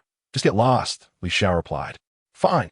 Just you wait," the middle-aged man said, pulling out his phone to make a call. "Old you. Hurry over. I've been bullied at the Valentino store in your mall." After hanging up, the middle-aged man smugly remarked, "You better not run away, kid." Soon, General Manager Yu arrived, accompanied by a young security guard and an older one. The young guard stepped forward, eager to impress Yu in hopes of a raise and promotion. "Kid, do you dare to cause a ruckus in our mall? Do you want to die?" he shouted. Yu scrutinized Li Xiao and realized he looked remarkably familiar. Checking his phone, he recognized Li Xiao as a high-profile client who had spent tens of millions in their mall. Immediately, he reprimanded the young guard. "Apologize to young Master Li right now." The young guard, incredulous, asked, "General Manager Yu, apologize to whom? Are you deaf?" "Apologize to young Master Li, or I won't let you off the hook," Yu scolded. Upon hearing Yu's words, the middle-aged man quickly approached and said, "Old Yu, have you lost your mind? I called you here to back me up, not to apologize to him." Yu shot back, "Who the hell are you? Do I even know you? I came here because I saw someone causing trouble in our mall." "I'm Yu. We were just at the club together yesterday," the middle-aged man insisted. "Who the hell cares if you were at the club with me? Stop spreading rumors." Yu snapped. The middle-aged man then realized the significance of Li Xiao's background and approached him, bowing respectfully. "Young Master Li, I was blind and I apologize for bothering your woman. I will compensate you with 2 million. Li Xiao calmly replied, "Get lost. I don't need your paltry sum." The middle-aged man quickly responded, "Young Master Li, I'll leave immediately." He abandoned his own woman and fled. "You, still respectful," said young Master Li. "If you're very displeased, I can help you deal with him." The middle-aged man was merely a restaurant owner in the mall, who occasionally took you out for entertainment and gifts. He nearly offended a client who spent tens of millions a month at the mall, and now you felt a strong urge to eliminate him. If Li Xiao stopped coming, the mall's performance would plummet, and U.S. position as general manager would be at risk. There were many who wanted to settle in the mall, but clients like Li Xiao were rare. "Do as you see fit," Li Xiao said. "Understood, young Master Li. Today, we will give you a 10% discount on your purchases," Yu replied, his face full of respect. "No need. You go about your business," Li Xiao said dismissively. "Who on earth wants to offer me a discount? With such a discount, how much less will I earn?" Li Xiao remarked calmly. "Understood, Mr. Li," Yu, the manager, replied respectfully. It was the first time he had encountered a wealthy individual who shunned discounts. The affluent he typically met would grasp at the opportunity to save even a fraction. After this interlude, the ladies quickly chose their preferred high heels. At this moment, the female sales associates emerged from the storeroom, carrying 200 pairs of various stockings. Li Xiao waved his hand, and one of the sales associates approached him. "I will take all of these high heels," he stated with composure. "Certainly, Mr. Li," the sales associate responded with deference. After calculating the total, she approached with a beaming smile, saying, "Mr. Li, the total comes to 2 million. Li Xiao handed over his card. The sales associate graciously accepted the card, took the POS machine, and processed the transaction. The mechanical voice of the system echoed in his mind. "Purchase successful. Congratulations, host. Double reward. You have gained 2,400,000 yuan. Current balance, 2,006,948,634 yuan. You have earned 120,000 luxury points. After signing, Li Xiao gathered the ladies and exited Valentino, making his way towards Victoria's Secret. Upon arriving at the store, Li Xiao hesitated, feeling it inappropriate for a man of his stature to enter. He retrieved his card from his pocket and handed it to Monica. You all go in and buy lingerie. I shall wait outside, he said. The system's mechanical voice resonated again. Purchase successful. Congratulations, host. Triple reward. You have gained 210,000 yuan. Current balance, 2,007,088, 634 yuan. You have earned 7,000 luxury points. Shortly after, 6 women emerged, laden with packages. Secretly, Li Xiao tucked away the stockings he had purchased and suggested, You must all be hungry. Let's drop off our things at the car and then dine. We are not that hungry, the ladies replied in unison. After meandering for hours, Li Xiao felt fatigued. These women possessed boundless energy for shopping. Well, I am hungry. Accompany me to eat, he implored. With their bags in tow, Li Xiao led the 6 women toward the parking lot. Once they reached the vehicle, the ladies placed their items in the trunk. Li Xiao discreetly hid his stockings in a corner of the trunk before guiding the group towards the restaurant within the mall. He brought them to a hot pot restaurant, announcing, I shall treat you to our nation's hot pot. The ladies smiled warmly at him, expressing their gratitude. Thank you, young master. Inside the hot pot restaurant, patrons turned their heads, curious about the young master who commanded such an impressive entourage. As they entered, a waiter approached Li Xiao, inquiring, Sir, how many of you are there? There are 7 of us, Li Xiao replied. Very well, sir. Please follow me, the waiter said. Soon, Li Xiao followed the waiter to a large table. The waiter informed him, Sir, the table is equipped with a code. You may scan it to place your order. Li Xiao nodded. Surveying the group of women seated around him, he inquired, Are you able to handle spicy food? Indeed, the ladies responded in unison. Before long, Li Xiao ordered a dual-flavor hot pot along with an array of specialty dishes, and the women joyfully began to feast. Monica picked up a piece of beef from the spicy pot, took a bite, and immediately began fanning herself, her ample bosom quivering with each motion. Monica, take a sip of your drink to cool down the heat, Li Xiao suggested. Upon hearing his words, Monica obediently reached for a beverage from the table, poured herself a glass, and drank it down, instantly feeling the spiciness subside, allowing her to resume her meal with renewed enthusiasm. At a neighboring table, a young man became entranced by the sight of Monica's swaying figure, and in a moment of distraction, mistakenly grabbed a piece of tissue meant for wiping noses and placed it in his mouth. His companion urgently called out, Lao Lu, what on earth are you doing? Spit it out. Huh, what happened? He replied, bewildered. Quickly, spit it out. You've just eaten a tissue. The young man promptly expelled the tissue, spitting it out in distress. Before long, Li Xiao and the group of women had finished their meal. Li Xiao then led the 6 ladies toward the parking lot. This time, there was no scramble for who would sit in Li Xiao's car. They returned in the same manner they had arrived. Soon, the vehicle sped along the road back to Yuyuan in Hangzhou. Chapter 55, A Night of Fierce Battle. Sleepless through the night soon. 2 vehicles entered the elegant gardens of Hangzhou. After parking, the ladies, laden with bags of various sizes, followed Li Xiao into the villa. Li Xiao was on the verge of ascending the stairs to retire for the night when Monica spoke up from behind. Young master, what would you like for breakfast tomorrow? What can you all prepare? Li Xiao turned to inquire, and the women began to chatter excitedly. Overwhelmed by their simultaneous voices, he raised his voice, Stop! One at a time. Monica gently replied, Young master, I can make sandwiches and toast. Park Hami smiled and added, Young master, I can prepare kimbap, tofu soup, spicy kimchi, and seasoned beef. After listening to their enthusiastic offerings, Li Xiao felt a headache coming on and asked, Does anyone know how to make breakfast from the great Xiao? Young master, I can. I learned at a restaurant specializing in great Xiao cuisine. Nishikawa Chico responded, secretly pleased, knowing the old adage, to win a man's heart, one must capture his stomach. Very well, then you will be in charge of breakfast. For lunch and dinner, if I'm not at school, I will inform Monica to relay the message. Monica, you shall oversee the cleanliness of the house, Li Xiao stated decisively. Understood, young master. Please rest, Monica replied respectfully. Yes, you all should get some rest as well. Li Xiao said before heading upstairs. After retrieving his clothes, Li Xiao made his way to the bathroom. Feeling quite fatigued after spending the evening with a group of women, he intended to take a relaxing bath. After soaking for a while, he felt rejuvenated, donned his sleepwear, and emerged from the bathroom. Lying on his bed, with time still on his side, he began to play on his phone. Meanwhile, the women downstairs started to tidy up the luxurious items purchased that evening. Monica gazed at the array of opulent goods strewn across the floor, convinced that she must remain by Li Xiao's side.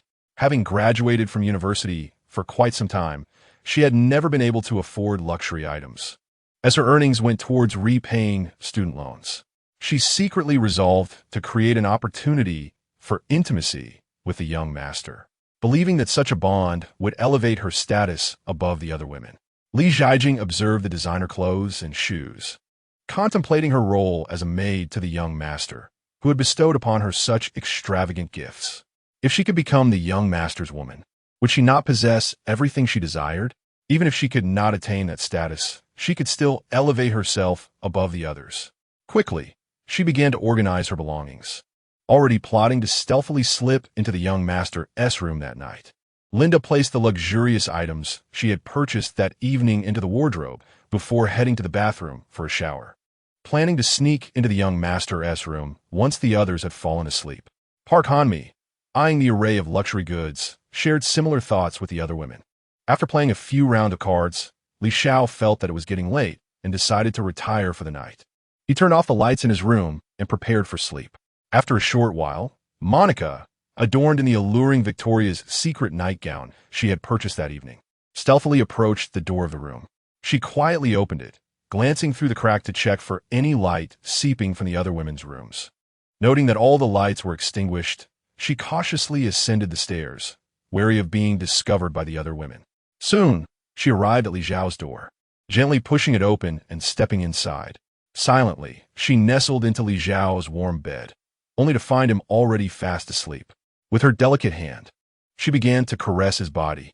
In his slumber, Li Xiao sensed a pair of hands exploring him, and soon realized that it was not merely a figment of his dream.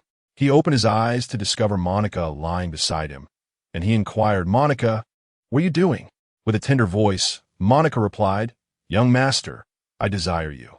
Upon hearing her words, a surge of passion ignited within Li Xiao, and he embraced Monica, kissing her fervently. After a moment, Monica shyly urged, "Young master, take me." Unable to resist any longer, Li Xiao pressed her beneath him, and the room resonated with Monica's ecstatic cries. Her joyous sounds filled the entire villa, prompting the other women downstairs to feel even more resolute in their determination to visit the young master's room that night. After a time, the fervent encounter between Li Xiao and Monica came to a conclusion, leaving Monica's cheeks flushed. "Young master, you were incredible," she said bashfully. Li Xiao, holding her close, smiled and suggested, "Then you shall not return to sleep tonight." "No, young master, it would be improper if the others were to see me in the morning," Monica replied. After such loud cries, "They must have heard something," Li Xiao remarked. "You are quite mischievous, young master. It is your prowess that is to blame," she said. "They know someone has secretly visited you, but they do not know who." Li Xiao, hearing this, ceased to press the matter, saying, "Very well. Then you may return to sleep." He playfully squeezed her pert figure. Monica, donning her clothes, gently said, "Young master, I shall go to sleep now." The other women, noticing the villa had fallen silent, hastened to make their way to the young master's room. Monica tiptoed downstairs, careful not to alert anyone, and swiftly entered her own room. Meanwhile, Shima Kawako, with her ear pressed against the door, heard footsteps returning and softly opened her door to head towards Li Xiao's room. After such an intense encounter, Li Xiao was weary and was preparing to drift off to sleep when he felt someone slip into his bed. "Monica, why have you returned? Do you miss me?" Li Xiao asked. "Young master, it is Shima Kawako. I wish for you to take me," she said shyly. Li Xiao heard the voice of Koizumi Chuanzi and thought to himself, whether it was one or two, sleep was still sleep. He embraced Koizumi Chuanzi, and they engaged in another tempestuous encounter. After a while, Koizumi Chuanzi shyly remarked, "Young master, I shall retire to rest now." "Very well," replied Li Xiao. Soon after, Park Hanmi, Linda, and Koizumi Suzuko arrived in succession, as if they were in a relay, yet all were discreetly mindful not to linger in Li Xiao's room. Following 6 rounds of intense skirmishes, the dawn broke outside. Li Xiao now felt a slight ache in his waist. After such a series of vigorous activities, he sensed he was utterly drained, lying on the bed with a somewhat vacant gaze.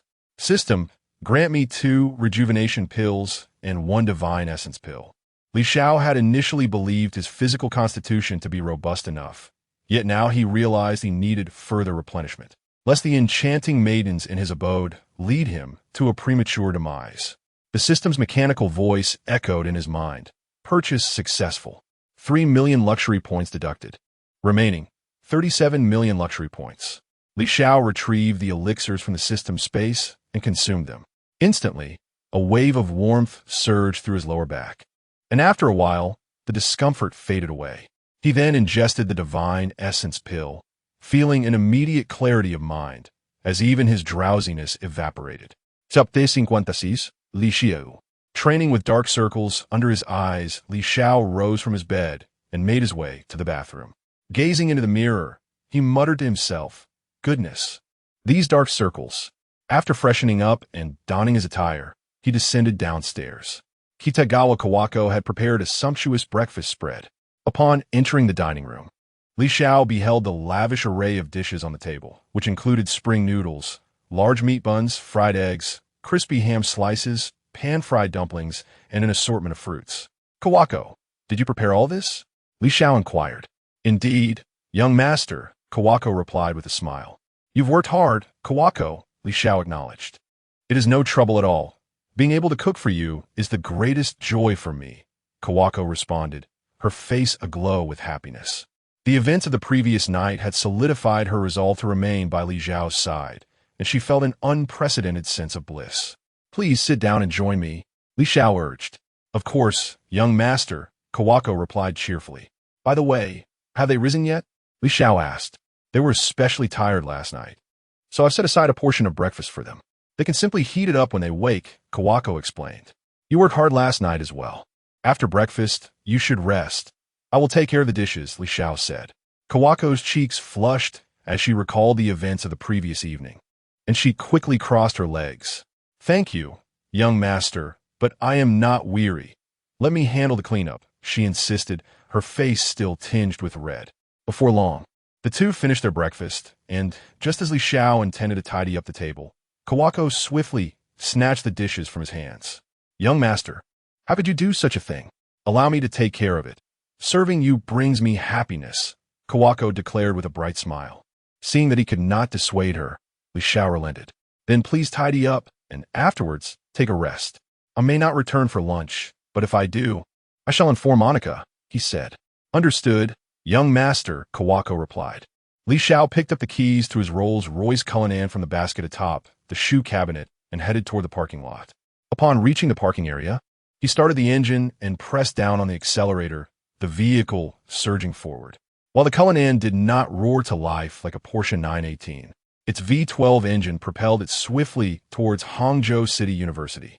Pedestrians on the street, upon seeing Li Xiao's imposing black Rolls-Royce Cullinan, instinctively stepped aside, wary of the potential consequences of an accidental collision that could cost them dearly.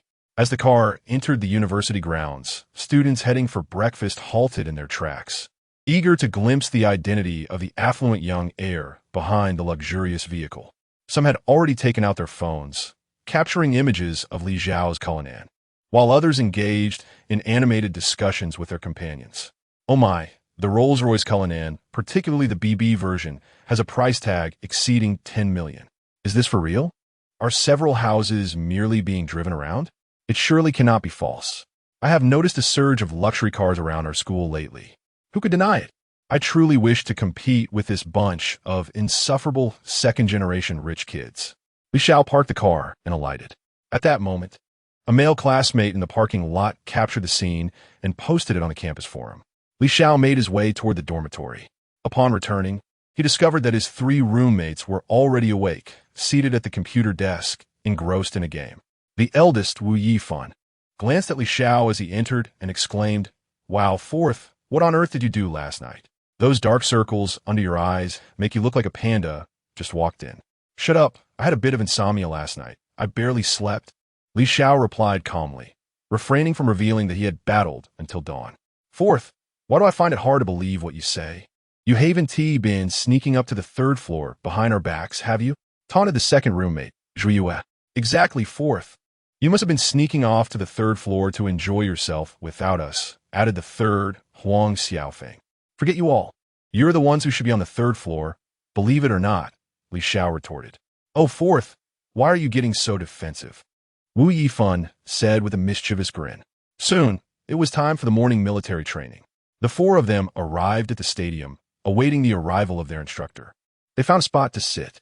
Surrounding classmates couldn't help but laugh at Li Xiao. Old Wang chuckled. Look at our class leader's dark circles. Doesn't he resemble a giant panda from a park? Indeed, it does look like it. What on earth did our class leader do last night to have such deep circles? Remarked old Lu, just as they continued to discuss Li Xiao's appearance. The instructor approached from a distance. Morning military training commenced.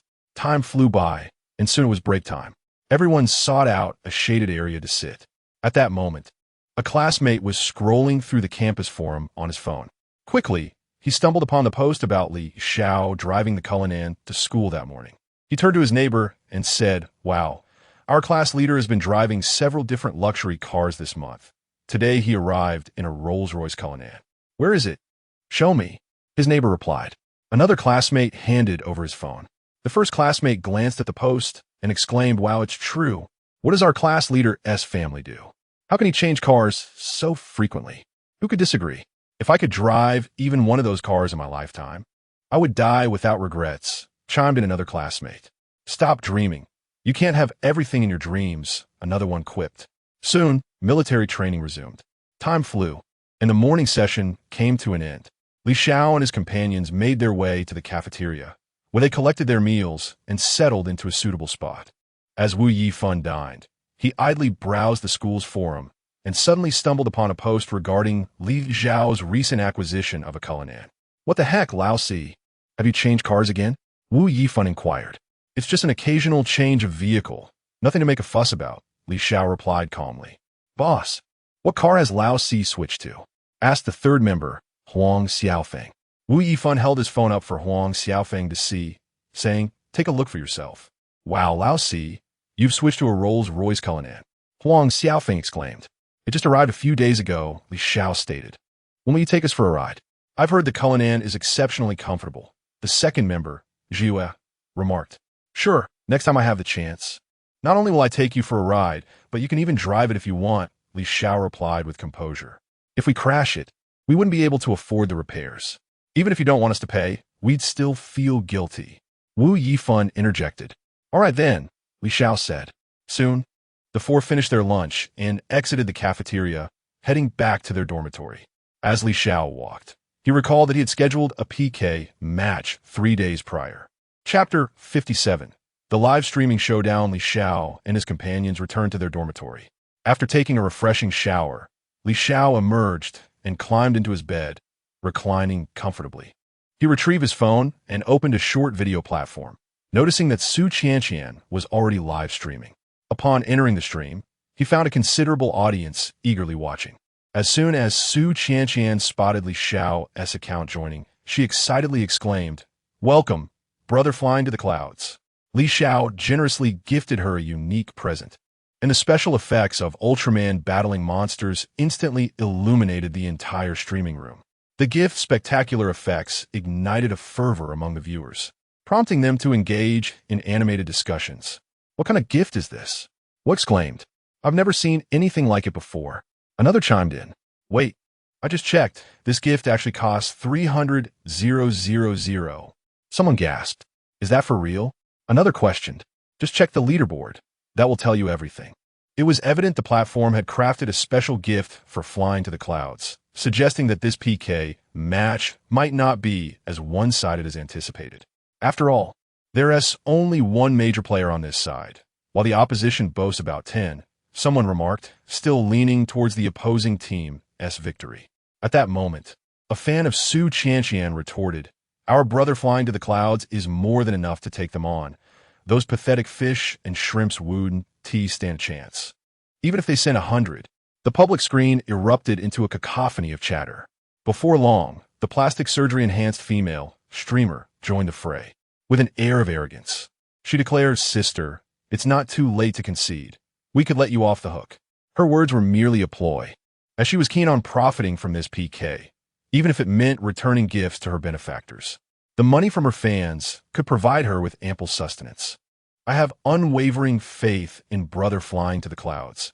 Let them come at us. Su Qianqian responded confidently. Her trust in flying to the clouds was absolute. Without him, she would have ceased streaming long ago. Even if she lost, she could simply withdraw from the platform. The plastic surgery-enhanced streamer chuckled and said, "Then let us commence." Soon, the PK began. Tiangu promptly sent out 100 carnival gifts. "Thank you, Tiangu, for the 100 carnivals. Brothers, follow in Tiangu's footsteps." The plastic surgery-enhanced streamer shouted excitedly. Next, the young master from the SHOSHU-IF sent out 100 carnival gifts. Brother Xiong from the SHOSHU-IF followed suit with another 100. Old Wang from the SHOSHU-IF contributed 100 carnival gifts as well. The Canon from the SHOSHU-IF sent out another 100, followed by the King of Children with 100. Cold Xiao from the SHOSHU-IF contributed 100, and Biga sent out 100 carnival gifts too. Lastly, a GF from the SHOSHU-IF added 100 carnival gifts, followed by Jingu with another 100. The cosmetic-enhanced female host, upon witnessing the 900 carnival gifts from the young Master S mansion, could barely contain her laughter, exclaiming loudly, "Brothers, let us show our support on the public screen." Tiangu and the young Master S mansion are truly formidable, as she observed that there was still no movement from Su Qianqian's side. Many flocked to Su Qianqian's livestream, beginning to flood the chat with messages. "Oh, are you afraid? Bow down to the heights." They taunted. "What are you? Flying to the heights to challenge our Tiangu and the brothers of the young Master S mansion?" They continued their derision, "Flying to the heights. You're just a useless mutt. Were you not so arrogant before?" Li Xiao merely wished to see how much they could contribute. Once they ceased, he dispatched 20 exclusive gifts, instantly filling the live stream with special effects reminiscent of Ultraman battling monsters, which dramatically shifted the PK bar in his favor. A mechanical voice resonated in his mind, announcing, "Congratulations, host, critical hit 5x. Congratulations, host, you have earned 30,000,000 currency units, with a balance of 2,035,748, 634 currency units, and acquired 600,000 luxury points." Li Xiao intended to engage them gradually. Defeating them outright would strip the encounter of its enjoyment, and mindless contributions lacked intrigue. "Thank you, brother flying to the heights, for those 20 Ultraman gifts." Su Qianqian called out. "Fans of Qianqian, do not let brother flying to the heights fight alone. Let us follow his lead." At that moment, the onlookers who had rushed in, along with the supporters from the opposite side, began to fervently discuss the gifts bestowed by Li Xiao. "What kind of gift is this? I've never seen anything like it." One exclaimed. "Neither have I. Could it be a custom gift made for flying to the heights by the platform?" Another speculated. "Wow, 300,000 each. He truly has strength. From now on, I will be a loyal follower of brother flying to the heights." Forget about the young Master S mansion. Brother flying to the heights is the real deal. Absolutely, brother flying to the heights shall be my idol from now on. Brother flying to the heights. If that female host can do it, so can you. One added, while another reacted with disbelief. "Dude, you're a grown man and you could do it? That's just disgusting." Upon noticing that Su Qianqian had surpassed her, the cosmetic-enhanced host immediately shouted, "Brothers, let us step it up. We cannot allow that green TBTCH from the opposite side to overshadow us." At that moment, Tiangu and the brothers of the young Master S mansion each send out 200 carnival gifts. Wow. Thank you to Tiangu and the brothers from the young Master S mansion for those 200 carnival gifts. Brothers, let us keep up with our leaders. We must show our unity and not let them overshadow us," the cosmetic-enhanced host urged. Meanwhile, in the discussion group of Tiangu and the young Master S mansion, Tiange declared. I refuse to believe that with each of us preparing 5 million, we can't win this PK. Don't worry, we're bound to win this time, assured Brother Xiao from the young Master S mansion. If we triumph, we won't lose anything. Soon the entire internet will recognize our prowess, and we can sign more hosts, the young master added. The leader remarked, let us recruit more female streamers. Those who ought to have rested have already done so, and it has grown somewhat tiresome.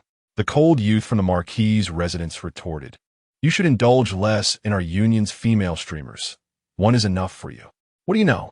I am merely aiding their progress so that they may eventually interact harmoniously with the elder brother.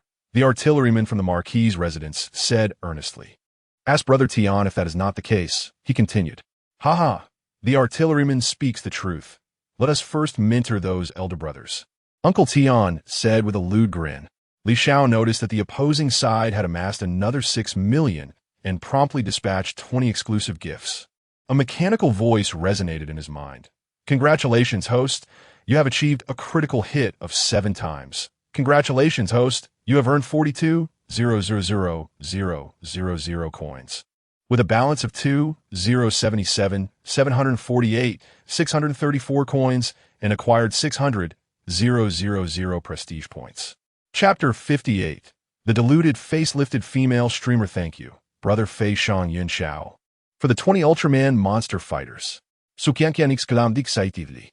felt an immense gratitude towards Fei Shang Yun Xiao. Without him, she would have likely abandoned her streaming career long ago. Unlike her previous benefactors, he harbored no ulterior motives. The chatroom became increasingly animated. Wow, another 6 million. Brother Fei Shang Yun Xiao's money seems as plentiful as paper. Who could argue otherwise? Brother Fei Shang Yun Xiao, do you need any more charms to hang off your legs? Brother Fei Shang Yun Xiao is incredible. May he be a groom every night, with golden spears aplenty. Brother Fei Shang Yun Xiao, I want to bear your children. Xiao observed the lively banter in the chat and found the viewers to be particularly amusing. So he sent out 10 red envelopes, each containing 100,000 D coins. Wow, Brother Fei Shang Yun Xiao is amazing. From now on, wherever he points, I shall follow. Brother Fei Shang Yun Xiao, what a grand figure. What is that young marshal's mansion compared to him? They cannot compete with Brother Fei Shang Yun Xiao. Looking back, it was clear that Su Qianqian was the more charming one. The face-lifted streamer opposite was truly unattractive. I will unfollow her and support Su Qianqian instead. Indeed, Brother Fei Shang Yun Xiao was extraordinary, single-handedly battling 10. Seeing Su Qianqian surpass her once more, the face-lifted streamer urgently shouted, Brothers, let's rally together. We can surely win. In response, Brother Tian directly sent out 500 festive gifts. Soon, the members of the young marshal's mansion followed suit, each contributing 500 festive gifts. Thank you, Brother Tian and the esteemed members of the young marshal's mansion for the 500 festive gifts. You are remarkable. Everyone, let's follow their lead and rise together. The face-lifted streamer shouted excitedly. Although these gifts would eventually be returned, winning this PK would allow her to become the leading figure on the platform, capable of delivering tens of millions in a single match. The chatroom buzzed. Brother is incredible. Brother is flying a plane in the sea. Wow, this PK has already exceeded 20 million. I could never earn that much in my lifetime. Xiao quickly sent out 60 special effect gifts. A mechanical voice echoed in his mind. Congratulations, host, critical hit times 10. You have earned 180,000,000 coins. Your balance is now 257,748,634 coins. You have also gained 1,800,000 luxury points. He was eager for these viewers to continue sending gifts. After all, his wealth only increased with each contribution. And within this brief moment, he had already achieved 2 substantial goals in the system. The score stood at 3,125, 1,000, 0 versus 2, 452, 3,000, 0. Both streaming rooms were filled with prominent streamers from the platform, all watching intently. They all thought to themselves, if anyone were to triumph over the other, they would shower gifts in that live stream room, hoping to be remembered by the esteemed host. That would be a victory in itself. Even if the host did not recall their name, the immense traffic of the day would still allow them to garner considerable attention. Goodness, is this fellow truly so formidable? I fear that our preparation of 50 million might not suffice to secure his favor, Brother Tian remarked in the group chat. We must each contribute another 5 million. Since we have already engaged in this battle, we must emerge victorious. Such a vast audience cannot be overlooked if we lose. How will we continue to thrive on this platform? Brother Xiong of the Young Marshal's Mansion asserted. I concur. With this level of traffic, the investment will undoubtedly yield returns. Brother Jia of the Young Marshal's Mansion added. Then it is settled. Each of us shall contribute 5 million, declared the young marshal himself. Before long, they had each deposited an additional 500 million D coins into their accounts. Brother Tian led the charge by sending out 1,000 carnival gifts, followed closely by others who matched his generosity. Thanks to the esteemed host for the 1,000 carnival gifts. May your business flow like the mighty Yangtze, and may your life be adorned with beauty and prosperity, with fortune arriving daily. May your endeavors flourish endlessly, the aesthetically enhanced female host exclaimed, nearly leaping in joy. The stakes of this PK battle only served to amplify her audience. The score soared to 31-45, 1200, 0 versus 5436, 4000, 0. The public chat buzzed with excitement. Incredible. Another 30 million. They truly treat money as if it were nothing. If I were the host, I could rest easy for life, Xiao remarked, elated by the opposing team's exuberance, and immediately sent 100 exclusive gifts. A mechanical voice resonated in his mind. Congratulations, host. Critical hit at 8 times. You have earned 240,000,000. Current balance, 497, 634. Acquired 3,000,000 luxury points. Thanks to brother Fei Shang Yun Xiao for another 100 Ultraman gifts. Su Qianqian shouted joyfully. The score escalated to 6407, 300, 0 versus 5408 for 1000, 0. Wow, brother Fei Shang Yun Xiao is truly impressive. This is exhilarating. We are on the brink of breaking 100 million. Brother Tian exclaimed. Brothers, let us unleash everything we have. Agreed, Brother Tian. I refuse to believe this fellow still possesses funds, the young marshal asserted. Brother Tian promptly emptied his D coins, followed suit by the others who also cleared their inventories. The score reached 6407, 300, 0 versus 1038, 6000, 0. With 30 seconds remaining in the PK, the aesthetically enhanced female host believed victory was assured. Her face radiated excitement as she prepared to deliver her victory speech, tears of joy welling in her eyes. I am immensely grateful for the support of my esteemed brothers. Without you, I would not be here today. I also wish to thank the fans in the live stream room. Without your unwavering companionship, I would not have achieved this milestone. In the opposing live broadcast room, enthusiastic supporters rushed into Su Qianqian's stream, fervently chanting, kneel down, kneel down. At that moment, Li Xiao promptly emptied his entire account balance. A mechanical voice resonated in his mind. Congratulations, host. You have achieved a triple critical hit.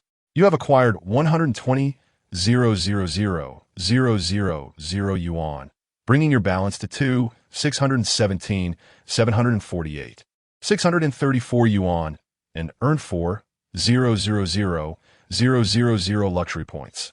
The score reached 1,283, 601, 150, 234, with the time for the PK countdown dwindling from 3-2, 1-0.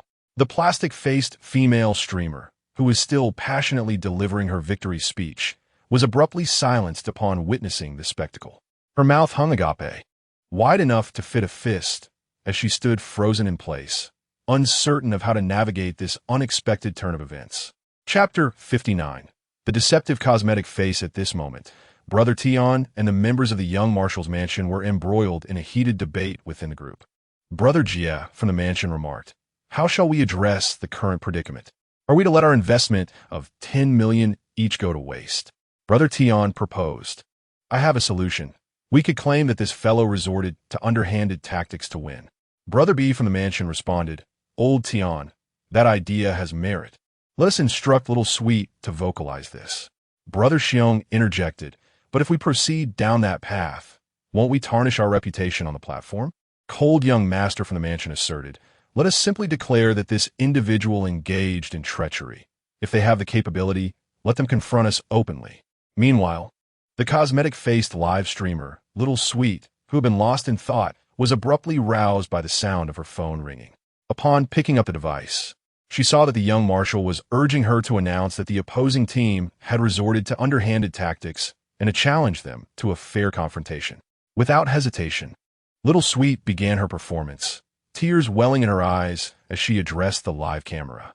With a quivering voice, she lamented, "Sisters, how could you resort to such deceit? If you were to confront me directly, I would concede, but how can I and my loyal viewers accept this behavior?"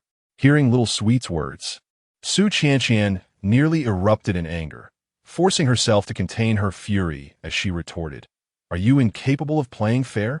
What do you mean we resorted to underhanded tactics? Last time, you claimed there were company matters, and now it's another excuse.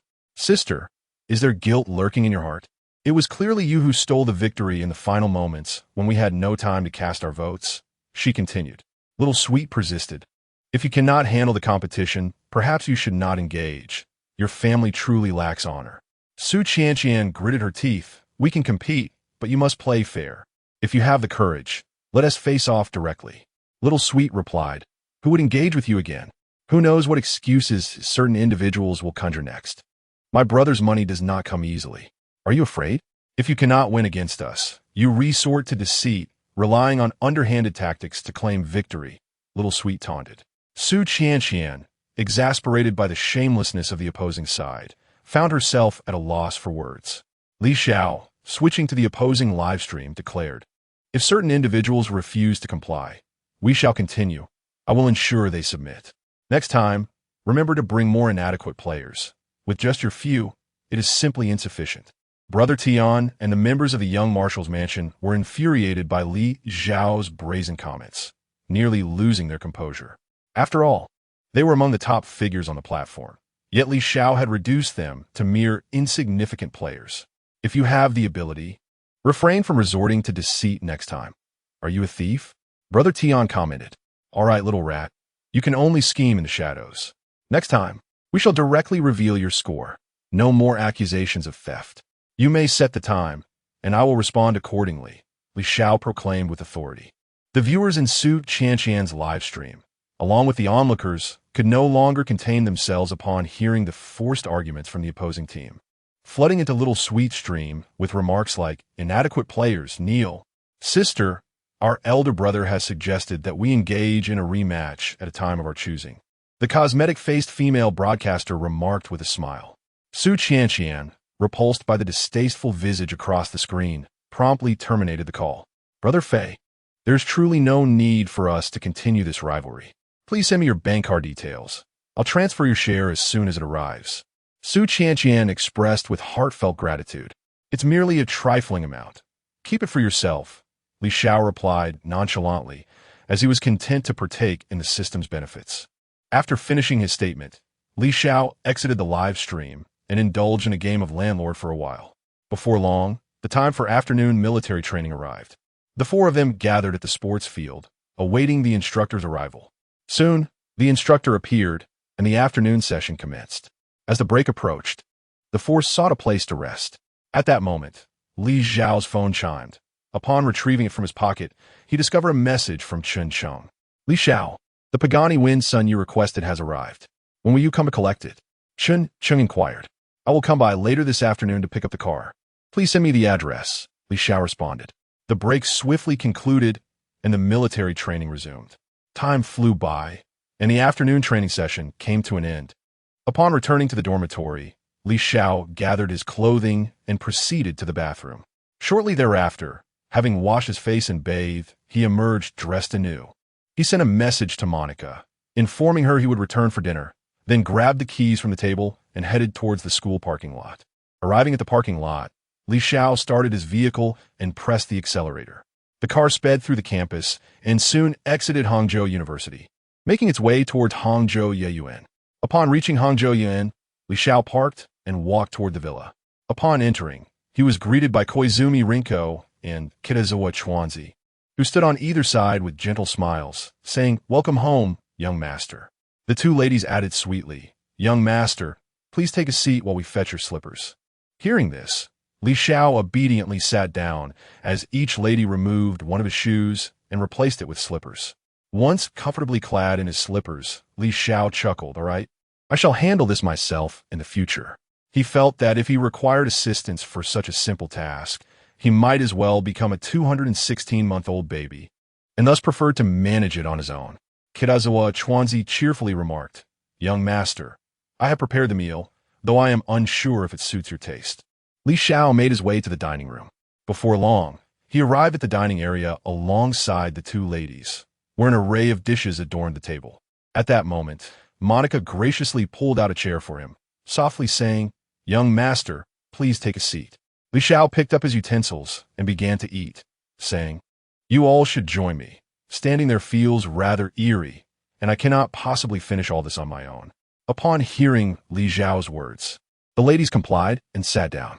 Soon, the meal came to an end. Li Xiao gazed at Kitagawa Kawa and remarked, "Kawa, your culinary skills are truly remarkable, rivaling those of renowned Michelin restaurants." Upon hearing Li Xiao's praise, Kitagawa Kawa's face brightened with a smile, and, feeling bashful, she replied, "As long as you enjoy it. Young master, I am willing to cook for you for a lifetime." Li Xiao chuckled and asked, "Do you not wish to marry, Kawa?" "I only wish to remain by your side, young master," Kitagawa Kawa said blissfully. The other ladies present contemplated the necessity of learning to cook themselves, fearing they would hold no place in the young master's heart otherwise. Feeling somewhat overindulged after the meal, Li Xiao decided to take a stroll in the garden, having not properly explored the house he had purchased some time ago. At that moment, he suddenly remembered Chun Sheng's request for him to retrieve the car in the afternoon. "Monica, please accompany me outside for a moment, and then you can drive the car back yourself," Li Xiao instructed, glancing at Monica behind him. Chapter 60. The Pagani Huayra Monica, upon hearing Li Xiao's words, replied, "Certainly, young master." After Li Xiao finished speaking, he proceeded towards the garden and soon arrived there. After wandering for a while, he felt his appetite sufficiently whetted and took out his phone to message Chun Sheng. "Young Master Chun, would it be convenient to pick up the car now?" "Young Master Li, if it's you, it's always convenient," Chun Sheng responded. "All right, I shall arrive shortly," Li Xiao replied. Chun Sheng added, "I've gathered everyone from the club. You won't mind, will you, young Master Li?" Seeing that Chun Sheng had already made such arrangements, Li Xiao felt he had little to say. "Very well. A bit of excitement sounds delightful," he stated. Entering the villa, Li Xiao addressed Monica. "Monica, let's go." "Of course, young master," Monica replied respectfully. Li Xiao retrieved the Range Rover from the key box and, accompanied by Monica, made his way to the garage. They soon arrived at the garage, where Li Xiao settled into the driver's seat, and Monica took her place beside him. Pressing the start button and accelerating, the car surged forward. The vehicle swiftly exited Hangzhou's elegant district, heading towards the navigation destination. Before long, they arrived at the location provided by Chun Sheng, which turned out to be a dealership named Shenhao. Li Xiao opened the car door and prepared to head towards the dealership. At that moment, Monica also exited the vehicle and asked, "Young master, will you need me to pick you up later?" "No need. Just drive back carefully," Li Xiao replied. "Understood, young master," Monica said before Li Xiao walked towards the dealership. Upon entering the dealership, Li Xiao noticed a considerable crowd already present. A throng of people surrounded a central point, fervently taking pictures with their phones. The moment Chun Sheng spotted Li Xiao's arrival, he quickly approached him. "Young Master Li, you've arrived," Chun Sheng exclaimed with a smile. "Indeed," Li Xiao responded calmly. "Come this way, young Master Li. Your car is right over here," Chun Sheng said. As the crowd noticed Li Xiao's presence, they immediately parted, allowing him and Chun Sheng to proceed. They soon stood before a stunning Pagani Huayra, its body adorned in a striking white with red and black accents. Li Xiao gazed at the Pagani Huayra, admiring its sleek and dynamic lines, reminiscent of a poised wild beast. The front featured a unique grille and sharp headlights, creating a powerful visual impact. The exaggerated air intakes along the sides were not only aesthetically pleasing, but also ensured ample cooling for the engine and braking system. At the rear, the substantial spoiler and quad exhaust layout further emphasized its athletic prowess. The Pagani Huayra extensively utilized carbon fiber in both its exterior and interior, reducing weight while enhancing structural integrity, all the while showcasing a distinctive technological elegance. Li Xiao's admiration for the vehicle was palpable. Standing beside him, Chen Sheng handed the car keys to Li Xiao, saying, "Young Master Li, here are your keys." Li Xiao grasped the car keys, unlocked the vehicle, and settled into the plush interior, admiring the leather, carbon fiber, and aluminum materials that crafted a minimalist yet luxurious ambience. The design of the central console was sleek and straightforward, with various function buttons easily discernible, and the ergonomically designed seats promised comfort for the driver. As Li Xiao ignited the engine, the Pagani V12 erupted with a symphonic roar. With a firm press of the accelerator, the Pagani Huayra surged forward, swiftly exiting the dealership under Li Xiao's adept control, racing down the road. The thunderous sound of the engine reverberated around the dealership, and soon Li Xiao returned. Chen Sheng approached with a smile, inquiring, "Li Xiao, what do you think of the car?" Li Xiao replied, "It's quite impressive." At that moment, Hu Jun unexpectedly appeared, exuberantly exclaiming, "Wow, the Pagani Huayra! It's truly deserving of its extravagant price, resembling a work of art." Chen Sheng glanced at Hu Jun, shaking his head in bemusement, and remarked, "Li Xiao, yes, just a clown. Let us continue our conversation." Li Xiao then said, "By the way, in a couple of days, the restaurant I invested in will officially open. Organize the club members to come and enjoy." Chen Sheng chuckled. "Since you've made the invitation, we'll definitely be there. We'll bring our sports cars to create a buzz for you." Li Xiao responded, "That is precisely my intention." While they conversed, Hu Jun dashed over, pleading, "Boss, may I take some pictures inside your Pagani Huayra?" Li Xiao, slightly amused by Hu Jun's eagerness, handed him the keys. Ecstatic, Hu Jun sprinted towards the Pagani. Chen Sheng expressed his gratitude, saying, "I must thank you, Li Xiao, for purchasing the Pagani Huayra from my dealership. Later, let us go to the bar. I'll treat you to a drink." Li Xiao nodded in agreement, then added, "Actually, let me treat everyone this time. I enjoyed the last gathering without contributing, so this time it's on me." He had never been to a bar before. Before the system was activated, the money in his pocket barely sufficed for his daily needs. Accompanying this group of affluent heirs to a bar would be a new experience, allowing him to witness the allure of such establishments. Chen Sheng countered, "That one tea due, I must cover the bill. To be honest, I made quite a profit from your purchase, so it would be inappropriate for you to pay." Li Xiao casually replied, "What you earn is yours. It has no bearing on who treats at the bar." He understood that in business, one must always earn a profit, especially when there are numerous employees to support. If they made no profit at all, it would merely be charity. Seeing Li Xiao's firm stance, Chen Sheng chose not to dispute the matter further, realizing that offending Li Xiao would be unwise. He smiled and said, "Then we shall not hold back tonight." Li Xiao calmly remarked, "Please, do not feel obliged to be courteous with me." He was quite eager to spend a bit more money this evening, for after all, one should seize the opportunity to benefit from the system's generosity. Hu Jun approached with evident satisfaction, returning the keys to Li Xiao, his face alight with excitement as he exclaimed, "Wow, boss, this car is simply magnificent. If it were mine, I would even embrace it while sleeping at night." Chen Sheng interjected, "How could it not be stunning? A vehicle worth over $500 million. There are hardly a few in Hangzhou that one could afford." Hu Yun added, "Only you, boss, could treat buying a car as casually as purchasing groceries." Li Xiao listened to their banter, a smile gracing his lips. They could hardly fathom that just a few months prior, even acquiring an electric vehicle had been a challenge. Chen Sheng turned to Hu Jun and said, "In a moment, Li Xiao is treating us to drinks. You should inquire if they wish to join." Hu Jun replied, "All right, I will go and ask them." Chapter 61. The supercar team heads to the bar at this moment. Hu Jun had finished his inquiries and jogged over, panting as he said, "Chen Xiao, they have all left. When shall we depart?" Chen Sheng looked at Hu Jun's state and chuckled. "Old Hu, can you not be so overzealous? It's merely a few steps, yet you're gasping for breath." Hearing Chen Sheng's words, Hu Jun sheepishly scratched his head and awkwardly replied, After what Bosley said last time, I've already been quite restrained. I'm not as frequent as before. Chun Sheng, with a hint of exasperation, remarked, Look at your little frame. I fear you might faint onto some young lady's lap, and then you'd truly achieve fame in Hangzhou.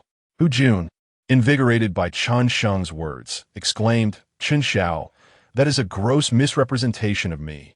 Don't be deceived by my slender arms and legs. I assure you, they're all muscle.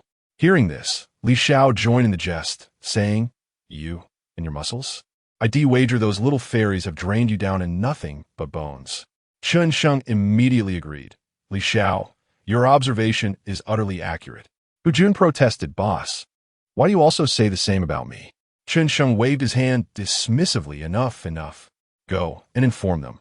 The time is nearly upon us, and we shall soon depart for the bar.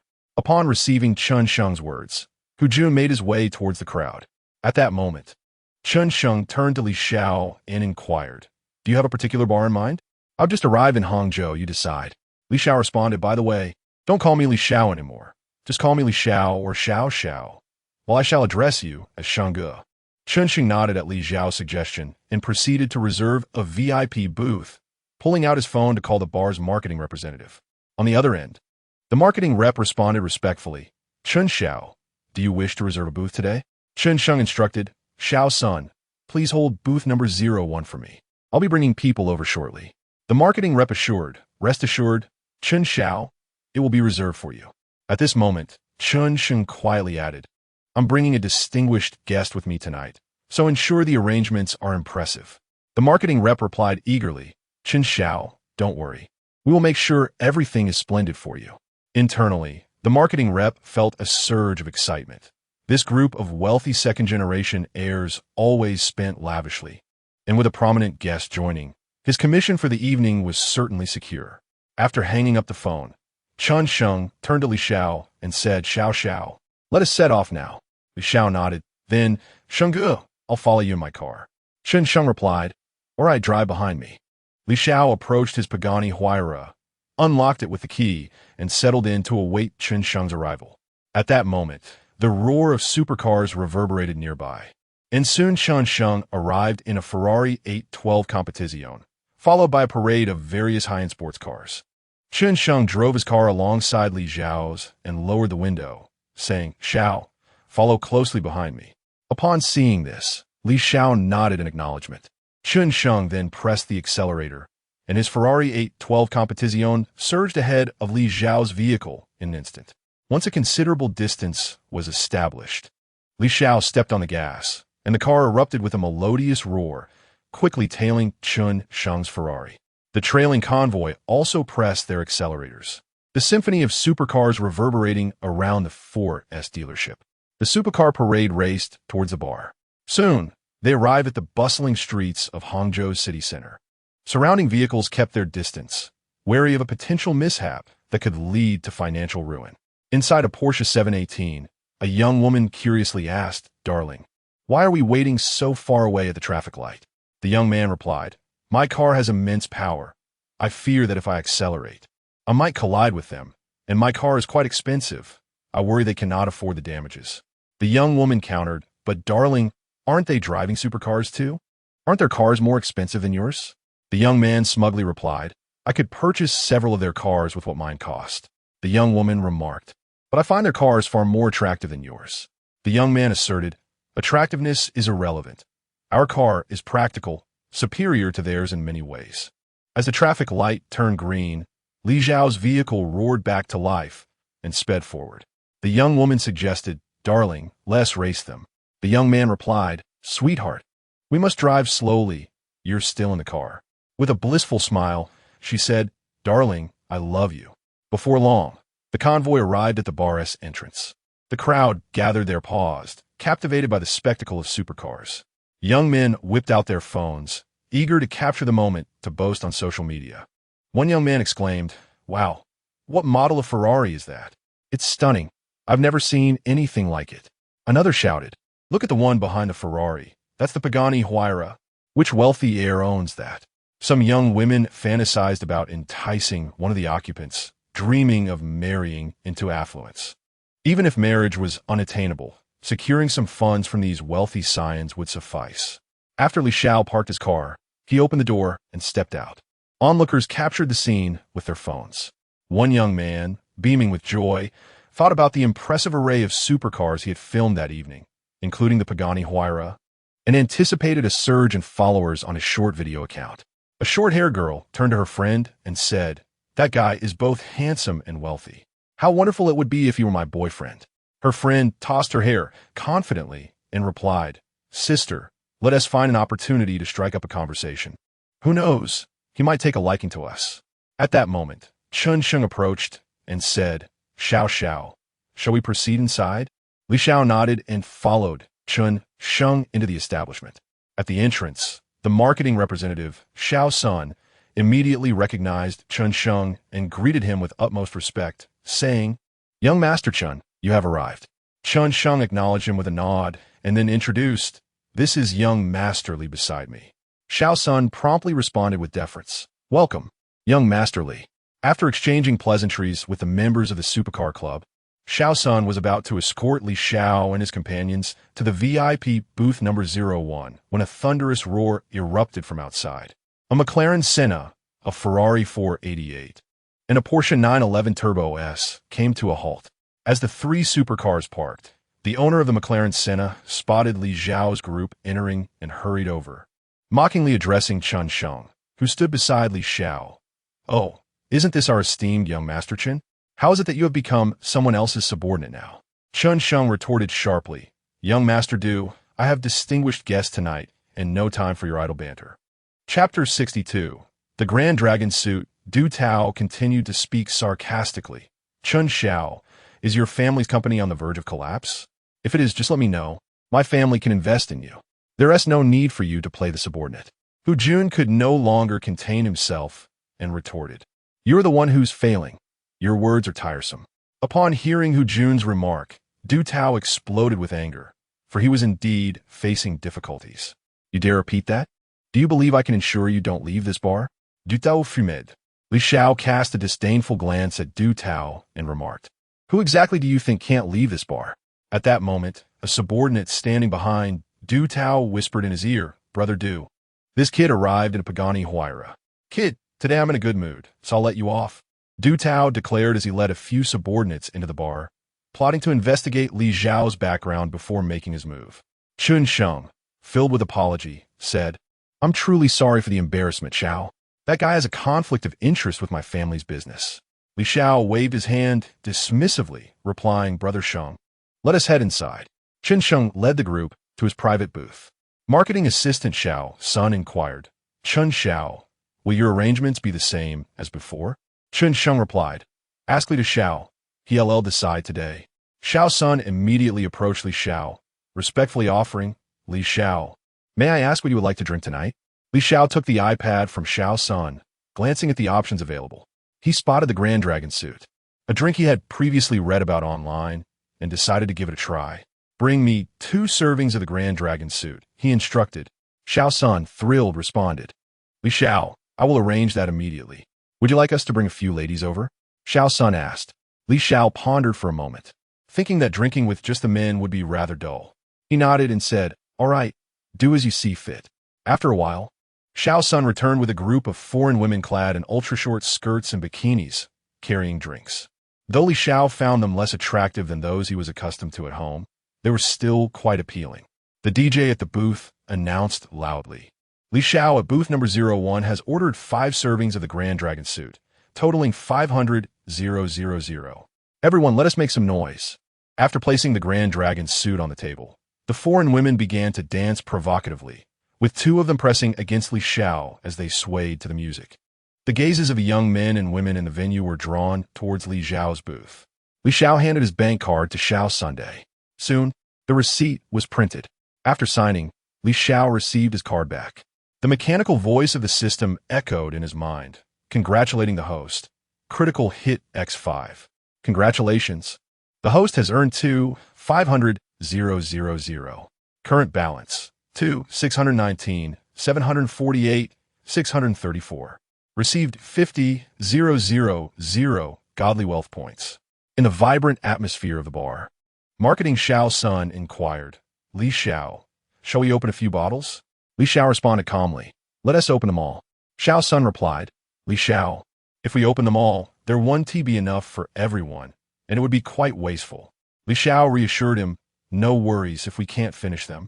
We'll simply wash our hands. Seeing Li Xiao's nonchalant demeanor, Xiao's son chose not to press further and proceeded to open all the bottles.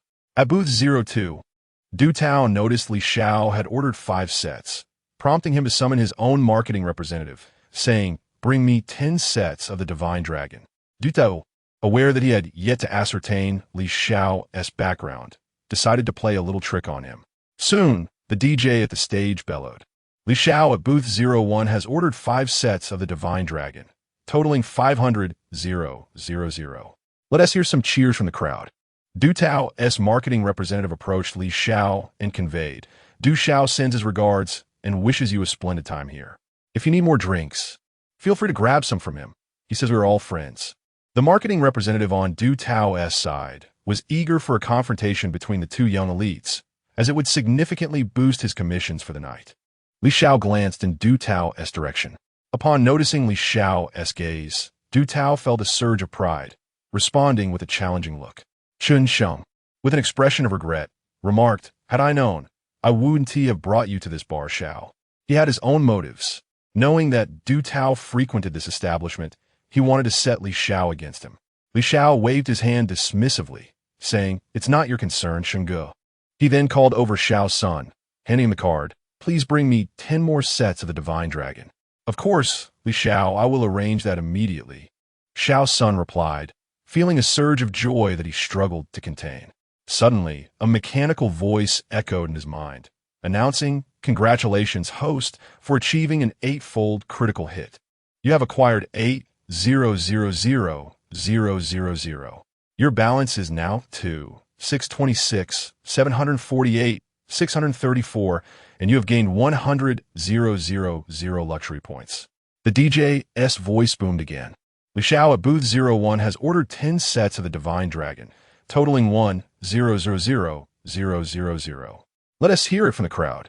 The young men and women dancing at the DJ booth erupted in applause, and several girls turned their attention towards Li Xiao. At that moment, the girls summoned by Xiao's son approached. Li Xiao, would you like to keep these girls? Xiao's son asked. Li Xiao, indifferent, replied, sure, let them stay. Fen Yi, you choose first. Shenhao responded, today, you are the most important, Xiao. You should choose first. Li Xiao nodded and pointed to a girl with golden hair, saying, I'll take her.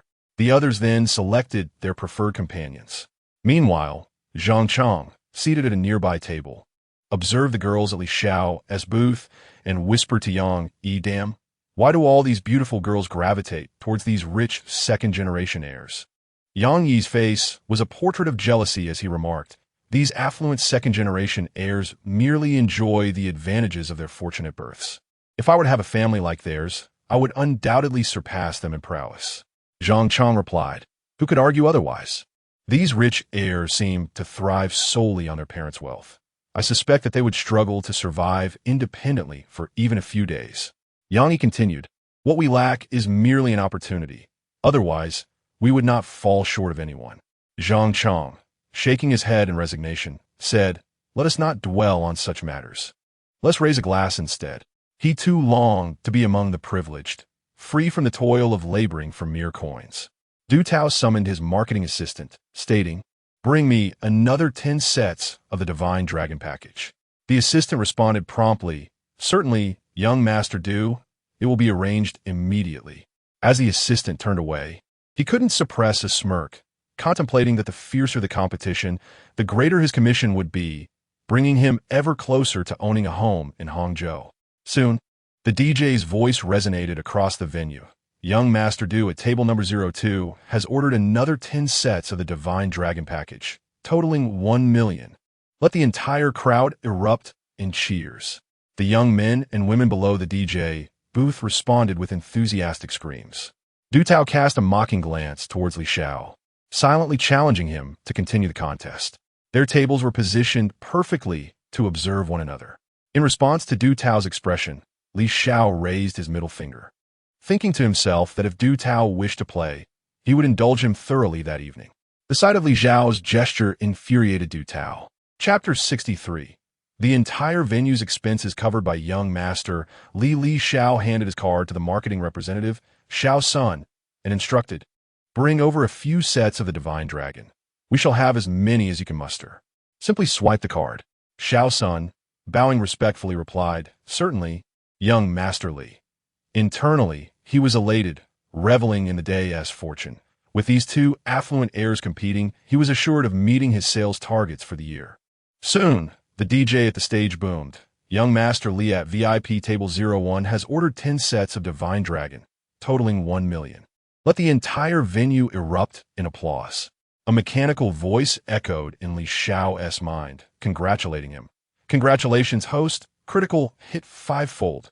You have earned 5,000,000, leaving a balance of 2,630, 748, 634, and acquired 100,000 rich man points.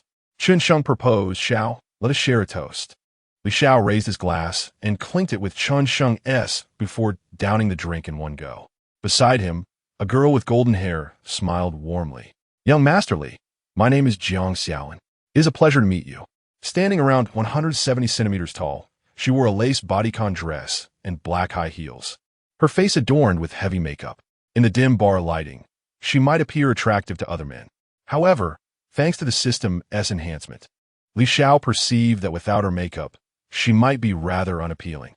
Li Xiao, with an air of aloofness, replied, "Li Xiao." He felt no interest in the girl before him, for one cannot relish a pork chop after indulging in swan meat. Jiang Xiaolin made several attempts to engage him in conversation, but he remained indifferent, responding only sporadically, observing her friends animatedly mingling with other wealthy heirs. She inwardly scolded this rich heir for seemingly lacking interest in women. Not far away, Hu Jun was passionately kissing a girl beside him. Soon he stood and announced, "Boss, I'll be in the restroom for a moment." The girl quietly followed him.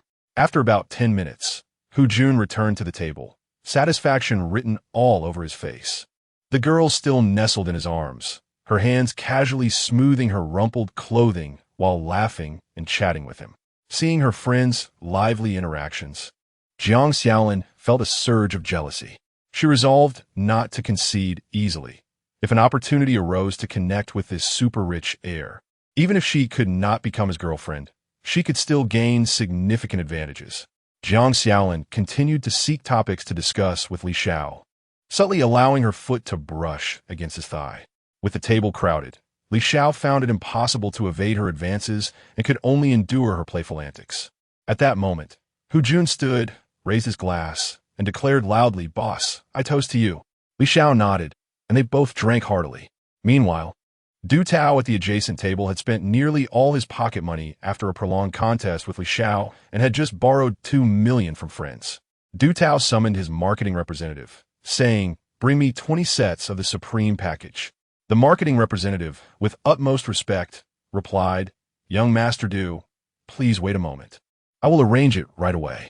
Soon, the host at the DJ booth boomed, "Young Master Du at table number 02 has ordered 20 sets of the Supreme package, totaling 2 million. Let the entire venue erupt in applause." At this moment, Du Tao smugly glanced at Li Xiao, extending a middle finger in his direction. Li Xiao, uninterested in engaging further with Du Tao, called over the marketing assistant, saying, "Inform the DJ that I will cover the entire venue's expenses, except for the table next door." The assistant, taken aback by Li Xiao's words, asked incredulously, "Young Master Li, the entire venue?" Li Xiao calmly affirmed, "The entire venue, except for the table next door." The DJ host then announced loudly, "Tonight, all expenses will be covered by young Master Li. Let us hear it for him." And just to clarify, the table next door is excluded. The crowd erupted in cheers, chanting, "Young Master Li, young Master Li." Meanwhile, Zhang Chang, seated at a nearby table, felt a twinge of regret, thinking he should have ordered more drinks. Yang Yi suggested, "Brother Chang, why not ask if the drinks we order now can be charged to that wealthy second generation?" Zhang Chang's eyes lit up, and he quickly inquired via his phone with a marketing representative, "Brother, Can the drinks ordered now be charged to that wealthy second generation? The representative promptly replied, yes. Zhang Chong turned to Yang Yi, saying, hurry and bring some beautiful ladies over. Let us enjoy ourselves tonight. Yang Yi replied, absolutely. Let us make the most of this opportunity with these wealthy second generations. Li Xiao, feeling that the bar was not as exciting as rumored, turned to Qin Sheng, saying, Brother Sheng, I have military training tomorrow, so I'll be heading back. Qin Sheng replied, Xiao, don't you want to stay a little longer? I can ask for a day off for you. I'm quite familiar with the director at your university. Li Xiao waved his hand, saying, no need, Brother Sheng. You all enjoy yourselves. He then instructed the marketing assistant, charge 10 million first. If that isn't sufficient, please consult young Master Chen for further assistance. I will settle it with him another day. Any excess can be considered your tip. After processing the 10 million, the assistant respectfully handed the card to Li Xiao, stating, young Master Li, any unfinished drinks will be stored for you. Just ask for them the next time you visit. A mechanical voice echoed in Li Xiao's mind. Congratulations, host. Critical hit tenfold. Congratulations, host. You have gained 10,000,000 with a balance of 2, 730, 748, 634, and acquired 1,000,000 luxury points. Li Xiao accepted the card with a nod, exchanged greetings with Qin Sheng, and then headed towards the exit of the bar. Jiang Xiaolin, seeing Li Xiao about to leave, stubbornly followed him. Li Xiao stood at the entrance, looking for a designated driver, preparing to head toward his car. Though Li Xiao had consumed only a modest amount of alcohol, given his constitution, it would have been expelled long ago. Nonetheless, he felt compelled to adhere to the regulations. A gentle female voice emerged from behind him, inquiring, young Master Li, are you leaving? Would it be convenient for you to give me a ride? Upon turning, Li Xiao recognized Jiang Xiaolin and mused to himself about her tenacity. He replied, my dear, it's rather inconvenient. My vehicle accommodates only 2, and if I were to take you along, I would have no place to sit myself. Jiang Xiaolin continued, could we perhaps exchange contact information? Fearing that this woman might prove as persistent as an adhesive plaster, Li Xiao reluctantly agreed. Jiang Xiaolin produced her phone, scanned Li Xiao's QR code, and immediately urged, young Master Li, please accept my request quickly.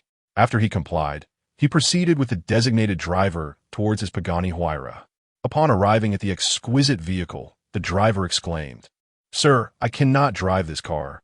Should anything happen to it, I would have to sell my life to make amends. Li Xiao, with an air of indifference, reassured him, no worries. Even if it were to sustain damage, you would not be held accountable. Just drive with confidence. Chapter 64. The young master is impressive. The designated driver contemplated various excuses to decline Li Xiao's request. Although Li Xiao assured him that he would not be held liable for any damages, the world could be treacherous, and the driver was reluctant to accept the job. After a moment of silence, he finally mustered the courage to refuse, saying, young man, your vehicle cannot accommodate my electric bicycle. Perhaps it would be best for you to summon another driver. Li Xiao, sensing the driver's hesitation, reassured him, rest assured, it is merely a vehicle. If an accident occurs, it occurs. You could either call a taxi to transport your bicycle or find a spot to leave it temporarily. I promise to compensate you generously upon your return. Seeing the sincerity in Li Xiao's demeanor, the driver replied, very well, young man. Please wait a moment while I secure my bicycle. Li Xiao nodded and opened the passenger door of the Pagani Huayra, taking his seat. After a short while, the driver jogged back, opened the driver's side door, and placed a cushion on the seat before settling in. Upon taking the driver's seat, the designated driver felt somewhat flustered. Although he had experience driving high-end luxury cars, this was his first encounter with the Pagani Huayra, and he was unsure how to start it. Observing the driver's predicament, Li Xiao patiently instructed him on how to ignite the engine. Soon enough, the driver successfully started the car after following Li Xiao's guidance. He gingerly pressed the accelerator and began to drive slowly toward the destination Li Xiao had indicated. Noticing the snail-like pace, Li Xiao encouraged, you may drive confidently. Treat this car like any ordinary vehicle. Taking Li Xiao's words to heart, the driver pressed down on the accelerator, and the Pagani Huayra erupted with a symphony of roaring power. Other vehicles on the road swiftly moved away upon witnessing Li Xiao's magnificent car. The driver remarked, "Young man, I have been a designated driver for several years, often handling cars worth millions. However, this is my first time driving such an expensive vehicle." Li Xiao responded, "In truth, this car is not as costly as you might think." Noticing the driver's steady handling of the car, Li Xiao inquired, "You truly drive quite steadily?" With a hint of resignation, the driver replied, "I learned to drive in the military. After my discharge, my limited education made it difficult to find a decent job, so I resorted to being a designated driver." Li Xiao asked, "How much do you earn in a month?" The driver responded, "When business is good, I can earn about 10,000. When it's slow, just a few thousand. It's barely enough to get by." Before long, the Pagani Huayra arrived at the opulent Villa No. 1 in Hangzhou. Once parked, Li Xiao scanned the driver's QR code and transferred 10,000 to him. Upon seeing the amount, the driver immediately exclaimed, "Young man, did you perhaps send the wrong amount? I can transfer it back." Li Xiao reassured him, "No, uncle, there is no mistake. You should finish early today and rest." The driver expressed his gratitude, saying, "Thank you, young man." Li Xiao made a call to the property management, requesting someone to escort the designated driver away. He held a profound respect for these soldiers who had once safeguarded the nation. Grasping the car keys, he made his way towards the villa. Upon entering, he discovered the 6 women languidly sprawled on the sofa, engrossed in a television drama. Hearing his footsteps, Monica immediately sprang up from the sofa, beaming as she said, "Young master, you've finished your business. I'll prepare the bathwater for you." Li Xiao nodded in acknowledgement and approached the sofa, settling down comfortably. Upon recognizing him, Li Xiaojing swiftly moved closer to Li Xiao, sweetly exclaiming, "Young master, you've finally returned. I missed you so much during your absence that I thought I might go mad." At that moment, Kojima Suzuko and Kitada Kawako rushed over, each taking one of Li Xiao's feet to massage. They playfully asked, "Young master, is this pressure acceptable?" Linda, observing the other women attending to Li Xiao, felt somewhat at a loss, uncertain of what to do. Suddenly, a light bulb went off in her mind. She stood up and dashed to the back of the sofa, beginning to knead Li Xiao's shoulders. Li Xiao reveled in the notion that returning home meant being pampered with massages and a prepared bath. This was what life was truly about. After a while, Monica descended from upstairs, announcing, "Young master, the bathwater is ready." Li Xiao nodded and told the other women, "All right, we can continue this another day. I shall take my bath now." Reluctantly, they ceased their ministrations. As Li Xiao ascended the stairs, he noticed Monica trailing behind him. He inquired, "Monica, why are you still following me?" With a blush, she replied, "Young master, I am here to help you with your bath." Li Xiao nodded and continued towards his room. Upon opening the door, he headed straight for the bathroom. Once inside, he sank into the bathtub, while Monica used her slender hands to massage his back. As he admired Monica's long, graceful legs and her alluring figure, he found himself unable to resist and pulled her into the bathtub with him. As time passed, Monica became languid in the bathroom, while Li Xiao still craved more. However, she was at her limit. Noticing the fervor in Li Xiao's eyes, she implored, "Young master, please spare me. If you continue, I shall surely perish." Reluctantly, Li Xiao acquiesced to her plea. After finishing his bath, Monica, with a soft tone, asked, "Young master, could you assist me out?" Without hesitation, Li Xiao lifted her in his arms and carried her to the bedroom, where he gently placed her on the bed. Believing he desired more, Monica quickly exclaimed, "Young master, please summon the other sisters. I truly cannot manage any further today." Li Xiao chuckled, "You little tease, what are you thinking? Do you believe your young master is so lacking in tenderness?" Hearing his words, the blush that had faded from Monica's cheeks returned with vigor. Li Xiao declared, "Very well. Tonight you shall rest in my room." Monica sweetly remarked, Young master, you seem even more formidable than the other day." Li Xiao, bearing a Michaud's green, "Wasn't I impressive that day?" However, he pondered to himself, "This is not a sustainable solution. The enhancement from the system's elixirs have rendered me far too powerful. At this rate, none of these women will be able to satisfy my needs." At that moment, Li Xiao patted his thigh and thought, why not provide these women with elixirs to enhance their physiques? In the future, for those women outside. Maintaining stable relationships could be feasible if I improve their conditions with elixirs.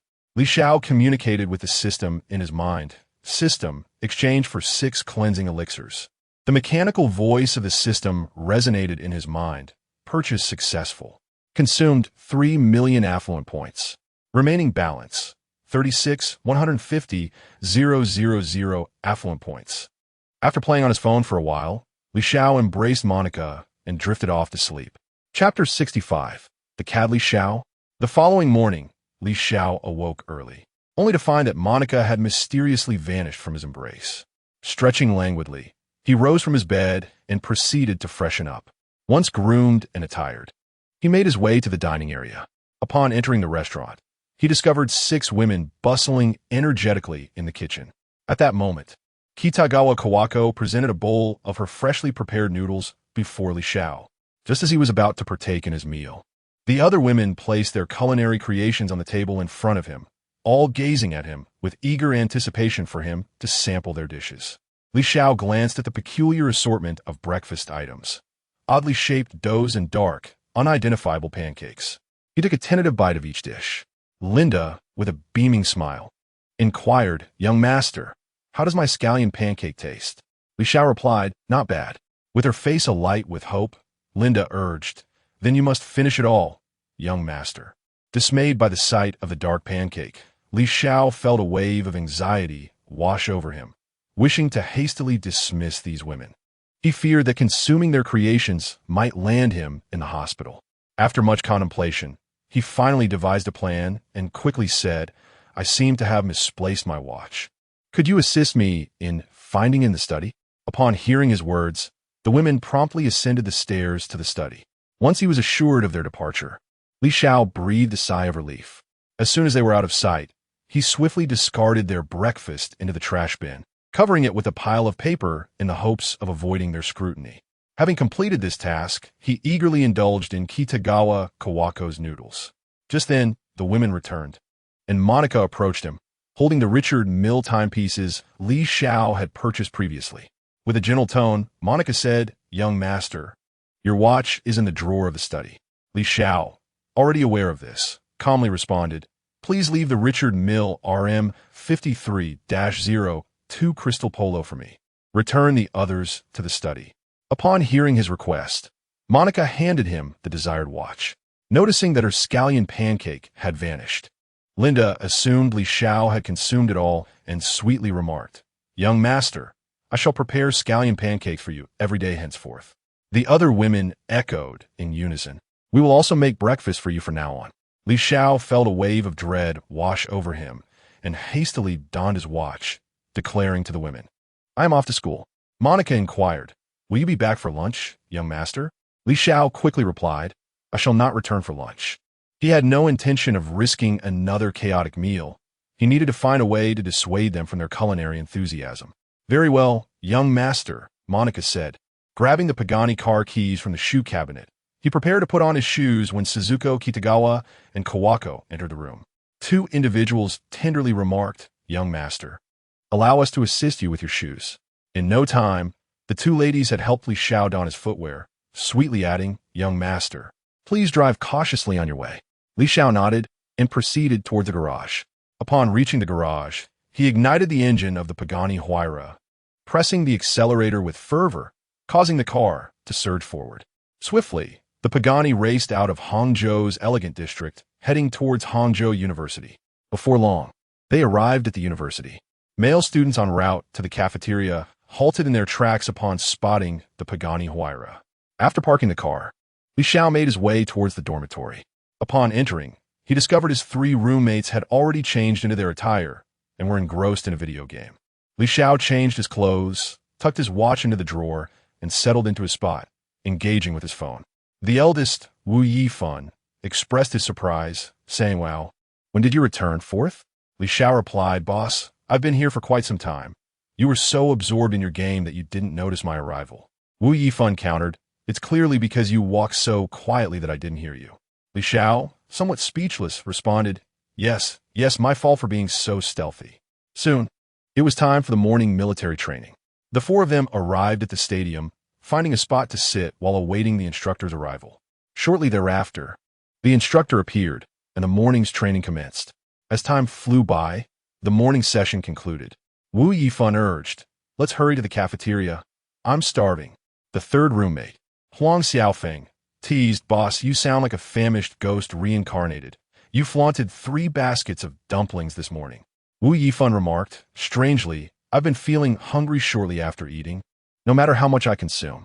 The second roommate, Jiue, chuckled, "Boss, you must have been hiding in the restroom too long at night." At this juncture, Li Xiao interjected, "I'll treat for lunch. Let's go to Zenrongji." Wu Yifan beamed, "I think that's a splendid idea." Huang Xiaofeng chimed in, "Let's hurry. It's a perfect opportunity to ride in the fourth Rolls-Royce Cullinan." Li Xiao replied, "We should take a taxi instead. I didn't bring the Cullinan today. I drove a sports car to school." Huang Xiaofeng, disappointed, said, "Then let's just take a taxi." The four returned to their dormitory, took showers, changed clothes, and then hailed a taxi to Zenrongji. Upon their arrival, the beautiful waitress, Xiao, was thrilled to see Li Xiao, immediately approaching him with delight, saying, "Young Master Li, why have you taken so long to visit me?" Li Xiao responded, "I've been exceedingly busy these days and found no time." The lovely waitress, Xiao, replied, "Very well then. Young master, please follow me." Before long, she led Li Xiao and his companions to the exclusive diamond member's private room. After Li Xiao placed his order, Xiao exited the room. Wu Yifan, with a curious expression, inquired forth, "What is your relationship with that beautiful waitress?" Li Xiao calmly stated, "Our relationship is solely that of customer and service, nothing more." Zhuyu, the second brother, remarked, "That is not the case. It seems to me that the beautiful lady's relationship with you transcends that of mere customer and server." Huang Xiaofeng, the third brother, interjected, "Indeed, you are attempting to deceive us." Li Xiao replied, "After our last visit together, I returned alone and purchased a membership card for 1 million. She was merely expressing her gratitude." Wu Yifan chimed in, "Fourth brother, you truly are a wealthy patron, spending 1 million on a mere membership card." Soon, the server brought in the dishes. Seeing the table set, Wu Yifan eagerly seized his chopsticks and began to devour the food with fervor. Zhuyu exclaimed, "Elder brother, are you possessed by a starving ghost? Leave some for us." Li Xiao reassured, "No worries, eat freely. If it's insufficient, we can always order more. After all, I've spent 1 million. Before long, the four had feasted to their fill and prepared to return to school. At that moment, the waitress, Xiao, noticed Li Xiao about to leave and hurried over. Blushing, she said, "Young Master Li, when will you have the time to visit me?" Li Xiao replied, "I've been quite busy lately. I will surely come to see you when I have the time." Xiao Mei's face fell in disappointment as she nodded and walked back into the restaurant. Seeing Xiao Mei return with a downcast expression, her female colleague inquired, "Xiao Mei, what troubles you?" Xiao Mei hastily replied, "It's nothing, Sister Zhang." Sister Zhang continued, "Is it about your little admirer?" Xiao Mei nodded. Sister Zhang remarked, "When you took a day off and didn't come in, I knew he had ensnared you. Honestly, that lad seems like a scoundrel. As soon as he captured your heart, he vanished. It's been days without a word." Xiao Mei quickly defended, "Sister Zhang, that's not it. He has simply been a bit busy." Observing Xiao Mei still justifying Li Zhao's behavior, Sister Zhang chose not to pursue the matter further. Chapter 66. Becoming the green leaf upon returning to school, Li Xiao and his 3 companions made their way to the dormitory. Once inside, their leader, Wu Yifan, patted his belly with a satisfied expression and remarked, "I truly had my fill at lunch today." The third member, Huang Xiaofeng, teased, "Big brother, is it even possible for you not to be full? I didn't get a single piece of the braised pork. It all ended up in your stomach." The second member, Zhe, chimed in, "If I hadn't snatched a piece, I would have even known what today's braised pork tasted like." Li Xiao climbed onto his bed, observing the playful banter among the trio. Before long, it was time for the afternoon military training. The 4 of them headed to the sports field, finding a spot to sit and await the instructor's arrival. Shortly thereafter, the instructor appeared, signaling the official commencement of the afternoon's training. Time flew by, and the session concluded without incident. Li Xiao returned to the dormitory, ready to take a shower before driving home.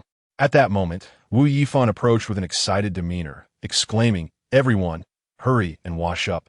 I recently met a stunning girl from the nearby Hangzhou Media University, and I just arranged for her to join us for a social gathering this evening.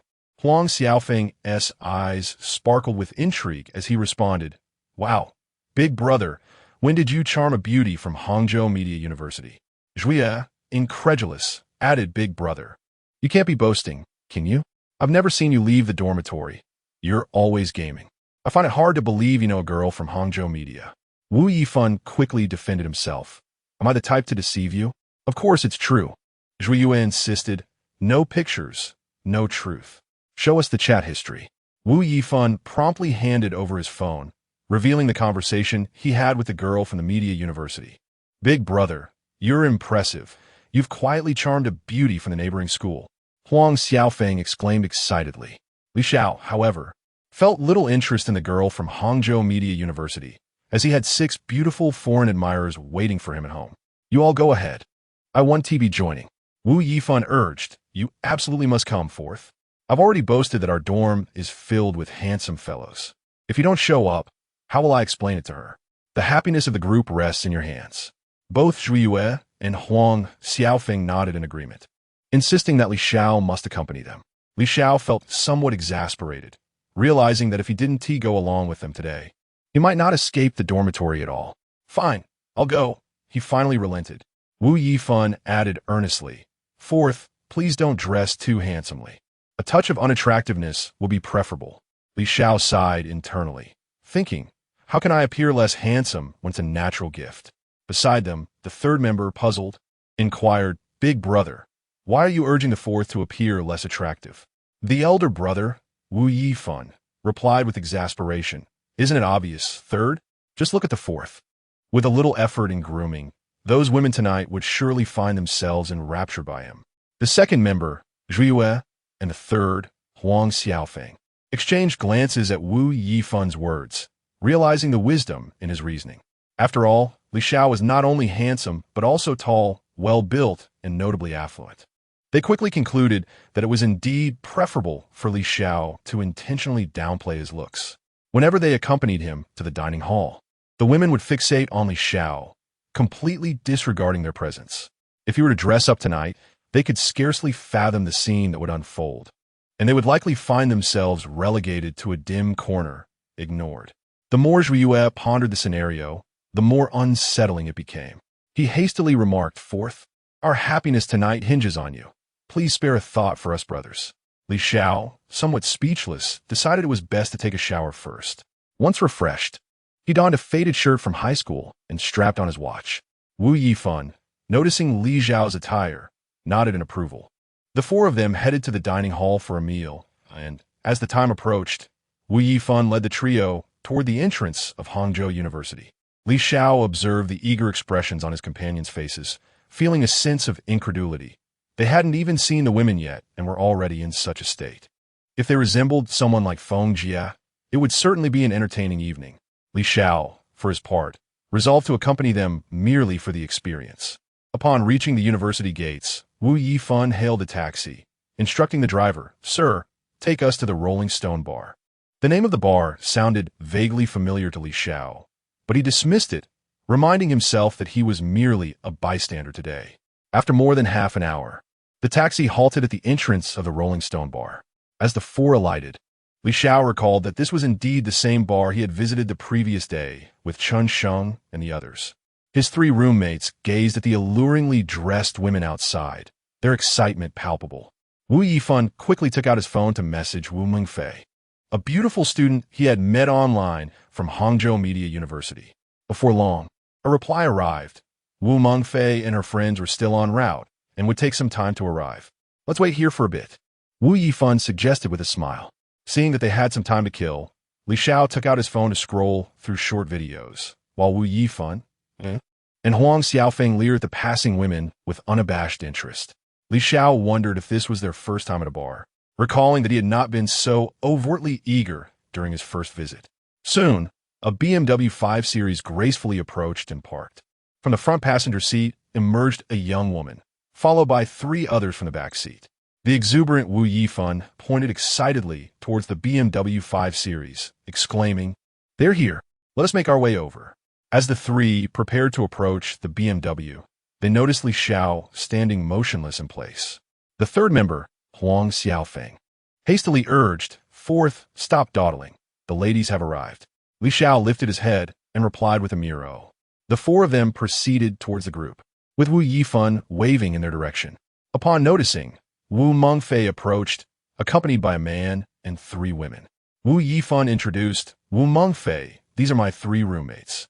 Wu Mengfei suggested, "Let's enter first, and after we are seated, we can introduce ourselves." With that, they all ventured into the bar. As they reached the entrance, Xiao Sun, who was about to step out for a smoke, spotted Li Xiao. He prepared to greet him, but upon seeing Li Xiao's signal, he understood the unspoken message. Observing Li Xiao's casual attire in stark contrast to his lavish spending the previous night at the bar, Xiao Sun pondered what antics this affluent heir was up to today.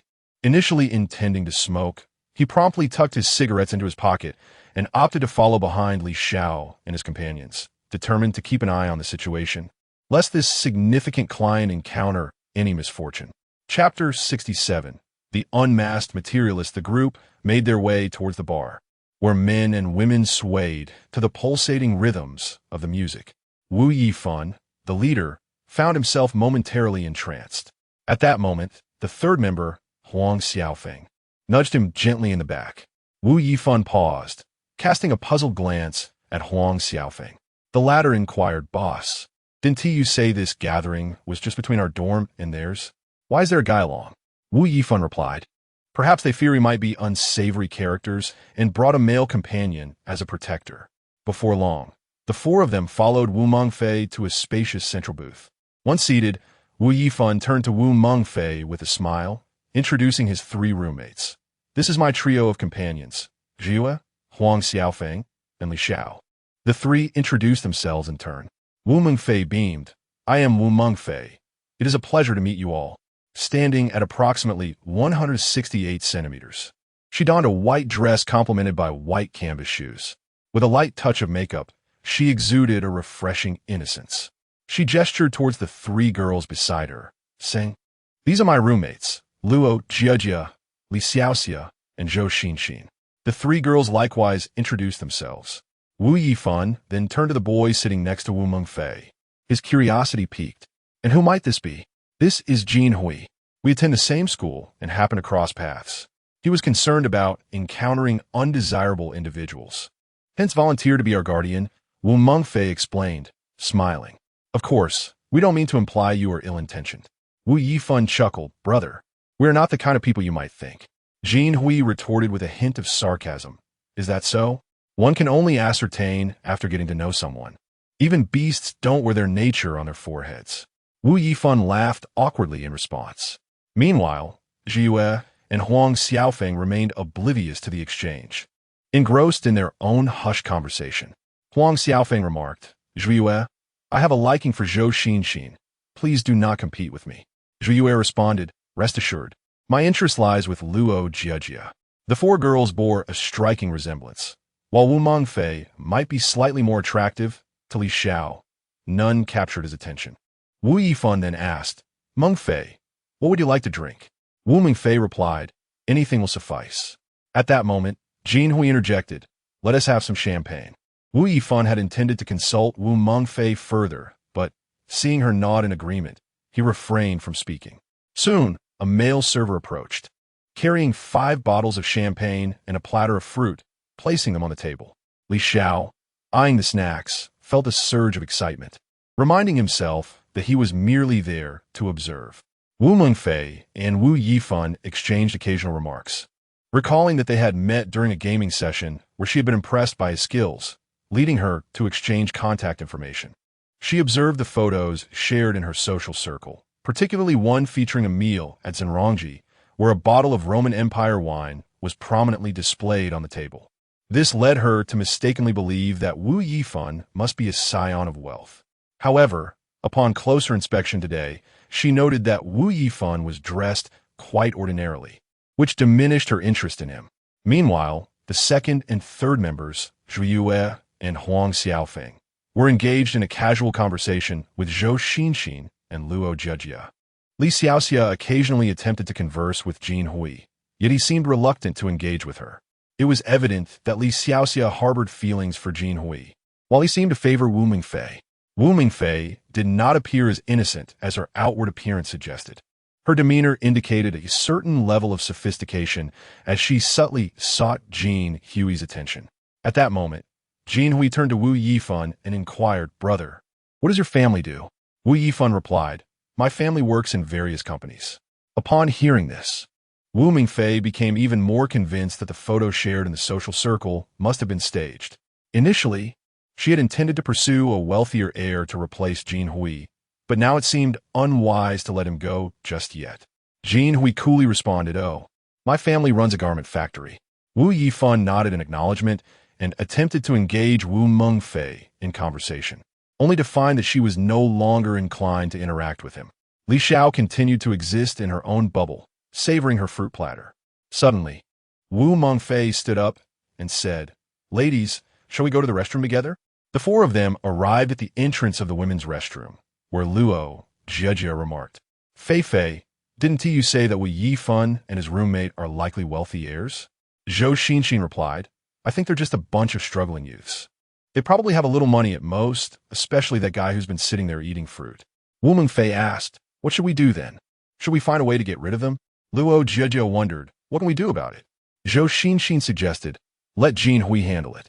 Li Xiaoxia protesta. "How could we have Jin Hui do such a thing?" Luo Jiejie pressed, "So what do you propose?" Wu Mingfei concluded, "Let us do as Xinxin suggested. Xinxin, call Jin Hui over." Soon, Zhou Xinxin summoned Jin Hui. He approached and asked, "Fei Fei, is there something you need from me?" Wu Mingfei replied, "Jin Hui, please make those fellows leave. Their presence is quite bothersome." Jin Hui assured her, "Rest easy, Fei Fei. I will do my utmost to fulfill your request." The second member, Zhuiyue, queried, "What's going on, boss? I feel like they're completely ignoring us." Wu Yifan responded, "I'm not sure either. They seemed quite warm during our conversation." He, too, found himself somewhat perplexed. Huang Xiaofeng suggested, "Perhaps we just need to get more acquainted." Wu Yifan slapped his thigh and remarked, "Old 3, your analysis is spot on." Zhuiyue proposed, "Why don't we play some games with these girls to break the ice?" Before long, the five of them returned and took their seats once more. The leader, Wu Yifan, remarked with a smile, "Mengfei, shall we indulge in a little game?" Wu Mengfei, with a hint of indifference, replied, "Not particularly interested in playing. You all can go ahead." Upon hearing this, Wu Yifan's spirits instantly plummeted. He was perplexed, recalling how pleasant things had been upon his arrival. Now, it seemed to have taken a turn for the worse. Jin Hui, noticing Li Xiao lounging in the corner flaunting his fruits, caught sight of the watch adorning Li Xiao's wrist, and a clever idea sparked within him. Grinning, he addressed Li Xiao, "Brother in the corner, is that a Richard Mille watch you're wearing?" Li Xiao, without lifting his gaze, remained unresponsive. Observing Li Xiao's disregard, Jin Hui pressed on, "If you're considering purchasing a knockoff, then Richard Mille wouldn't be the wisest choice."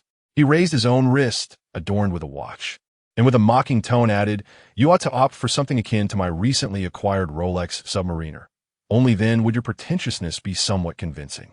The third member, Huang Xiaofeng, confidently interjected, "Isn't the watch worn by our fourth brother genuine?" Chapter 68. The brazen gold digger. Jin Hui remarked, "If that watch of his is genuine, I would swallow my own Rolex Submariner."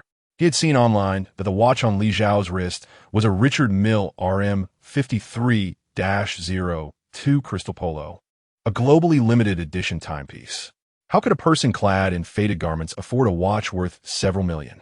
Li Xiaoxia, puzzled, inquired Brother Jin Hui, "If his watch is real, how much does it cost?" Jin Hui chuckled, "A limited edition like that would set one back several million." Upon hearing this, Luo Jiejie's eyes widened in disbelief. How could he possibly wear something so valuable when his clothes looked so worn? Zhui, irritated, retorted, "Our fourth family has plenty of money. It's merely a watch worth several million." Zhou Xinxin chimed in, "Oh, still pretending, are we? Look at our brother Jin Hui, so understated. Even with wealth, he doesn't flaunt a watch worth millions." Jin Hui mused to himself, "Do you even comprehend how much several million is? My family's worth is only around that figure. And this watch was a result of much pleading with my family. Luo Jiejia asked, Brother Jin Hui, how much is your Rolex? Jin Hui proudly replied, just over 100,000. I initially considered a more expensive one, but I thought it best to remain low-key. The eyes of Wu Mengfei and the others sparkled upon hearing Jin Hui's words. It appeared his family was wealthier than they had assumed. Zhou Xinxin, with a sarcastic tone, remarked, some people, being poor is one thing, but pretending to be a rich second generation is another. Unlike our brother Jin Hui, who is so modest. Zhuya, overhearing, exclaimed, what do you mean pretending to be rich? Our fourth family genuinely is. Li Xiaoxia added, still playing the big shot, I see. Wu Yifan, the eldest, was nearly infuriated by their comments. Had he known, he would have never allowed Li Xiao to dress in such a manner, subjecting their fourth friend to this ridicule. Just as he was about to respond, Li Xiao raised his head, waved his hand, and calmly stated, enough. Why should we get upset with them? If we can't join in, let's just enjoy ourselves. Wu Yifan, filled with remorse, said, fourth brother, you didn't want to come in the first place. It's our fault for insisting. Zhou Xinxin scoffed, oh, the impoverished are now putting on a show of brotherly affection. Huang Xiaofeng, the third, countered, even if we are poor, we are far better than you gold diggers. Jin Hui interjected, brother, there is no need for that. Even if you can't have it, you shouldn't label the girls as gold diggers. Seeing the three seething with anger, Li Xiao quickly spoke up, all right, let us leave. Luo Jiejia immediately added, you should hurry and go. Your presence reeks of poverty. Marketing assistant Xiao Sun noticed the situation and promptly approached. Li Xiao, is there anything I can assist you with? He asked. Li Xiao waved his hand. Nothing much, just arrange a private booth for the four of us. Wu Mengfei sarcastically remarked, when did you impoverished souls find a backer? As if you could afford to associate with Li Xiao. Marketing Xiao Sun mockingly responded, if Li Xiao is a pauper, then you must not even have enough for a meal. Li Xiao interjected, all right, let's proceed. The four soon followed Marketing Xiao Sun to the booth from the previous day. Marketing Xiao Sun inquired, Li Xiao, what are the plans for today? Li Xiao replied, arrange for a few girls to come over for them, and bring 2 sets of the Shenlong outfits. Marketing Xiao Sun respectfully responded, Li Xiao, you still have 18 sets of Shenlong from yesterday. I will fetch 2 sets for you right away. Soon, the DJ on stage called out, at booth number 1, Li Xiao has ordered 2 sets of the Shenlong. Let the crowd cheer. Upon hearing the DJ, Zhou Xinxin remarked, the man sitting in the corner just now seems to be named Li. Could it be him who ordered the Shenlong? Li Xiaojia replied, Xinxin, what are you thinking? It can't possibly be those impoverished fellows. It must be the wealthy Li Xiao who came to play. Zhou Xinxin pondered for a moment and conceded, indeed, it couldn't be them. Moments later. Marketing Xiao Sun brought over 3 girls, their eyes sparkling at the sight of the Shenlong on the table. Li Xiao addressed the trio, saying, whether you can take them home depends on your own efforts. I shall not interfere with other matters. Soon, the 3 had selected their preferred companions. Li Xiao waved to Marketing Xiao Sun, instructing, make sure to arrange a hotel for them. Marketing Xiao Sun assured, Li Xiao, rest assured. Li Xiao calmly produced his card and stated, calculate the total cost for me. Marketing Xiao Sun promptly exclaimed, Li Xiao, you've already allowed me to earn quite a bit last night. How could I possibly ask you for money for such a minor arrangement today? Li Xiao nodded and resumed his previous position in the corner of the booth, indulging in a fruit platter. At that moment, Zhou Xinxin went to the restroom and inadvertently caught sight of the Shenlong on Wu Yifan's table. Her jaw dropped in shock, large enough to fit her fist inside, her face a mask of disbelief. How could this be? Could they truly be second-generation rich, deliberately masquerading as impoverished to test us?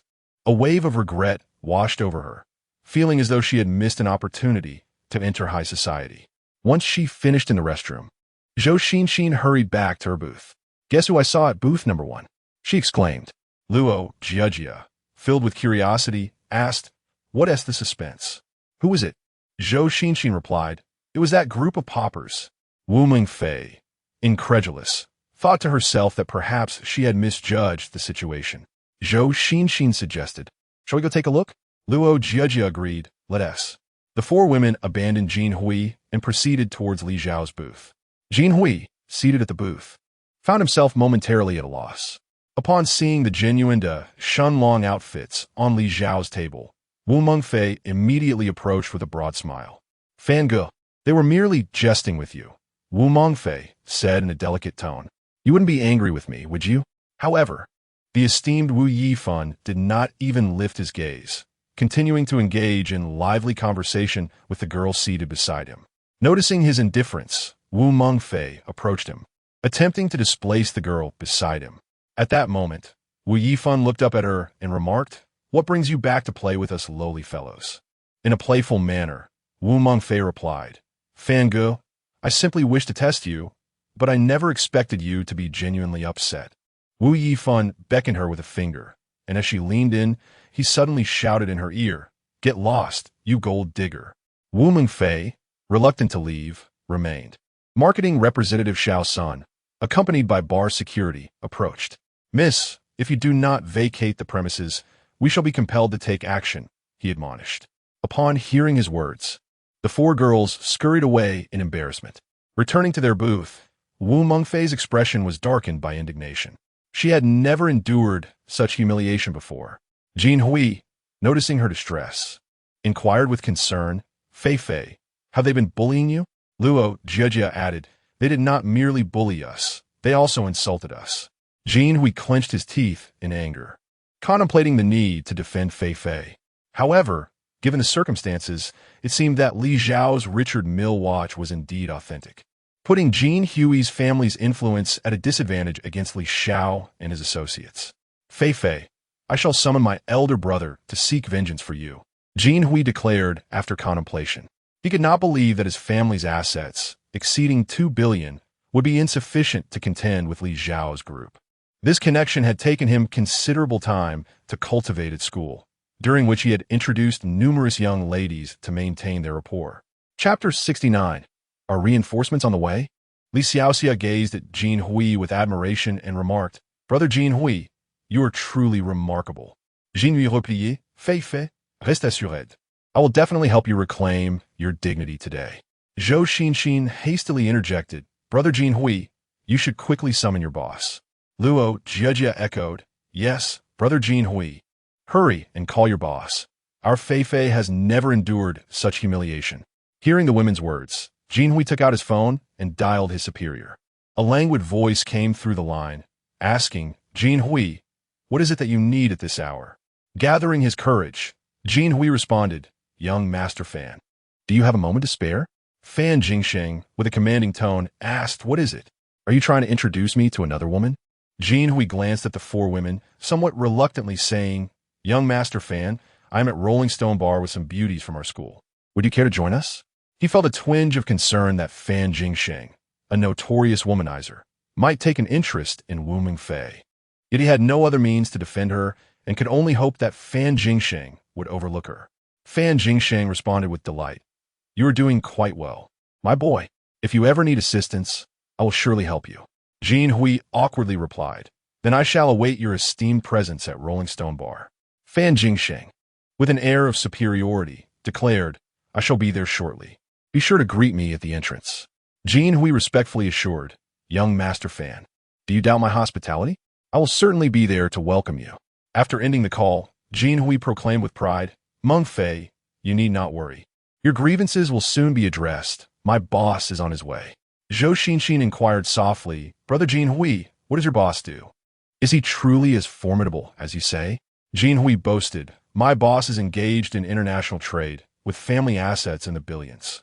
Dealing with that fellow will be but a trifling matter." Upon hearing Jin Hui's words, Wu Mengfei swiftly retrieved her cosmetics from her bag, eager to touch up her makeup. If she could catch the eye of this wealthy young master, it would pave the way for a life of luxury. Li Xiaoxia, filled with admiration, exclaimed, "Brother Jin Hui, you are incredible for knowing such influential people."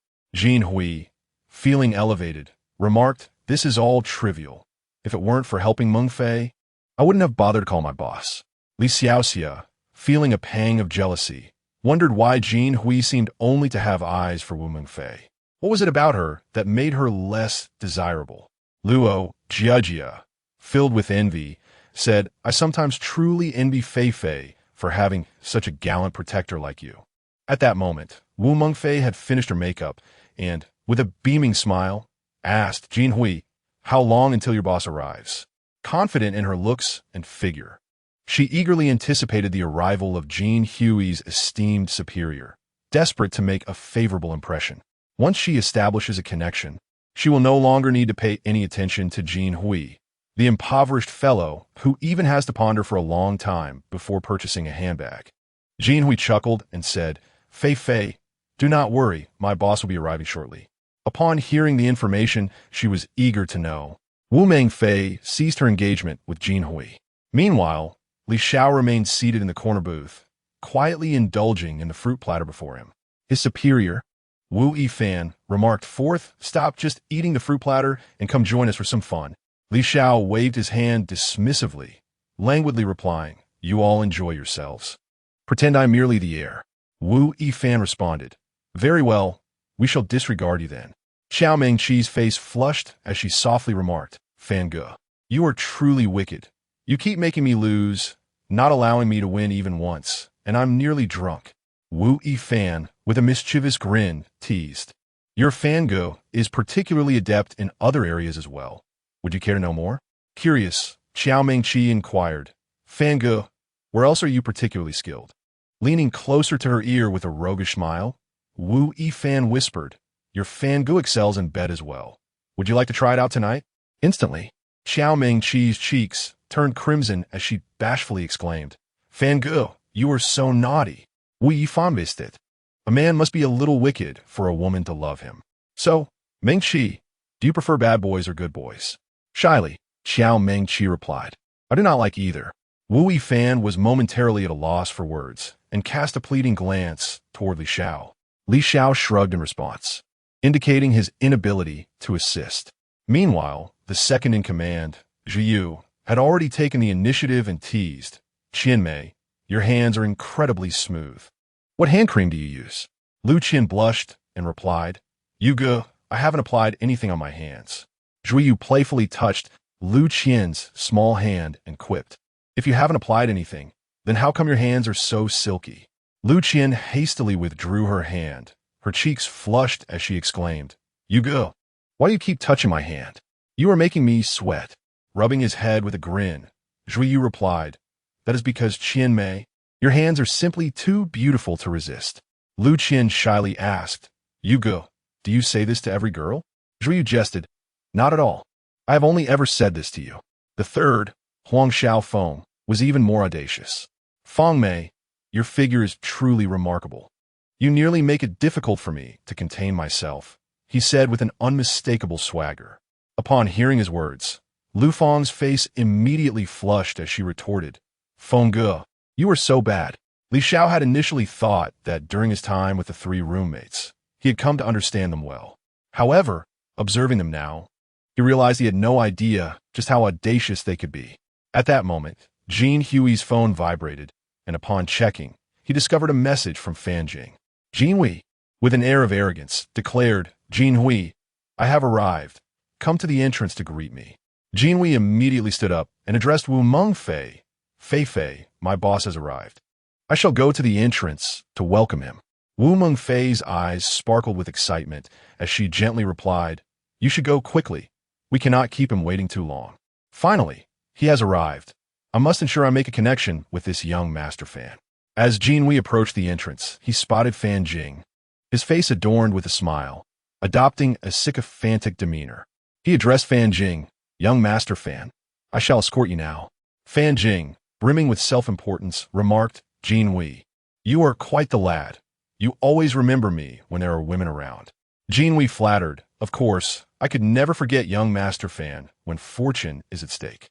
Internally, he cursed, "It's not just because you have a wealthy father. Your foolish demeanor, akin to a starving wolf at the sight of women, is hardly a reason for me to indulge you." Chapter 70. The reluctant Fan Jing gazed at Jin Hui and, with a sudden shift in conversation, jested, "You summon me at such a late hour. Young man, surely it is not merely to introduce me to a lady?" Jin Hui, slightly embarrassed, replied, "You are indeed astute. Fan Xiao, I encountered some female classmates today, and, concerned for their well-being, I decided to accompany them. To my dismay, those few men began to bully them. I could not handle it myself, thus I sought your assistance. Fan Jing responded coolly, given that you have introduced me to numerous young ladies. I shall assist you this time. However, should you attempt to use me as a pawn again, I may not be so accommodating in the future. Do you understand? Jin Hui quickly smiled and said, Fan Xiao, I understand. There will certainly be no next time. Internally, he cursed, damn it. I have introduced you to so many girls, and now I'm reduced to this. Fan Jing, with an air of arrogance, declared, enough chatter, lead me inside. Jin Hui hurriedly guided Fan Jing into the depths of the bar. Upon reaching the booth, Fan Jing's gaze fell upon the pure and innocent Wu Mengfei, and a wave of emotions surged within him. Jin Hui, oblivious to Fan Jing's expression, proudly announced, let me introduce everyone. Fan Jing pushed Jin Hui aside and approached Wu Mengfei with a beaming smile, saying, allow me to introduce myself. I am Fan Jing, hailing from a family engaged in international trade. It is a pleasure to meet you. At this moment, Jin Hui stood frozen at a loss, as the very scenario he dreaded unfolded before him. Wu Mengfei smiled warmly and replied, hello, Fan Xiao. I am Wu Mengfei, and I am equally delighted to meet you. Fan Jing grinned lecherously. Mengfei, do not stand on ceremony. You may call me Jing Ge. Feigning shyness, Wu Mengfei responded sweetly, Fan Xiao. Can I truly call you Jing Ge? Fan Jing replied with a smirk. Others may not, but Mengfei, you certainly have the privilege. Meanwhile, Jin Hui muttered under his breath, what phony. She acts so aloof around me, yet here she is, all warm and inviting with Fan Jing. He realized that Wu Mengfei had merely perceived him as a backup option. Sitting nearby, Luo Jia hastily introduced herself, her voice dripping with sweetness. Fan Xiao. I am Luo Jia. Fan Jing coldly acknowledged her with a brief, Upon his arrival, he had surveyed the four women, and only Wu Mengfei stirred a flutter within his heart. Hearing Fan Jing's indifferent response, Luo Jia felt embarrassed, fidgeting with her hands. Li Xiaoxia, observing the interaction between Wu Mengfei and Fan Jing, felt a surge of delight, thinking, finally, Jin Hui will realize that Wu Mengfei is merely a green tea bitch. Fan Jing, with an air of superiority, commanded, Jin Hui, summon the manager. How can we allow Mengfei to sit in such a small booth? Jin Hui, Falsinasmide, replied, Fan Xiao, I will fetch the manager immediately. Soon, Jin Hui approached with the marketing team. He introduced, this is our esteemed Mr. Fan. The marketer, with utmost respect, inquired, Mr. Fan, where would you like to go? With an air of superiority, Fan Jing replied, take me to your most luxurious VIP booth. The marketer, wearing an apologetic expression, responded, I'm afraid our most expensive booth is already occupied, Mr. Fan. Infuriated, Fan Jing retorted, tell them that I, Fan Jing, will cover their bill for today. They must vacate the booth for me. The marketer, still smiling, said, certainly, Mr. Fan, I will ask. Zhou Xinxin gazed at him in admiration, cooing, wow, Mr. Fan, you exude such authority. Jin Hui thought to himself, authority? Yes, just a fool. I called him over to make an impression, and now he's eyeing the woman I fancy. Before long, the marketer returned, looking contrite. Mr. Fan, they are unwilling to relinquish their booth. Fan Jing coldly asked, did you inform them of my identity? The marketer thought, I don't even know who you are. How could I tell them? You're just posturing. He promptly replied, yes, I mentioned it. Fan Jing, with a haughty demeanor, asserted, then take me over there. I wish to see who dares disregard my presence in Hangzhou. The marketer led Fan Jing and his entourage toward Li Zhao's booth. Upon arriving, Zhou Xinxin pointed at the four individuals seated there and exclaimed, Mr. Fan, these people just bullied my friend Mengfei. Hearing this, Fan Jing's anger flared, and he shouted at Li Xiao and his companions, listen here. If you know what's good for you, vacate the booth immediately and apologize to Mengfei, or I shall make your lives miserable. Li Xiao merely glanced up, regarding Fan Jing with an expression of amusement before returning to his fruit. Fan Jing, taken aback by such insolence, seethed, you really don't know when to back down, do you? Do you believe I can't ensure you leave this bar? Wu Yifan, the leader of the group, retorted, What are you even supposed to be? You think you can keep us here? Fan Jing, indignant, demanded. Do you have any idea who I am? Wu Yifan scoffed. I don't care who you are. Why come here to show off? Fan Jing bellowed. My father is Fan Xiao Wang, the owner of Dawang International Trade Company, worth over 2 billion. You'd best kneel and beg for mercy now, or you'll learn why the flowers bloom so vividly. Third in command, Huang Xiaofeng, mockingly chimed in, My dad is Li Gang. Do you think this is a schoolyard brawl? Always bringing up your father. Our family S4th has a villa worth over 5 billion, and he doesn't flaunt it like you. Fan Jing, stunned by Huang Xiaofeng's words, realized the absurdity of the claim. Even his family wouldn't invest in such an extravagant property. He immediately summoned Jin Wei, whispering, Who exactly is this kid? Jin Wei remarked, Fan Xiao. I am uncertain about the origins of this lad, but he is adorned with a Richard Mille RM 53-02 on his wrist. Fan Jing, feeling somewhat disheartened, turned to the delicate Wu Mengfei behind him and said, Do not worry, Mengfei. When the opportunity arises, I shall undoubtedly avenge you. Wu Mengfei, with a sweet and gentle tone, replied, Brother Fan, it is of no consequence if I endure a bit of hardship. Upon hearing her soft voice, Fan Jing immediately reassured her, Rest assured, Mengfei, I shall inquire into this matter at once and seek retribution for you. At that moment, a marketing representative approached respectfully and said, Fan Xiao, the seating arrangement for Booth 02 is quite similar to Booth 01. Perhaps you can make do with it for now. Fan Jing replied, Very well, let us proceed there. Jin Hui silently cursed, thinking how foolish it was for him to act timidly at such a critical moment. Merely posturing in front of me. Once seated, Fan Jing took out his phone and made inquiries, soon discovering that the individual who clashed with Li Xiao the previous night was Du Tao. Taozi, are you aware of someone named Li Xiao who recently emerged in Hangzhou? Upon seeing Fan Jing's message, Du Tao contemplated playing a trick on him, recalling how he had clashed with Li Xiao that night and received a beating from his father afterward. His father had warned him that Li Xiao was likely the heir of a hidden aristocratic family, recently indulging in extravagant spending in Hangzhou, and advised him not to offend Li Xiao again. With a mischievous grin, Du Tao replied, Li Xiao, you say? Fan Jing quickly responded, Taozi, if you know. Please share the details with me. Du Tao answered, He is merely a wealthy second-generation individual from out of town, with a bit of family money. Fan Jing replied promptly, Thank you, Taozi. Feeling a renewed sense of confidence, Fan Jing turned to Wu Mengfei and declared, Mengfei, I have thoroughly investigated that lad's background. Now I shall go and seek justice for you. Chapter 71. Feeling empowered again, Wu Mengfei feigned admiration, gazing at Fan Jing with tender eyes, and said, Brother Fan, I no longer care. As long as you hold me dear in your heart, that is enough. Upon seeing Wu Mengfei's expression, Fan Jing hastily patted his chest and declared, I must stand up for you today, Mengfei. If word of this gets out, how could I ever show my face in Hangzhou again? Zhou Xinxin chimed in, Mengfei, you truly have every reason to envy me. To have a young man like Fan, handsome and affluent, willing to stand up for you is quite a privilege. Fan Jing boastfully asserted, For anything concerning you, Mengfei, I shall surely handle it with care. Wu Mengfei, with a playful tone, asked Brother Fan, Why are you so kind to me? Fan Jing smiled and replied, Mengfei, do you believe in love at first sight? Blushing, she confessed, I didn't believe before, but after meeting you I do. In the background, Jin Hui silently cursed, thinking what a shameless pair they were, especially Wu Mengfei, the ungrateful woman. Despite my kindness towards you, you have never reciprocated in such a manner. A few boastful words from Fan Jing, and you immediately wag your tail at him like a lovesick puppy.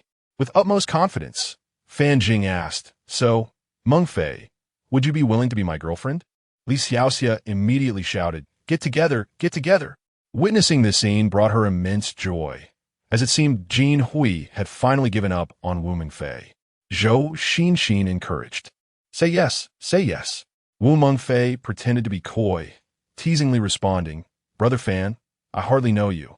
What if you merely wish to play with me? Fan Jing, patting his chest, assured her, Rest assured, Mengfei, I will treat you well for a lifetime. Blushing, Wu Mengfei replied, Well, you must vow to be good to only me for all eternity. Fan Jing, with solemnity, promised, I swear to be devoted to you alone for life. In his heart, he thought, what value does a vow hold? I have made many promises before. When I grow weary, you shall be free to leave. Li Xiaoxia egged them on. Share a kiss, share a kiss. Zhou Xinxin and Luo Jieja echoed her. Share a kiss, share a kiss. Without hesitation, Fan Jing pressed his lips against Wu Mengfei's. At that moment, Jean Huey's expression darkened, cursing her under his breath. Normally, she wouldn't even let me hold her hand, yet now she does not refuse Fan Jing's kiss. He wished for Li Zhao's powerful background to come into play, hoping that it would lead to Fan Jing's downfall, just so he could see if Wu Mengfei would still choose to remain by his side. After a brief kiss, Fan Jing released her, smiling as he said, My dear, I shall find that young man who wronged you and demand an apology. Wu Mengfei, with a sweet voice, replied, No need. I'm already so happy to be with you today that I have long forgotten any grievances. Fan Jing, with arrogance, insisted, That will not do. You are now my woman. If you have been wronged, I must defend your honor. Rest assured, my dear, in this city of Hangzhou, there is yet to be anyone who does not show me, Fan Jing, the proper respect. Fan Jing strode towards Li Zhao's booth, his demeanor exuding arrogance. Listen here, young man, he declared, I have thoroughly investigated your background. Apologize to Wu Mengfei now, and we shall consider this matter closed. Should you refuse to apologize, I will ensure you leave this bar on a stretcher. Upon hearing Fan Jing's words, Li Xiao furrowed his brow. He could not even be bothered to cast a glance at Fan Jing, fearing that even a fleeting look might diminish his intelligence. Observing Li Zhao's utter indifference, Fan Jing felt slightly unsettled. He could not fathom why this provincial rich kid remained so composed. You really are audacious, aren't you? He shouted.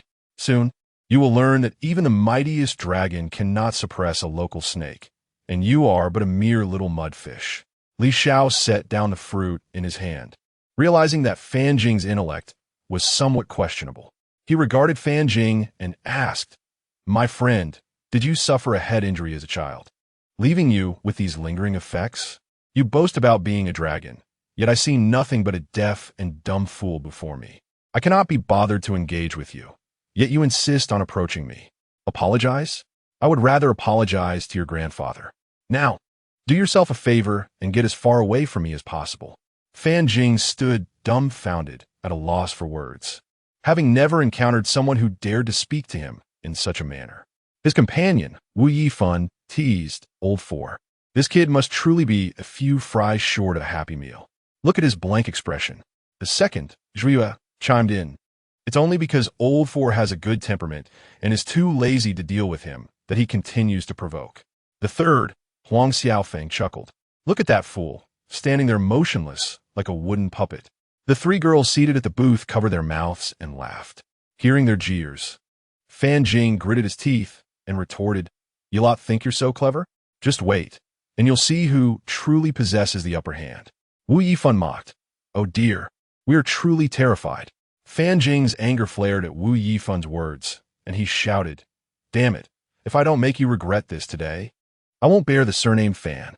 Wu Yifan replied with a smirk, Please, I'm not ready to father a child as foolish as you. Fan Jing's eyes blazed with fury. Fine, even if you beg for mercy later, I will not spare you. Wu Yifan continued to jest.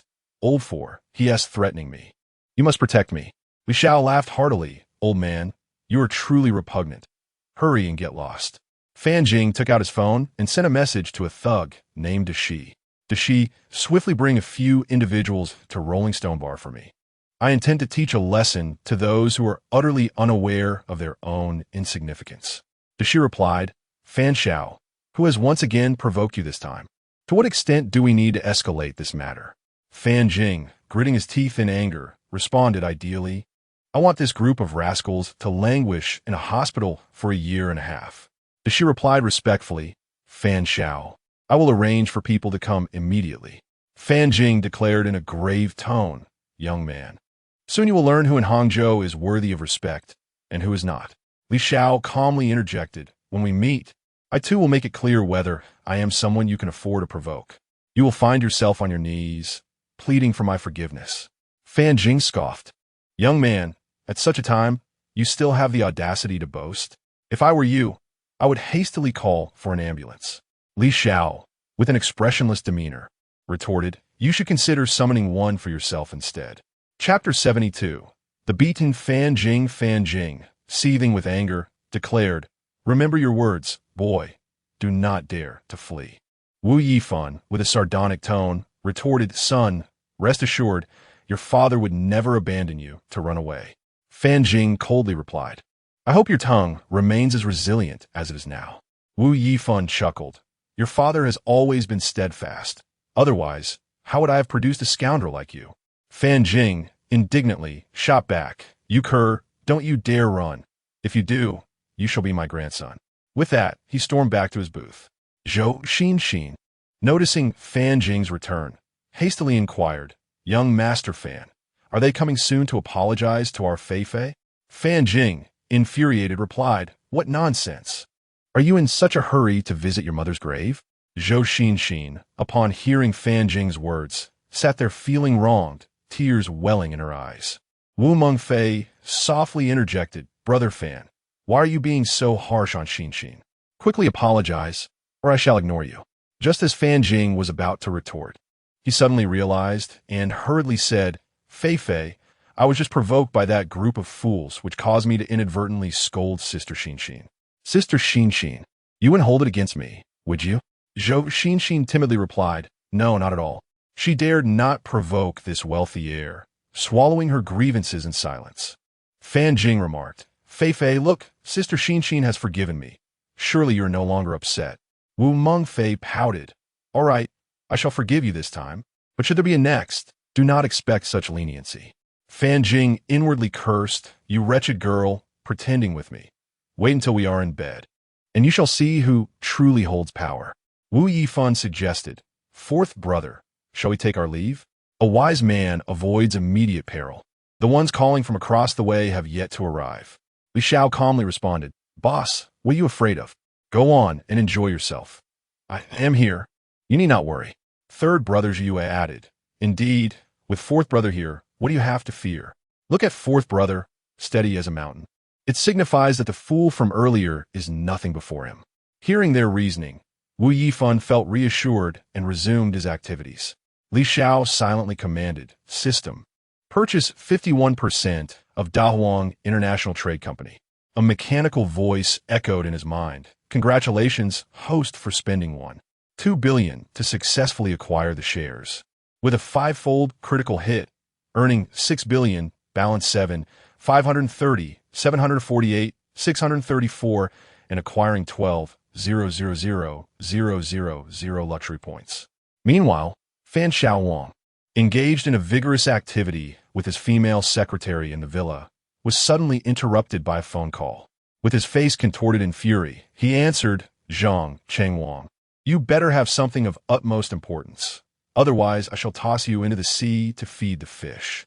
Zhang Chengwang hurriedly exclaimed, Chairman Fan, there's trouble. Someone has acquired 51% of our company's shares at a high price. Fan Xiaowang, incredulous, replied, how can that be? Our company is valued at over $2 billion, and we're on the verge of going public. How could those crafty old foxes possibly part with their shares? Without hesitation, Fan Xiaowang ended the call and dialed a shareholder who had sold their shares, forcing a smile as he inquired, Old Huang, why did you suddenly sell your shares? Old Huang, with a resigned expression, responded, Old Fan, do you think I wanted to? Someone from above sent word. If I don't comply, I might not see tomorrow's sunrise. You should consider who you've offended lately. After a brief pause, Fan Xiaowang replied, our company is in the listing phase. I haven't offended anyone. He then asked Old Huang, do you have the buyer's contact information? Old Huang replied, let me check the contract. He continued, Old Fan, make a note of this. The number is 138.6. The surname is Li. Fan Xiaowang courteously remarked, Old Huang, once I resolve this matter, I will treat you to dinner. After hanging up, he immediately called Li Xiao. Li Xiao answered, hello, who is this? Fan Xiaowang stated, hello, Mr. Li, I am Fan Xiaowang, the chairman of Dahuang International Trade Company. Li Xiao coldly replied, Chairman Fan, I expect you at Rock Bar's booth 01 within 30 minutes. If you fail to arrive, you shall no longer be the chairman of Dahuang International Trade Company. A cold sweat broke out on Fan Xiao as he respectfully responded, Mr. Li, I will be there shortly. He hurriedly got out of bed and dressed, gathering his scattered clothes. His female secretary grasped his hand and playfully said, Chairman Fan, I'm not yet satisfied. Where are you off to? Fan Xiao barked. Release my hand at once. The secretary immediately complied. He dashed to his Bentley, jumped inside, started the engine, and pressed the accelerator as if to plunge it into the fuel tank. Speeding towards Rock Bar, he inwardly prayed that the trouble was not caused by that wretched beast at home. Meanwhile, Zhang Jing took out his phone and messaged Big Snake. How much longer until you arrive? Big Snake replied, Young Master Zhang, I will be there shortly. Zhang Jing responded, Make haste. Handle today's matter well, and I shall reward you handsomely. Big Snake cheerfully replied, Young Master, I'll be there in about 20 minutes. Before long, Big Snake arrived at Rock Bar's entrance with a van full of people. He immediately called Zhang Jing, saying, Young Master, I'm at the bar entrance. Zhang Jing coldly instructed, Come in and find me. I'm at booth 02. Big Snake entered the bar with his group. Spotting Big Snake, Zhang Jing approached him and said through gritted teeth, It's those few brats. Take them out and deal with them.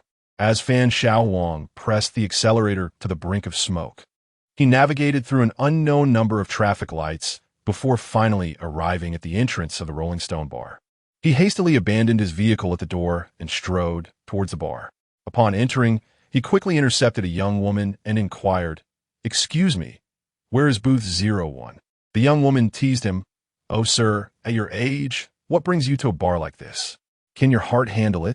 Fan Xiao, filled with urgency, implored, Please, tell me where booth 01 is. The young woman pointed in the direction of Li Zhao's booth, still murmuring under her breath, What a peculiar old man. Without hesitation, Fan Xiao dashed over, just in time to see Zhang Jing commanding a group, preparing to assault Li Xiao and his companions. Stop this at once, you little rascal. Fan Xiao shouted. Zhang Jing, perplexed, asked, Dad, what are you doing here? In a fit of rage, Fan Xiao struck Zhang Jing hard across the face, exclaiming, I should have left you on the wall when you were born. Then I wouldn't be facing so many troubles now. Dazed, Zhang Jing covered his face and asked, Dad, why did you hit me? Chapter 73. The bewilderment of Fan Jing. Fan Xiao reprimanded sternly, You wretched creature, all you do is stir up trouble for me outside. Fan Jing stammered, his face a canvas of confusion. Father, I haven't caused any trouble lately. Fan Xiao bellowed, Get aside. I will settle accounts with you shortly. In an instant, Fan Xiao adopted a different demeanor, fawningly inquiring, May I ask who is Mr. Li? Li Xiao replied coldly, It is I, Director Fan. You have arrived rather promptly. Fan Xiao hastily asserted, Mr. Li, it is my failure in upbringing that has caused this. I apologize profusely. Standing nearby, Fan Jing pondered inwardly, having never witnessed his father in such a demeanor. Could it be that this Li fellow was not merely the moneyed lad described by Du Tao? Wang Yifan mockingly commented. Young Master Fan declared he would have our fourth brother laid up, departing in an ambulance. Upon hearing this, Fan Xiao seethed, Wretched creature, come here immediately. Fan Jing, mustering courage, replied, Father, there's so many people here. Fan Xiao roared, You come here at once. If Mr. Li does not forgive you today, you and that yellow-faced woman, your mother, shall be cast out of the Fan household. I'm still young enough to sire another. At that moment, Wu Mengfei approached. In a feigned sweet tone, she said, Uncle, Fan Ge is only acting in defense of me, which is why people have come after him. Please, do not hold it against him. This is all my fault. I apologize on his behalf. Fan Xiao retorted sharply, Little girl, your tactics may work on my foolish son, but they're useless with me. I have consumed more salt than you have rice. Spare me your theatrics. Hearing his words, Wu Mengfei's complexion drained of color, leaving her rooted in place, unsure of what to do. She had hoped her approach would leave a favorable impression on Fan Jing's father. Jin Hui, seated in a booth, observed the unfolding situation. Sensing the tension, he quickly concocted an excuse to slip away with the three women, fearing the flames of this conflict might engulf him as well.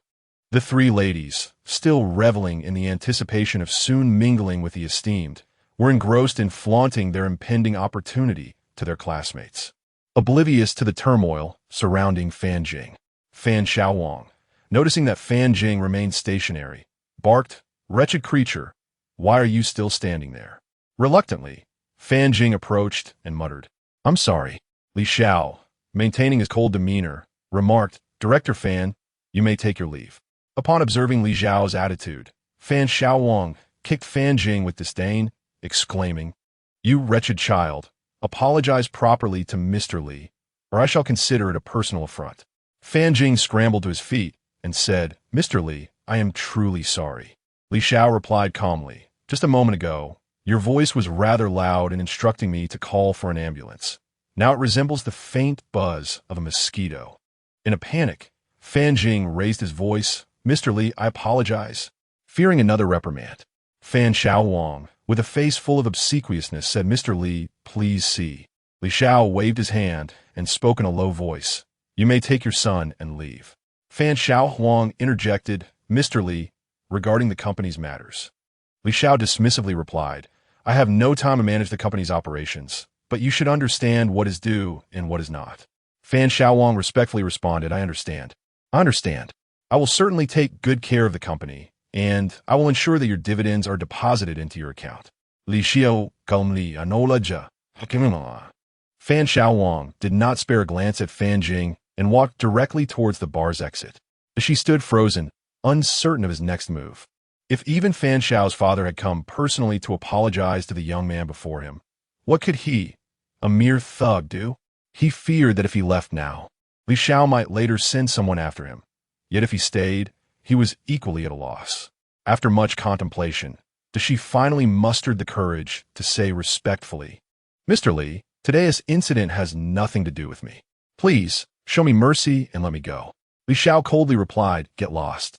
She breathed a sigh of relief and hurriedly said, "Mr. Li, I'm leaving now, right away." After Fan Jing offered his apologies, he remained in place, dazed, until Fan Xiaowang departed. He could not comprehend why Du Tao had claimed Li Xiao was merely a wealthy second-generation outsider, yet his father showed him such deference. Thirdly, Huang Xiaofeng, noticing Fan Jing still standing there in a stupor, mockingly remarked, "Hey, your father has run off. What are you standing there for? Are you here to play bodyguard for us? We can't afford that." Upon hearing Huang Xiaofeng's words, Fan Jing snapped back to reality. He realized he had been duped by that scoundrel Du Tao. He now wished to leave this place of trouble immediately and turned to head towards the bar. Standing nearby, Wu Mingfei, seeing him about to leave, sweetly inquired, "Brother Fan, where are you going?" Fan Jing coldly retorted, "Get lost, you wretched girl." He had no desire to engage with Wu Mingfei. If it weren't for her, he wouldn't have faced such humiliation. Wu Mingfei, looking aggrieved, pouted, "Brother Fan, it's all my fault. Please don't be angry." In a fit of rage, Fan Jing struck Wu Mingfei across the face, cursing, "Wretched girl, I told you to get lost. Can't you understand? If it weren't for you, I wouldn't have embarrassed myself so badly tonight." His mind was consumed with thoughts of how to deal with that scoundrel Du Tao. Wu Mingfei, in disbelief, covered her face. Fan Jing did not spare her a glance as he strode towards the bar's exit. Wu Mingfei, with her face in her hands, made her way towards booth number 02. Upon arriving at the booth, Zhou Xinxin looked at Wu Mengfei as she sat down and said, "Mengfei, hurry and come drink the Shenlong Tiao." Wu Mengfei, noticing the already opened bottle of the Shenlong Tiao on the table, anxiously asked, "Xinxin, has Fan Jing paid for this drink?" Luo Jiejia, seeing the mark on Wu Mengfei's face, urgently inquired, "Fei Fei, who hit you?" Wu Mengfei, preoccupied with the imprint of a hand on her face, remarked, "Who opened the wine without settling the bill?" Zhou Xinxin replied, "Wasn't it Fan Xiao who was supposed to pay? Where has he gone?" Wu Mingfei weakly responded, "He has already left." Zhou Xinxin quickly inquired, "Did Fan Xiao give you his card before he departed?" Wu Mengfei shook her head and said, "Then where is Jin Hui gone?" Li Xiaoxia stated, "He mentioned he had some matters at home and left early." Wu Mengfei, in a state of urgency, insisted, "Hurry, call him back, or we won't be able to leave today." Luo Jiejia, perplexed, asked, "Why can't we leave? Is Fan Xiao not returning?" Wu Mengfei's complexion shifted between hues as she confessed. The mark on my face was inflicted by Zhang Jing. Chapter 74. The Four Without Money to Pay Curious, the leader. Wu Yifan inquired, "Fourth, when did you invest? Which company was that just now?" Li Xia calmly replied, "It was when that young man came to show off." The third, Huang Xiaofeng, jested, "No wonder you are as steady as a mountain. When we discussed fleeing, you appeared utterly unconcerned." The second, Zhuiyue, couldn't help but press further. "How many shares did you acquire, fourth?" It seems that the other guy was terrified you might dismiss him. Li Xian nonchalantly replied, "Just a mere 51%. Wu Yifan's expression was one of astonishment. He had heard Fan Jing mention that his family's assets were in the tens of billions. "Goodness, fourth, does your family print money?"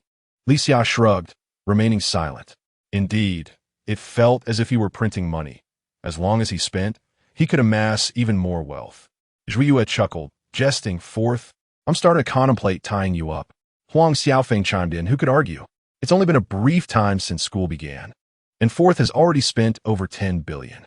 I suspect no printing factory could keep pace with his expenditures." The women nearby, overhearing their conversation, gaped in disbelief, checking their ears as if they had misheard. Wu Yifan pondered for a moment before stating, "Purchasing Hangcheng Yuan cost over 5 billion, not to mention a plethora of luxury cars. With the shares bought tonight, it's nearly 20 billion. Fourth, confess honestly, are you the heir of a hidden family, with assets scattered across the globe?" Li Xiao laughed. "Leader, have you been reading too many novels?" Zhuiyue agreed. "I think the leader makes a valid point. Fourth, don't keep us in the dark. Do your hidden families possess the ability to fly, as depicted in stories?" Li Xiao shrugged. "I actually can, through alchemy. Would you like to see?" Wu Yifan eagerly replied, "Of course we would." Li Xia countered, as if that were true, "I wish it were." Meanwhile, Wu Mengfei frantically dialed Jin Hui, but the line only beeped, failing to connect.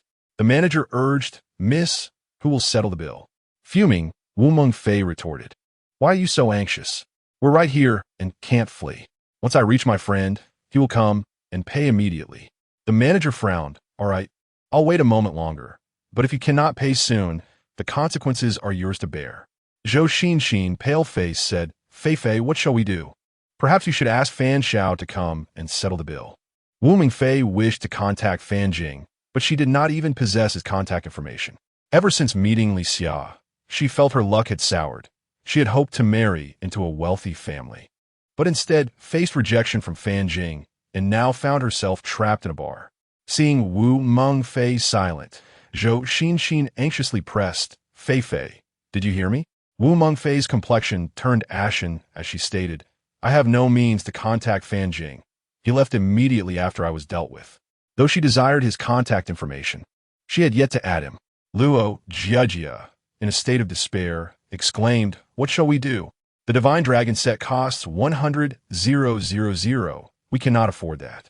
Suddenly, Wu Mengfei grasped a realization and interjected, "I did not consume any alcohol. Why should I bear the cost? Whoever drank should pay." Li Xiaoxia countered, "But the drinks were ordered by your boyfriend, Fan Jing. Now that he has fled, do you expect us to cover the bill?" Wu Mengfei retorted, "Even if Fan Jing is my boyfriend, he ordered the drinks without your consent to consume them. You drank them. You should pay for yourselves and not come to me." Zhou Xinxin indignantly stated, "Wu Mengfei, you are responsible for this payment." Wu Mengfei challenged, "I did not drink. Why should I pay?" "You should pay. You should pay soon." The group of women were entangled, tugging at each other's hair amidst the chaos, and the drinks on the table were scattered across the floor. The surrounding revelers in the bar observed the commotion but paid it no mind, as brawls and bars were commonplace, and they continued to sway to the rhythm of the music. Shortly after, the marketing manager arrived with security personnel. The manager scolded, "Ladies, have you found someone to settle the bill?" The women, their hair disheveled from the scuffle, ceased their actions upon hearing the manager's reprimand. Luo Jiajia shouted, "This is all your fault. If you hadn't invited Wu Yifan to the bar, none of this would have happened tonight." Zhou Xinxin, with a clever thought, remarked, "It was Wu Yifan who invited us. Therefore, the cost of this table's drinks must be borne by them." Wu Mengfei concurred with Zhou Xinxin's logic and addressed the manager. "They called me here. You should ask those men at that table for the money." The manager whispered to the security, "Keep an eye on them," and approached Li Xiao's booth. Upon reaching the booth, the manager respectfully stated, "Young Master Li, the table over there claims that their drink costs should be covered by your table." Li Xiao coldly replied, "If they assert that I must pay, should I then also be expected to cover all the bills in this bar?" Upon hearing Li Xiao's words, the manager quickly responded, "I apologize, young Master Li. It was my mistake to disturb your enjoyment." Li Xiao waved his hand dismissively. "All right, you may leave." The manager, with a darkened expression, walked towards Wu Mengfei and angrily shouted, "You wretched girl!" Young Master Li stated, "He does not know you. Pay the bill immediately, or you will be staying here." Upon hearing the manager's words, the four women broke free from the security's grasp and rushed towards Li Xiao's booth. Upon reaching his table, Wu Mengfei shouted, "Wu Yifan, if you are a man, you should cover the cost of the drinks." The leader, Wu Yifan, mocked, "Oh, is this not the young lady who insults us lowly ones? Why is it that you lack the funds to settle the bill and have come to extort us?" Zhou Xinxin interjected, "You invited us here. If you do not pay, who will?" Lao San, Huang Xiaofeng, remarked, "We summoned you here, yet we did not request you to summon the divine dragon." Luo Jiejia retorted indignantly, "But it was indeed you who beckoned us here." Lao jested, "Then shall we instruct you to indulge in excrement? Would you comply?" The manager swiftly arrived with security personnel, instructing them to escort the ladies toward the bar's office area. With a face full of regret, the manager addressed Li Xiao. "I apologize, but your expenses for this evening are entirely waived." Li Xiao replied calmly, "Very well, I hold no grievances against you." Upon hearing that Li Xiao was not upset, the manager breathed a sigh of relief, fearing that this esteemed client might harbor anger and choose not to return. Li Xiao glanced at the time and said to Lao De, "Yifan, boss, it is about time. I shall take my leave. I have coordinated all matters with marketing Xiao Huang, who will arrange your transportation and accommodations. Simply contact him when you are ready to depart." Wu Yifan, looking genuinely appreciative, responded, "Lao Si, then you may return." After giving his instructions, Li Xiao made his way toward the exit of the bar. Chapter 75, A Night of Spring. Upon arriving at the bar, Li Xiao hailed a taxi, directing the driver towards Hangqing Yuan. The taxi driver initiated a conversation, remarking, "Young man with your handsome looks, why are you out here all alone?" Li Xiao jested in response, "Perhaps the ladies are deterred by my attire." The driver sighed, reflecting, "Isn't it true? Back when I got married, it sufficed to prepare 4 essential items. Nowadays, one must gather an array of belongings, without a car or a house. Who would dare to wed?" Curious, Li Xiao inquired, "Why are you still working at this late hour, driver?" The taxi driver lamented, "I have 2 sons to support. If I don't strive a little harder, they won't be able to afford a wife and will remain single." Li Xiao remarca, "Your accent suggests you are not from around here." The driver, resigned, replied, "I hail from Guangzhou." Li Xiao ponderat, having heard online that the bridal price there starts at 188,000 yuan, along with demands for a car and a house. He nodded and said, "Indeed, driver, your burden seems quite heavy." The driver responded with resignation, "What can be done? Once you have children, you must shoulder the responsibility. As parents, even through hardship and exhaustion, we must ensure our children live happily." Li Xiao reflected on how his own parents have been the same, always saving the best for him and reluctant to indulge themselves. He gave the driver a thumbs up in appreciation. Shortly, the taxi came to a halt at the entrance of Hangqing Yuan. Li Xiao took out his phone and transferred 20,000 yuan before preparing to exit. The system's mechanical voice echoed in his mind. Critical hit 5-fold, gaining 100,000 yuan. Balance 7, 530, 828, 634 yuan, acquiring 2,000 rich points. Hearing the notification, the taxi driver hurriedly exclaimed, "Young man, you've overpaid. I'll return the excess." Li Xiao waved his hand dismissively, calmly stating, "No overpayment, driver. Please head home early tonight." The driver, filled with gratitude, replied, "Thank you, young man." Li Xiao alighted from the vehicle and walked towards Hangqing Yuan. The security guard, Xiao Li, saluted respectfully, saying, "Welcome home, esteemed resident. Mr. Li, would you like us to arrange for a ride back?"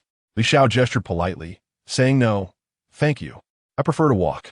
The guard responded courteously, understood, Mr. Li.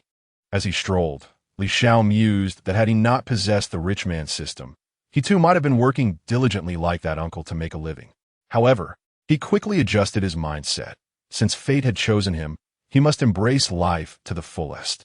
Suddenly, with exuberance, he proclaimed, I shall make the whole world aware of my identity.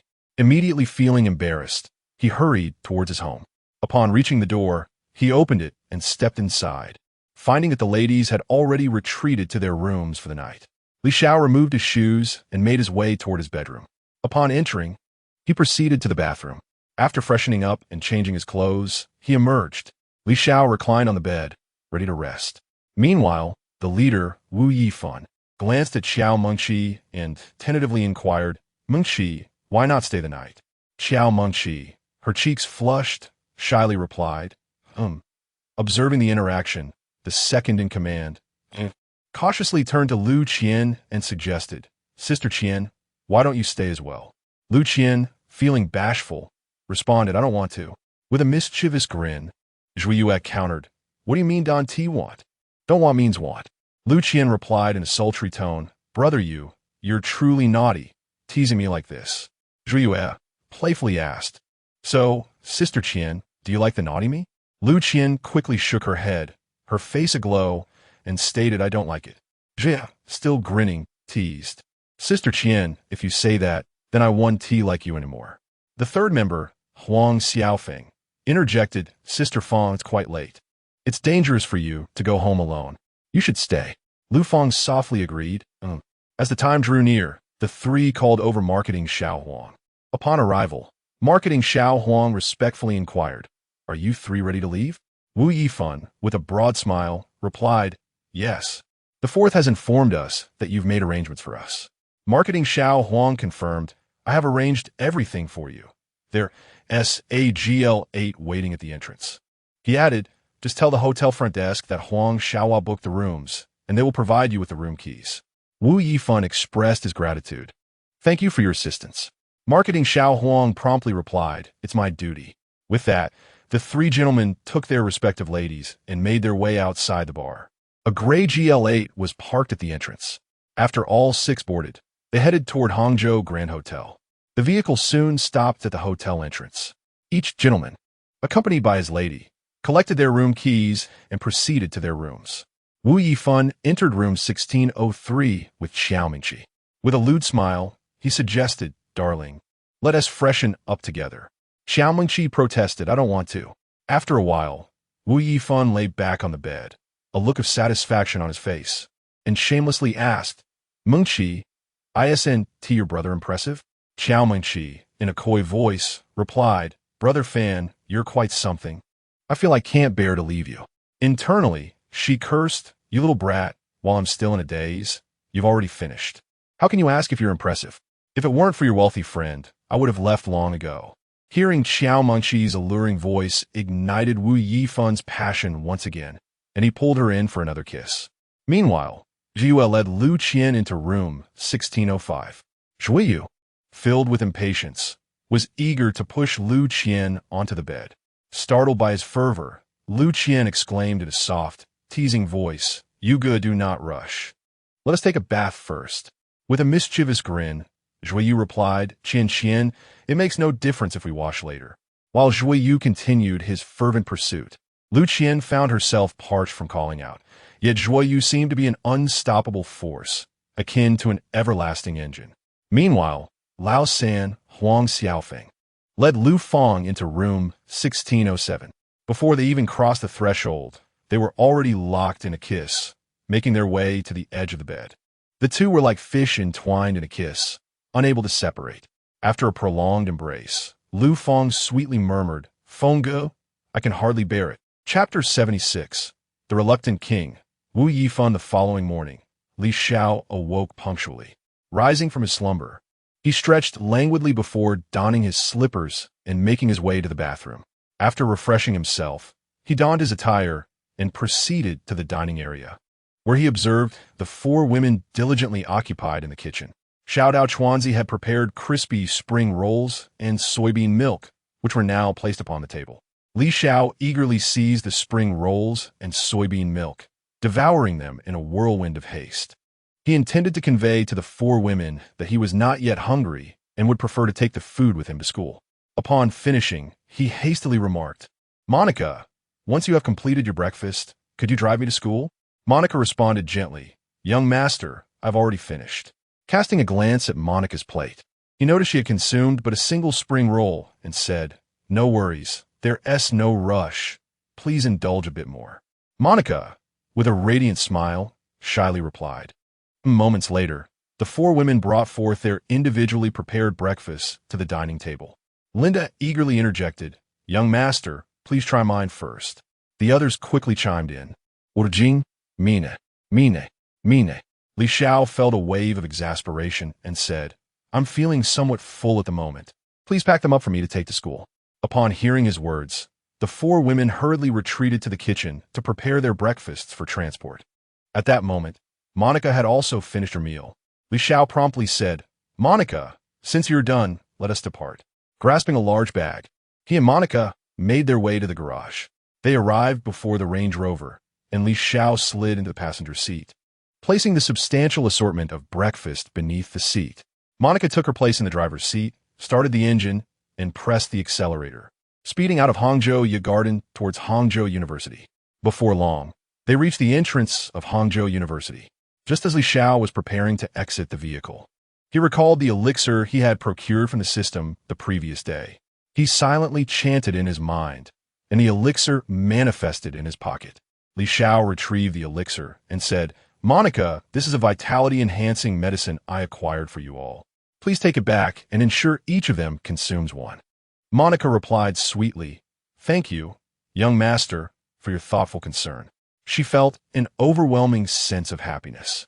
Li Xiao cautioned, after consuming it, "You may notice a layer of dirt on your skin. Do not be alarmed. Simply wash it off in the bathroom. Also, please persuade Linda and the others to refrain from cooking. Let Xuanzi handle it alone." Monica smiled and replied, "Of course, young master." With that, Li Xiao opened the car door, descended, and carried the large bag of breakfast towards the dormitory. Before long, he arrived at the dormitory. Upon entering, he found that the three others had yet to return, so he casually placed the food upon the desk of the eldest, Wu Yifan. Li Xiao then approached his own computer desk, powered on his computer, and began to engage in a game of landlord. At that moment, the three others arrived. The leader, Wu Yifan, wore a satisfied expression and, upon seeing Li Xiao, cheerfully remarked, "Fourth, you are truly like my reborn parents." Li Xiao jested in return, "Boss, you should refrain from such nonsense. Just take a look at your appearance. Stepping outside, you resemble my grandfather." Wu Yifan retorted, "Go away, fourth." The second member, Zhuyu, noticed a large bundle on the table, his eyes lighting up as he cheerfully exclaimed, "Fourth, you remembered we toiled all night yesterday and brought us breakfast.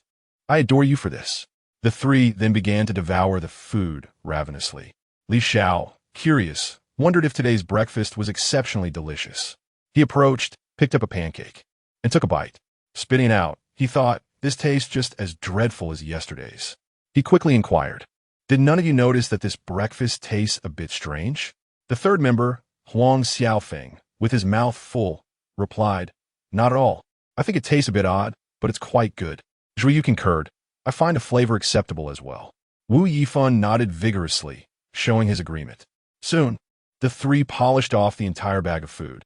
Wu Yifan boasted, "Fourth, you have no idea how valiant I was last night." Li Xiao teased, "Then boss, do elaborate on just how valiant you were." Wu Yifan, brimming with pride, declared, "She was begging me not to continue. Had I not been merciful, she would have surely lost a night of sleep." Huang Xiaofeng, with a skeptical expression, joked, "Boss, is that for real? I find it hard to believe." Wu Yifan confidently patted his waist, affirming, "How could it be false? If you had been in the adjacent room, you would have been unable to withstand it." Zhuyu chimed in with a playful remark, "Boss, you truly are something else." Wu Yifan, curious, asked, "What transpired with you two yesterday?" Huang Xiaofeng replied, "I can't match your prowess, boss.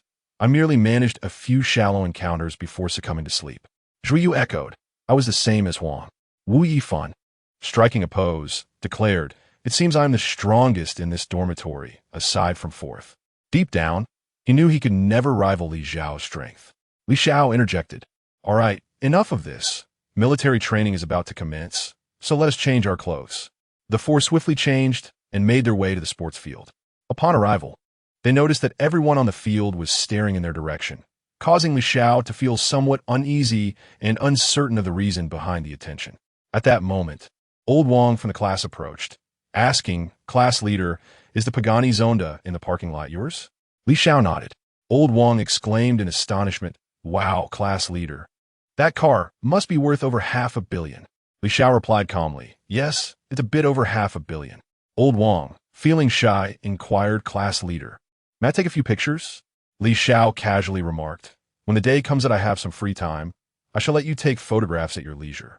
Old Wang, with a face full of gratitude, responded, "Thank you, class leader." Before long, the instructor arrived, marking the official commencement of military training. Soon, the time for a break arrived. The eldest, Wu Yifan, jested, "Old Four, I now suspect you might not have an affinity for women.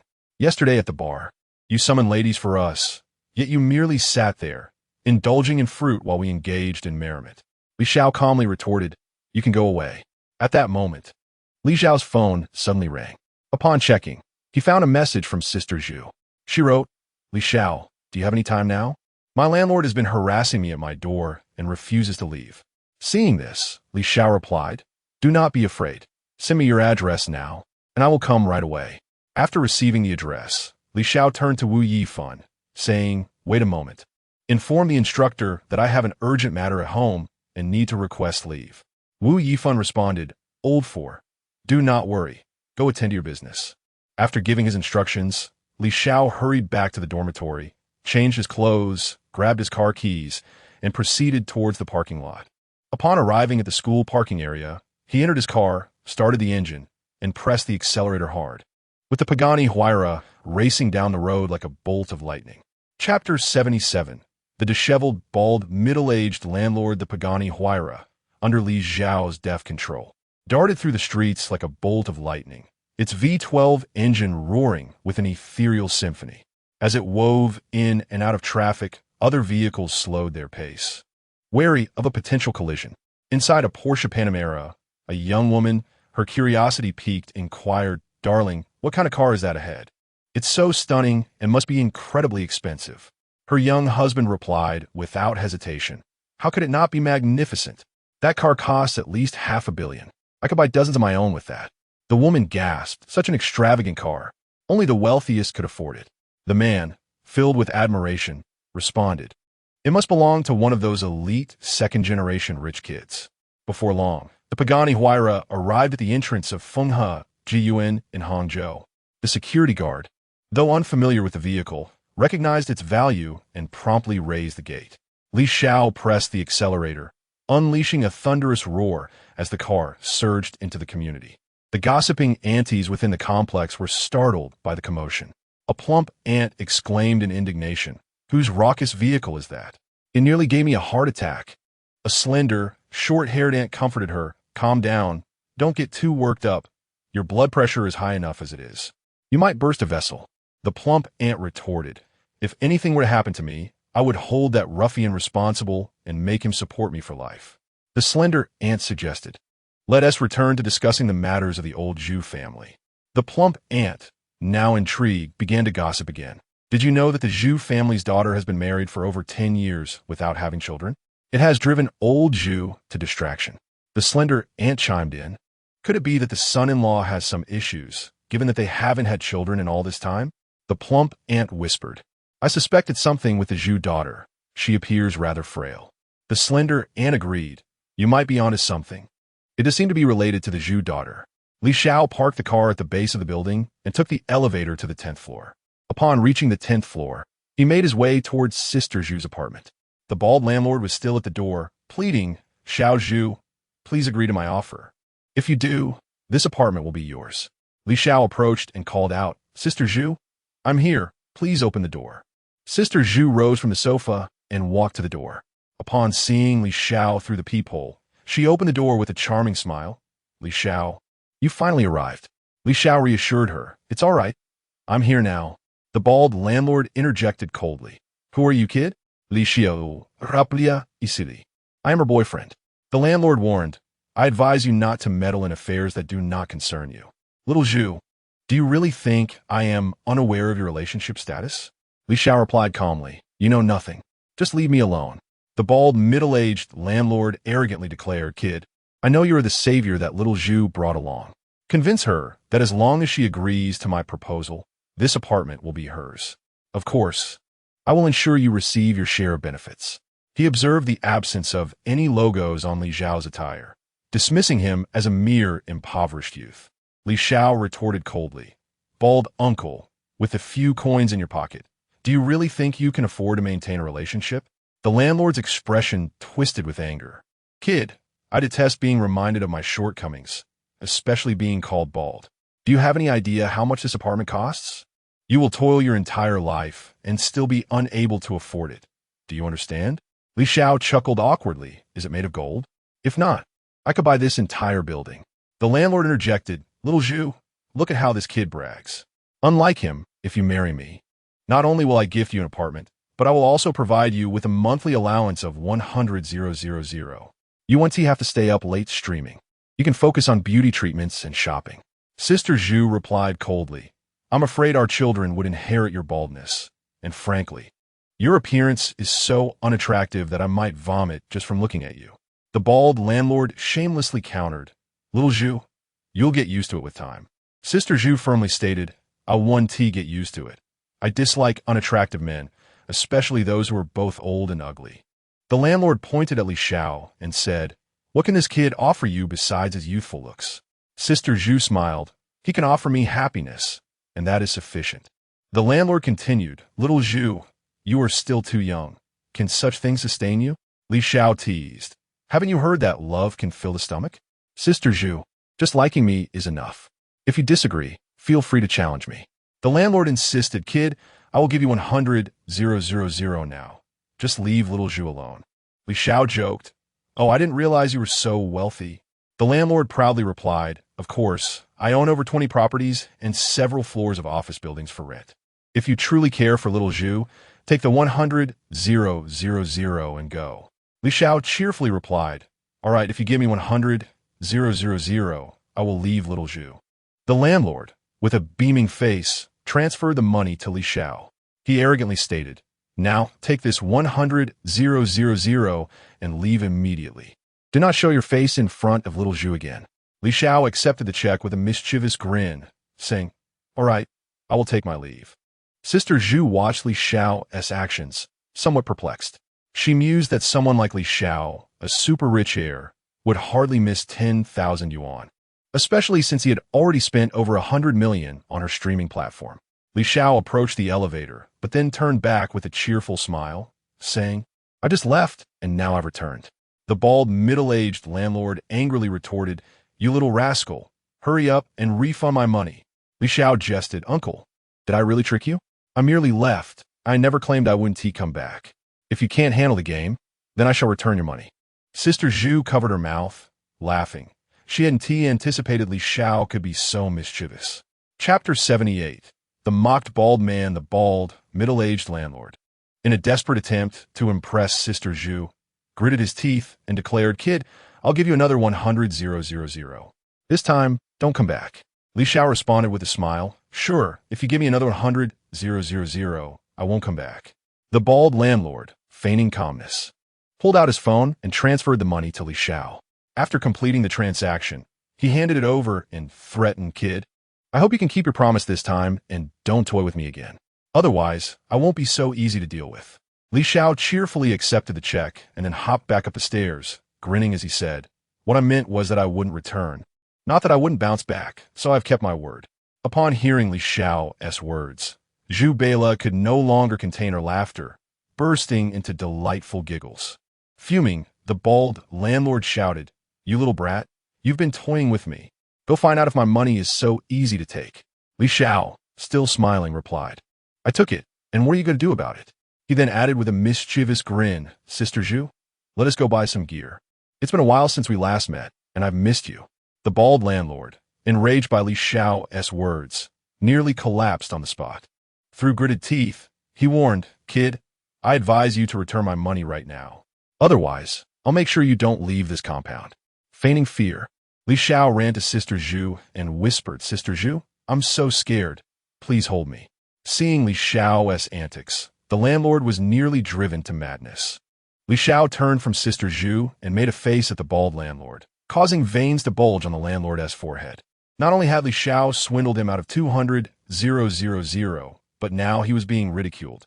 Unable to endure it any longer, he rushed forward, ready to punch Li Xiao's insufferable face. Li Xiao slipped free from Sister Zhu's embrace, gripping the landlord's hand tightly.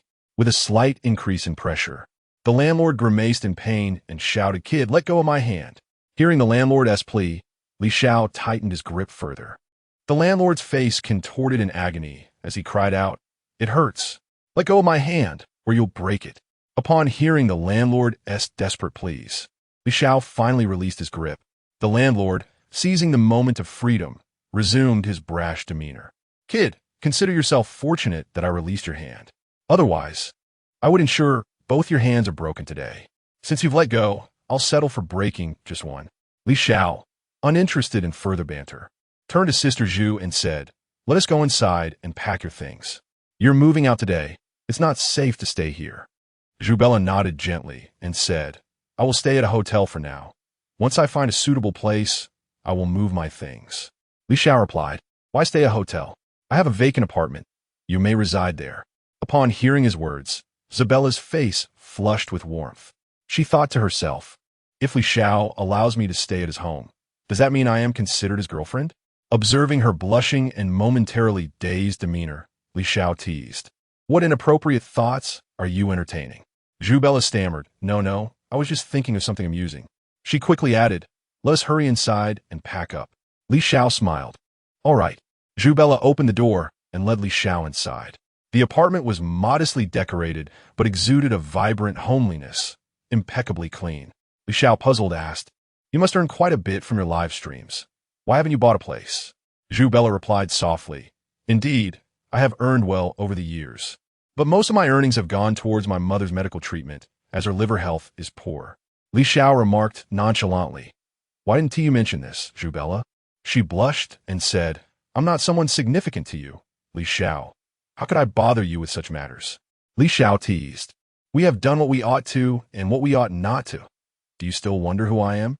Zhubella replied shyly, "I do not know." Li Xiao grinned mischievously, "I am your man."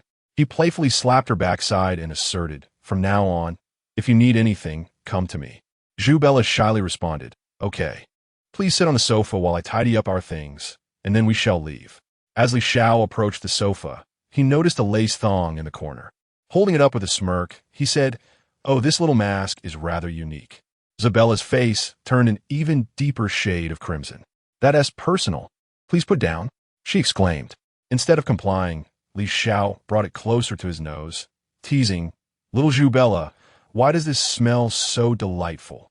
Zhubella blushed further, insisting, "Put it down. If you continue like this, I won't talk to you anymore." Li Xiao approached Zhubella with the lace thong still in hand. He gently lifted her chin with his other hand and kissed her. After a moment, he whispered in her ear, "Little Zhubella, do you dare to ignore me now?" Flushed, she replied coyly, "I dare not." With that, she swiftly snatched the thong from his hand. Li Xiao ceased his teasing and took a seat on the sofa, pulling out his phone to scroll through short videos. As he browsed, he stumbled upon an intriguing male streamer. Clicking on it, he was greeted with a loud welcome from Li Xiao, who exclaimed, "Welcome, brother flying to the clouds." Li Xiao responded by sending an Ultraman to fight a monster. The mechanical sound resonated in their minds as they experienced a five-fold critical hit, acquiring 1,500,000 yuan, bringing the balance to 7,532, 328, 634 yuan, along with 30,000 luxury points. Li Xiao, upon seeing the gift, immediately rose from her chair. Her hands began to move rhythmically, one above the other, while she chanted, "Yin Xiao, Yin Xiao, Yin Xiao." Li Xiao found this fellow rather amusing and commented in the chat, "All right, continue with your story." After a while, Sister Zhu gently remarked, "I have packed my luggage. The The moving company can handle the rest. Li Xiao replied, all right, let us be on our way. At that moment, a knock resounded at the door. Just as Zhu Bela was about to open it, the balding middle-aged landlord shouted, kid, hurry up and come out. Today, I'll show you how many eyes the king Ma possesses.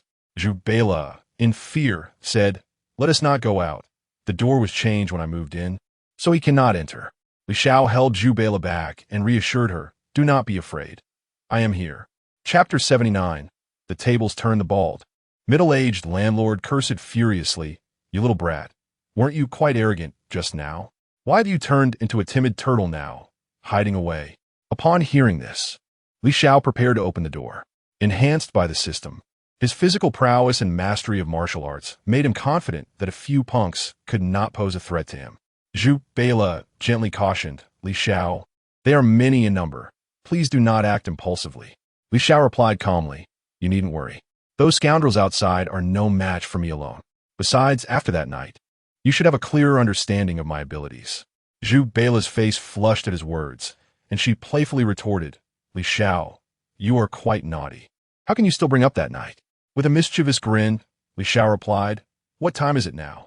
Does little Zhu want me to help her vividly recall the events of that night? Zhu Bela quickly shook her head, her cheeks burning, and exclaimed, Li Xiao, there are people outside. Li Xiao smirked, then, little Zhu, does that mean it would be permissible when no one is around? Blushing, Zhu Bela nodded. She fondly remembered that night, but felt shy as a woman to initiate contact with Li Xiao. Li Xiao continued with a smile from now on.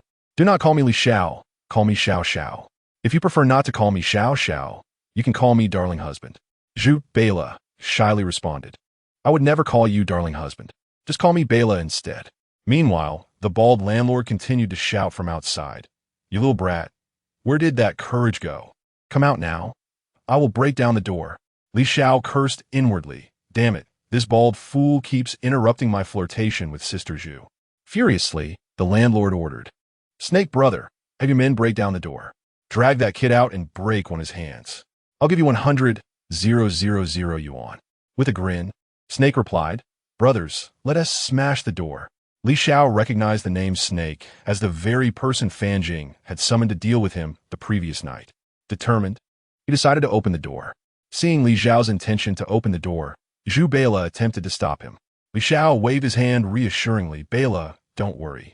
Just stay inside. As he opened the door, Snake, who was poised to charge in, suddenly saw Li Xiao emerge. Realizing that this was the same young master Fan Jing had instructed him to confront, he urgently called out to his men, Stop! Stop! Stop! Don't do anything. The bald landlord shouted, Snake brother, why are you telling them to stop? Snake thought to himself that he must have neglected to check the auspicious dates before stepping out today. After the trouble from yesterday, he certainly did not wish to encounter it again. Li Xiao jested, oh, isn't this Brother Snake? Fancy running into you again. What plan do you have for me today? Brother Snake, with a fierce visage, hastily forced a smile and replied respectfully, who could deny it? Here I am again, encountering you, young Master Li. One of his underlings quickly inquired, Boss, are we going to proceed? Brother Snake angrily retorted, what do you mean, proceed? Get lost. He then turned back to Li Xiao and said, Young Master Li, I merely came to observe the spectacle today. The rest truly has no bearing on me. Li Xiao teased, Brother Snake, you certainly have quite the entourage for just watching a show. The bald, middle-aged landlord interjected anxiously, Brother Snake, what are you doing? Are you dissatisfied with the 100,000? I can raise it to 150,000. Just hurry and get your men to act. Brother Snake cursed inwardly, what the hell?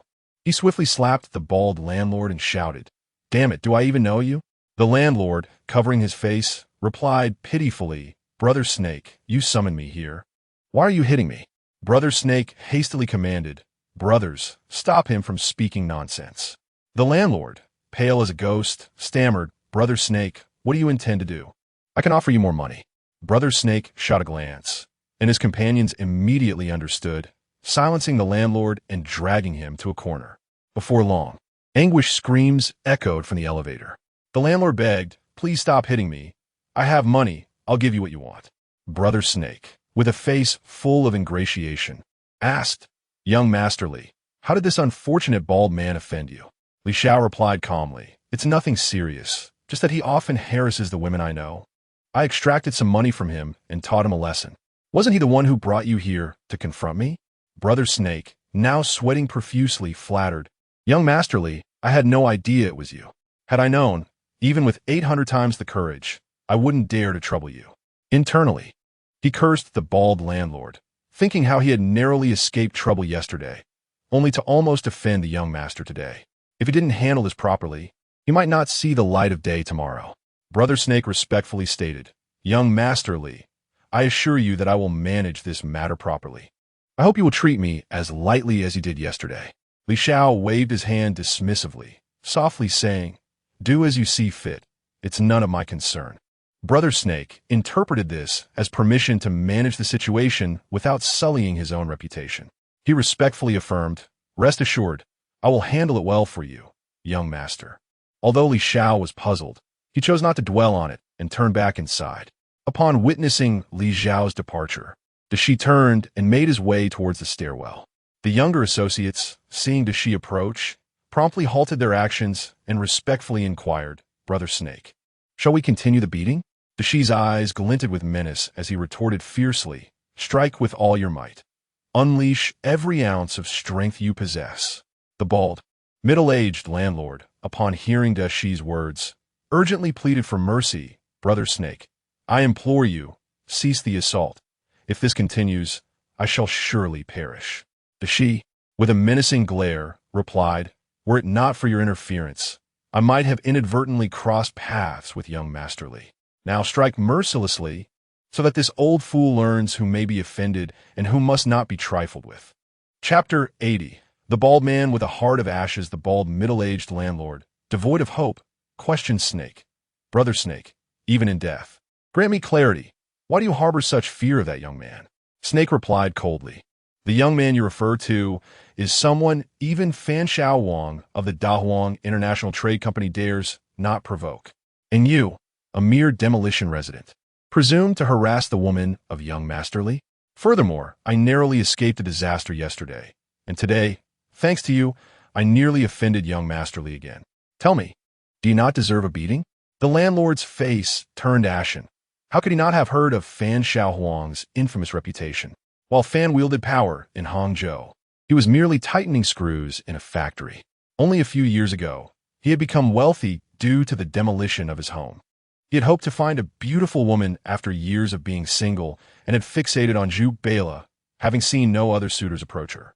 Thus, he had dared to pursue her openly, only to unwittingly entangle himself with someone far beyond his reach. Snake bellowed, Give him a good beating. The stairwell echoed with the landlord's anguished cries. Zhu Bela, concerned, inquired, Xiao, are you all right? Li Xiao chuckled. What could possibly be wrong with me? However, your landlord might be in trouble. Zhu Bela, puzzled, asked, Wasn't he the one who summoned them? Li Xiao teased, You should consider who your man is. The ruffians he called upon were paralyzed with fear upon encountering my formidable presence. Zhu Bela laughed. You truly are full of yourself. I think it was your shameless aura that frightened them. Li Xiao smiled. Little Zhu, if you continue to speak of me in that manner, I may have to punish you. He swiftly wrapped his arms around Zhu Bela's waist and kissed her. After a while, Snake sensed it was enough and instructed his underlings to cease their actions. He then commanded them to drag the bald landlord to Zhu Jia's room door, carefully knocking on it. Li Xiao frowned at the sound of the knock, feeling impatient. He thought, Is that bastard here again to disrupt my good fortune? Zhu Bela shyly urged, You should go check. Irritated, Li Xiao strode to the door and opened it. Upon seeing the door ajar, Snake stood respectfully at the threshold. Li Xiao, noticing it was Snake again, snapped, Snake, what the hell are you knocking for? Confused, Snake was at a loss for Li Xiao's anger.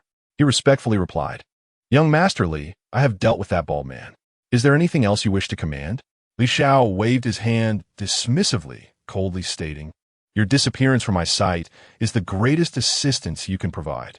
Snake responded obediently, understood, and promptly dragged the bald landlord away from Li Xiao's presence. Li Xiao forcefully closed the door and walked toward Zhu Bela. Zubera curiously inquired, Who was that knocking at the door just now? Li Xiao replied, his voice laced with irritation, Just a couple of fools, interrupting my good time. Zubura chuckled mischievously. Serves you right. You always plot against others.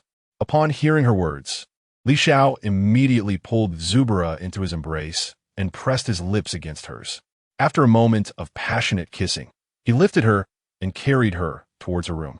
He tossed Zubura onto the bed and joined her. After a while, Zubura experienced a whirlwind of both agony and ecstasy. Soon, she could no longer bear it and pleaded, "Darling, I can't take it anymore. Please stop." Li Xiao, upon hearing her plea, halted instantly. Though he felt unsatisfied, he acknowledged that his current vitality was overwhelming. Most women simply could not endure it. Blushing, Zubura shyly remarked, "Darling, why do I feel like you are even more formidable than the other day? I nearly fainted today." Li Xiao, with a mischievous grin, replied, "Your husband was not lacking that day. I haven't had enough. How about we take a break and continue?" Zubura bashfully responded, "I don't want to. If we go again, I might truly perish right here." Li Xiao calmly stated, "All right then. System, provide me with a cleansing elixir." A mechanical voice echoed in his mind. Purchase successful. Deducted 500,000 divine points. Remaining 47,650,000 divine points. Zubura, sensing a shift in Li Xiao's demeanor, hurriedly asked, "Darling, are you upset?" Li Xiao playfully patted her rear and laughed. "How could I be mad at you? Now, let's take a shower. We must hurry." Zubura, in a delicate tone, lamented, "It's all your fault. My legs are weak. You need to support me." Li Xiao assisted her towards the bathroom, his gaze lingering on her long legs, igniting a flame of desire within him. Noticing the intensity of his stare, Zubura quickly exclaimed, "No." Li Xiao playfully smacked her rear, gently saying, "What's wrong? Are you still wary of me?" He retrieved the cleansing elixir from the system and handed it to Zubura. She looked at the dark pill in his hand, puzzled. "What is this?" Li Xiao explained, "This is a high-priced medicine I procured from the lab. It can enhance your physique. You should take it." With a blissful expression, Zubura accepted the elixir and swallowed it whole. Li Xiao teased, "Aren't you afraid I might have given you poison?" Zubura softly replied, "Even if it were poison, I wouldn't fear it." Li Xiao playfully pinched her nose. After a while, Zubura began to expel dark impurities from her body, and in terror, she exclaimed, "Xiao, what is this?" Li Xiao jested, "These are the impurities within you." Zhu Bella playfully retorted, "Not all. How could my body possibly be so filthy?" After cleansing herself of the dark impurities, she discovered that her skin had become even smoother, and her figure appeared more exquisite than ever. She exclaimed, "Xiao, why do I feel that my skin has improved and my figure is even better than before?" Upon witnessing Zabella's flawless complexion and her alluring curves, Li Xiao could no longer suppress the fire within his heart. He leaned in for another kiss, his hands caressing her skin, and soon the bathroom was filled with a symphony of joyous sounds. After some time, the couple emerged from the bathroom. Li Xiao smiled and said, "Shall we go?" Zhu Bella gently replied, "But there are still many things left to tidy up." Li Xiao interjected, "Forget about it. Your husband has plenty of money. We could simply buy new ones." Zhu Bella softly countered, "But I cannot let that bald scoundrel benefit. I will take all the valuable items with me." Before long, Li Xiao was driving, taking Zhu Bella towards Hangzhou No. 1 courtyard. During their journey, Li Xiao's phone suddenly rang. He gestured for Zhu Bella to answer and bring it to his ear. Chun Sheng inquired, "Young Master Li, when is your restaurant opening?" "I've already informed my brothers." Li Xiao responded awkwardly, "Brother Sheng, if you hadn't asked me, I might have forgotten about it myself." Chapter 81. The tease. Li Xiao, Chun Sheng jested, "Ah, young Master Li, you truly are a person of great stature, yet with a forgetful nature." He was already aware of the events that transpired between Li Xiao and Fan Jing the previous night. Thankfully, the incidents of that evening had not come to Li Xiao's knowledge. Otherwise, his family's company might have faced dire consequences. Li Xiao replied, "Brother Zheng, I am currently driving. Once I return, I will inquire about the restaurant opening." Chun Zheng smiled and said, "Very well." After the call ended, the Pagani Huayra, under Li Xiao's adept handling, sped along the road. Soon, they arrived at the underground garage of Hangzhou No. 1 courtyard. As they disembarked, Zhu Bela followed closely behind Li Xiao, wheeling her suitcase. They quickly entered the house. Once inside, Zhu Bela exclaimed in astonishment. This house is enormous. If I were to live here alone, it would feel too spacious. It might even be a tad frightening at night. Li Xiao teased, little Zhu, if you're scared, I can keep you company. Zhu Bela gently responded. I would prefer not to have you, you big bad wolf, by my side. You only know how to bully me. With a mischievous grin, Li Xiao retorted. And who is it just now that urged me to go harder and not stop? What now? Having enjoyed yourself, you plan to dismiss me? Zhu Bela's face flushed instantly, and she coyly replied, that wasn't me. Li Xiao quipped, if it wasn't you, then it must have been a little puppy. Zhu Bela stomped her foot, her cheeks reddening as she declared, you are the little puppy. Your whole family are puppies. Seeing her reaction, Li Xiao couldn't help but chuckle. Little Zhu, you are simply adorable, he said with a smile. Zhu Bela retorted softly, I'm not talking to you anymore. Li Xiao continued, I won't tease you further. Go ahead and put your luggage away. I will take you out shortly. Zhu Bela asked playfully, which room will I stay in? Li Xiao replied, any room you wish. This house is yours to manage as you please. Zhu Bela bantered, if I can do as I wish, aren't you afraid I might sell your house? Li Xiao shrugged nonchalantly, if it sells, it sells. It's not worth much anyway. Zhu Bela laughed, young masterly, since you are so wealthy, why not consider supporting me? Li Xiao smiled, that could be arranged, depending on your performance tonight. If you impress me, I might consider keeping you. However, should you falter, you may find yourself shown the door. Zhu Bela playfully pouted, I won't talk to you anymore. I must go tidy up. With that, she dragged her suitcase towards her room. Feeling bored while seated on the sofa, Li Xiao opened a short video platform. He noticed over 99 private messages and opened one out of curiosity. A user named Xiao Jiang had sent him a slew of risque private photos. Li Xiao deleted them swiftly, thinking to himself how such a gaunt figure must have been emboldened by Liang Jingru to share such images. He scrolled through his private messages, most of which were requests for loans. Only one caught his attention as a genuine plea for help. Dear Fei Shangyin Xiao, my girlfriend suffers from a congenital condition that prevents her from hearing. My family disapproves of our relationship and wishes for me to pursue arranged marriage. However, I find it difficult to part ways with her. I'm utterly distressed and deeply in love with her. She has always been silently by my side, and her presence brings me immense comfort. Can you assist me? Li Xiao replied, how would you like me to help? Is this really you, Fei Shangyin Xiao? Came a response. Yes, if you need assistance, just let me know. If it's a matter of hospital expenses, send me the invoices, and I will reimburse you in full. To his astonishment, the reply came back, Fei Shangyin Xiao, there's no need to go to the hospital. My girlfriend merely needs an air pump. Manually inflating it is exhausting, and I just need an electric pump. Will you help me? Li Xiao felt a surge of frustration. He had thought he was dealing with a devoted man grappling with his girlfriend's imperfections, only to discover he was being asked for a toy. After a prolonged silence, the sender inquired, Fei Shangyin Xiao, are you there? With a scowl, Li Xiao curtly responded, get lost. He was so enraged that he blocked and deleted the individual. It was almost laughable how he had wasted his compassion on such a matter. At that moment, Zhu Bela approached, noticing Li Xiao's grim expression, which contrasted sharply with his earlier demeanor while packing his things. Curiously, she asked Xiao what's wrong. Li Xiao, still fuming, replied, I was bored and decided to check some direct messages on short videos. I came across one where a guy complained about his girlfriend's congenital defect that rendered her mute, and how his family wanted him to go on blind dates. Zhu Bela asked, intrigued, and then Li Xiao continued, I offered him money for his girlfriend's treatment. Can you believe what he said next? What did he say? Zhu Bela queried.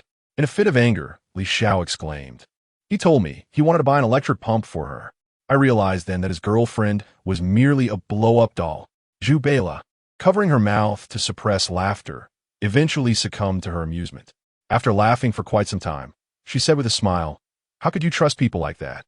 There was one who even told me that he was heartbroken because his girlfriend cheated on him, and then he switched gears, asking me to send him 30 yuan for a meal to discuss the details of his betrayal. Fuming, Li Xiao retorted, if I believe them again, I might as well be a fool. Zhu Bela consoled, all right, do not be upset. Consider it merely a delightful jest. Li Xiao nodded, calmly inquiring, Bella, Do you possess a driver's license? Zhu Bella affirmed with a nod, indicating that she indeed did. Li Xiao continued, I have a Mercedes-AMG GT63 that has been languishing in this underground garage. Henceforth, it shall serve as your mode of transportation. Zhu Bella replied warmly, Our esteemed young Master Li is truly preparing to indulge me, allowing me to reside in such a splendid abode and providing me with a car. Li Xiao, with a mischievous grin, remarked, Then, Bella, does that mean you ought to comport yourself well this evening? Zhu Bella, feeling bashful, asked, And how do you wish for me to comport myself tonight? Li Xiao, with a playful smirk, replied, I shall not divulge just yet. You will discover it once we venture out. Chapter 82. Taking Jubera shopping. Jubera shyly remarked, You rascal, you wouldn't want to do that in public, would you? I certainly wouldn't agree to it. The thought of being surrounded by a throng was daunting. Li Xiao had a stamina that seemed inexhaustible, akin to a perpetual motion machine. Li Xiao jested, What are you imagining? I certainly do not wish to be gawked at like a monkey, despite my striking good looks. However, dear Jubera, if you truly desire such an experience, I could reluctantly indulge your little quirk. Jubera's cheeks flushed as she retorted, You're incorrigible. I would never want that. Li Xiao continued teasingly, Women are always so contradictory. With a gentle tone, Jubera warned, If you keep this up, I might really ignore you. Li Xiao lauga fartili. All right, darling, I won't jest any longer. Let's head out now. Jubera nodded with a smile, and together they rose to make their way to the underground parking. Upon starting the car, the roar of the Pagani Huayra echoed through the parking garage. A swift press of the accelerator sent the vehicle surging forward, quickly navigating toward the Hangzhou Vientiane City. The cars on the road kept their distance. Soon, they arrived at Vientiane City, where enthusiastic street photographers eagerly clicked away at their cameras. Li Xiao parked the car by the roadside and stepped out with Jubera, opting against the underground garage for the day. A bold photographer spotted Li Xiao and hurried over, respectfully inquiring, Bro, may I take a picture of your car? Li Xiao replied lazily, Sure, go ahead. With a grin, the photographer said, Thank you. Bro. Li Xiao nodded in acknowledgement. The photographer pulled out his phone, opened a short video application, and respectfully added, Bro, here's my account. You can follow me. I'll post a video of your car there. After a quick search on his phone, Li Xiao discovered that the photographer indeed had a talent for capturing images. He smiled and said, Brother, you have a knack for this. I'll follow you back. The photographer, elated, asked, Bro, what is your account name? I'll follow you back, and in the future, if you need anything, feel free to reach out. Li Xiao calmly replied, flying to the sky. The photographer was taken aback for a moment before exclaiming, Bro, are you the extravagant one from that platform? Li Xiao nodded. The photographer suddenly shouted in astonishment. Passers-by on the crosswalk turned their heads in curiosity. The photographer quickly apologized. Bro, I'm sorry for taking up your time. Li Xiao, remaining composed, said, No worries, I must be on my way. The photographer added, Bro, I apologize for taking so long. Li Xiao nodded and proceeded with Jubera into the Vientiane City. Inside the mall, men couldn't help but sneak glances at Jubera's elegantly long legs, discreetly diverting their attention from their wives and girlfriends. A young man, utterly captivated by a scene before him, inadvertently collided with his girlfriend while walking. Oblivious to the mishap, he remained fixated on what had caught his attention. In response, his girlfriend turned to follow his gaze and firmly twisted his ear, refusing to relent. The young man winced in pain, grimacing as he pleaded, Dear, I apologize. Please let go. Upon hearing this, the girlfriend tightened her grip, fuming. What? Is my leg not as lovely as hers? She scolded him for being mesmerized by another's legs instead of focusing on her. The young man, feeling guilty, replied, I promise I won't do it again. The girlfriend retorted, Oh really? Do you intend to have it next time? He quickly shook his head, insisting, I wouldn't dare. I assure you it won't happen again. Witnessing this amusing scene, Li Xiao chuckled. Little Zhu, see, it's because your legs are simply too attractive. The young man, caught staring, received a stern reprimand from his girlfriend. Zhu Bela, her cheeks flushed, inquired, Do all men prefer women's legs? With a mischievous grin, Li Xiao replied, Not just any legs, but those as long, straight, and slender as yours. Zhu Bela playfully chided, You lecherous man, always with your absurd reasoning. Li Xiao laughed. If a man isn't attracted to women, then what is he good for? And let's be honest, women aren't exactly immune to such desires either. Remember in the restroom today when you urged me not to stop? Once you were satisfied, I was left feeling like a mere afterthought. Instantly, Zhu Beila's face turned crimson as she retorted, "You are such a lecher. Your thoughts are so base." Li Xiao's Mirka. Well, from now on, I might just withhold my affection. Zhu Beila quickly shot back, "You wouldn't dare." As they continued their banter, they arrived at the entrance of an LV store. The female sales associate, upon recognizing Li Xiao, brightened instantly, thinking that the benefactor had graced her with his presence once more, ensuring her commission for the day. She hurried out to greet him. "Mr. Li, welcome." Li Xiao nodded calmly, instructing, "Please bring out all your new arrivals in her size." The sales associate respectfully responded, "Mr. Li, please come to the VIP room to relax first." Once inside, she added, "Please wait a moment while I fetch all our new items. By the way, would you like any beverages or desserts?" Li Xiao turned to Zhu Beila, inquiring about her preferences. She coyly replied, "I won't eat anything. I need to maintain my figure." Li Xiao responded, "Then she shall pass. Just bring me a glass of juice and a matcha cake." Shortly thereafter, another sales associate delivered the juice and matcha cake to Li Xiao. She respectfully said, "Young Master Li, here is your juice and matcha cake." Just as Li Xiao was enjoying his meal, a saleswoman approached, carrying all the new products. The female salesperson bowed graciously and stated, "Young Master Li, these are all our new items." Li Xiao replied, "Bella, why don't you give them a try? If they suit you, purchase them all." Soon, Zhu Bella sampled each item, and Li Xiao found them all quite appealing. He calmly instructed, "Wrap them up for me, and have them delivered to Hangzhou No. 1 Courtyard, Unit 32301. The female salesperson replied respectfully, "Certainly, young Master Li." The total comes to 26 million. Li Xiao handed her his card without hesitation. The saleswoman received the card with both hands, and soon the receipt printed from the POS machine. After Li Xiao signed, he took back his card from the saleswoman's hand. The mechanical voice of the system echoed in his mind. Critical hit 10 times, earning 22,600,000 yuan. Balance 7, 551, 168, 634 yuan, acquiring 226,000 luxury points. Li Xiao stated calmly, "Let us go to the next store." Zhu Bella gently remarked, "We've bought so much already. Let us not purchase more." Li Xiao confidently retorted, "This is just the beginning. Your husband has plenty of money." Upon hearing Li Xiao's words, the saleswoman thought how wonderful it would be if he were her man. She too longed to experience the thrill of shopping, but alas, she was not. Chapter 83. Hermes. Li Xiao, accompanied by Zhu Beila, approached the Hermes store. Upon entering, the female sales associate, upon recognizing Li Xiao, eagerly rushed over to greet him. Although Li Xiao had never visited this particular Hermes outlet, news had circulated among luxury boutiques about him. The sales associate respectfully addressed him, "Young Master Li, welcome." Li Xiao nodded and turned to Zhu Beila, saying, "Little Zhu, do not hold back today. Purchase whatever catches your fancy." With a playful smile, Zhu Beila replied, "Since you, the affluent one, have said so, I shall indeed indulge and deplete your wealth." Li Xiao chuckled. "Even if you were to empty this store, I doubt you could exhaust my resources." The sales associate felt a surge of joy, realizing that her commission was secured for the day. With a beaming smile, she inquired, "Miss, do you have a particular bag in mind?"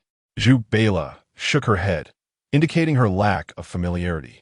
Li Xiao confidently declared, "Just guide her in selecting. I shall purchase any bag she desires."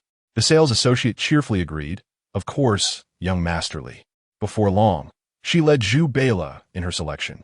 The sales associate, with a smile, said, "Miss, how about this Hermes Himalayan Nile crocodile Birkin bag?" Zhu Beila gazed at the luxurious bag crafted from Nile crocodile skin, admiring its exquisite color and design. She softly responded, "I think it's quite lovely." The sales associate continued, "This bag is priced at 66 million, and some additional items are required." Just as Zhu Beila pondered her decision, a voice from behind interjected arrogantly, "I shall take this Hermes Himalayan Nile crocodile Birkin bag." The sales associate quickly replied, "Miss, this bag was first chosen by Miss Zhu. Perhaps you might consider another option." Lin Pei glanced at Zhu Beila's attire and haughtily remarked, "Can she even afford this bag? Besides, she hasn't paid. Whoever pays first owns it." The sales associate insisted, "Miss, truly, this bag was first selected by Miss Zhu, so I hope you can be reasonable." Lin Pei retorted, "I have my eye on this bag today. If I do not acquire it, prepare for the consequences." Observing the sales associate's discomfort, Zhu Beila interjected, "It's all right, don't trouble the sales staff. I will let you have this bag." Lin Pei snapped back, "Do I need your permission? Can a pauper like you even afford it?" She doubted that the plainly dressed Zhu Beila could purchase a limited edition bag worth over 2 million. The sales associate pleaded, "Miss, she has graciously offered it to you. Please refrain from such remarks." She aimed to leave a favorable impression on Zhu Beila, hoping to receive some benefits from Li Xiao later on. Lin Pei, in a fit of rage, slapped the sales associate across the face, admonishing, "Who do you think you are to speak to me in such a manner? This slap is a lesson for you." The female sales associate stood frozen in place, stunned by the slap she had just received. While she had encountered unreasonable customers before, she had never faced one who resorted to violence. The store manager hurried over upon witnessing the commotion, asking the sales associate, "Xiao, what happened?" Xiao, covering her face, replied with a sense of grievance, "This customer snatched the handbag that Miss Zhu had set her eyes on, and when I offered a few words of advice, she slapped me." The manager spoke sternly, "Miss, is this the situation as described by our sales associate?" Lin Pei arrogantly retorted, "So what? Is it wrong for me to strike someone of a lower status? Besides, who gave her the audacity to speak to me like that? It's only because I'm in a good mood today. Otherwise, it would not have ended with just a slap." The manager, raising her voice, insisted, "Miss, you need to apologize to our sales associate immediately, or I will have to call security." Lin Pei scoffed, "Do you even know who I am?" The manager snapped back, "I do not care who you are. You struck our sales associate, and you must apologize." Lin Pei arrogantly proclaimed, "My father is the vice president of Hermes Greater China. Do I still need to apologize?" Upon hearing this, the manager's anger dissipated instantly. She quickly reassured Xiao, "Let's just let this go, Xiao. I'll ensure you receive a bonus at the end of the month." Zhu Beila, overhearing the conversation, protested, "How can this be simply overlooked?" The manager retorted, "Miss, this is an internal matter of our store, and your interference is unwarranted." Zhu Beila, infuriated, responded, "When your own employee is wronged, you expect her to endure in silence. What kind of manager are you? She was merely defending me, and I will not stand by." The manager cast a threatening glance at Xiao, not wanting to offend the vice president's daughter over this incident. Xiao softly said, "Miss Zhu, let's just let it go." Lin Pei arrogantly interjected, "See, she has already said to let it go." Nearby, Li Xiao, engrossed in his phone, lifted his head just in time to witness the unfolding situation. He stood up and approached, inquiring, "Beila, what's going on?" Zhu Beila, feeling wronged, explained, "That woman also desired the Hermes Himalaya Nauticus crocodile Birkin bag. I didn't want to argue, so I let her have it. Yet, when Xiao spoke up on my behalf, she slapped her." Lin Pei sneered, "Did you relinquish the bag? You didn't pay for it, nor is your name on it. Who told her to speak up? I consider my slap a courtesy." The manager, with a sycophantic smile, agreed, "Miss Lin is right. This is entirely Xiao's fault for speaking out. She was aware of Li Xiao's significance as a client. Yet the prospect of aligning herself with the vice president's daughter seemed far more advantageous for her career. Furthermore, Hermes would not suffer from losing Li Xiao as a client."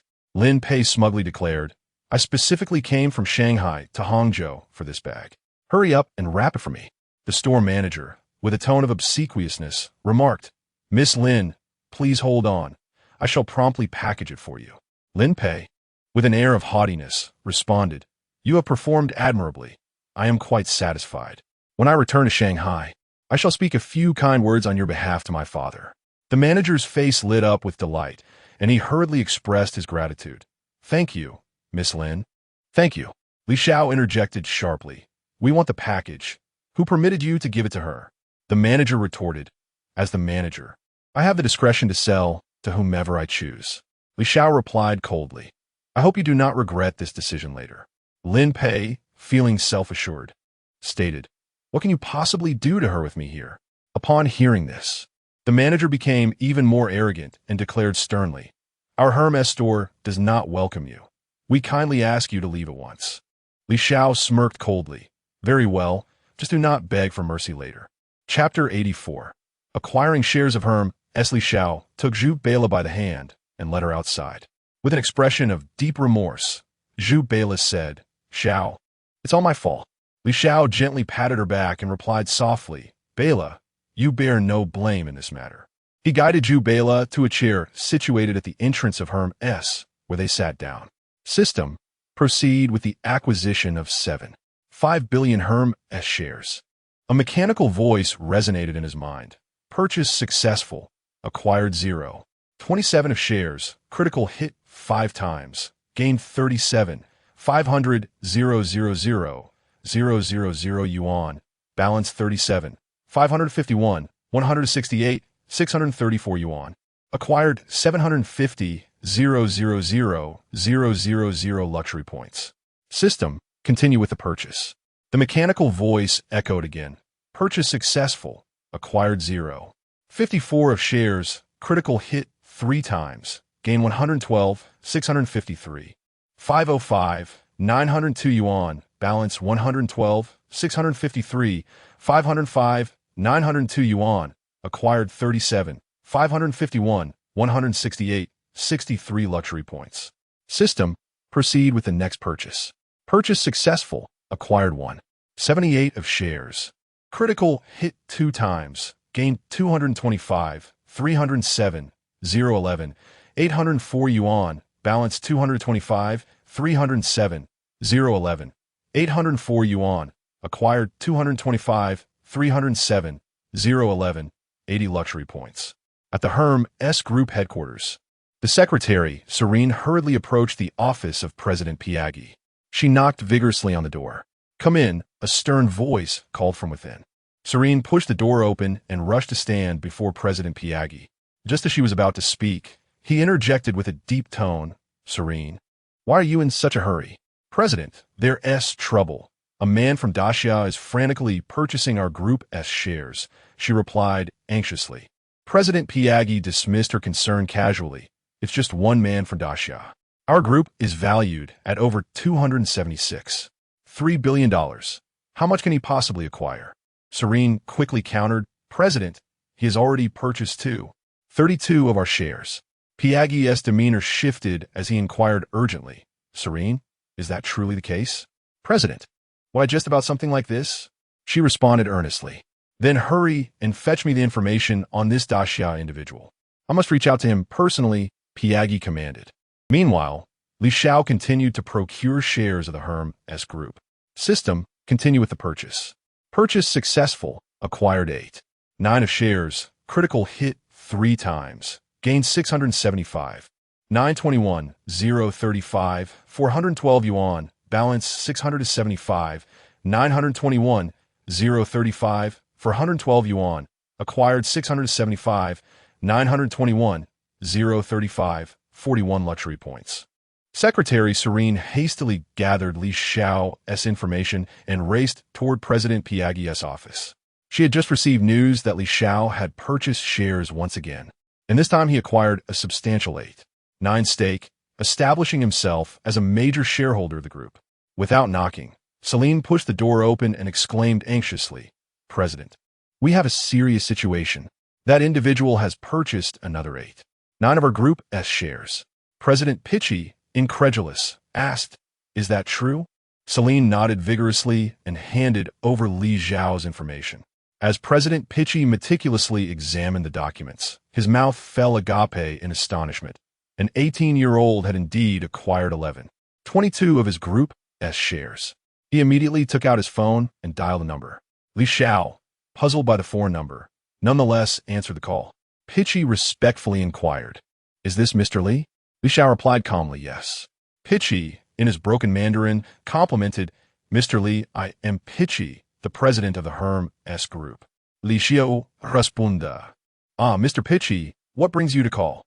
Pichi, in a courteous tone, said, "Mr. Li, thank you for your support of our Hermes Group. May I ask what your intentions are with your share purchase?" Li Xiao nonchalantly replied, I have no specific intentions. I simply find your group quite impressive. Pitchy continued, Mr. Li, when you have time, please visit our headquarters for a meeting. Li Xiao coldly responded, if I have time, I will. However, I am currently at the Hermes store in Hangzhou, Wuxiang City, and there is an issue that requires your attention. Pitchy eagerly replied, understood, Mr. Li. I will send someone to address it immediately. He was convinced that Li Xiao belonged to a prominent family. Otherwise, how could he afford such a significant acquisition of shares? Li Xiao lazily stated, I will be waiting at the entrance of the Hermes store. With that, he hung up the phone. After disconnecting, Pitchy immediately called the president of the Greater China region.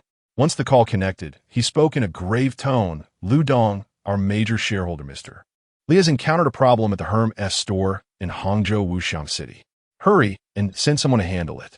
Lu Dong replied respectfully, President, I will arrange for someone to address it right away.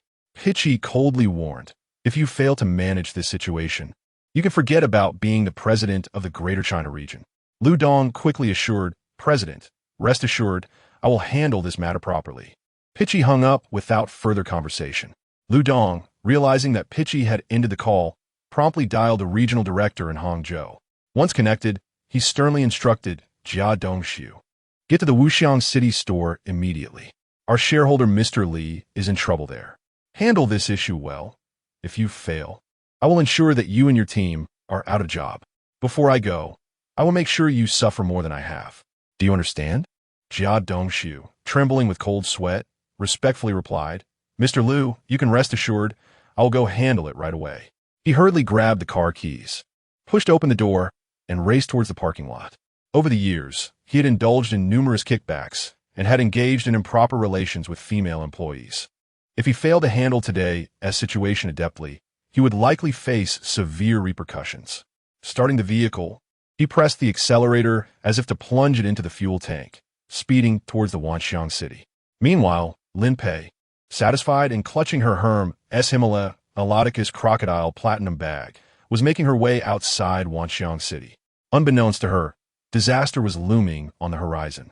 Sitting beside her, Zhu Bela inquired with a hint of confusion, Xiao, why are you suddenly so cheerful?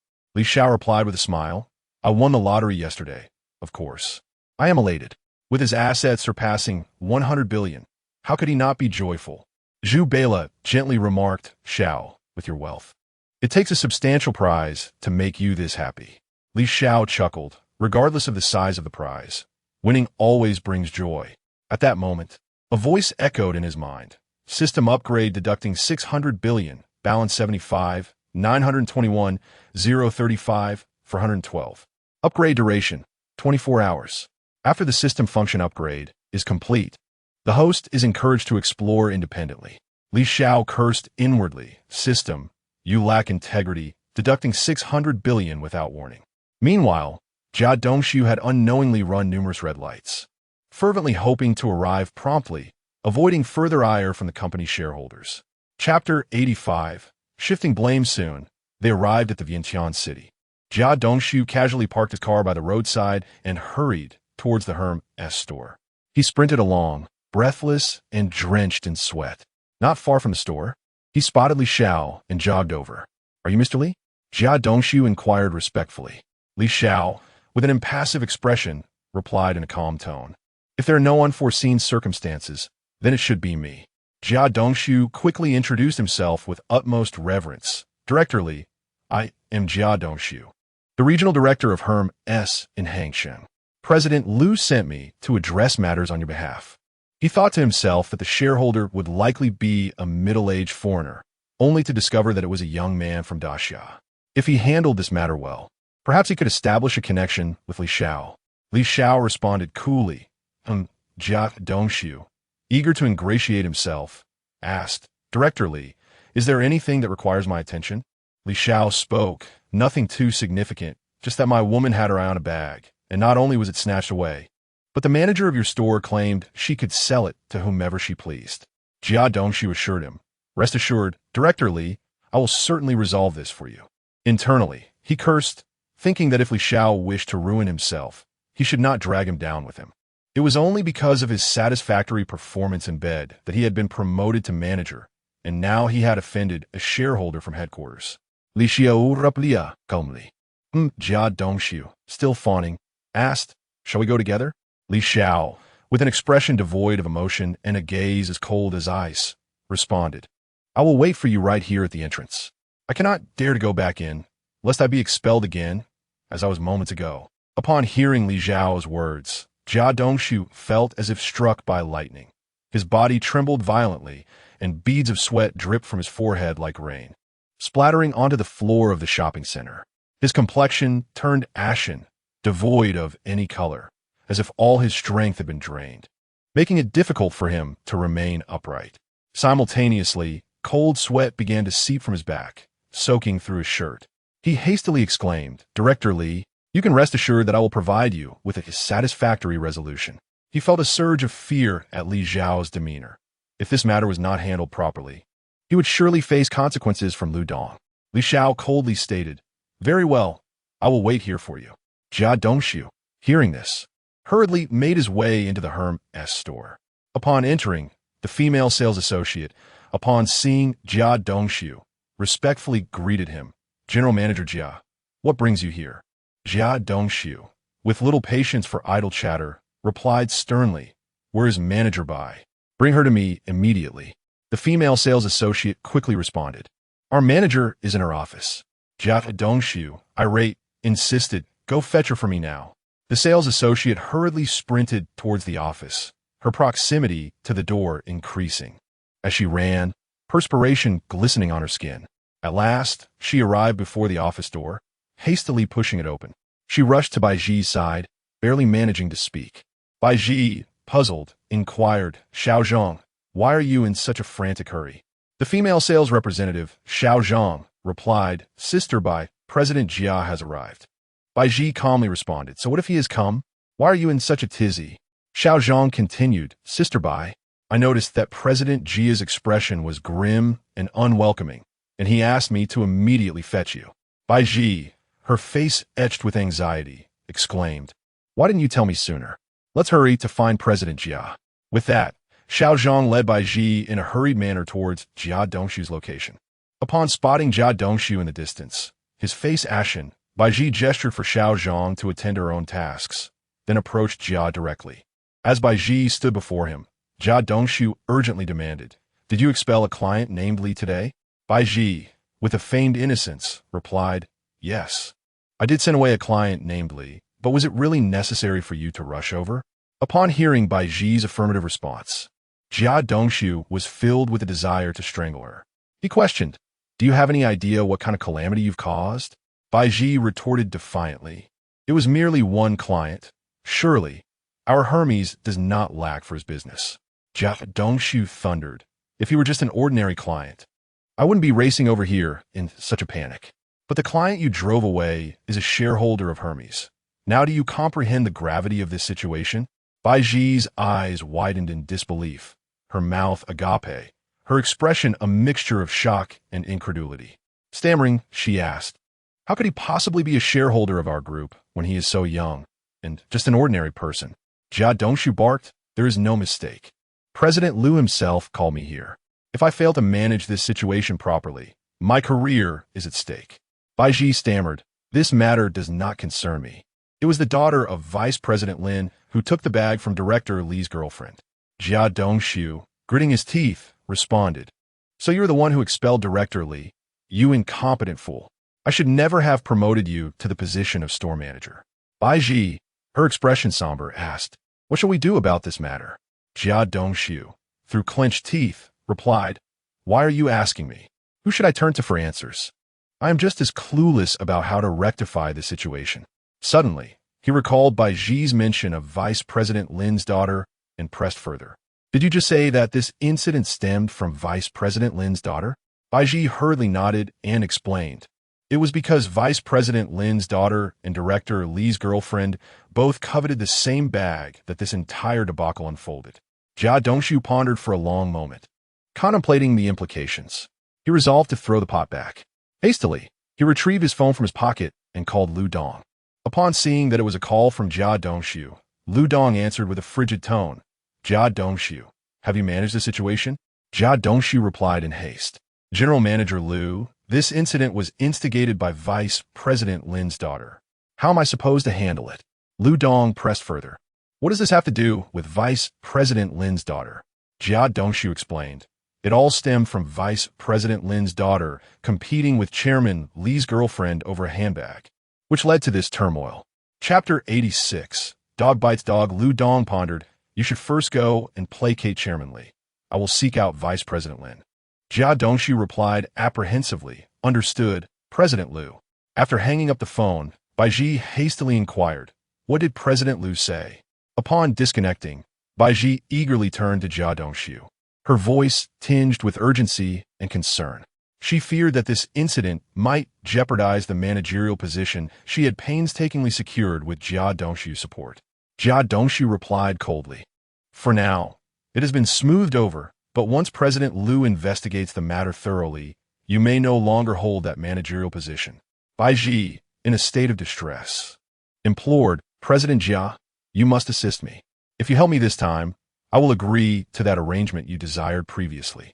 Jia Dongshu sighed. Even if I wish to help you, I am unable to do so. We must first soothe Chairman Li. Perhaps he might grant you leniency regarding this matter. Without further ado, they hurried towards the direction of Li Xiao. Soon, they stood before Li Xiao and Zhu Beila. Jia Dongshu respectfully stated, Chairman Li, please accompany me to the VIP room for a more comfortable setting. The current environment is too noisy and bustling. Li Xiao, with a stoic expression, coldly responded, I do not have the audacity to enter such a prestigious establishment. If I were to go, I might once again find myself expelled by this arrogant manager. Upon hearing Li Xiao's words, Bai Ji's complexion turned pale. Anxiously, she explained, Chairman Li, please do not say that. It is entirely my fault for not recognizing such a distinguished figure. Li Xiao replied icily, I am no distinguished figure. I am merely an ordinary citizen. Seeing Li Xiao's firm stance, Jia Dongshu urgently admonished, Bai Ji, perhaps it is time for you to resign as manager. During training, we were told to treat every customer as a deity. Is this how you treat our deities? Bai Ji's eyes welled with tears upon hearing this. Her voice trembled as she pleaded, Chairman Li, I beg you, please do not revoke my managerial position. Li Xiao, maintaining his expressionless demeanor, calmly remarked, Now you choose to cry? Where was that spirit of yours when that woman was berating the staff? Jia Dongshu sharply commanded, Bai Ji, go and complete the necessary paperwork. You need not return tomorrow. Bai Ji's face twisted in rage, her eyes wide with disbelief as she glared at Jia Dongshu. She spat furiously, Jia Dongshu, you scoundrel. You didn't wear this mask when you were with me. How dare you turn against me now and dismiss me? What kind of man are you? Before her words had fully left her lips, Bai Ji, resembling an enraged lioness, abruptly extended her hands, lunging at Jia Dongshu's face like a famished tiger pouncing on its prey. Jia Dongshu was evidently unprepared for Bai Ji's sudden assault, leaving him no time to evade. He felt a sharp sting of pain erupt across his face. In an instant, the two were entangled in a fierce struggle, their bodies intertwined, pushing and shoving, neither willing to concede. Bai Ji's hair was disheveled by Jia Dongshu's grasp, while his clothing was similarly torn and ragged by her relentless tugging. The passers-by, who had previously been strolling leisurely, now halted in unison, captivated by this unexpected spectacle. They exchanged whispers and glances, intrigued by the unfolding drama. Li Xiao watched the chaotic scene with amusement, finding entertainment in the quarrel between the two. Irritated by Bai Ji's scratching, Jia Dongshu retaliated with a forceful slap, sending her crashing to the ground, where she covered her face and wept. Jia Dongshu quickly defended himself, exclaiming, Li Dong, it's not as that wretched woman claims. I have never laid a hand on her. You must believe me. The surrounding crowd began to murmur and point at Jia Dongshu. Suddenly, a young man voiced loudly, What kind of man are you, hitting a woman? Jia Dongshu retorted angrily, This is none of your business. Just get lost. The young man, taken aback by Jia Dongshu's fierce demeanor, hesitated and then hurriedly pulled his girlfriend away, abandoning his initial intention to impress her. The onlookers, intimidated by Jia Dongshu's outburst, gradually dispersed. Meanwhile, Lu Dong sat in his office chair and dialed Lin Chong. Upon answering, Lin Chong's voice revealed a hint of confusion. "Hello, old Lu. Why are you calling me now?" Lu Dong's tone was urgent and serious as he replied, "Old Lin, your daughter has offended one of our shareholders at the Hermes store in Hangzhou." This disclosure struck Lin Chong like a thunderbolt, rendering him momentarily speechless. After a long pause, he stammered, "Old Lu, how can that be? My daughter couldn't possibly offend one of our shareholders. You must be joking." He found it hard to believe that his daughter could have crossed paths with a shareholder from the group, let alone offend one. However, Lu Dong's tone remained grave as he insisted, "Old Lin, I have no time for jokes. The headquarters has already contacted me about this. If we don't handle it properly, we could both lose our positions." At this, Lin Chong's heart sank as he began to grasp the gravity of the situation. He hurriedly exclaimed, "I shall inquire about that." Before he could finish his sentence, he abruptly hung up the phone and swiftly dialed his daughter, eager to ascertain the unfolding events. Lin Pei, somewhat impatient, responded from the other end, "Hello, Dad, what do you need?" Lin Chong's tone was grave and tinged with anger as he bellowed, "Have you offended someone today?" Lin Pei, bewildered, quickly replied, "I haven't offended anyone today." Lin Chong pressed on, "I must warn you, it's about the Hermes store in Hangzhou." After a moment's reflection, Lin Pei suddenly chuckled and teased, "Oh, I suppose there is some truth to that. But, Dad, I merely offended a minor character. Must you react so dramatically?" Upon hearing this, Lin Chong's fury surged as he furiously reprimanded, "You foolish child.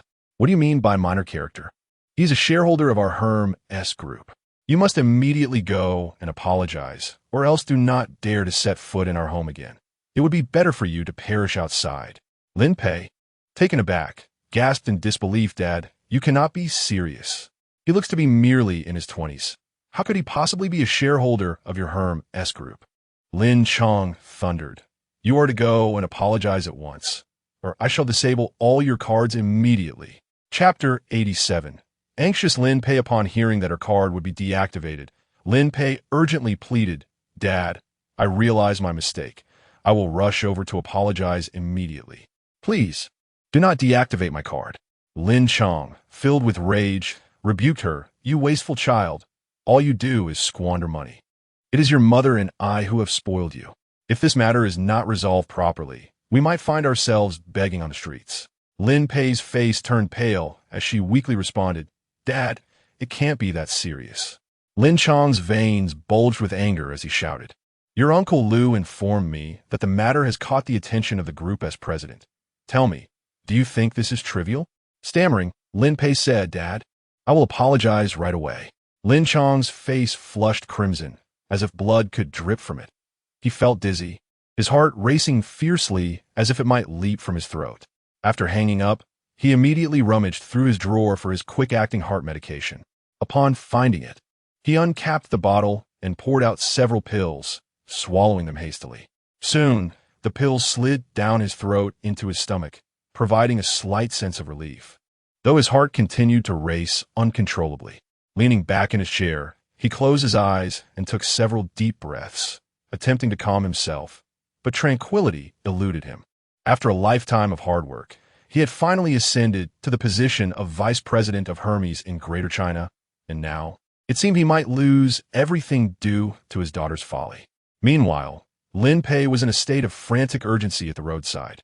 Her eyes widened as she anxiously scanned her surroundings, hoping to hail a taxi quickly.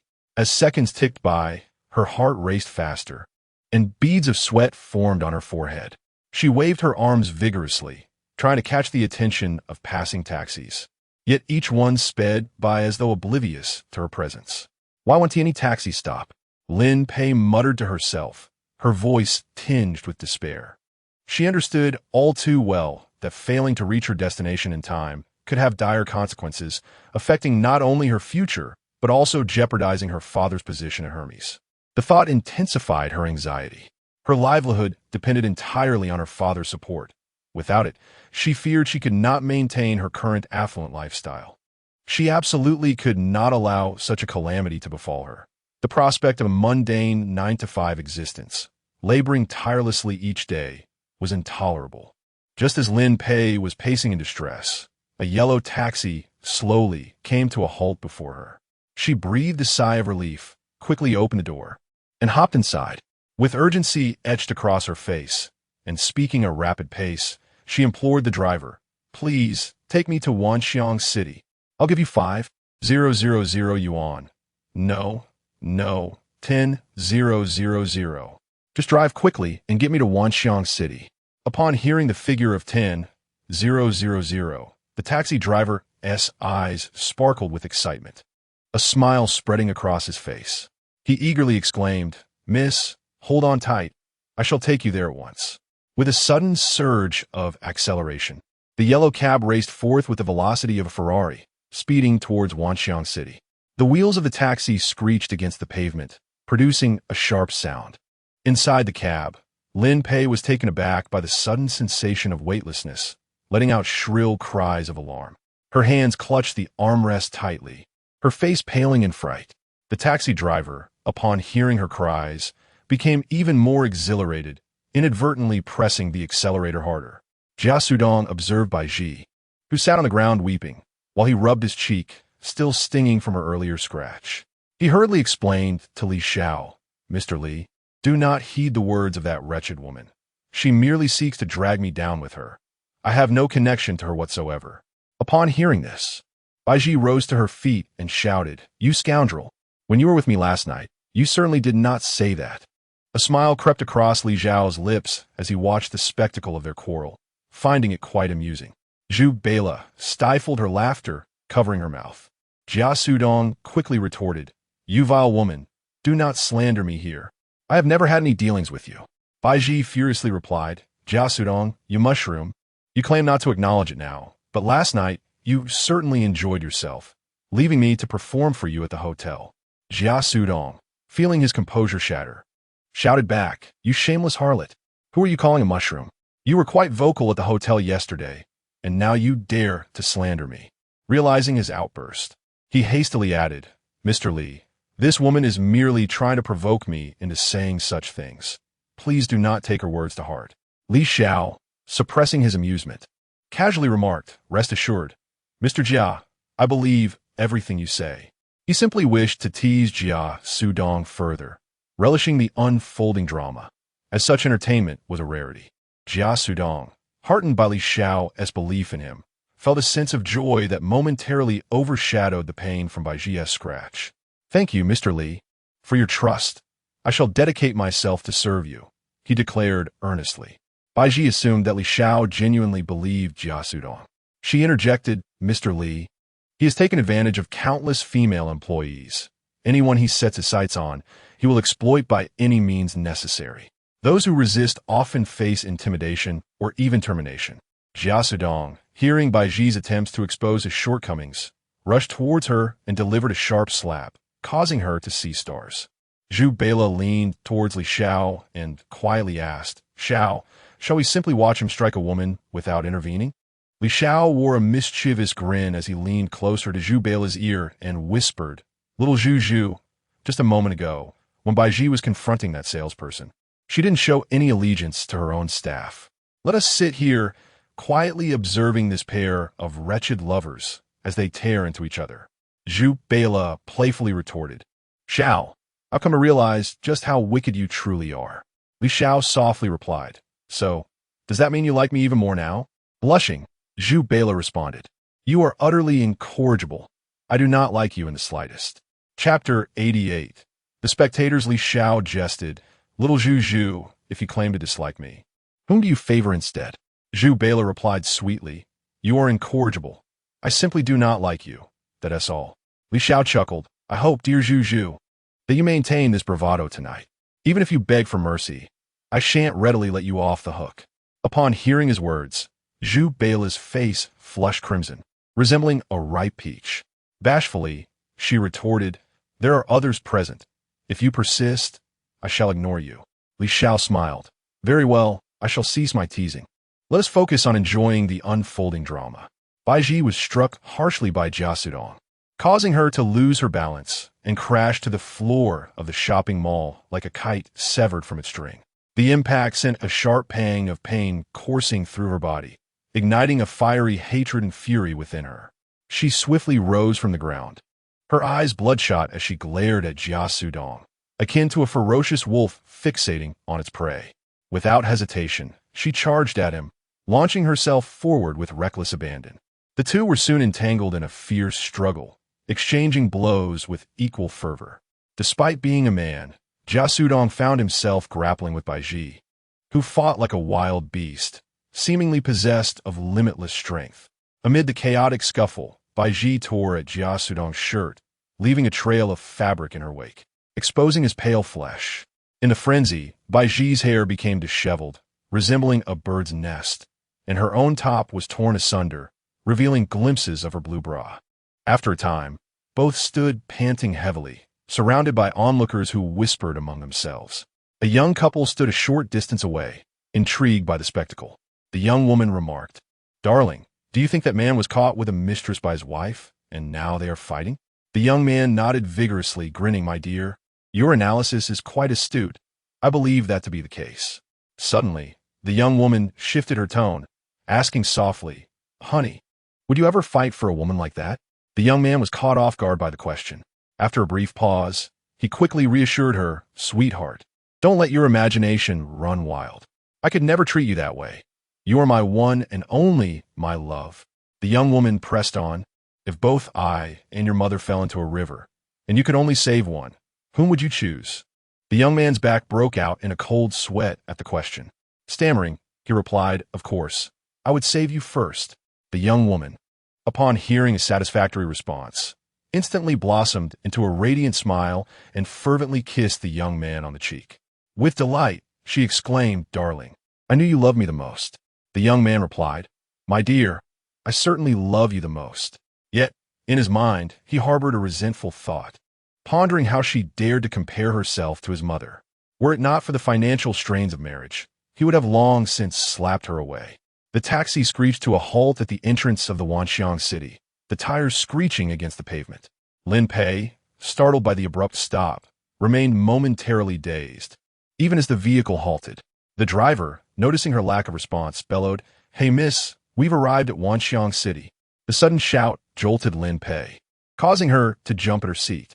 She lifted her head, gazing vacantly out the window, finally realizing they had reached their destination. Quickly gathering her belongings, she opened her phone and hastily scanned the taxi driver's payment device. With a beep, 10,000 yuan was transferred in an instant. After settling the fare, she hurriedly flung open the door and dashed towards the nearby Hermes store. Even in her 8-centimeter high heels, her speed was unaffected. Onlookers in the mall were taken aback by the spectacle. Their curiosity piqued as they wondered what could possibly warrant such haste, especially in high heels. As Lin Pei sprinted, she seemed to lose her high heels without noticing. However, her mind was solely focused on seeking Li Xiao's forgiveness, determined to prevent any repercussions for her father.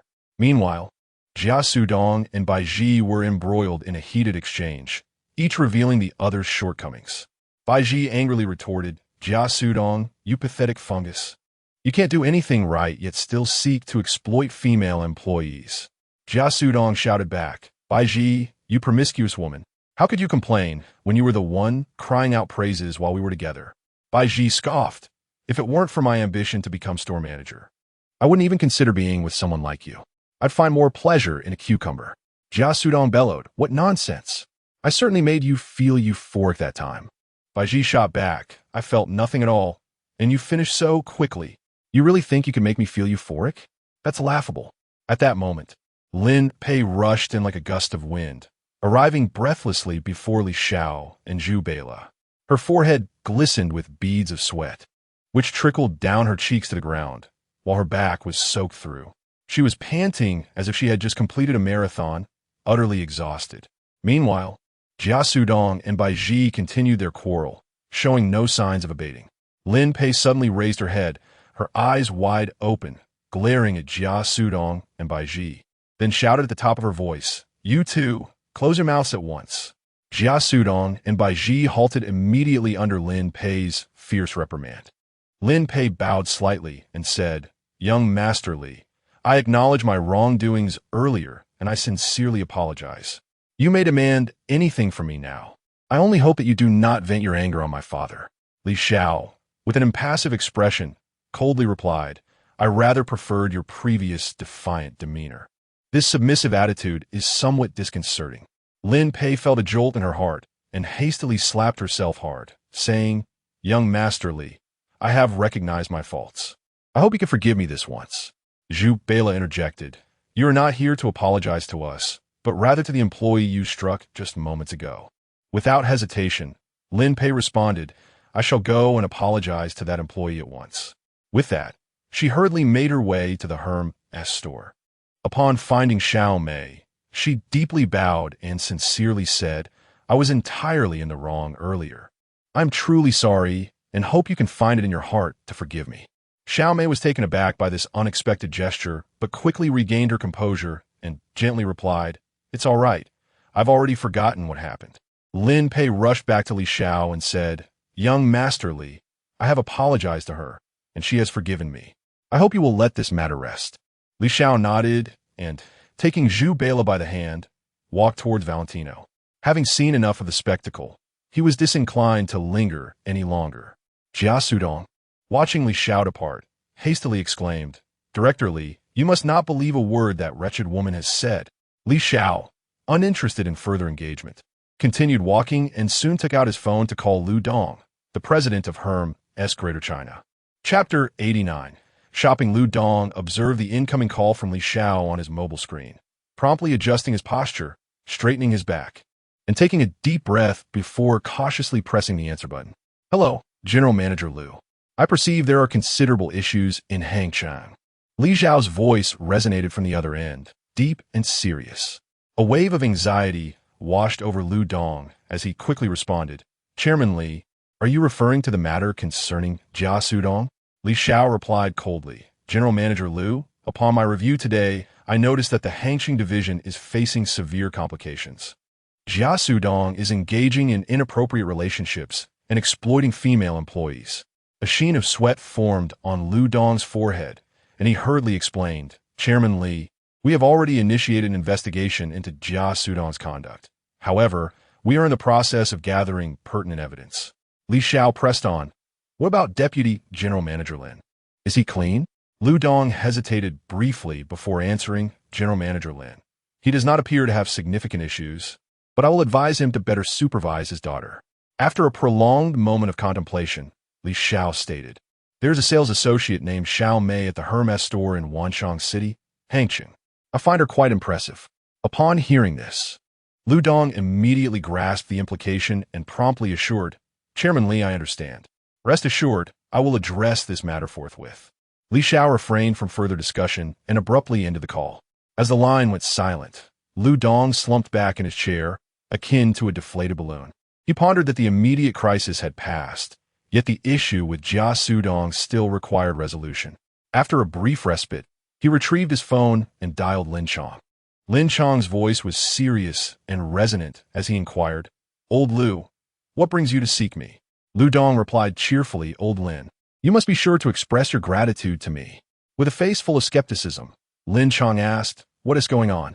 Lu Dong responded with a chuckle, "Chairman Li has already been taken care of. We merely need to resolve the issues with Jia Sudong, and you should keep a close watch on my dear niece." Upon hearing this, Lin Chong quickly exclaimed, "Old Lu, such a favor deserves no words of thanks. When I return from my business trip, I shall treat you to a bottle of my prized Maotai wine." Lu Chong jested, "Old Lin, do you think a single bottle of Maotai will suffice to settle this? That simply will not do. You ought to be more generous this time." Lin Chong conceded, "Very well, very well." Zhu Bela, with a smile, remarked, "I thought you were truly going to let them off the hook. I didn't expect you to be reporting them behind their backs." Li Xiao replied with a grin, "As a shareholder of Hermes, how could I allow troublemakers to roam free? That would only jeopardize my own interests." Zhu Bela reflected for a moment and replied, "Indeed, that is a valid point." Li Xiao shrugged and said, "Bela, since I did not manage to procure the bag today, I shall have Hermes send a few to you another day." Zhu Bela beamed, "In that case, I want to hold back with you, you extravagant tycoon." Li Xiao playfully patted Zhu Bela's rear and smiled. "What is there to be polite about? We still have a multi-billion project to discuss this evening. With a playful pinch of Li Xiao's waist, Zhu Bela blushed and pouted. Oh dear, we are in public. Before long, the two arrived at the entrance of Valentino. Upon spotting their esteemed patron, the store staff beamed with joy, rushing out to greet Li Xiao. A female attendant approached him with a cheerful smile, saying, Mr. Li, it's wonderful to see you. Li Xiao, maintaining an air of nonchalance, replied, Yes, I brought someone along to shop. The attendant promptly led him towards the VVIP room. Once seated, she inquired with a smile, What would you and your companion like to drink? Li Xiao softly responded, Just bring us 2 bottles of water. Before long, the attendant returned, carrying a tray with 2 bottles of Evian and an exquisite selection of fruit. She placed the items before Li Xiao and asked, Mr. Li, what do you wish to purchase today? Li Xiao gestured towards Zhu Bela, a smile playing on his lips as he said, Get her a pair of high heels and ask her what style she prefers. The attendant respectfully turned to Zhu Bela, asking, Miss, what kind of high heels do you like? Zhu Bela blinked and pondered for a moment before replying, Could you take me to see? I'm not quite sure. The attendant respectfully guided Zhu Bela to the high-heeled shoe section. After much deliberation, Zhu Bela finally selected a pair of 6'5" Valentino rock-stud lambskin 3-ring lace-up heels. She tried them on and felt quite satisfied. Strutting back into the VVIP room in her new heels, she beamed at Li Xiao and asked, What do you think of these, Xiao? Li Xiao looked at her, sensing something was amiss. After a moment of contemplation, he realized that she was missing a pair of black stockings. With a mischievous grin, he said, Bela, don't you think something is missing? Zhu Bela thought for a moment and replied, I feel like something is indeed lacking, but I can't quite put my finger on it. Li Xiao chuckled. I think it's that your legs could use a pair of black stockings. Upon hearing his words, Zhu Bela's face flushed crimson, and she playfully retorted, You naughty boy. You just want to see me in black stockings. I shan't speak to you anymore. With that, she turned back towards the high-heeled shoe section. The attendant, smiling, asked, Shall I wrap up this pair for you, miss? Zhu Bela nodded and began to browse again. Before long, her attention was captured by a pair of 8 centimeters pink leather Valentino V logo signature casual high heels. Eagerly, she tried them on and exclaimed, Wow, they're simply stunning. She then walked back into the VVIP room in her new heels, looking at Li Xiao with a cheerful expression. Xiao, which pair do you think is prettier? This one or the last one? Li Xiao, still smiling, replied, You look beautiful in any shoes you wear. Zhu Bela playfully responded, Flattery will get you everywhere. Before long, Jubera had selected an impressive array of high-heeled shoes and even purchased several pairs of black stockings. Deep down, she was well aware of Li Xiao's desires. He wished to see her adorned in those enticing stockings, and she resolved to indulge him. The saleswoman smiled and announced, Young Master Li, the total comes to 260,000. Li Xiao handed his card to the saleswoman, and the POS machine emitted a series of beeps, swiftly producing the receipt. After signing, he accepted his card back from the saleswoman. In his mind, a mechanical voice resonated, announcing a tenfold critical hit. 600,000 acquired. With a balance of 75,923, 635 for 12 and 26,000 luxurious points gained. Chapter 90. Are you full, hydrated, and ready to sleep? Li Xiao, burdened with an assortment of bags, strolled alongside Zhu Bela towards the illustrious Patek Philippe store. Their steps were light, and before long, they arrived at the entrance. Upon entering, the decor of the boutique immediately captivated their attention. The spacious, luminous interior, adorned with an array of exquisite displays, exuded an air of sophistication and opulence. As they admired the ambience, a male salesperson approached with a warm smile, inquiring, Good day, sir. How may I assist you today? Li Xiao replied calmly, I am here to peruse watches. Kindly show me options that would suit both her and me. The salesperson glanced at the bags Li Xiao carried and the Richard Mille watch adorning his wrist, and respectfully responded, Please, follow me. The salesperson led Li Xiao into the VVIP room, inviting him to take a seat. Please wait a moment while I fetch some watches for you to choose from. Before long, the salesperson returned, cradling an assortment of timepieces as though they were treasures. Li Xiao's eyes were drawn to one particular watch, and he inquired, How much is this one? With a beaming smile, the male attendant replied, Sir, you certainly have an eye for quality. This is the Patek Philippe 5208 series automatic mechanical watch, featuring a 30-meter water resistance and an 18K rose gold case, priced at 743, 400 yuan. Li Xiao nodded in satisfaction and, with an air of nonchalance, declared, I'll take this watch. He then turned to Zhu Bela and cheerfully urged, You should select one too. Zhu Bela quickly waved her hand, saying, Oh no, it's all right. I don't particularly enjoy wearing watches. Deep down, she was aware that she had already spent quite a bit of Li Xiao's money today and felt reluctant to request another gift. However, Li Xiao dismissed her refusal and pointed to a striking purple watch, saying, This purple one is quite appealing. The salesperson's smile widened further as he enthusiastically responded, Sir, you truly have excellent taste. This is the Patek Philippe Nautilus Series quartz watch, with a 60-meter water resistance and crafted from 18K rose gold, priced at 689, 999 yuan. With a grand gesture, Li Xiao proclaimed, I'll take these too. Please wrap them up for me. He promptly handed over his card. The salesperson received it with utmost respect, and shortly thereafter, the POS machine emitted a series of beeps, producing the receipt. Li Xiao signed with flair and accepted the card handed back to him. The mechanical voice of the system echoed in his mind. Critical hit 5 times, receiving 57, 166, 995 yuan, balance 75, 969, 369, 008 yuan, acquiring 143, 339 wealthy points. After completing the purchase, Li Xiao led Zhu Bela towards their vehicle. He remarked to her, Once we drop off our things, we shall go for a meal. Zhu Bela nodded in agreement, following closely beside him. Upon reaching the car, they were greeted by the sight of an overly made-up female streamer, striking various poses on his vehicle, surrounded by a throng of onlookers. The female host sweetly addressed the live stream. Dear family, this is my boyfriend's newly purchased car. Don't you think it's beautiful? Li Xiao navigated through the crowd, a playful smile on his face as he remarked, This lovely lady, when did I become your boyfriend? The host, with an air of disdain, retorted, Young man, don't think your handsome looks can pass for my boyfriend.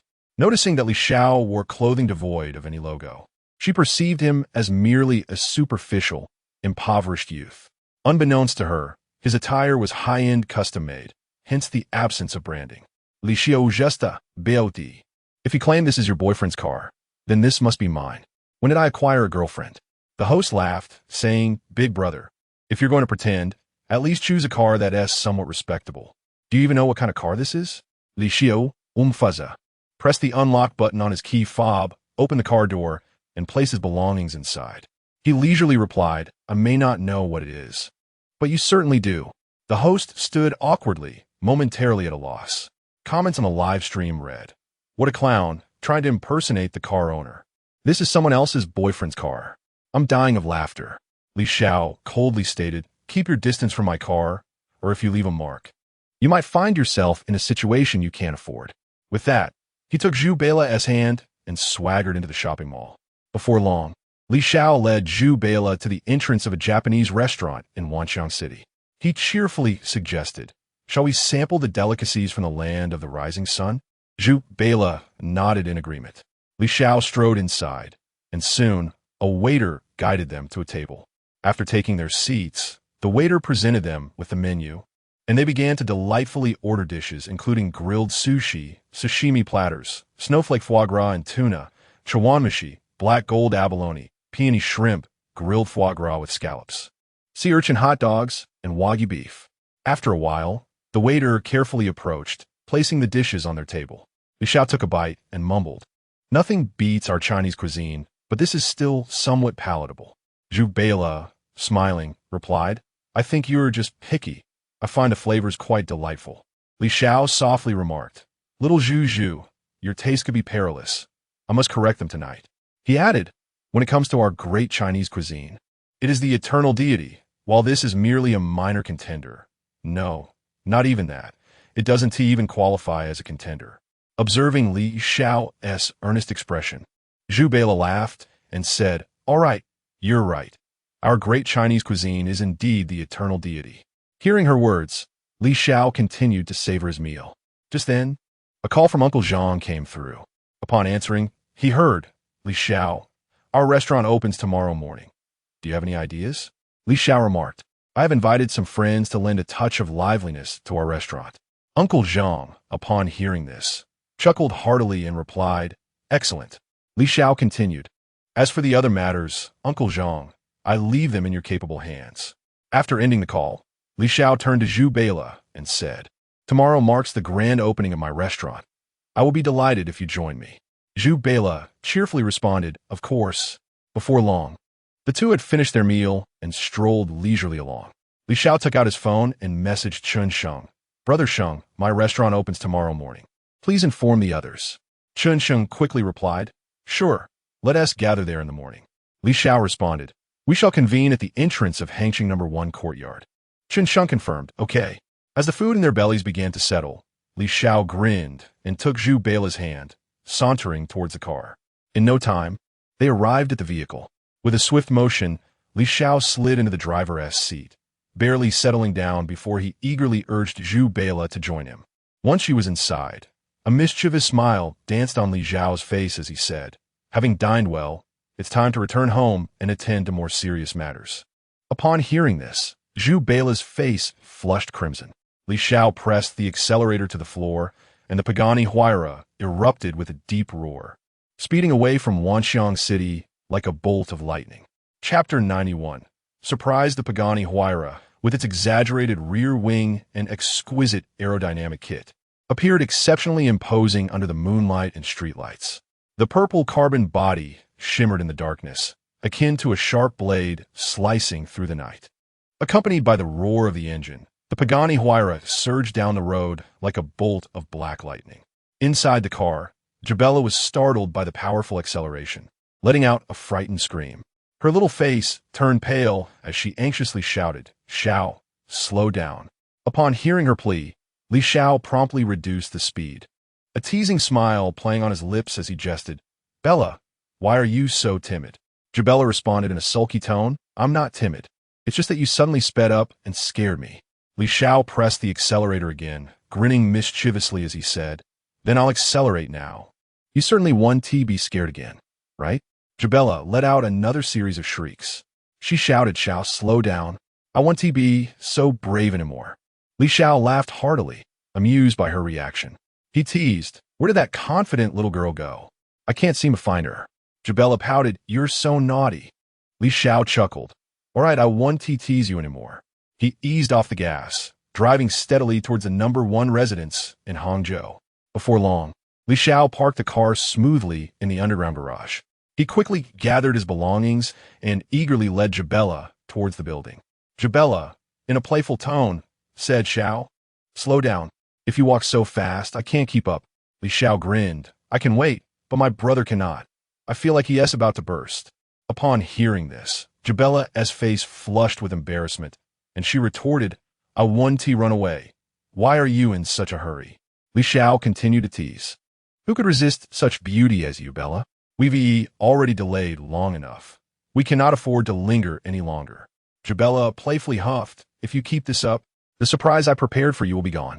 Li Xiao smiled and inquired, What surprise did you prepare for me? Lil Juju? Jabella replied coyly, If I tell you now, it won't be a surprise anymore. She had planned to wear a uniform for a live stream, but had yet to find the opportunity. Now, with her Valentino heels and black stockings, the moment was finally right. Upon hearing there was a surprise, Li Xiao hurriedly dashed to the elevator. As if propelled by the wind, he pressed the elevator button, and with a creak, the doors opened. Li Xiao pulled Jabella inside with a swift motion. He quickly pressed the button for the 23rd floor, and in the blink of an eye, the elevator came to a steady stop. Li Xiao, unable to contain his excitement, opened the door and led Jabella inside. With a beaming smile, he inquired, Bella, do tell me what the surprise is. I can hardly contain my excitement. Zhu Bella playfully winked, responding with a cheerful laugh. You must obediently sit on the sofa and wait. No peeking allowed, or I shall ignore you. Li Xiao nodded vigorously, grinning as he assured her, Rest assured, I have no intention of sneaking a glance. Upon receiving his reply, Zhu Bella merrily donned her high heels and black stockings before retreating to the bedroom. She first changed into her uniform, slipped into her stockings, and adorned herself with the Valentino rock-stud lambskin high-heeled shoes. Meanwhile, Li Xiao sat on the sofa, brimming with anticipation for the surprise that Zhu Bella would unveil. Zhu Bella emerged, striding gracefully. The moment Li Xiao caught sight of her attire, a rush of warmth surged through him. He quickly rose, pulling Zhu Bella into his embrace and planting a kiss on her lips. After a moment, Zhu Bella coyly asked, "Did you enjoy the surprise?" Li Xiao, with a broad smile, replied, "Indeed, I adore it." His hands were not idle. One roamed over Zhu Bella's upper body while the other rested on her long, black stocking-clad leg. Zhu Bella bashfully remarked, "I knew you would be fond of my legs. I noticed from our first meeting how you couldn't help but gaze at them." Li Xiao shukulat. "How could I not? Your legs are long and straight. What man wouldn't be captivated?" Zhu Bella teased. "So, only like my legs, huh? Do you think the rest of me is lacking?" Li Xiao playfully countered, "Bella, you are perfect in every way. Your legs merely enhance your beauty." As soon as he finished speaking, he lifted Zhu Bella effortlessly and joyfully headed towards the sofa. Gently placing her down, he pounced upon her with the fervor of a hungry tiger, igniting a delightful tussle that filled the entire hall with laughter. Downstairs, a middle-aged couple watching television paused, intrigued by the unusual commotion. Surely, the soundproofing in their apartment complex could not be this poor. The woman, feeling a twinge of curiosity, playfully nudged her husband with her foot. The man, stirred by her touch and the sounds from above, wasted no time before launching himself towards her. However, mere minutes later, he surrendered, leaving the woman with a look of disappointment, lamenting that their fun had ended too soon. The man, on the other hand, appeared quite satisfied. With a playful pout, the woman implored, "Darling, shall we try again?" Her husband hesitated, stammering, "Next time, I promise." Feeling disheartened by her uncooperative spouse, she turned her attention back to the television. Little did she know, upstairs, Li Xiao was still in high spirits. The sounds of their merriment resonating as she finished her show, making her heart flutter with curiosity. The more she pondered, the more her anger surged, igniting a fierce flame within her. Unable to contain herself, she exclaimed, "Look at yourself, and then look at others. I must have committed great sins in my past life to end up with you." The middle-aged man hastily attempted to clarify, "My dear, I've been under considerable stress lately. Otherwise, I would not have behaved this way. Once I regain my composure, you shall witness my true capabilities." The middle-aged woman scoffed disdainfully, retorting, "As if I don't know your worth. From the very beginning, I was drawn to your appearance. Yet who could have foreseen that you would be all show and no substance?" The man's frustration boiled over, nearly propelling him to his feet. Yet he recognized the truth in her words and could only retreat to their bedroom in a huff. After a while, the commotion from Li Xiao's side finally subsided. Noticing that it was getting late and feeling a twinge of fatigue, the middle-aged woman decided to retire to her room for sleep. Chapter 92. The sleepless middle-aged couple. Upon returning to her chamber, the middle-aged woman had barely settled in her bed when, with great urgency, Li Xiao burst into the room, cradling Zhu Bella in his arms. With utmost care, he placed her onto the expansive bed, where Zhu Bella, her cheeks flushed, playfully exclaimed, "Xiao, love me." Without a moment's hesitation, Li Xiao lunged at her like a famished wolf. Soon, the room was filled with peals of laughter. Downstairs, the middle-aged woman, who was on the verge of succumbing to slumber, was startled by the commotion above. The embers of her repressed desire ignited anew. Glancing at her husband, who was soundly asleep and snoring beside her, her irritation flared, and with a swift motion, she delivered a sharp slap. Startled, the middle-aged man shot upright in bed, his voice rising in alarm. Who struck me?" Turning to his wife, he queried with a perplexed expression, "Dear, why did you hit me?" Suppressing her fury, the middle-aged woman retorted curtly, "I merely noticed a mosquito on your face and helped you swat it." The man, though skeptical of her excuse, dared not argue, muttering quietly, "Thank you, dear."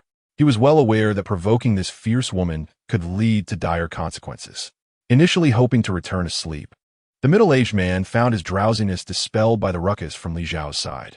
The couple lay there, staring vacantly at the ceiling. The woman, consumed by thoughts, mused how splendid it would be if she were in the place of the woman upstairs. She could hardly fathom the comfort she would feel in such a scenario. After what seemed an eternity, the revelry above finally subsided. Zhu Beila, in a teasing tone, said, "Xiao, it's quite late, and we have matters to attend to tomorrow. Let us hasten to sleep." Although Li Xiao felt a twinge of reluctance, he nodded in agreement and embraced Zhu Beila, preparing for slumber. Meanwhile, the middle-aged man silently grumbled, relieved that the bothersome antics above had finally quieted. However, he found himself wide awake, fixated on the ceiling. The middle-aged woman, meanwhile, felt a conflagration of desire within her, a fire that had no outlet, her gaze lost in a daze. The following day, Li Xiao awoke promptly. He looked fondly at Zhu Beila, a smile gracing his lips as he gently patted her rear. Unperturbed by his movements, Zhu Beila continued to sleep soundly, rolling over to resume her peaceful slumber. Choosing not to rouse her, Li Xiao swiftly slid out of bed and made his way to the bathroom. After freshening up, he settled onto the balcony, gazing down from the 23rd floor at the bustling scene below, observing the relentless flow of vehicles and the swift passage of electric bikes. He reflected on the tireless efforts of those striving for their daily bread. He pondered within himself, reflecting that had he not possessed that extraordinary system, he might have been like those individuals, toiling away day after day, year after year, engaged in a monotonous routine merely to make ends meet. Fortunately, with the advent of the system, he could finally relish life to the fullest, embracing a carefree existence without the incessant struggle for daily sustenance. Unbeknownst to him, Zhu Beila had quietly approached him from behind. Playfully, she tapped his shoulder, intending to startle him. Pretending to be alarmed, he swiftly pulled Zhu Beila into his embrace, flashing a mischievous grin as he teased, "Little Zhu Beila, with such playful antics, are you hoping I might give you a proper lesson?" Upon hearing this, Zabella's face flushed crimson, and she hurriedly shook her head. Curiously, she inquired, "Xiao, what are you doing sitting here so early?" Gazing at Zhu Beila nestled in his arms, he replied with a smile, "I am contemplating the essence of life. You cannot possibly imagine that during my high school years, I struggled to pay tuition and could barely afford meals." Zhu Beila laughed. "Oh, if you couldn't pay for your tuition and had no food, would we not all starve?" Seeing her skepticism, he chose not to elaborate further. Instead, he held her quietly, watching the bustling traffic below. After a short while, he estimated it was almost time and said, "Bella, you should go change your clothes." He was aware that girls often required considerable time for their grooming before heading out. Zhu Beila obediently acknowledged and said, "I will go freshen up now." Gently patting her, he jested, "Make sure to dress beautifully today. I wouldn't want you to embarrass me." Zhu Beila playfully huffed, "You rascal, you are incorrigible." While waiting for her to prepare, Shenhao messaged him, "Xiao, are you awake? We have arrived at the entrance of Hang Cheng Yihao Yuan." Li Xiao replied, "I am up. Please wait for me a moment. I will be down shortly." Shenhao responded, "All right." Before long, Zhu Beila emerged, impeccably made up and dressed, adorned with the Patek Philippe watch Li Xiao had gifted her the previous day. She wore a white t-shirt paired with a blue denim skirt, her figure captivatingly curvaceous. Li Xiao chuckled, "Our Bella looks stunning with just a bit of effort. If you were dressed up seriously, it would be quite the spectacle." Zhu Beila beamed, "You have such a sweet tongue. Tell me honestly, how many naive girls have you deceived with those words?" Li Xiao isa. "Only someone as naive as you would fall for it. Others might be more discerning." Zhu Beila feigned annoyance. "Humph, you shameless flirt. I shall never wear black stockings for you again." With a cheeky grin, Li Xiao replied, "All right, I won't tease you any longer. They're all waiting for us downstairs." Zhu Beila playfully retorted, "I will let you off this time." With that, Li Xiao took Zabella's hand, and they made their way to the elevator. Upon pressing the button, the doors opened, and he led her inside, selecting the lower level. The elevator came to a halt on the 22nd floor, and a middle-aged man stepped inside. He cast a sorrowful glance at Li Xiao, his expression imbued with deep resentment. It was all this young man's fault for depriving him of a restful night. Not to mention that he had incurred the wrath of his wife, who had delivered a stinging slap across his face. Li Xiao felt a sense of unease. pondering the oddity of the middle-aged man's unwavering gaze upon him, despite their lack of acquaintance. Unbeknownst to him, the tumultuous encounter he had with Zhu Bela the previous night had robbed this man of his slumber and earned him disdain from his spouse. Before long, the elevator reached the basement level. Li Xiao led Zhu Bela towards the Pagani Huayra. Once they were inside, he pressed the accelerator, and the car surged forward towards the community gate with remarkable speed. In the blink of an eye, they arrived at the entrance, where a throng of people had gathered. Although Hangzhou No. 1 is an upscale residential area, it was rare to witness such an array of luxury vehicles parked at the gate. The onlookers were animated, as if electrified, raising their phones to capture the spectacle. Upon spotting Li Xiao's car, Chun Sheng hurriedly approached, rapping on the window. "Xiao, what are our plans for today?" he inquired. Li Xiao opened the door with a grin and replied, "It's quite simple. We shall take a leisurely drive around the city center of Hangzhou to generate some buzz for my restaurant." Chapter 93. The supercar team, Hu Jun, the cheerful jester, bounced over with exuberance. He thumped his chest and declared, "Today, I shall ensure that everyone in Hangzhou knows about your restaurant, boss." Li Xiao chuckled, bemused, and cautioned, "Please don't create any chaos or stir up trouble." At that moment, Chun Sheng inquired with curiosity, "Shall we set off now?" Li Xiao nodded, returning to his vehicle. He ignited the Pagani Huayra, and with a swift press of the accelerator, the car surged forward. Chun Sheng also jogged back to his Ferrari 812 Competizione, and as he pressed the pedal, the 812C shot off like an arrow, closely trailing the Pagani. As the remaining 20 or so supercars roared to life, a cacophony of engines erupted at the entrance of the community. A crowd gathered, raising their phones to capture the spectacle on video. Once recorded, they eagerly shared the footage on their short video accounts, and it soon sparked a sensation. The comments section brimmed with excitement. "Wow, leading the pack is the Pagani Huayra. Which wealthy heir is out to flaunt their ride? Look at that stunning Ferrari behind. It's the limited edition 812C. I must compete with these affluent individuals. If only I could drive one of these in my lifetime. After work, I dream of cruising in that Pagani with my goddess." Laughter ensued as one user remarked, "A brilliant idea, my friend one." The street photographers of Hangzhou, unable to contain their excitement, began messaging each other to inquire about the location of these cars. Hangzhou Street Photography KK curiously asked, "Bro, where did you spot these cars?" The reply came with a chuckle, "At Hangzhou No. 1 compound, but they've already left." Undeterred, Hangzhou Street Photography KK pressed on. "Any idea where they are headed?" The response came with a sheepish scratch of the head. "Honestly, I have no clue." After thanking the informant, Hangzhou Street Photography KK prepared to monitor the platform closely, hoping for further footage. Li Xiao drove the Pagani Huayra leisurely along the road, with the other supercars trailing behind. Other vehicles, upon catching sight of Li Xiao's convoy, hastily veered away, anxious to avoid any accidental collisions. Some even pulled over to the roadside, extracting their phones to snap continuous photos. Afterward, they promptly uploaded the content to their short video accounts, pondering whether it might help them gain followers. Meanwhile, Hangzhou Street Photography KK tirelessly scrolled through local feeds. Fortune favored the diligent, as he finally spotted a video. Recognizing the iconic building featured, he immediately identified it as the skyscraper near Changhua Avenue. Without a moment's hesitation, he grabbed his Audi S6 keys, hurriedly slipped on his shoes, and dashed towards the parking lot. He swiftly settled into the car, ignited the engine, and with a firm press of the accelerator, the S6 shot out of the community like an arrow released from its bow. In his heart, he silently prayed that he would arrive in time. Pedestrians at the crosswalk paused, their curiosity piqued as they watched. A girl blinked her large eyes and inquired of her boyfriend, Xiao, "What kind of car is that at the front? It looks extraordinarily expensive." Xiao, engrossed in the sight of the supercar convoy, was oblivious to her question. Noticing his distraction, the girl playfully slapped the back of his head and exclaimed, "I'm talking to you." Only then did Xiao snap back to reality. Surprised as he asked, "Darling, what did you just say?" The girl had to repeat her question.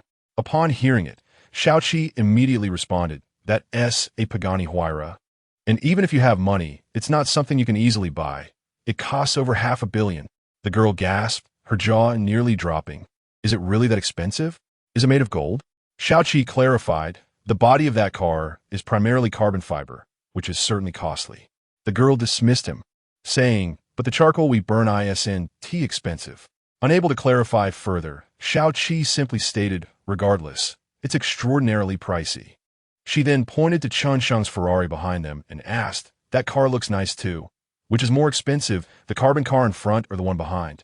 Hearing her call it a donkey car, Xiao couldn't help but chuckle and quickly corrected her. That's not a donkey car. It's a Ferrari 812C. If we're talking about price, the Pagani Huayra is definitely more expensive. He added, however, that Ferrari behind is not to be underestimated. It's worth over 13 million. The girl, incredulous, exclaimed, is it really that costly? Xiao nodded vigorously, his attention once again drawn to the retreating convoy. As the cars vanished into the distance, he took his girlfriend's hand and continued towards their destination. Li Zhao's supercar convoy had caused quite a stir in Hangzhou, prompting many to take to the streets in hopes of catching a glimpse of the spectacle. It was indeed a rare sight to behold so many supercars cruising together. At that moment, a female police officer on a motorcycle approached briskly, directing them to pull over to the side of the road. Once everyone complied, the officer gently tapped on Li Zhao's window. Lowering it, she sternly warned, you all better refrain from recklessly revving your engines, or I won't hesitate to take action.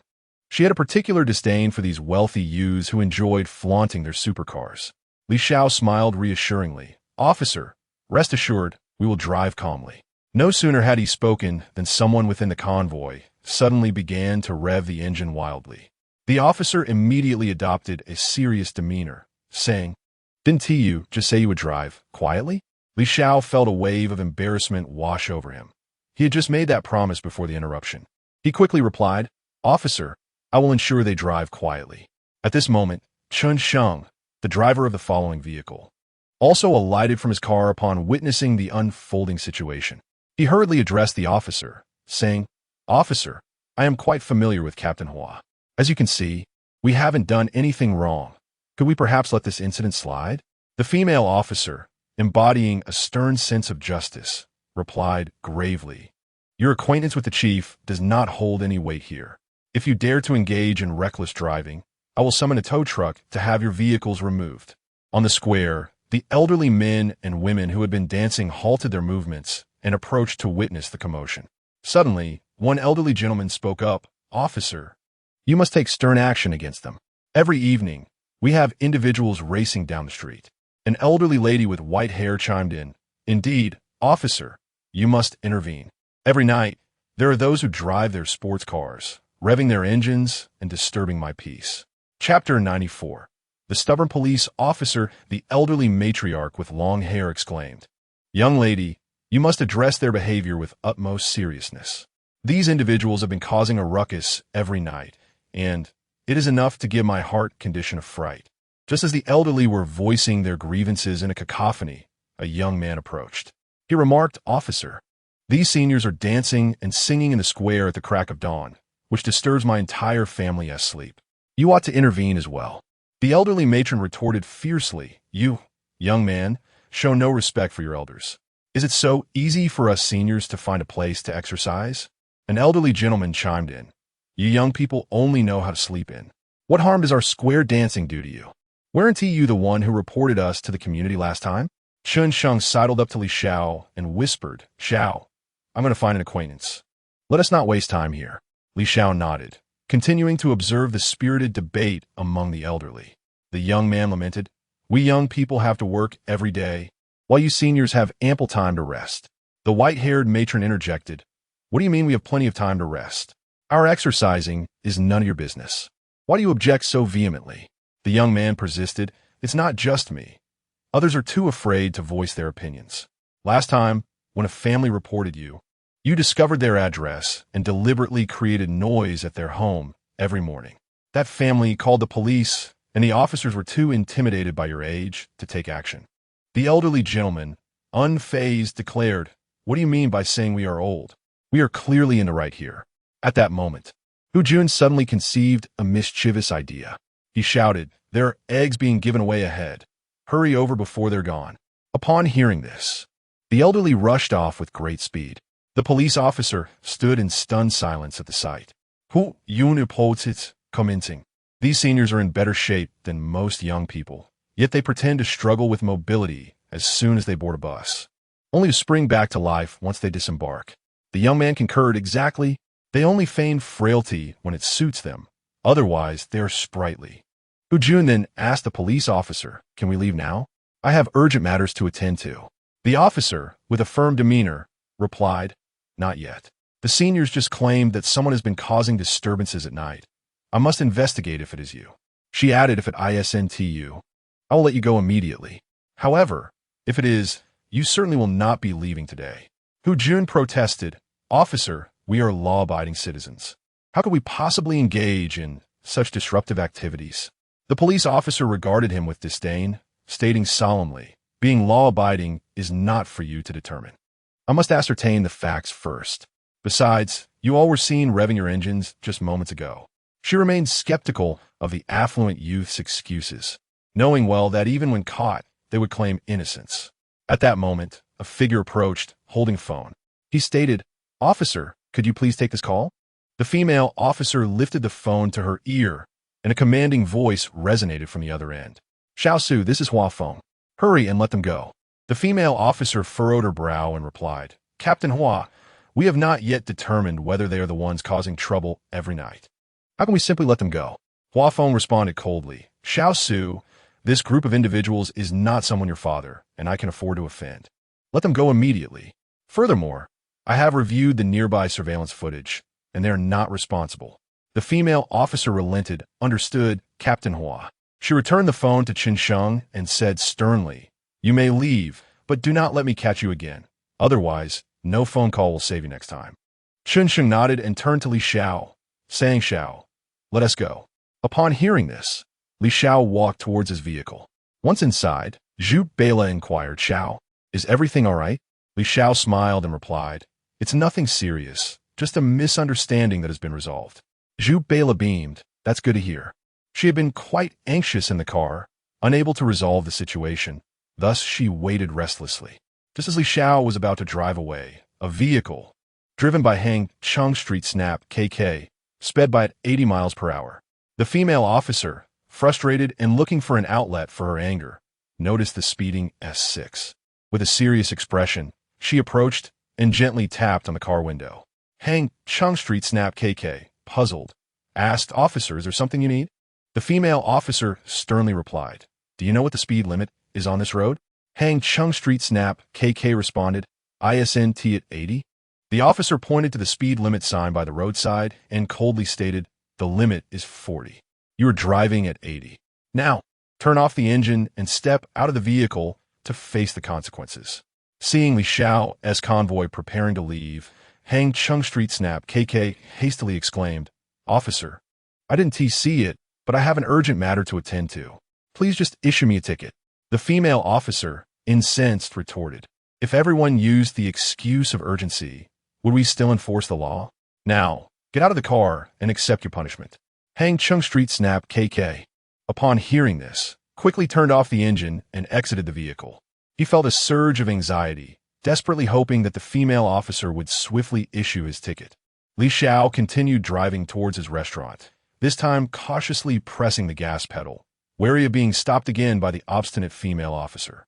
She stated sternly, "According to Article 9, Section 4 of the Great Xia Kingdom's Road Traffic Safety Law, a vehicle exceeding the speed limit by 50% shall be fined between 200 to 2,000 yuan by the Traffic Management Department of the Public Security Organ."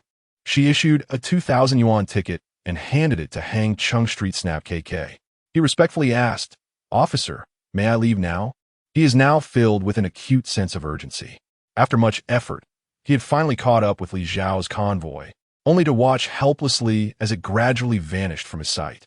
The female officer, having calmed down somewhat, spoke up, "All right, get out of the car and don't make a fuss. You may leave now." KK, in a state of haste, replied, "Thank you, officer," and hurriedly made his way back to his vehicle. Once seated, he pressed down on the accelerator, initially departing this road at a speed of 40. After leaving the thoroughfare, he abruptly accelerated to pursue Li Xiao's convoy. At this moment, Li Xiao and his crew were en route to Wuxiang City in Hangzhou. Hu Jun called out over the radio, "Boss, are we stopping at Wuxiang City?" Li Xiao responded, "Taking the radio, we'll see how it goes."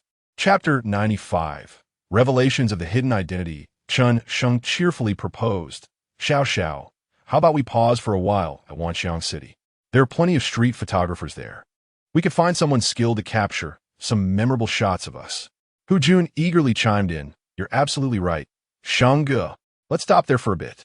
He contemplated that parking there would not only allow them to flaunt their status, but also provide an opportunity to mingle with some alluring ladies. The other members of the supercar convoy joined in the enthusiasm, exclaiming, "Indeed, Li Xiao, this marks your inaugural outing with our club." Seeing the excitement from the others, Li Xiao assented. "All right then, we'll heed Sheng Ji's suggestion and stop there for a while." In the blink of an eye, the convoy arrived near Wuxiang City. Leading the procession, Li Xiao's Pagani Huayra glided gracefully towards the entrance of the bustling venue. Street photographers lined the roadside, and upon spotting the Pagani's majestic approach, they sprang into action, capturing the moment with fervor. After photographing the Huayra, the keen-eyed among them quickly noticed a Ferrari 812C trailing behind, an exclusive limited edition. They hastily clicked away once more. Following closely were a Ferrari 488 Pista, a Lamborghini SVJ, a Porsche 992 GT3 RS, a Ferrari SF90, a Lamborghini Revuelto, a Ferrari 812, a McLaren 720S, a Ferrari F8, a Lamborghini 750-4 SV, a Porsche 911 GT2 RS, a Ferrari F12 Berlinetta, and a Porsche 911 GT3 RS. The photographers, exhilarated as though they had been invigorated by a potent elixir, furiously snapped photos, seemingly eager to embed themselves within the frames. As they were engrossed in their photography, Li Xiao smoothly parked the car by the roadside. Before long, the other supercars followed suit, lining up neatly along the curb. A savvy street photographer swiftly activated his live stream, exuberantly announcing, "Brothers, look, the Pagani Huayra, and behind it, the 812C." The chat